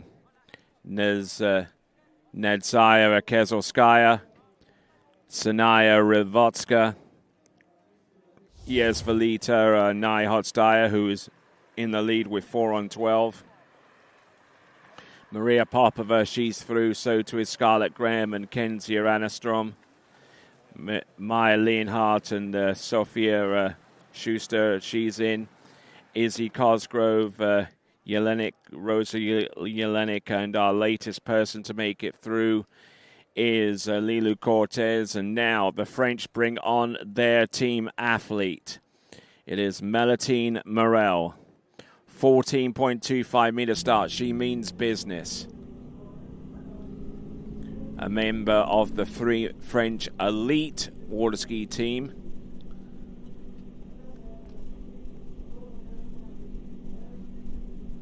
Melitine Morel, entrance round buoy number 1.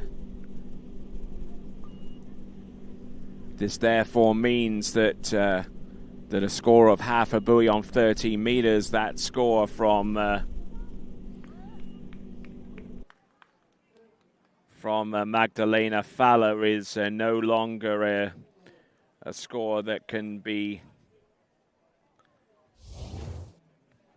used to make it through to the next round of the competition.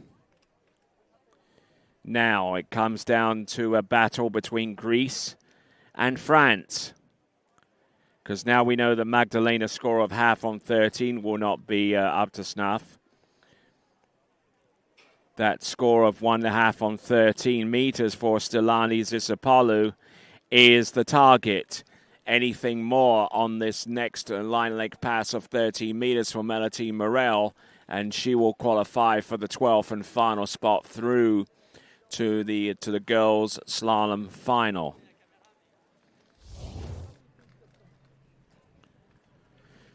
So, Stelani Zisapalu.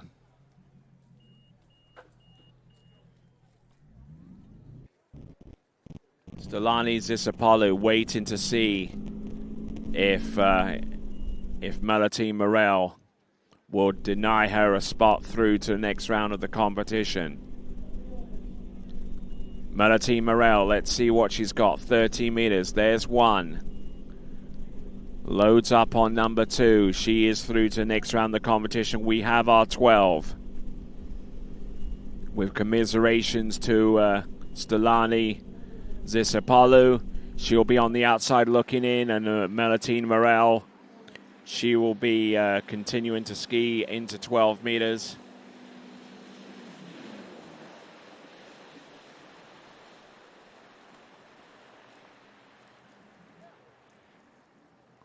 Even has enough time to adjust her scrunchie.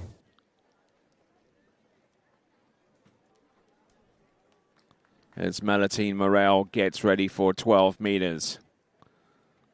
Now she wants to be the last person off the dock in the girls' slalom final, I beg your pardon. Then she's got to run more than the current lead right now, which is a 2 on 12 meters, courtesy of Yezvalita Nayhutskaya.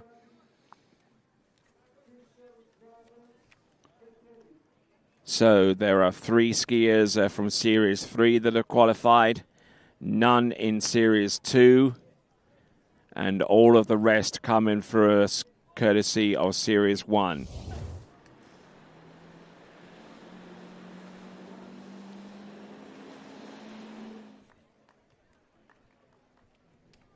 So let's see what we've got here for Melody Morel. Rolls the ski nicely over, round buoy number 1, brings the handle down. This is 12 meters, there's number 2. Good to go round number 3, a little bit of a delay there. There's number 4, can she make a play on 5? Yes, she can. She has the lead. She'll be the last skier off the dock in the girls' slalom final. And there you go, Melody Morel, U17 girls slalom final skier off the dock. She qualifies with the number 1 seed going into the final. And Melody Morel on top form here. And this is going to be a major, major shot in the arm so far as the overall competition is concerned, because she now has about a pass and a half lead on top of her most closest contenders. Skiers of the like of Izzy Cosgrove and Scarlett Graham and Maria Popova and even the Belarusian competitors who we saw earlier from Nadzea Kezolskaya and Ksenia Ravotska and Yezvalita Nayhutskaya. So it is going to be interesting times in the U17 girls competition, and we'll try and keep you abreast of what's going on from start all the way through to the finish. Here we go. This is Melody Morel. However much that she can score would translate to valuable overall points. There's number 1. And inside buoy number 2. But ladies and gentlemen, 1 buoy at 11.25 meters, the top score for Melody Morel. Not only the top score for her in slalom, but a big shot in the arm in terms of fighting for the overall crown. And last but by no means least, the French team would probably enjoy that as well, because they're in the frame for the U17 team title, as well as the Hellenic Trophy combined team title as well.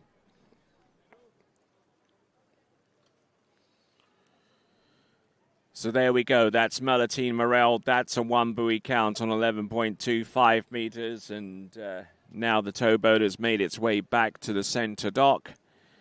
And we'll round off the scores. The 12th then made it through via our leaderboard as she waves off to the crowd. And here is your leaderboard. Melody Morel, your leader with 1. Yezvalita Nayhutskaya with 4. Izzy Cosgrove with 1. Nadzea Kezolskaya with 4. on 4.5 on 13. Rosa Jelenek of Austria with 3. So too Sofia Schuster of Slovakia. Kazina Rovotskaya with 4, tying in 5th spot, 3 ways there. Then Maya Leonhardt with 3.5 on 13. Then Kenzia Anastrom with also 3.5 on 13 with a 2-way tie for 8th. Then Lilu Cortez with 2.5 on 13. Maria Popova with 2.5 on 13. And Scarlett Graham, our last person through to the girls' slalom final in U17 with 2 on 13 meters. All right, that brings us on to our last event, the U17 Boys Series 2 tricks, and then the Series 1. We'll have 23 trickers lined up for you. Actually, 20 trickers lined up for you. So make sure you grab your favorite beverage, grab your favorite chair, and get ready for U17 Boys Series 2 tricks coming up next. At Dillinger Insurance, we have over 50 different carriers to shop your home, auto, and recreational vehicle insurance needs. We would love the opportunity to save you money. We insure $1 million mansions, condos, mobile homes, rental homes, and everything in between. We know all about wind inspections, 4-point inspections, and how to get you the right coverage for your particular home. You've got questions, we've got answers. Can you remember the last time you had a rate decrease with your auto insurance? Let's take a look and see what we can do. We know all the ins and outs of getting our customers the best rates, coverages, and discounts, so put us to the test. Don't monkey around with your insurance. Call Dellinger Insurance today. We've got tons of companies to help find you the best prices and the best coverage for your particular needs on home and auto insurance. Go Knights!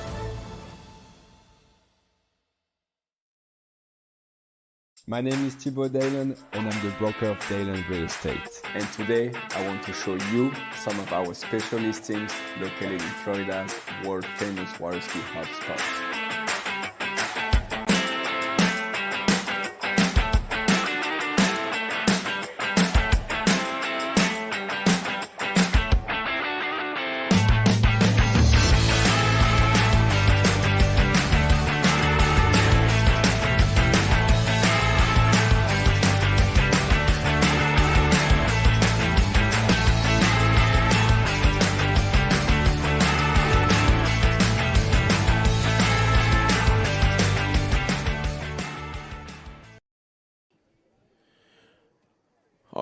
Then, so let's continue on. Under 17 boys series 2 tricks. We're going to go straight ahead with this competition.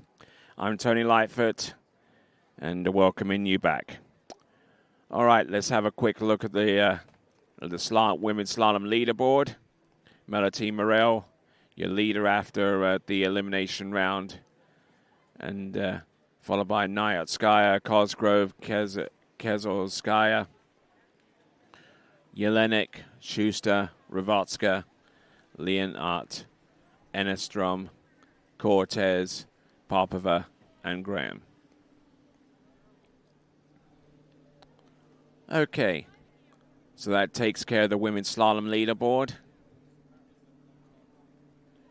Our Nautique towboat making its path up and down the lake, and then we'll pick up our U17 Boys Series 2 tricks, starting off with Mathaus Raftopoulos, then Sebastian Bergsoden, Malta Martinson, Nathan Botcher, then Ricky Hansen, Isaac Donestol, Charlie Fern, Teal Grombeck, Sander Teal Grombeck, James Cosgrove, and then Leonard Martinoff.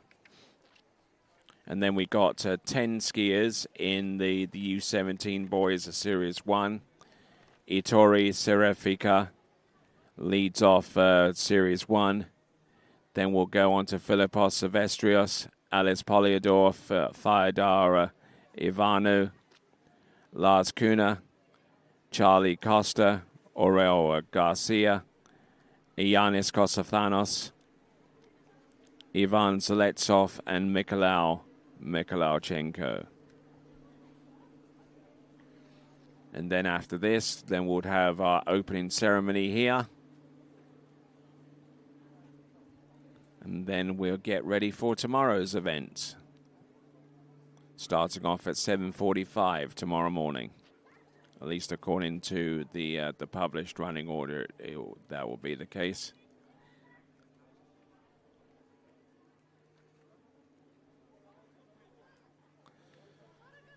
So apparently we're on 105 poles on schedule for that, and it's going to be another 10 more poles tomorrow. If I haven't said it before, I'll tell you now. It's a big old event.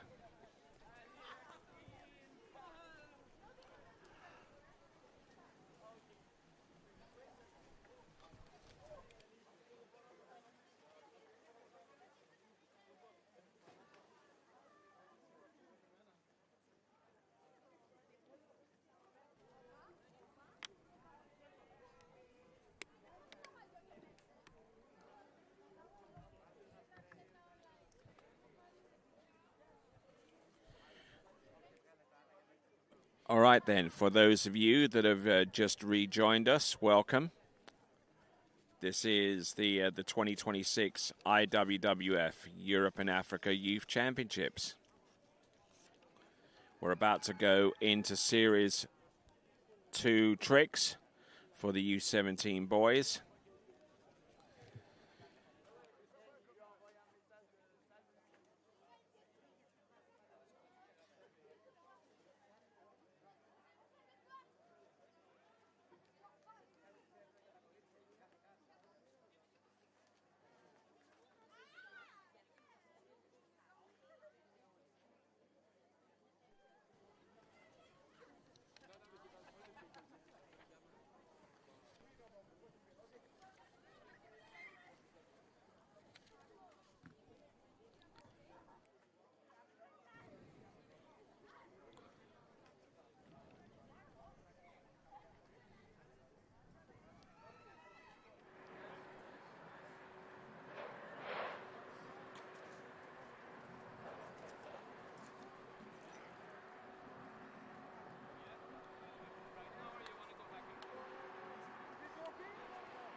All right then, folks.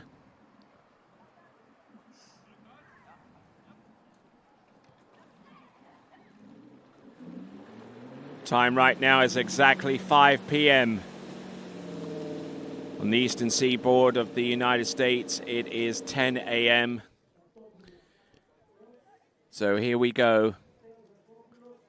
We have got on the water from Greece, Matheos Raftopoulos.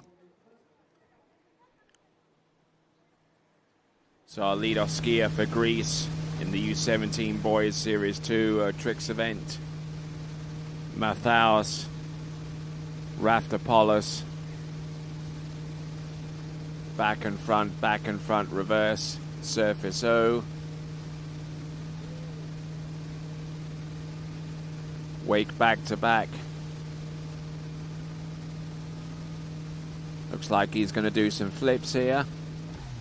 And case in the top of the wake there, so unfortunately unable to get past that point. But a nice little array of tricks before that time. We'll take a look at the Vero instant replay to see how things shaped up for him.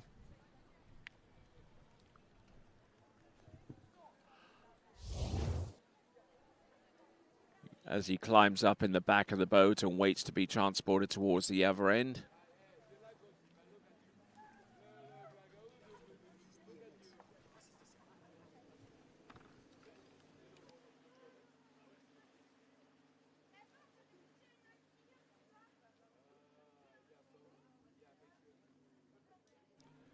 Okay, so it looks like we are on the second athlete, and should have had a look at the bib to confirm there.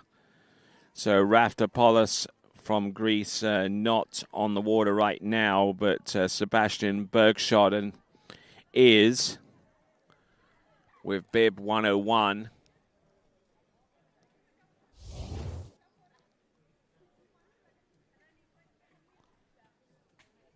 So Sebastian Bergschoden of Norway is halfway through his effort right now as we get started with the tricks event. So Matthias Raftopoulos is a scratch.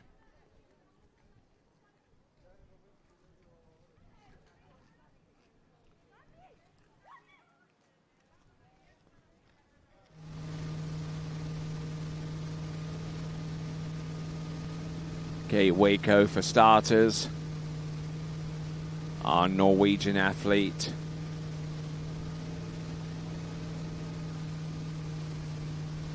Okay, there's the backflip and trying that one again, encasing the wake in more or less the same fashion as he did the previous one.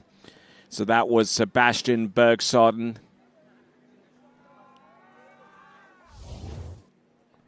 Sebastian Bergschoden here wearing bib 101.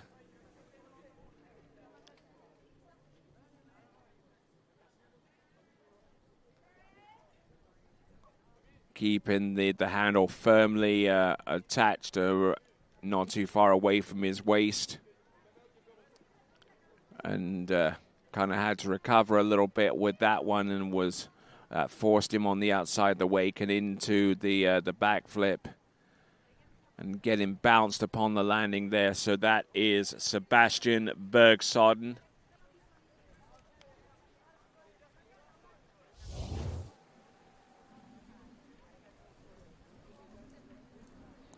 So apparently they're being very, very strict with punctuality. They're giving the skiers a minute to present themselves for their appointed timeout in the water, and after that, then they're gone to the next available skier.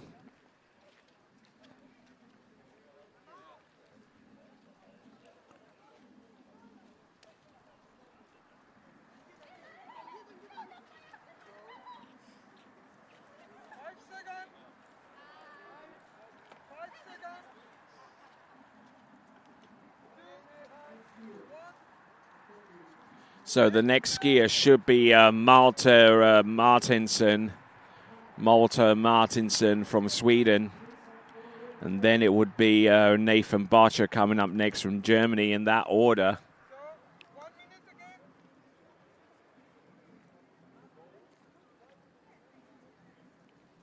Okay, so it looks like we're in a little bit of a scratch fest, and not in a good way.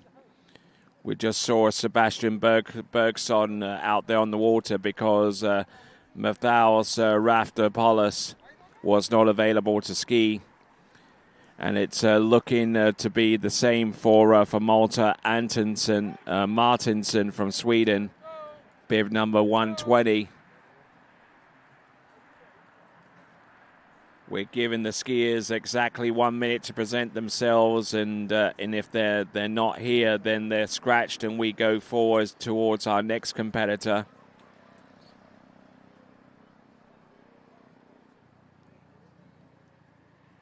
We've got no time to be monkeying about here.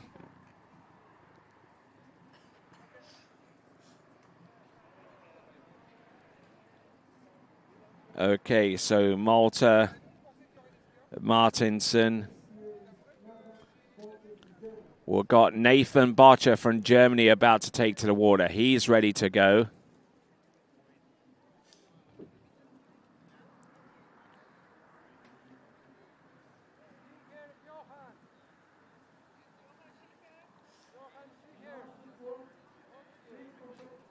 So we're already on top of some already pre-event scratches like Danny Colliet and Johan Schichter and Neo Langer. Those competitors are already been scratched so far before this event even started, but Nathan Botcher is getting ready to go from Germany.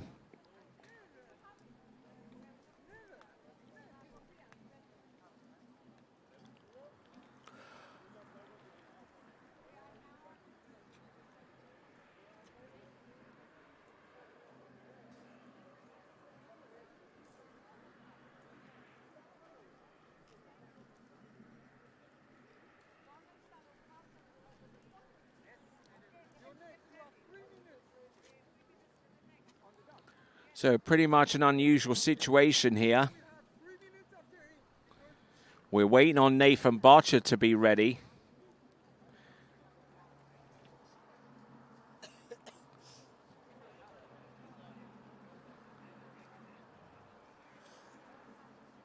So I don't know what's going to occur here, whether the boat is going to be running up and down for a simulation run, because the conditions supposedly have changed. All right then, so we're ready with Nathan Botcher.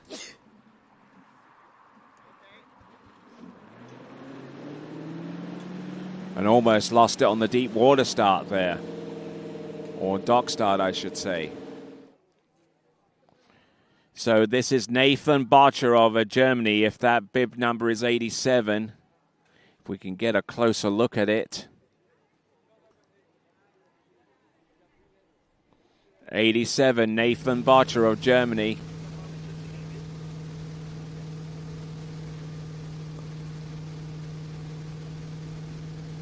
Grandson of Olaf Botcher.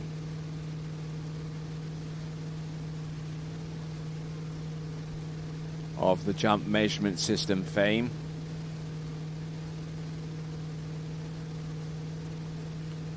Five front, Waco. Surface 5 back, wake front. And nicely done with that run there. That is Nathan Botcher.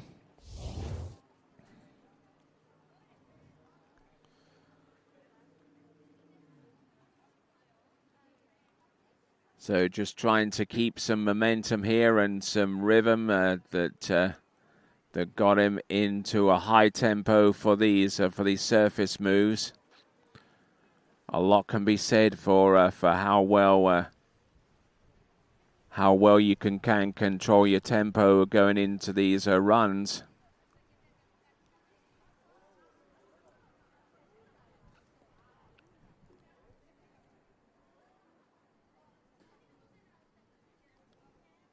Okay, just looking towards the end there and seeing Nathan Botcher complete the tricks that he had planned on pass number 1.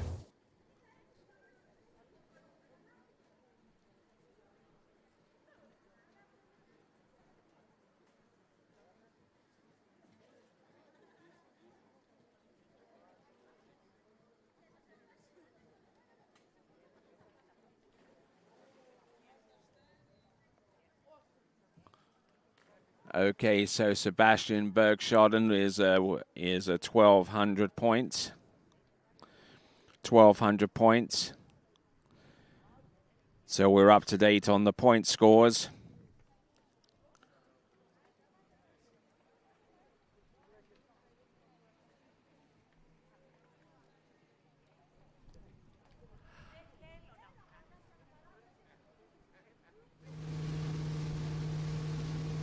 All right, here we go. This is Nathan Botcher.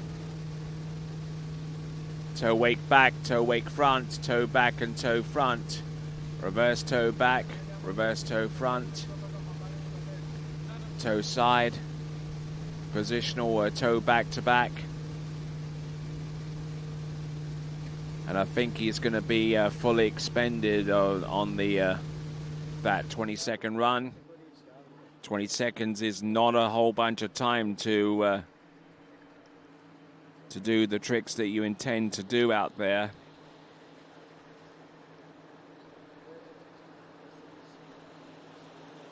So now as Nathan Botcher approaches the dock, we can tell you that Ricky Hansen, bib 116, is there at the dock and ready to compete for Sweden.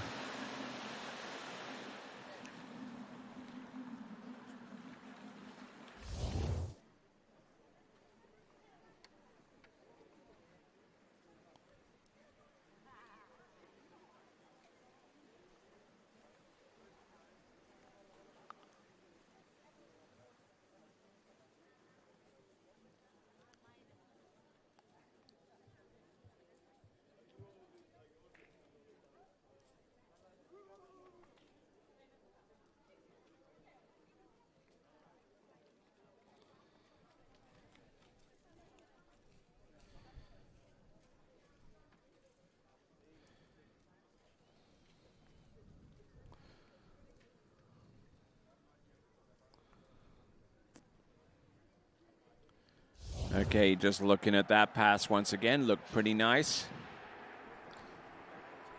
And looks like we got Ricky Hansen on standby, ready to go, but looking to see if Danny Colliat or Johan Schichter or Neil Lange are ready to trick. We're giving them the opportunity to be there within their appointed time.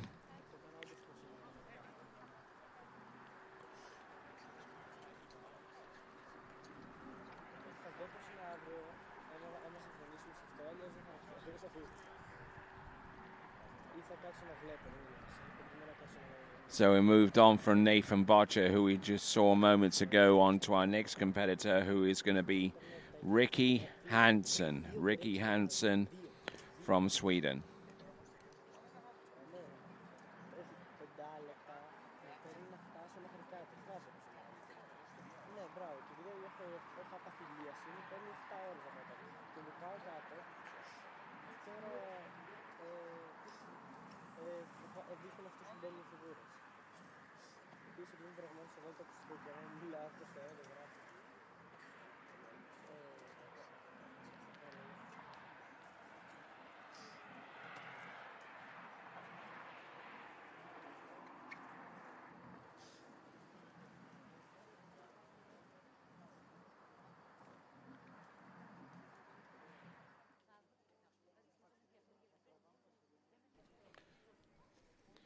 All right. So got Ricky Hansen on standby, ready to go at given the green light by the officials. This is the 2026 IWWF E&A Youth Championship. Coming to you live from Agrinio in Greece.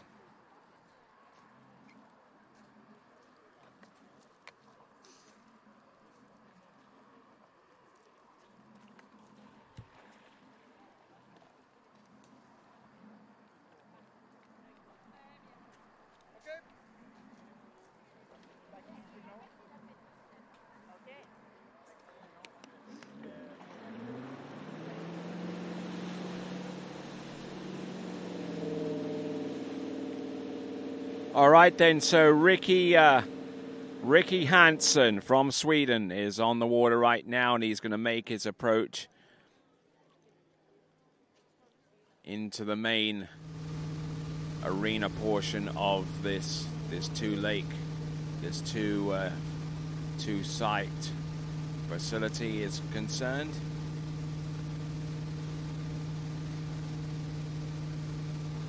There's the Waco.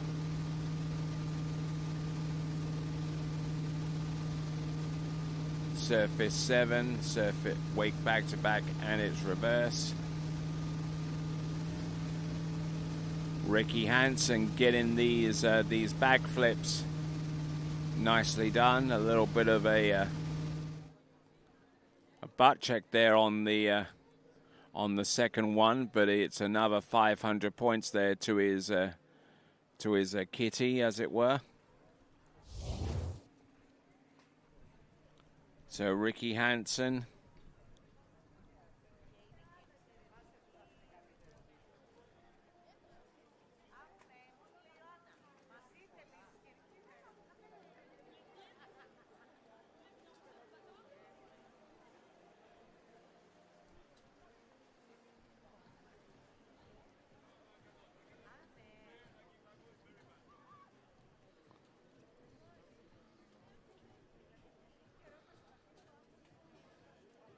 So the first of the backflips landed there for Ricky Hansen, and a side slide and a back and a front or two outside of the course.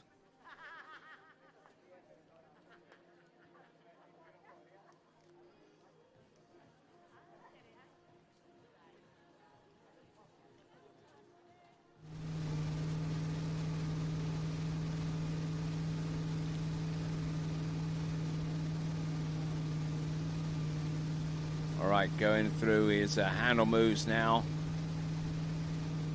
Ricky Hansen.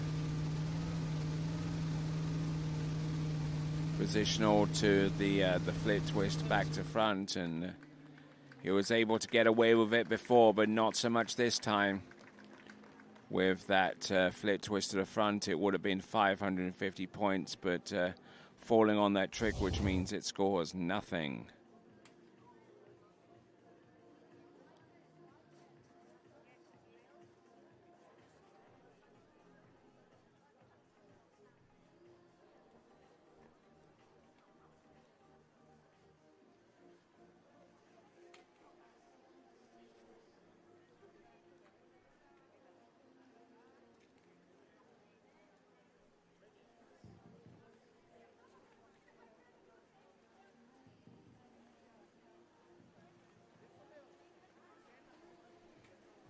Okay, just looking at this this second pass and taking a pretty severe fall at the end, but still managing to get back up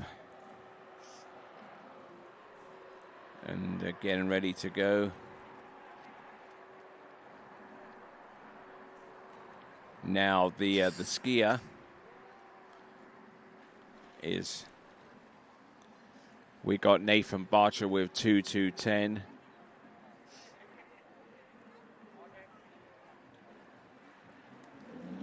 Okay, so from one Swede to another, Isaac Donestol.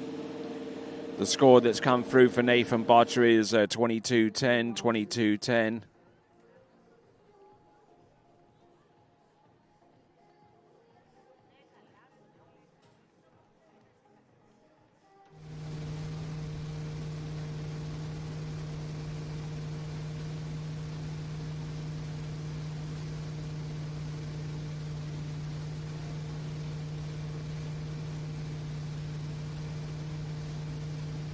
Isaac Donestol now, toe, or at least a partition spin of a toe 5 back. Oh, and going with the toe reverse side slide, but unfortunately slipping out towards the side and not regaining his full balance that would have allowed him to ski away from that. From Sweden, this is Isaac Donestol.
Okay, Isaac Donestol getting ready for pass number 2.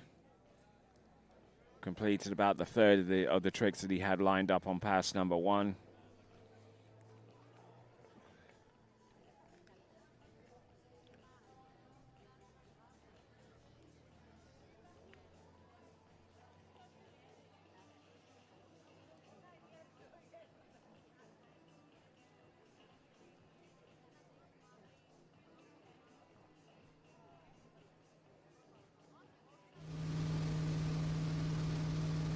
Okay, Isaac Donistal now. Second and final 20-second run. Wake back to back.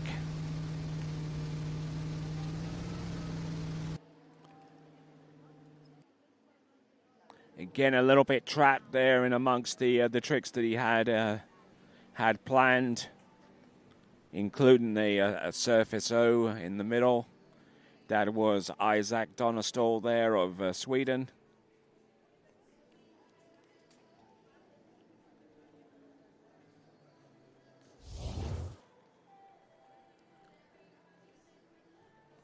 So some surface back-to-backs to open up with. And neatly spun there with the wake back-to-back in its reverse. There's the 5 back, 5 front. Gotten trapped there on the recovery for the 5 front to try to call himself up on the line, but nothing was doing there for him. So that was Isaac Donistal. Next competitor up is going to be Charlie Fern, wearing bib number 77. Charlie Fern.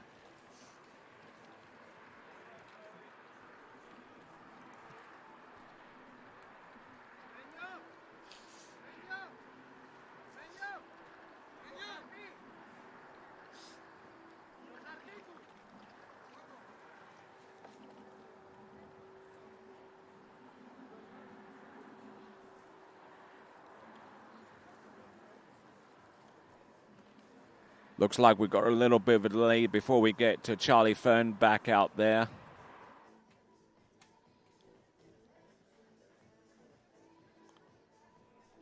Isaac Donistal, in the meantime, swimming back to shore in boys trick in Series 2 for the U17s.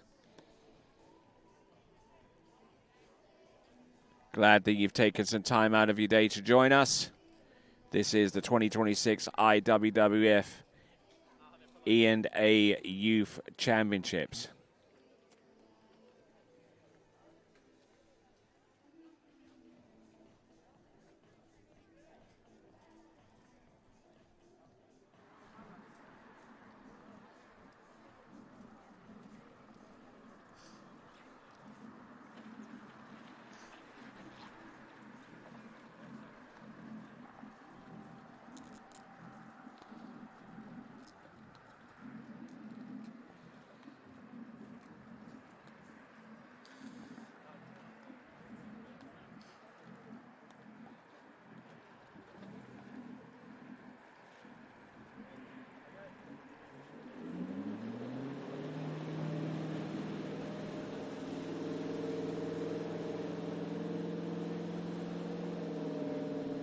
Okay.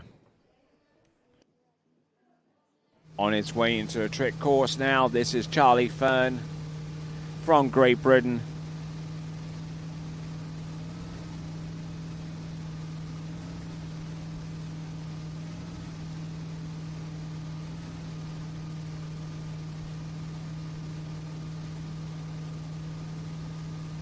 Getting set up with the boat speed. Positional wake back to back and its reverse. Wake front. There's a back flip. There's the reverse. There's the flip twist, 750 for that one. 550 points for the next one. That would have been front flip. Oh, and almost going down on that second front flip. Yes, he did go down on the second one. That would have been another 800 points had he stood up from it. But a highly dynamic looking first of 2 20-second runs there for Charlie Fern.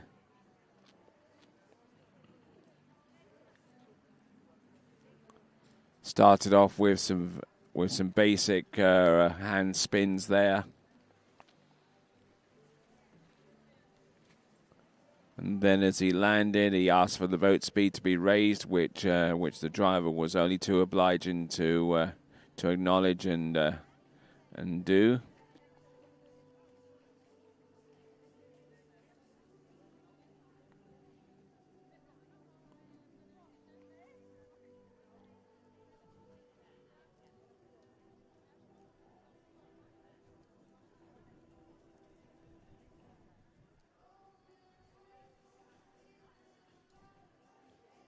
So looking at that second run there for Charlie Fern is holding his hands raised in the air.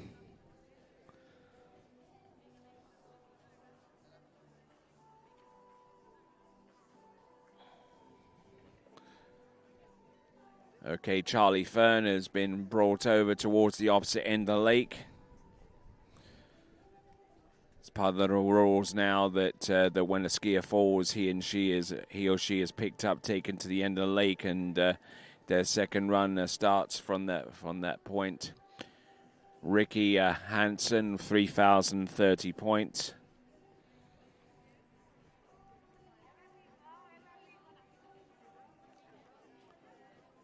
Okay, 1,370 for Isaac Donestall. We're up to date so far as trick points are concerned. In the lead there is Ricky Hansen on the strength of his tricking score there of 3,030. Toe back and toe front there for Charlie Fern. Toe wake back. Toe wake front. Toe sides. There's the toe side reverse. Goes for the toe reverse now. And tries to position himself in order to do a toe back-to-back on the surface. But well tried there from Charlie Fern from Great Britain.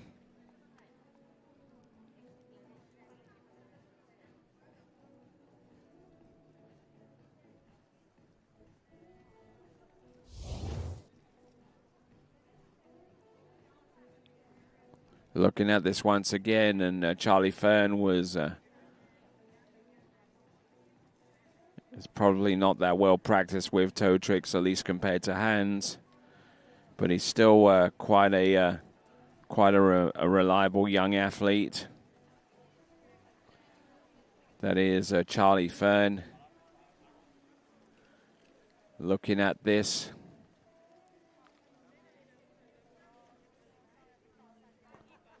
Toe side and letting the line drag in the water there. Tried it and came back a little bit quicker, but unfortunately it didn't quite work out for him. So that is it there for Charlie Fern. In the meantime, our next competitor up, at least according to this list, is Sander Thiel Gronbach.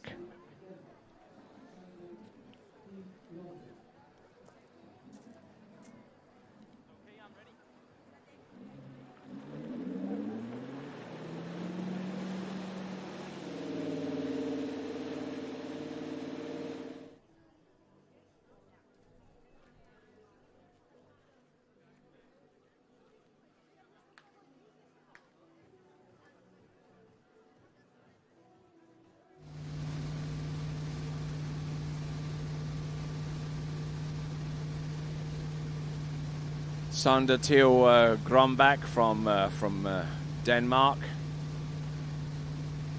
Setting up for a toe pass for the first one. Toe 5 back, toe back to back, toe back to back reverse.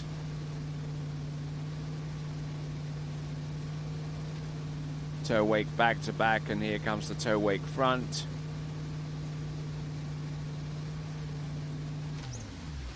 Does at least the attempt of the toe wrap in, but for the most part that didn't look at all bad there. That is Sander Thiel Gronbach of Denmark.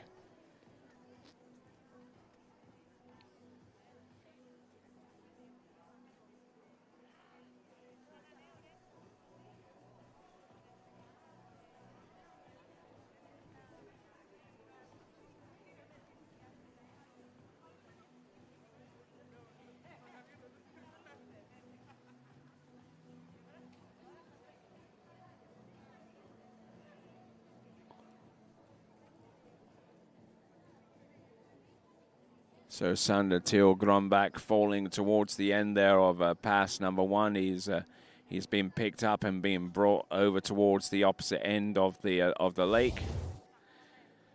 And that's where he is right now. He's about to be dropped back in the water in anticipation of performing his second and final 20-second run.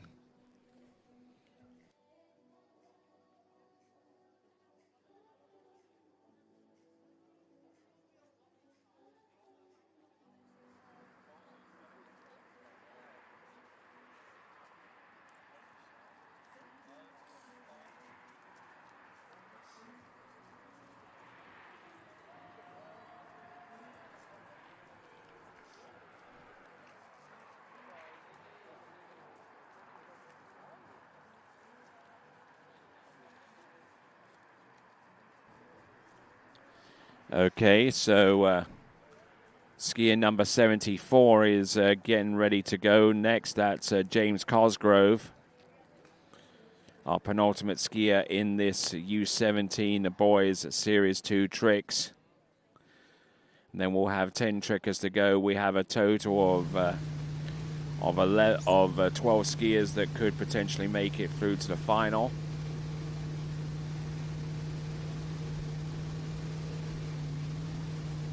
Sander Thiel run back, wake back-to-backs. There's the Waco. Here he comes with the backflips. Oh, nicely done. Good air, good spin. Yeah, there you go. Great, great skiing there.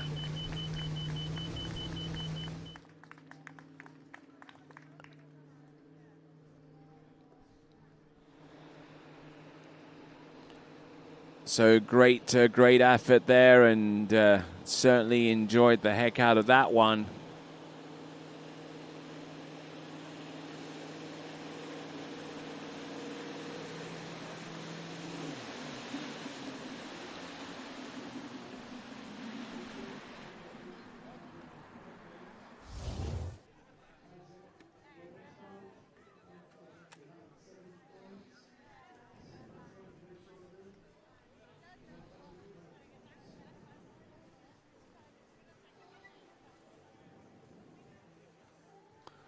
So looking at this run once again now, important thing to notice is how tight the rope stayed pinned in to his hip.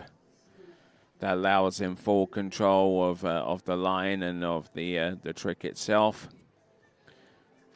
He edges away, gets the lift, gets the spin.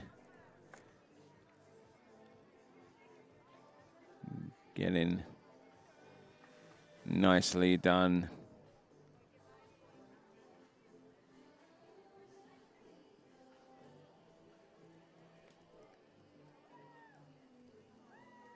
Okay, just looking at this, and certainly a lot to like from his standpoint. Okay, so James Cosgrove now from Great Britain.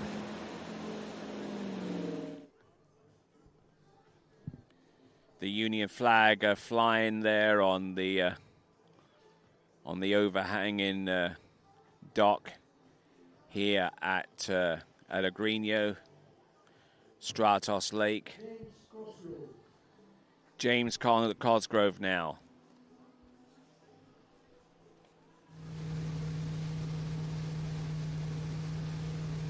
James Cosgrove now setting the boat speed up. Wake back to back, and it's reverse. Wake 5 front. Reverse 5 front. Waco. Ski line back. Does he have anything left? A ski line back reverse. Yeah, getting the plaudits and the cheers and the encouragement along from all of the folks from the British team that are along the shore side there. That is James Cosgrove.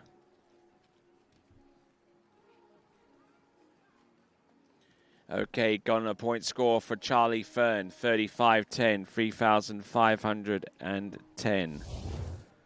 3,510 is the lead in score now. We're waiting on Sander Thiel Grombach.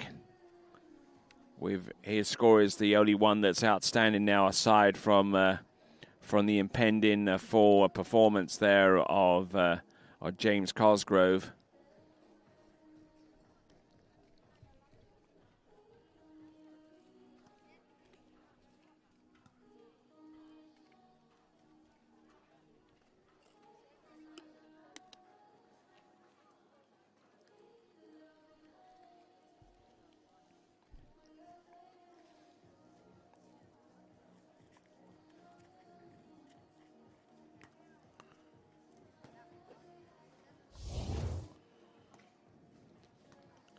So Sander Thiel Grumbeck will wait his score in just a moment, but we got James Cosgrove on the water right now. It's going to be a toe 5 back. Toe 5 back. Toe back and toe front. Surface toe back to back.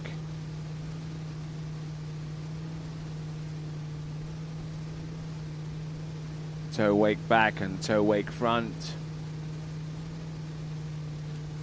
And a toe O into the wrap, but losing a little bit of his balance going in, and unfortunately unable to ski his way out of that soup, unfortunately. But that is James Cosgrove.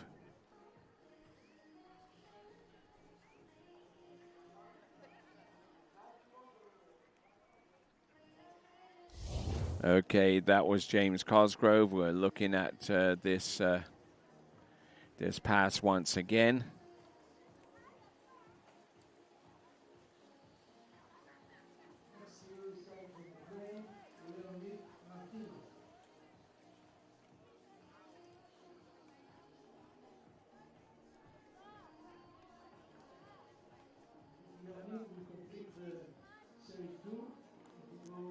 So James Cosgrove seems to be quite adept to toe tricks.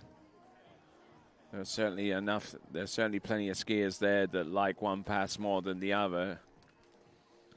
And James Cosgrove appears to be balanced enough to do toe tricks, although in that instance with the toe wrapping just falling out the back and not able to complete his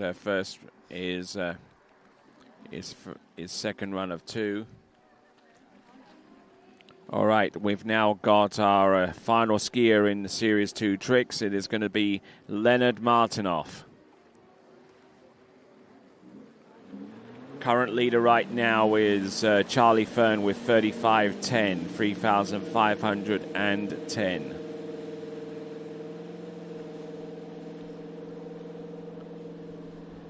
$35.20 there for Sander Thiel Grumbeck. That is $35.20, 3,520 points only. So here we go, Martinoff now. Pretty high clip there with the speed, about 34K.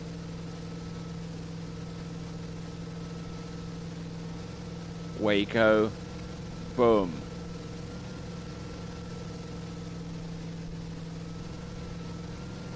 Flip twist back to front, that is 550 points on top of the 2 other flips that he'd already done.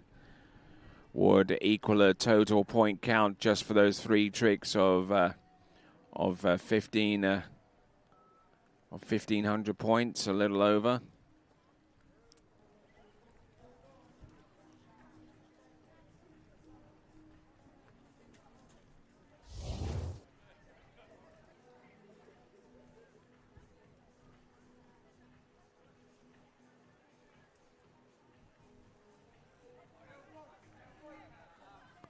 All right, just looking at this once again there for Leonard Martinoff. Just staying patient there with the wake and going up there and going up here as well.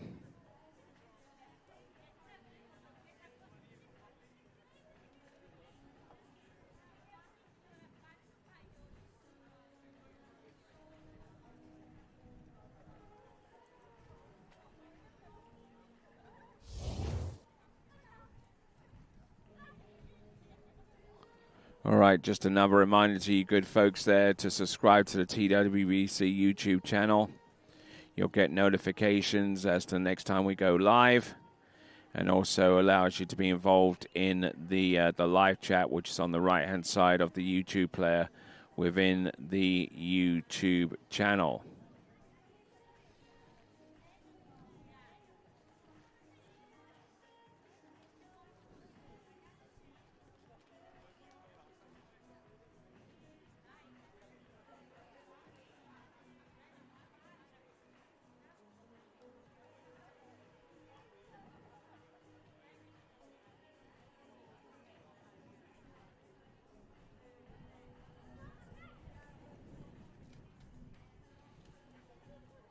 All right, wonderful view of this this facility, including the larger lake that overlooks it.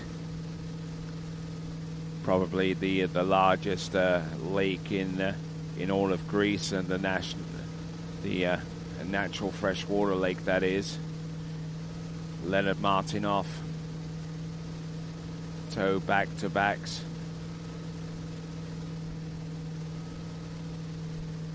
Toe wake back and toe wake front. Toe wrapping, holding his balance, holding his nerve there. Toe wake line back. Yes, and standing up on that one as well.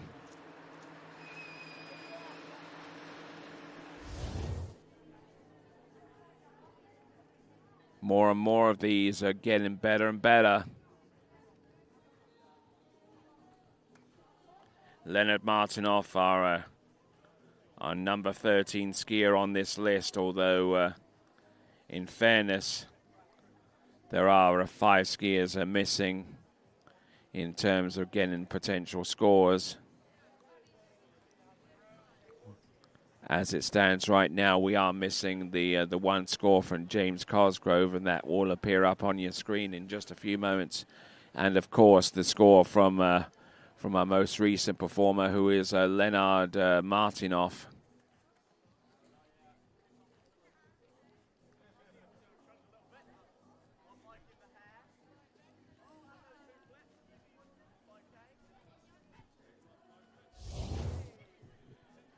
All right, then, as we move on to Series 1, we have Ettore Serafika. We've got Philippos Silvestrios, Alice Poliador, Fyodor Ivanu, Lars Kuna, Harley Costa, Oriel Garcia, Ionis Kosathanos, Ivan Zeletsov, and Mikhailovchenko.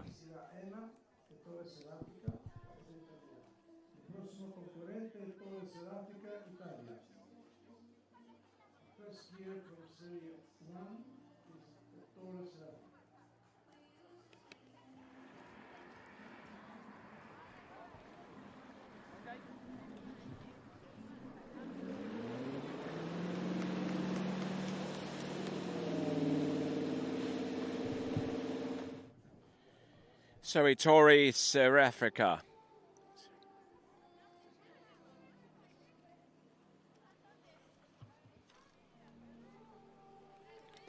Taking 12 skiers through to the final, so once we have an idea of the last 2 scores, we'll give you an idea of what it's going to take to make it through, at least so far as the points are concerned. Ettore Serafika.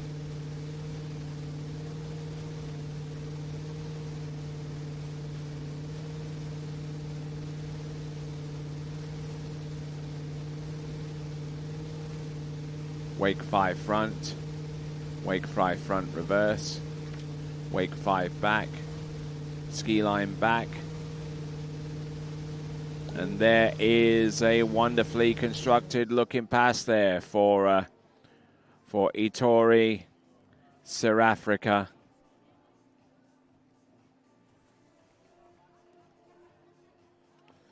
So Ettore is the nephew of one of the good folks there at the Italian Water Ski and Wakeboard and Surfing Federation. Luciano, South Africa. So Ettore doing a fine job. Looks like we got a score for James Cosgrove, 31-20, 3-1-2-0, 3-1-2-0. That puts him in about third place right now.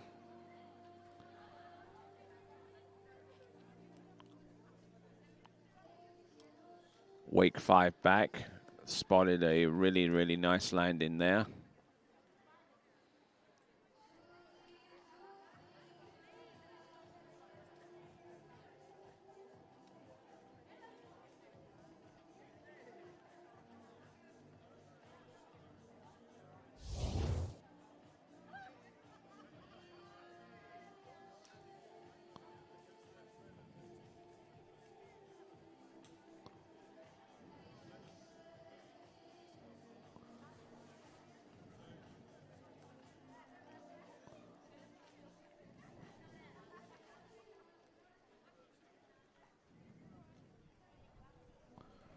All right, just waiting for Ettore to make it through on pass number 2, skiing behind the newer model of a Ski Nautique towboat.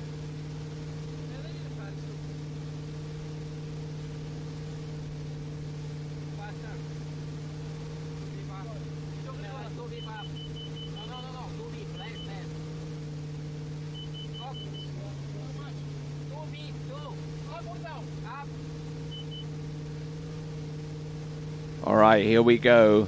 Toe 5 back, toe 8 back to back, and it's reverse.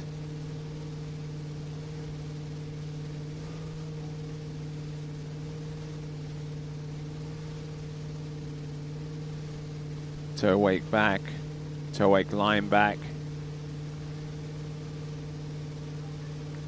Couple of sides towards the end of time, and a nicely performed 2:22 pass set.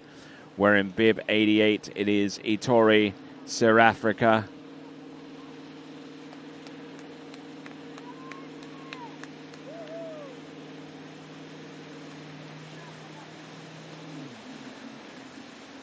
Looking good there. No complaints about that run.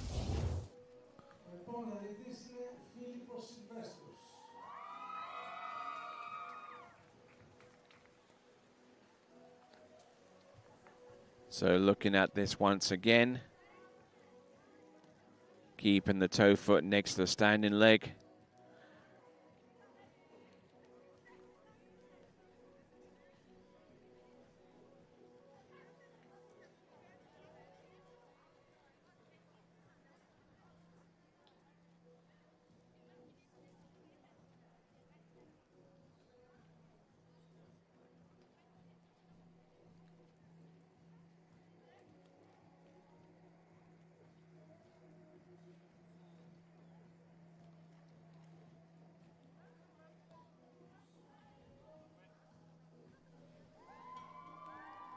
All right there, so as Ettore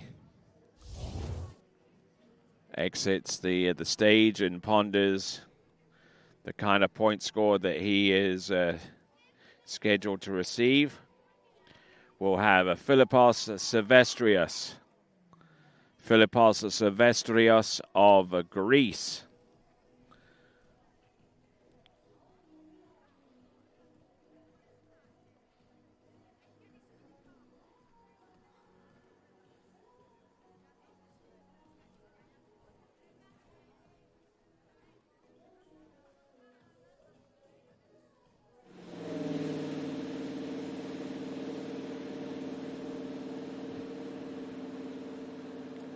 Okay, Philippos Silvestrios. Approaching the course right now with toe tricks to get things up and running. Looks like he is going to do a conventional wrap out of toe. We'll see if he comes inside the wake, which he does. Toe 5 back, toe 8 back to back, toe 8 back to back reverse. Keeping control of that of that line there. Toe 5 front, toe out. Toe back in. Toe Waco. Toe wake line back. Oh, and just struggling against his balance there and just unable to work his way through. But I'm sure no less deserving of some encouragement and some applause from the Greek crowd that are on hand to help him complete this first pass of 20 seconds of duration. He's going to come back and do some hand tricks, which are definitely more dynamic and exciting going forwards. That is Philippos Silvestrius.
All right, they're working his way back into the course. Philippos Silvestrius setting up the boat speed now.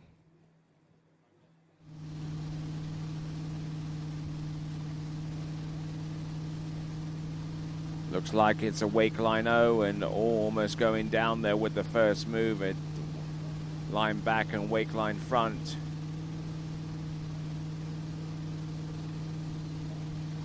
Wake 5 front. There's the backflip. Here's the reverse. Some surface spins. Tries the surface O and tries the reverse. And Philippos Silvestrius able to get the majority of the tricks that he wanted on that pass and the one before. So it should add up to something significantly.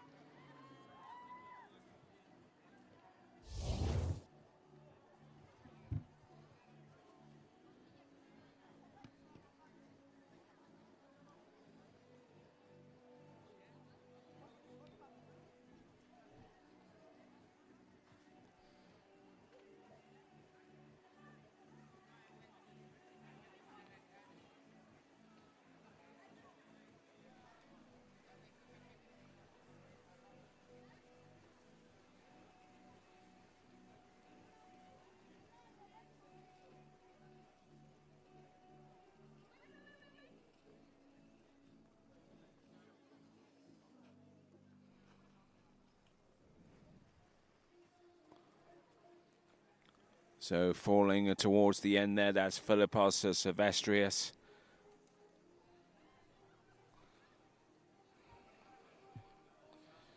So working his way through those 2 20-second runs. That is Philippos Silvestrius.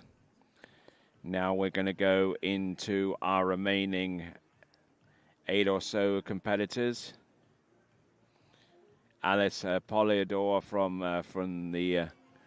Czechia is coming up next.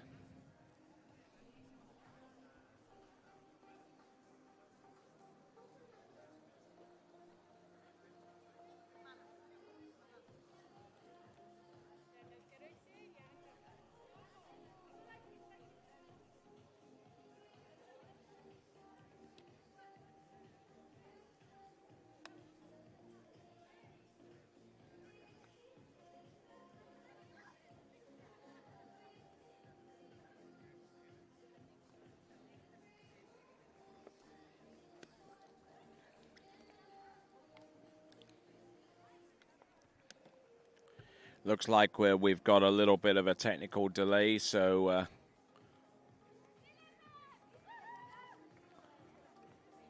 we're playing some of our previous passes for the benefit of our officials to view once again, so they can be recorded onto their system, so that they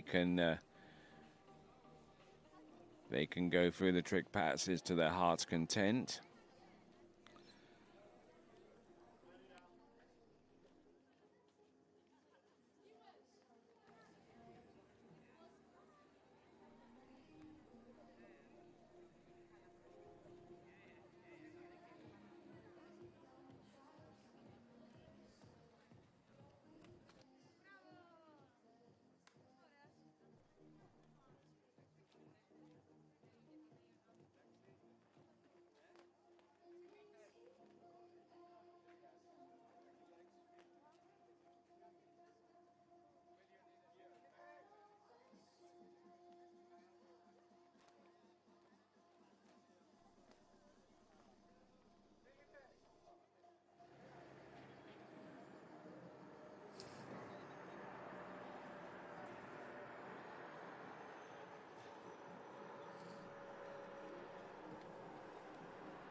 Παρακαλεί ο κύριος Αλέξανδρος Γλύκας να έρθει κάτω από το κτίριο των κριτών στο σημείο του σχολιασμού.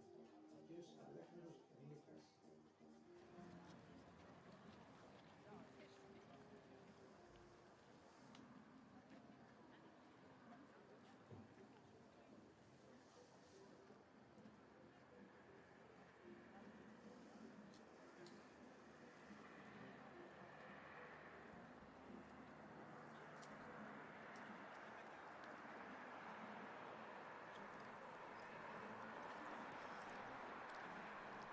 So 44-40 there for Leonard, 44-30 for Leonard Martinov.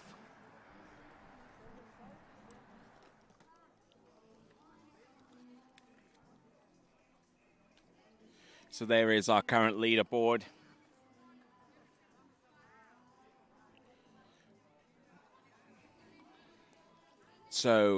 So Leonard and Sander advance through to the next round of the competition, as there are only 10 skiers in the Series 1 and 12 advance.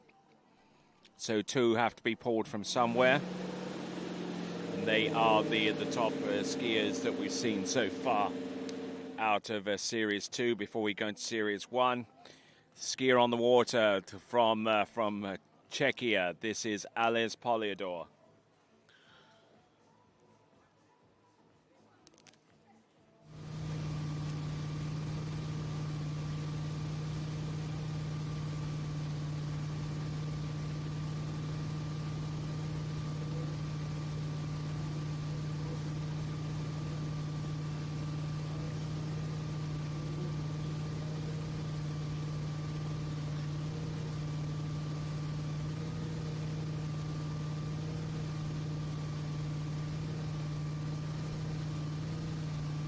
Okay, so Alex Poliador going from one trick to the next there.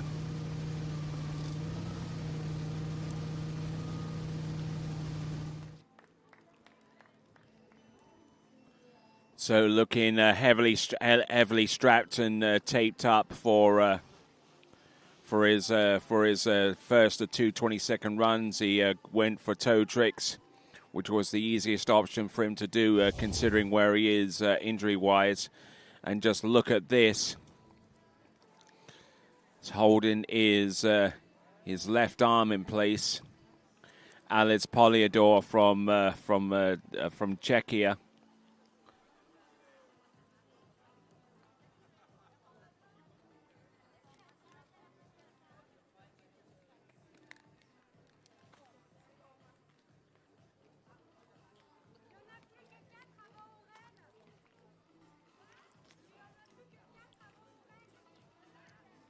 So Alice Poliador, I wonder how he's going to go through his handle run there.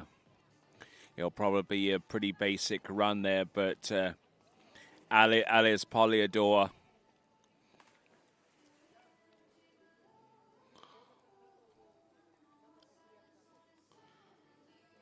So there we go. That was a fantastic, brave effort there from Alice Poliador on pass number 1.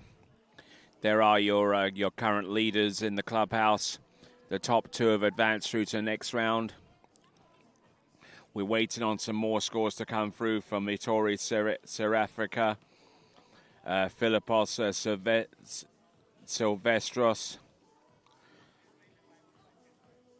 46.30 for Philippos, 46.30. That's enough to make it through. We don't have the score from Ettore quite yet, but it will be coming relatively soon. So Philippos Silvestrius advancing through to the trick final. So too is Sander Thiel Grombeck and Leonard Martinov. So 9 more scores are yet to be revealed. One of them is in the clubhouse. Here we go.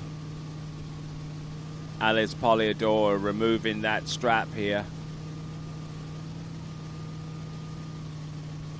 Working his way from one trick to the next there.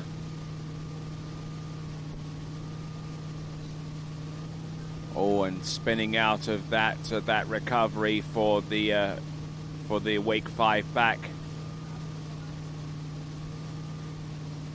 Alice Poliador trying not to overexert his left arm, and there you go. Good skiing there. That could be enough to see him through to the next round.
So Alice Poliador just trying to keep everything on an even kill and not even going for the majority of the big tricks that he typically throws down.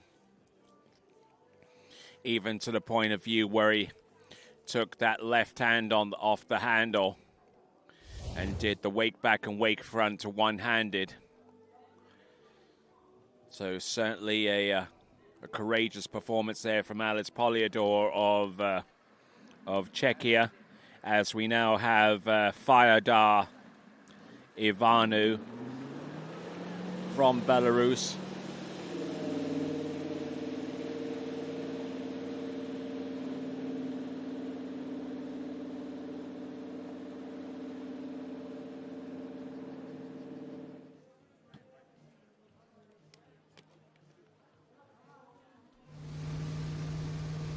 Here we go.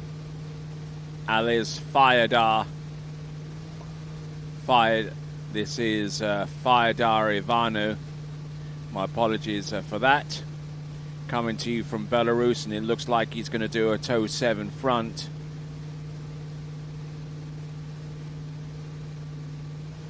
Indeed he does. Toe 7 front, toe 5 back, toe wake back to back, toe wake back to back reverse. Attacking these toe tricks with plenty of vigor. Here, toe wake O. Toe wake line O, toe wake line back. Was going to attempt a toe wake line back to back, but unfortunately didn't quite recover enough balance from the previous trick to try that.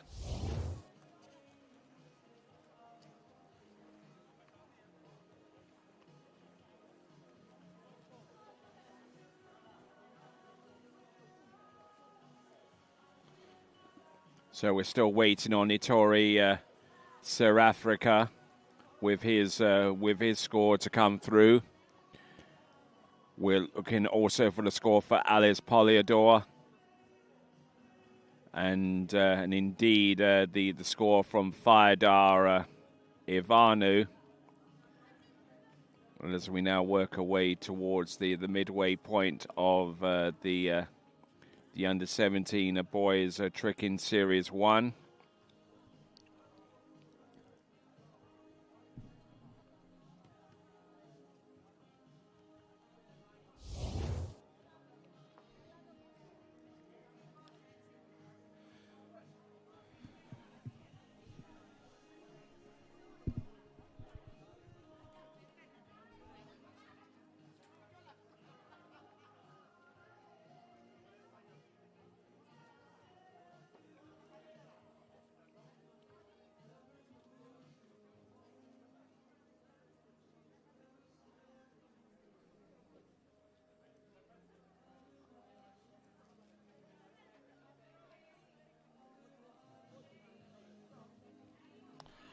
All right, then.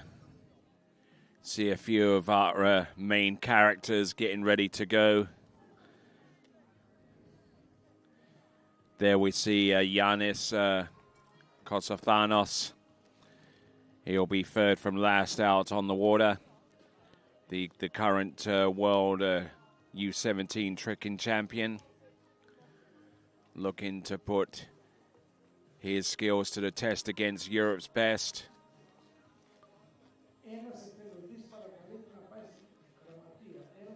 So still in the preliminary rounds, top 12 advance. In most cases, there are a couple of instances among our events which is going to be less than 12 that will advance due to so few numbers being present. So here we go. This is Fyodor Ivanu. Wake 5 front, wake 5 back, ski line back to back. Now going in for his first of his many flips. There's 1, there's 2. Flip twist to the back, 750 points. Going to go for an 800-point front flip and just losing his bearings, losing his axis, and losing the trick and the remaining tricks that he had scheduled on pass number 2. But it might well be enough to see him clear and see him through to the next round of the competition. We'll have a look and find out the point scores of the outstanding performances that have yet to be revealed.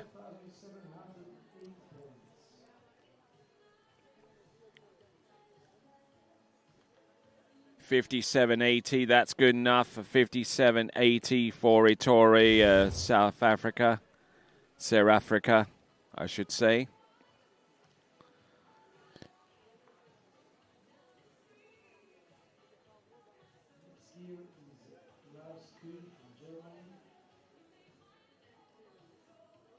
Still waiting on the score for Alice Poliador and also Fyodor Ivanu, who's the skier that we've just seen right now representing Belarus.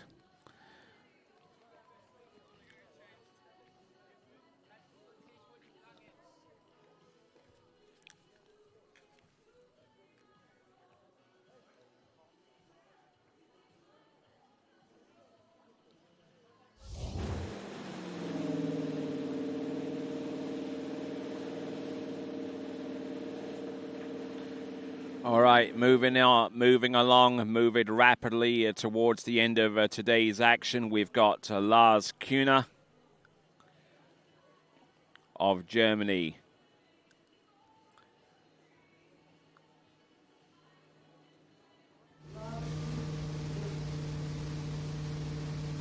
Lars Kuhner of Germany setting up the boat speed, ski line back. Wake back-to-back, wake back-to-back reverse. Surface back-to-backs, wake 5 front. Wake 5 front reverse. Wake-O. Now he goes in for the first of his backflips. No, he doesn't have anything more in terms of backflips, and then he's thrown in some surface and moves here, there, and everywhere. Figures he is able to get more points per second by going with the surface moves on the outside the wake in clean water, rather than continuing on with a flip sequence that is potentially a high risk notion going forwards. There's a wake 5 front, position to the back, wake 5 front, reverse.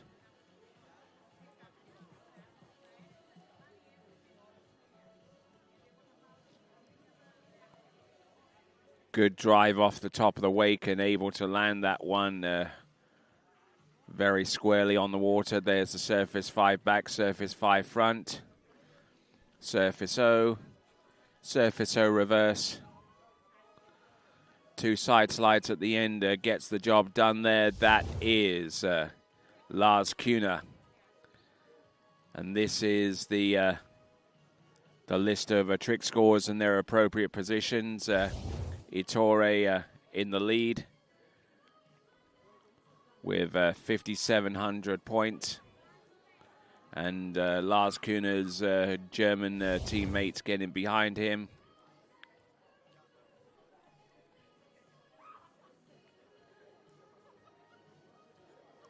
Now it's toe tricks for the remaining portion of his effort there. Lars Kuhner.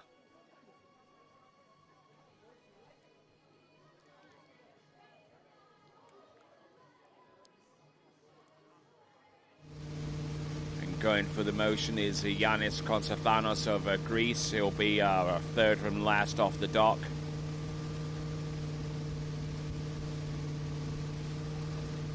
Surface toe back-to-backs preceding the toe wake back-to-back, and here he comes there with the toe into wrapping, the toe wake O, toe wake back, couple of toe sides. Yes, sensational run there. Not doing anything overly high risk there, but just getting the job done and realizing what it's going to take to move on in towards the event final. So not prepared to put in his big run yet. When his smaller run, which he's just done, is enough. It's certainly pays to assess risk and be able to make a decision in that regard.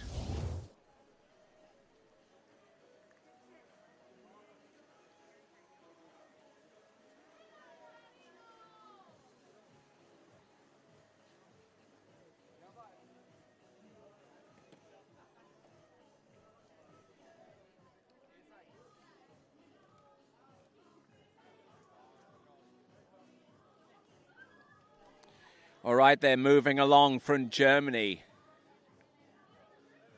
It's going to be Great Britain coming up next, and we've got Harley Costa.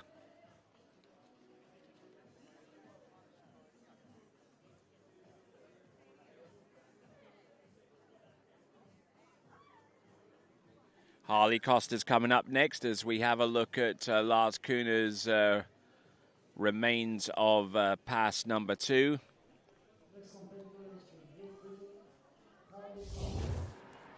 Harley Costa's coming up. Then we'll have Aurel Garcia, Yanis Akosafanos, Ivan Zeletsov, and then Mikhailovchenko.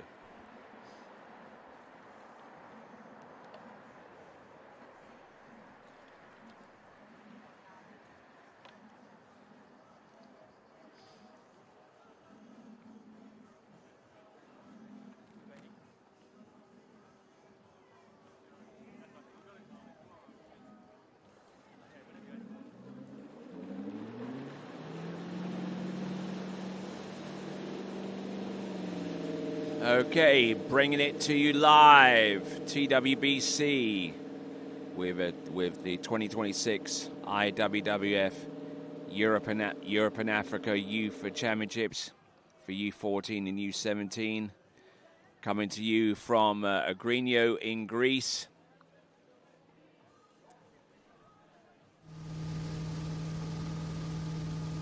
Setting himself up for his opening pass there. Wake back positional, going quickly from one trick to the next. Flip twist to the back, that's 750. There's the reverse. Ski line back, wake 5 front, positional wake 5 front, positional wake 5 back. That is how you do it. Harley Costa pushing a score there. This is Alice Poliadora, 42.60. That should be enough to send him through. And currently ranked 4th in that endeavor. So we have had 6 scores up on the leaderboard.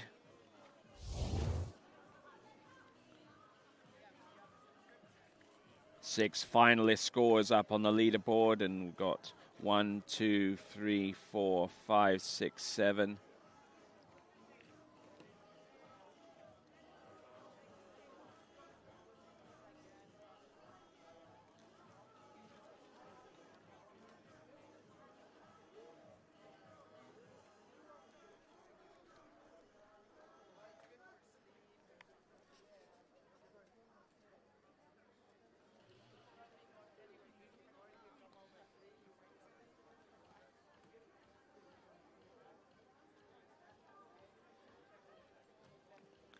So we got 5 scores that have potentially gotten people into the next round. Sander Thiel Grombeck with 35.90. Give or take, actually 31.20. Yeah, 35.90 for him.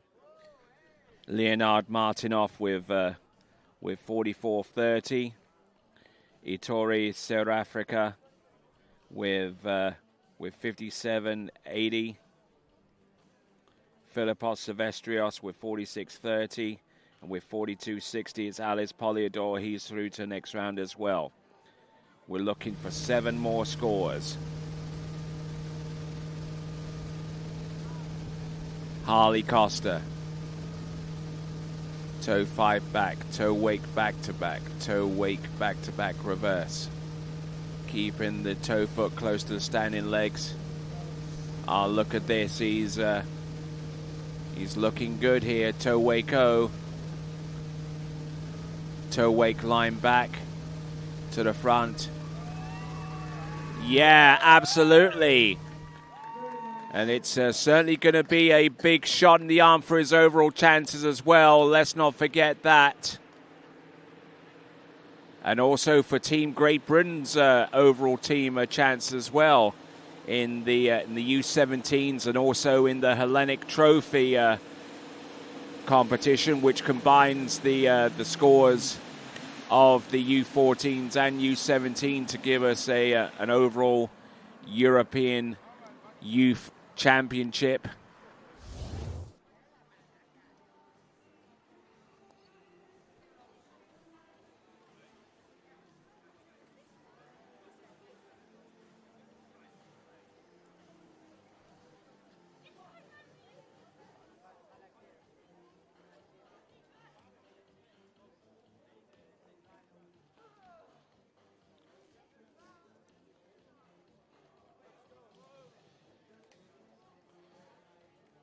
Okay, so Harley Costa just looking at him once again as he got ready for the toe Waco, and then recovered admirably. Had to spend about a couple of seconds to avoid taking the fall, a potentially costly fall. Yeah, not bad at all there from Harley Costa. The last few tricks were fairly rudimentary ones, but great to see him out there on the water. There we go. That it was Harley Costa. Now we're on to our fourth competitor from last out. It is going to be Aurel Garcia. Looks like we're in a little bit of a delay right now. Here we go. Fyodor Ivanov with a 68.80, 6,880 points. That puts him in the lead. So we now have 8 skiers. Now we have 6 skiers to go. 6 skiers whose scores have yet to be released. 2 of them are in the clubhouse. 4 of them are about ready to ski and yet to ski. And 6 scores that we know of that are definitely through to the next round of the competition. Starting with Sander Till Grombeck with a 35.90 and working their way up from there. Now, the score that needs to be beaten in order to make it through to the next round is that score from Charlie Fern of 35.10. And there's only 10 points between Charlie Fern and Sander Till Grombeck, which gives you an idea of how close some of these point scores are.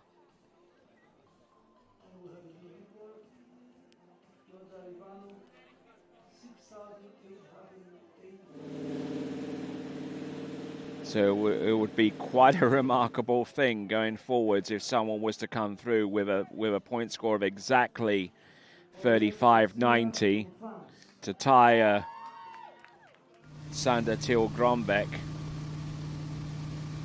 because that would mean that he is at least 1 place forward of a Charlie Fern at this moment. Aurel Garcia.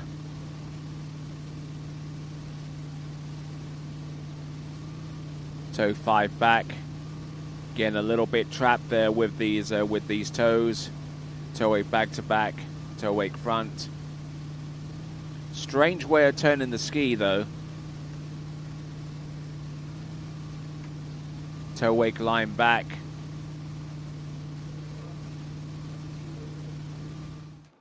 So good skiing there, staying up on top of the water. But looking a little bit shaky and a little unnervy out there. As we're getting our flags ready for the opening ceremony to take place not too long from this time.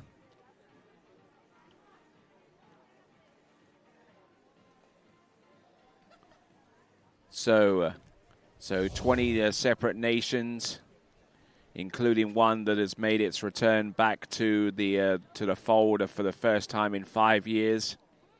I've already mentioned the name of that country. I don't need to mention it again.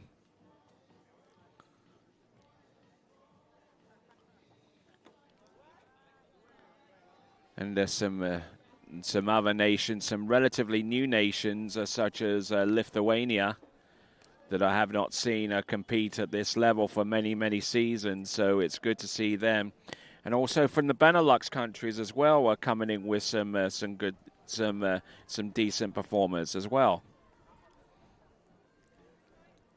And then, of course, you've always got the threat from the Germans, the British, the French, the Greeks, the Ukrainians, as well as the Italians. So the usual suspects are here as well. So Aurel Garcia, our 4th skier from last, from this point onwards. We have 7 more passes to go before we end off today's action on the water. the 2 each for our 3 remaining skiers, and the second half of Aurel Garcia's performance. I think Aurel Garcia is actually the younger brother of Axel Garcia, a 12,000 point plus tricker, and the current European men's tricking champion. So a lot to live up to here. Aurel Garcia, Mo back-to-backs, front flips, 320 points for those 4 tricks alone, and there's the half jack. Brilliantly executed all the way through to the end, and that should be enough to send him through to the next round of the competition. Probably won't take the lead, but that's not important today. What is important is that that you're able to perform at your best when the time comes.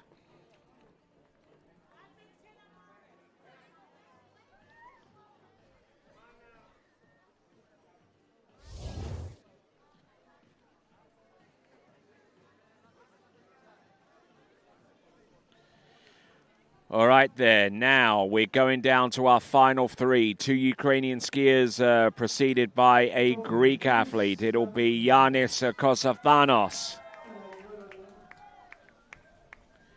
wearing a bib number 1. I wonder why. 51.70 for Lars Kuna, 51.70 for Lars Kuna. He's through to the next round of the competition as well, and we're searching for just 5 remaining scores. The 2 scores that are in the clubhouse for Harley and for Aurel, and the 3 scores that have yet to compete from Ivan Zaletsov, Mikhail Mikhailchenko, and prior to those competitors,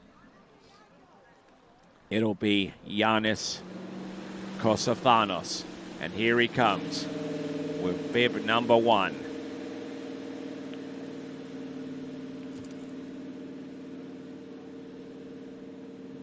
Getting a really, really good reception there. He's taken one look at the flags. How he reacts to that? Will he be encouraged or will he be pressurized?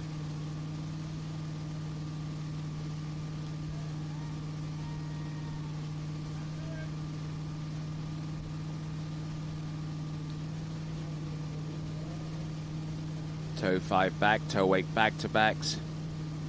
He's doing his more stable toe pass out of the 2 that he can select from. And certainly the pace looks pretty good here.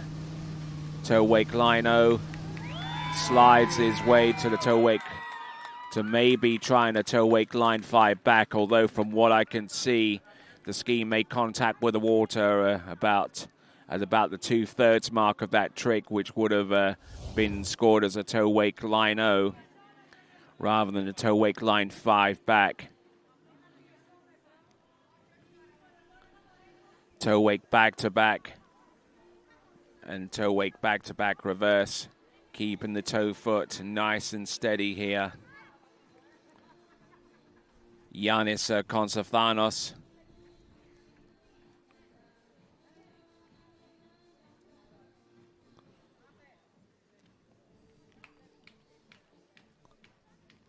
Toe wake line back.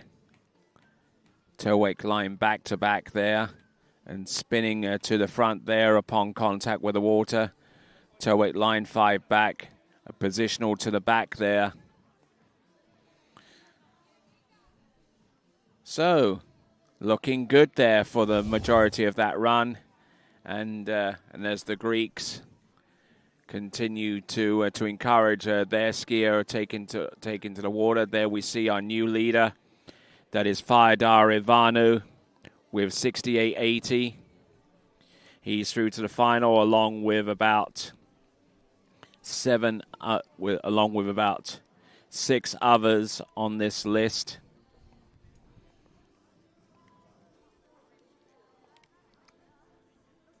So Sander Till Grombeck, he's through with 35.20.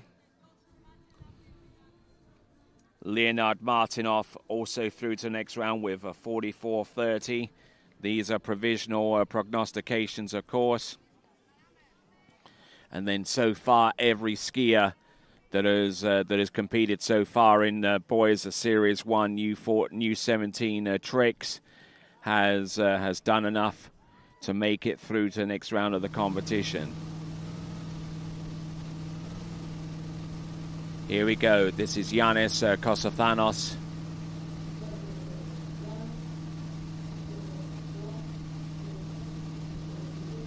Setting up the boat speed here. He's comfortable with what he sees. There we go. Mode back to back. The world tricking champion in U17s, looking and eager to produce the same kind of performance to win the U17 European title. Ski line back and unfortunately taking a fall. And looking towards the boat and just was just a little bit miffed with the amount of speed that the boat had dropped him by. And he does have a little bit of a case for that, because I noticed that the boat severely dropped its speed. And I mean, we're not talking about a little bit here, which is like about 3 or 4 clicks. It dropped down on a lot.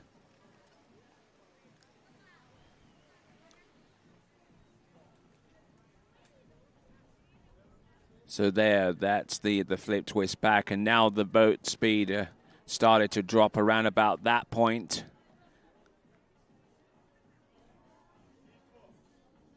And it is that at that point, as the boat speed continued to drop there, that he sank into a hole on the ski line trick, and wasn't able to get out of that situation in the way that he would have liked.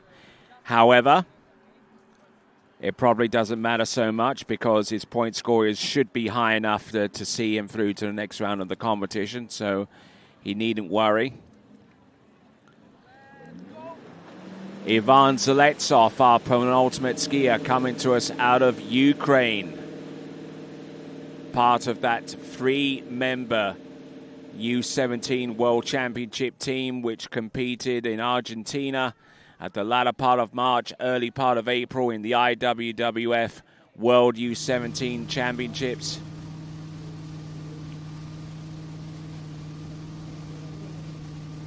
Ivan Zeletsov winning the silver medal there.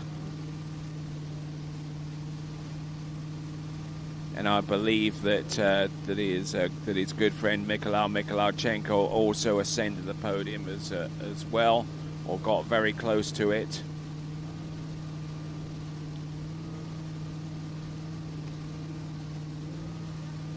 Toe wake lino, toe wake line back.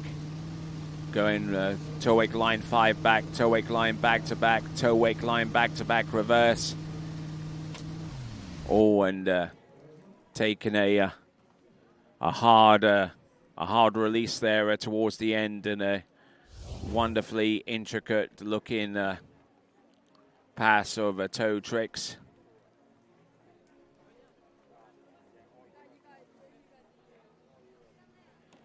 So, working his way from one trick to the next.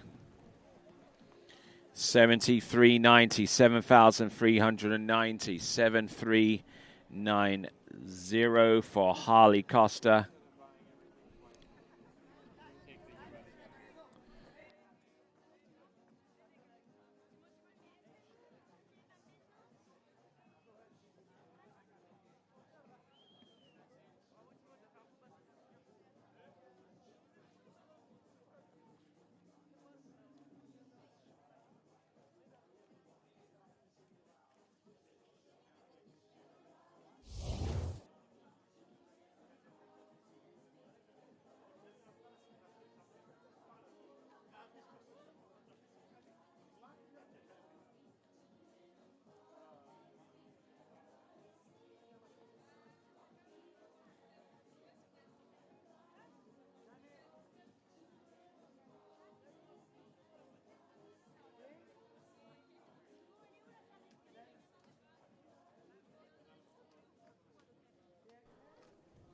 So Ivan Zaletsov,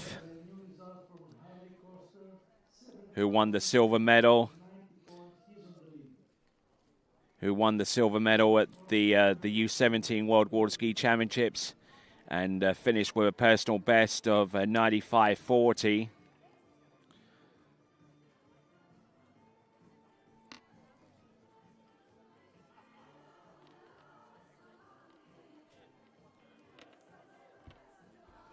So we're still waiting on the World Championship to hit the water. And the bronze medal in those U17 World Championships with Bautista Archimada.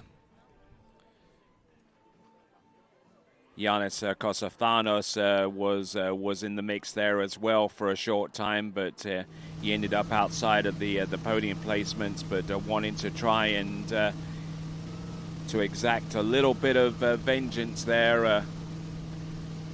He should be through to the next round of the competition, but here comes Ivan Zaletsov, the silver medalist in the U17 World Water Ski Championships held in Argentina. Boom, look at this. Front flips.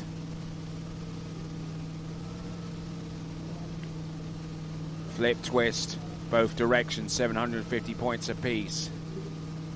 He's flipping and spinning, and he's all over the show here. Ski lines, no change in boat speed. Didn't hear any beeps or anything like that, just sticking to one reliable speed and continues on from there. That is Ivan Zaletsov of Ukraine. Which brings us to our final skier of the day. He is also from Ukraine. It is going to be Mikhail Mikhailchenko.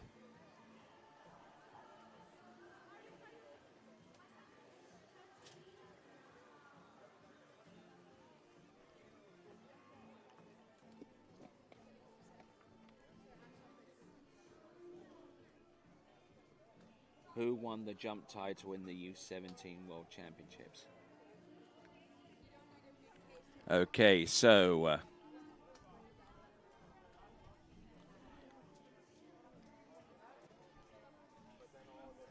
ski line O towards the end, positional to the back there, ski line back to back, and job well done.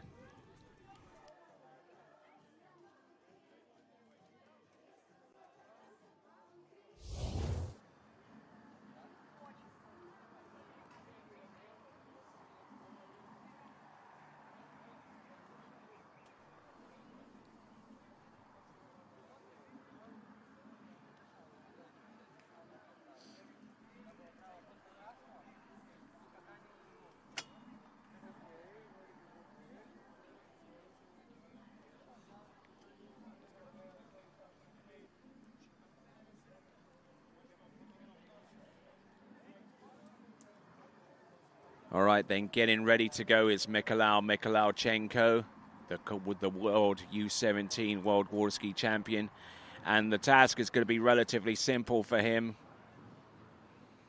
It's going to be anything more than 35.10, which is going to basically be a chip shot there for him. And I don't know why there's a delay. Maybe he's waiting for the coach, or just waiting for the weight to be pumped in towards the boat. The Nautique has a water-based ballast system, or actually they may be waiting on the officials to give him the green light, because they're probably in the midst of still scoring for Ivan Zaletsov.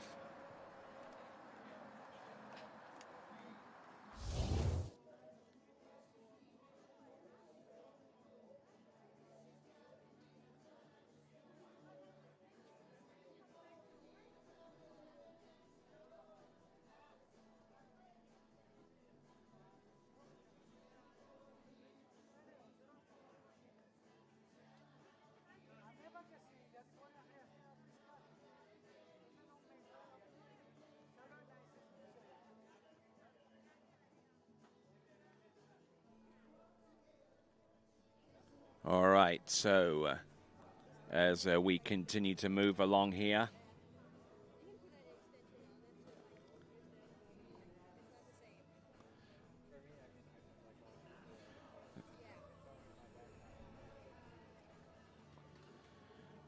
So it looks like we got some technical issues that are plaguing the officials right now, and we're going to try and get them resolved as soon as we can.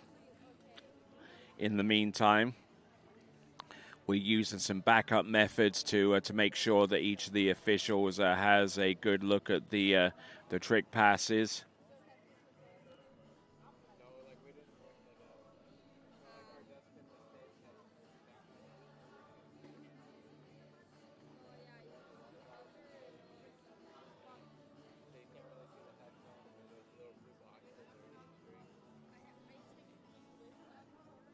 All right, they're still waiting on point scores from Aurel Garcia and Giannis Kosafanos. We've still got the situation for each of our competitors needing to trick over 35 or 10 to advance through. And if each one of them does that, then Charlie Fern would be on the outside looking in unlucky 13th spot. And judging by what I've seen so far from our trick performances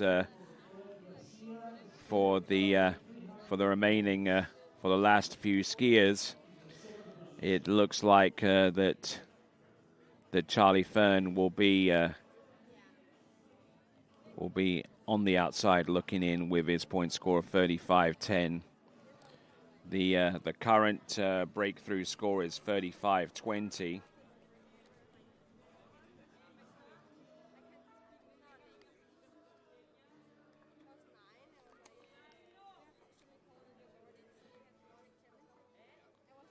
$7,300 points for Aurel Garcia. We're waiting on Ioannis Kosafanos. There is the leaderboard with Aurel Garcia with 7,300 points.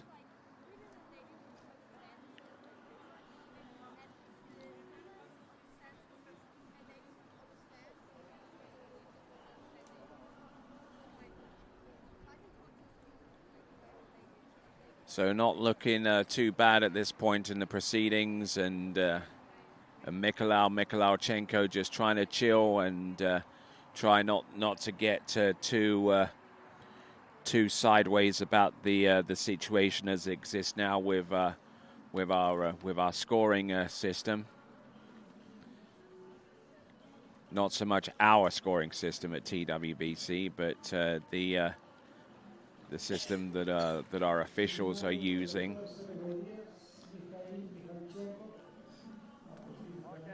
All right, then. Looks like Mikhailovchenko has been given the green light to proceed on.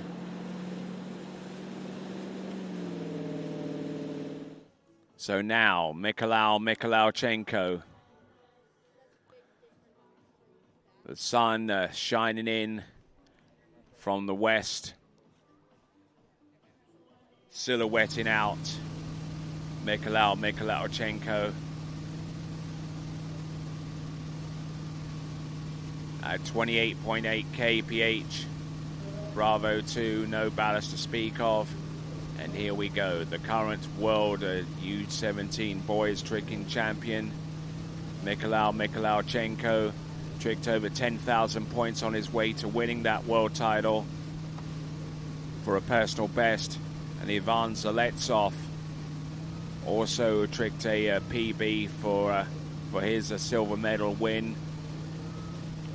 So part of that historic 1-2 punch from Ukraine in the trick skiing world championships in the U17s. That is Mikhailovchenko. And I'll certainly be looking forward over the next few days to see what Giannis Kosafanos can do in the slalom event, and particularly in the jump event, where he is the current U17 boys jumping champion of the world. Won that title ahead of Ivan Zaletsov and ahead of Brett Ellis for the bronze medal.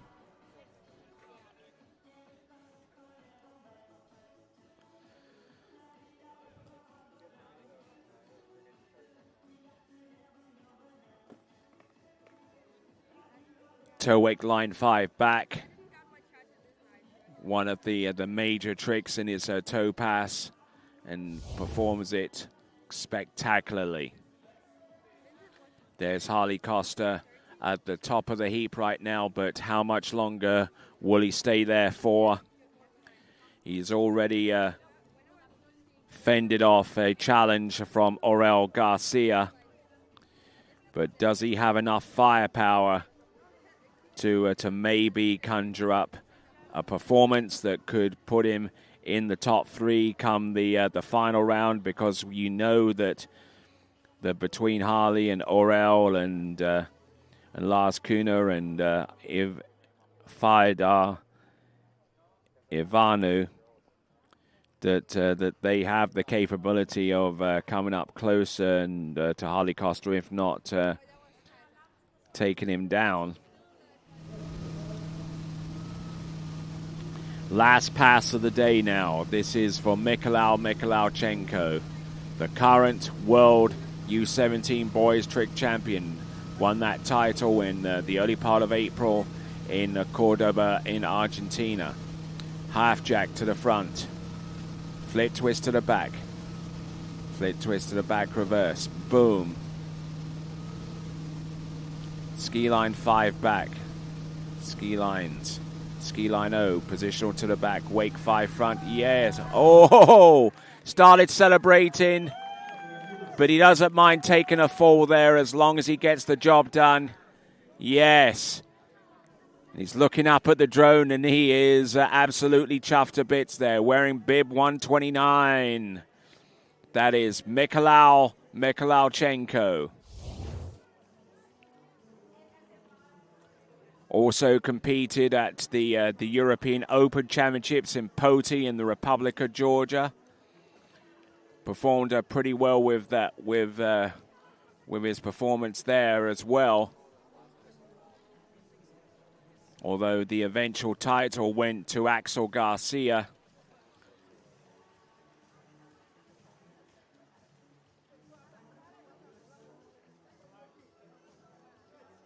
Just has a presence and a feel for the water, like with that ski line 5 back and the ski line back-to-back positional to the front.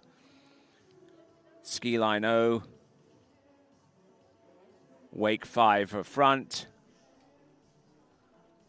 Quick tug of the line takes him over, but he's fine. He's good, though. That is Mikhail Mikhalchenko performing the final pass of the day.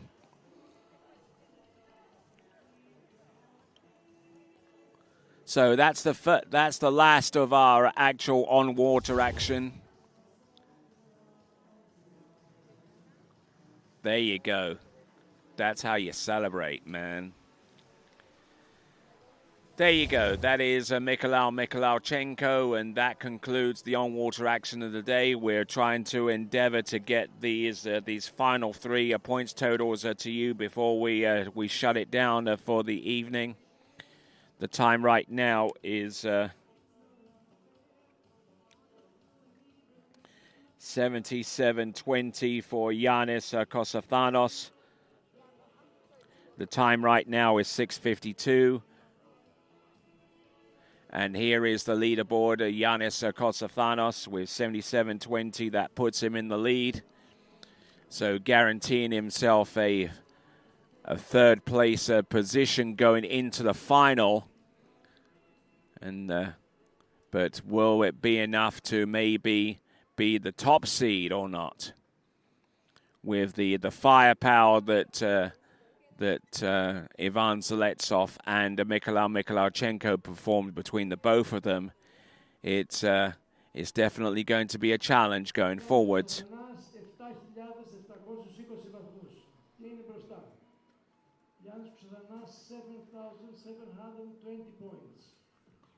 So 7720. So once again, another opportunity exists for you to subscribe to the TWBC YouTube channel. Get on it. You won't regret it. You'll be informed as the next time we go live.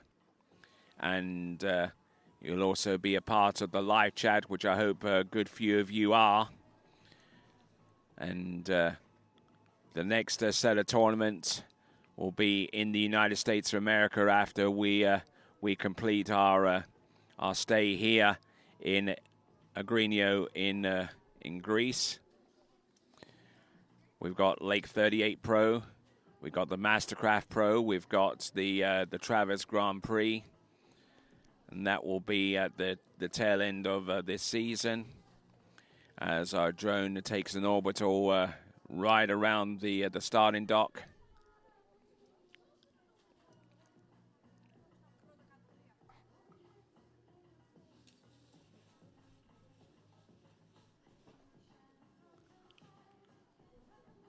Certainly a beautiful pair of boats there. The Ski Nautique from Nautique, and there is the Nautique 200 on the right-hand side of that dock.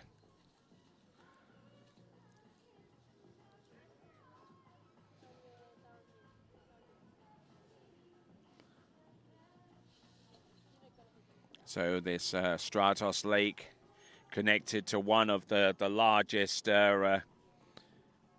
freshwater lakes in Greece. In fact, it is the largest.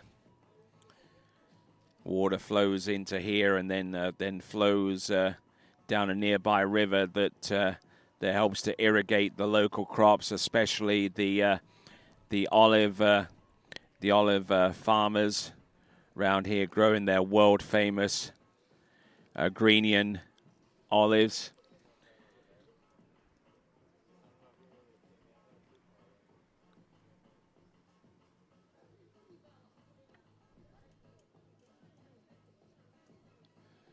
It's a beautiful part of the world here. Certainly not going to get any clearer water anywhere in the world.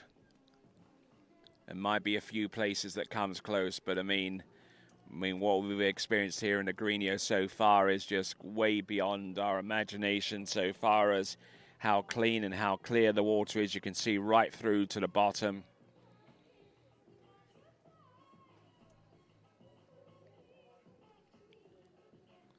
Just waiting on two more scorers, the two Ukrainians.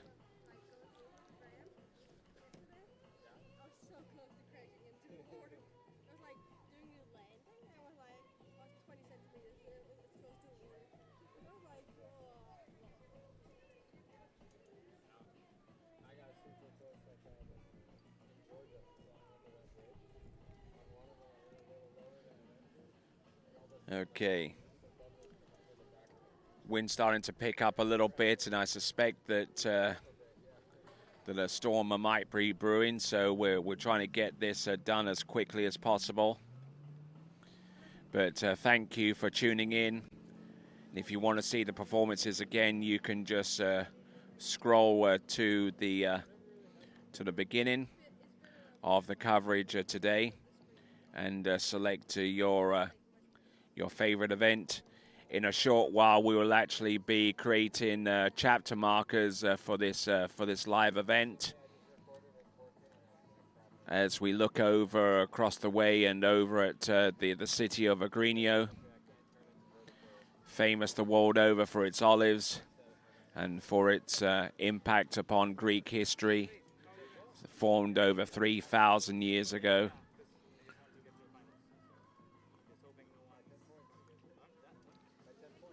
I mean, when you consider that a generation lasts about 100 years, or give or take, you know, I mean, it's just remarkable when you put into perspective that this city has been around for about 3,000 years. 2,026 of those are this side of the birth of Christ, and 1,000 years prior was the beginning. Long before then.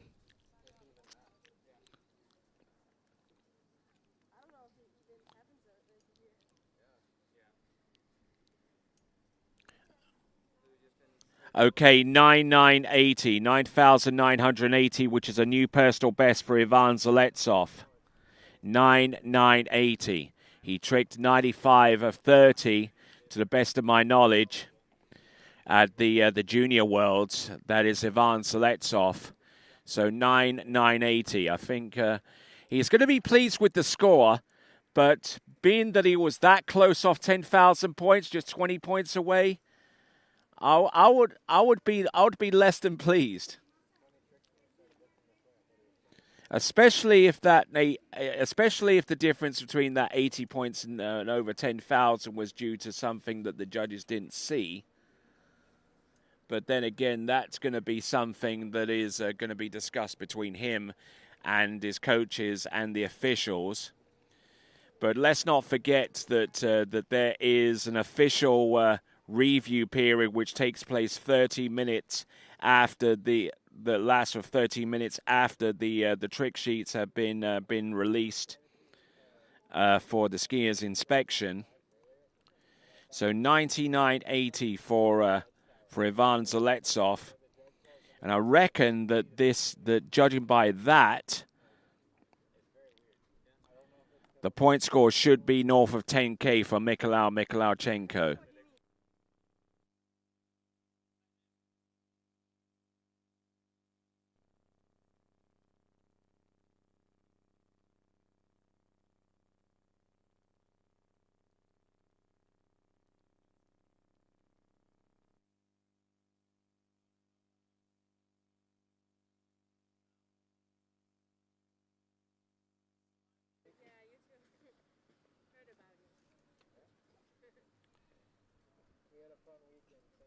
Show me the podium positions of the world boys.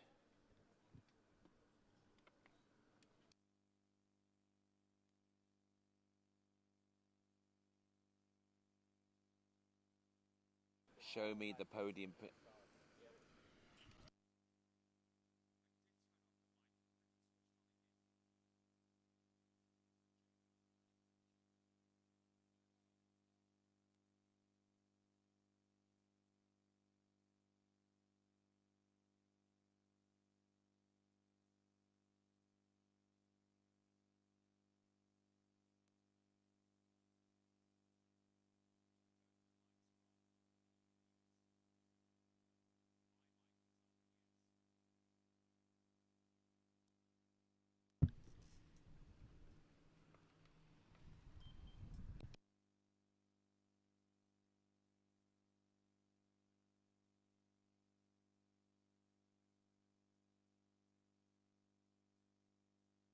Of the boys tricking.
All right, then, we're just waiting on one particular point score to come up. This is Mikhailchenko. We're waiting on that points total.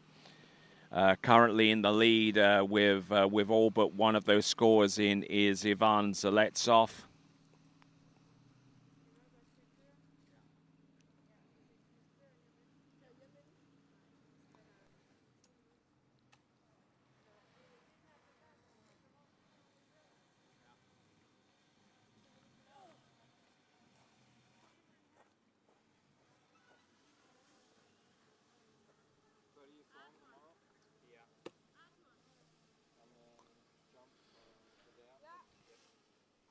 Okay, looks like the judges are taking their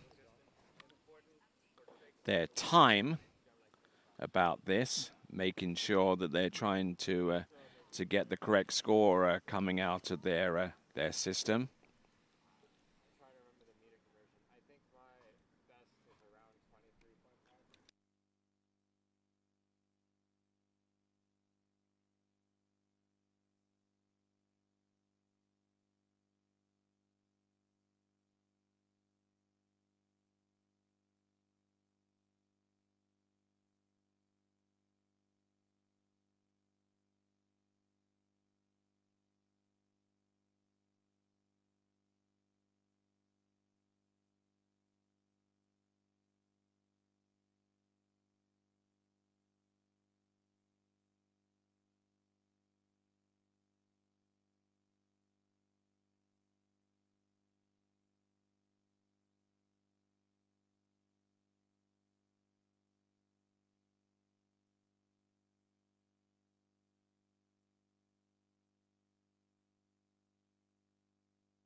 All right, then. Are you ready for this score? 11,030 points. That's another personal best there for him. 11,030. So Mikhailchenko already in a pretty decent position in regards to not only the tricks event, but also in the overall battle as well. Mikhailchenko, 11,030. Ivan Zaletsov, a new personal best for him with 99.80. Yanis Kosathanos in third right now with 77.20. Harley Costa with 73.90. Aurel Garcia with 7,300. Fyodor Ivanu with a 68.80. Ettore South Africa with a 57.80. Lars Kuna with 51.70. Philippos Silvestrius with 46.30. Leonard Martinov with 44.30. Alice Polidor with 42.60. And our 12th and final skier making it through to the tricking final is Sander Til Grombeck with 35.20. All right, then, that concludes our coverage. Make sure that you are up bright and early tomorrow morning, starting at 7:45 a.m. for the continuing coverage of this competition, starting off with the U14 Boys Series 3 tricks. And until that time, on the behalf of the crew at TWBC and indeed everyone round here, have a good night, and it's ciao for now.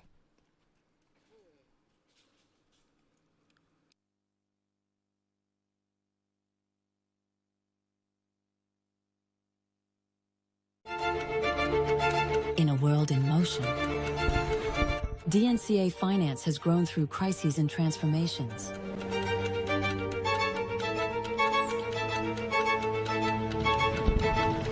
Times change, values remain. For more than 25 years, DNCA has been by your side for active and flexible management of your wealth. DNCA, Maison d'épargne de valeur. Speak with your financial advisor. Luxury means something different to everyone. A private island, a hidden villa,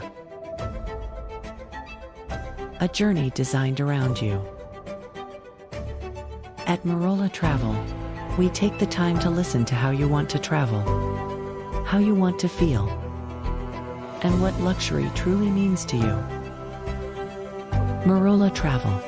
Wherever you're going, we'll make it easy.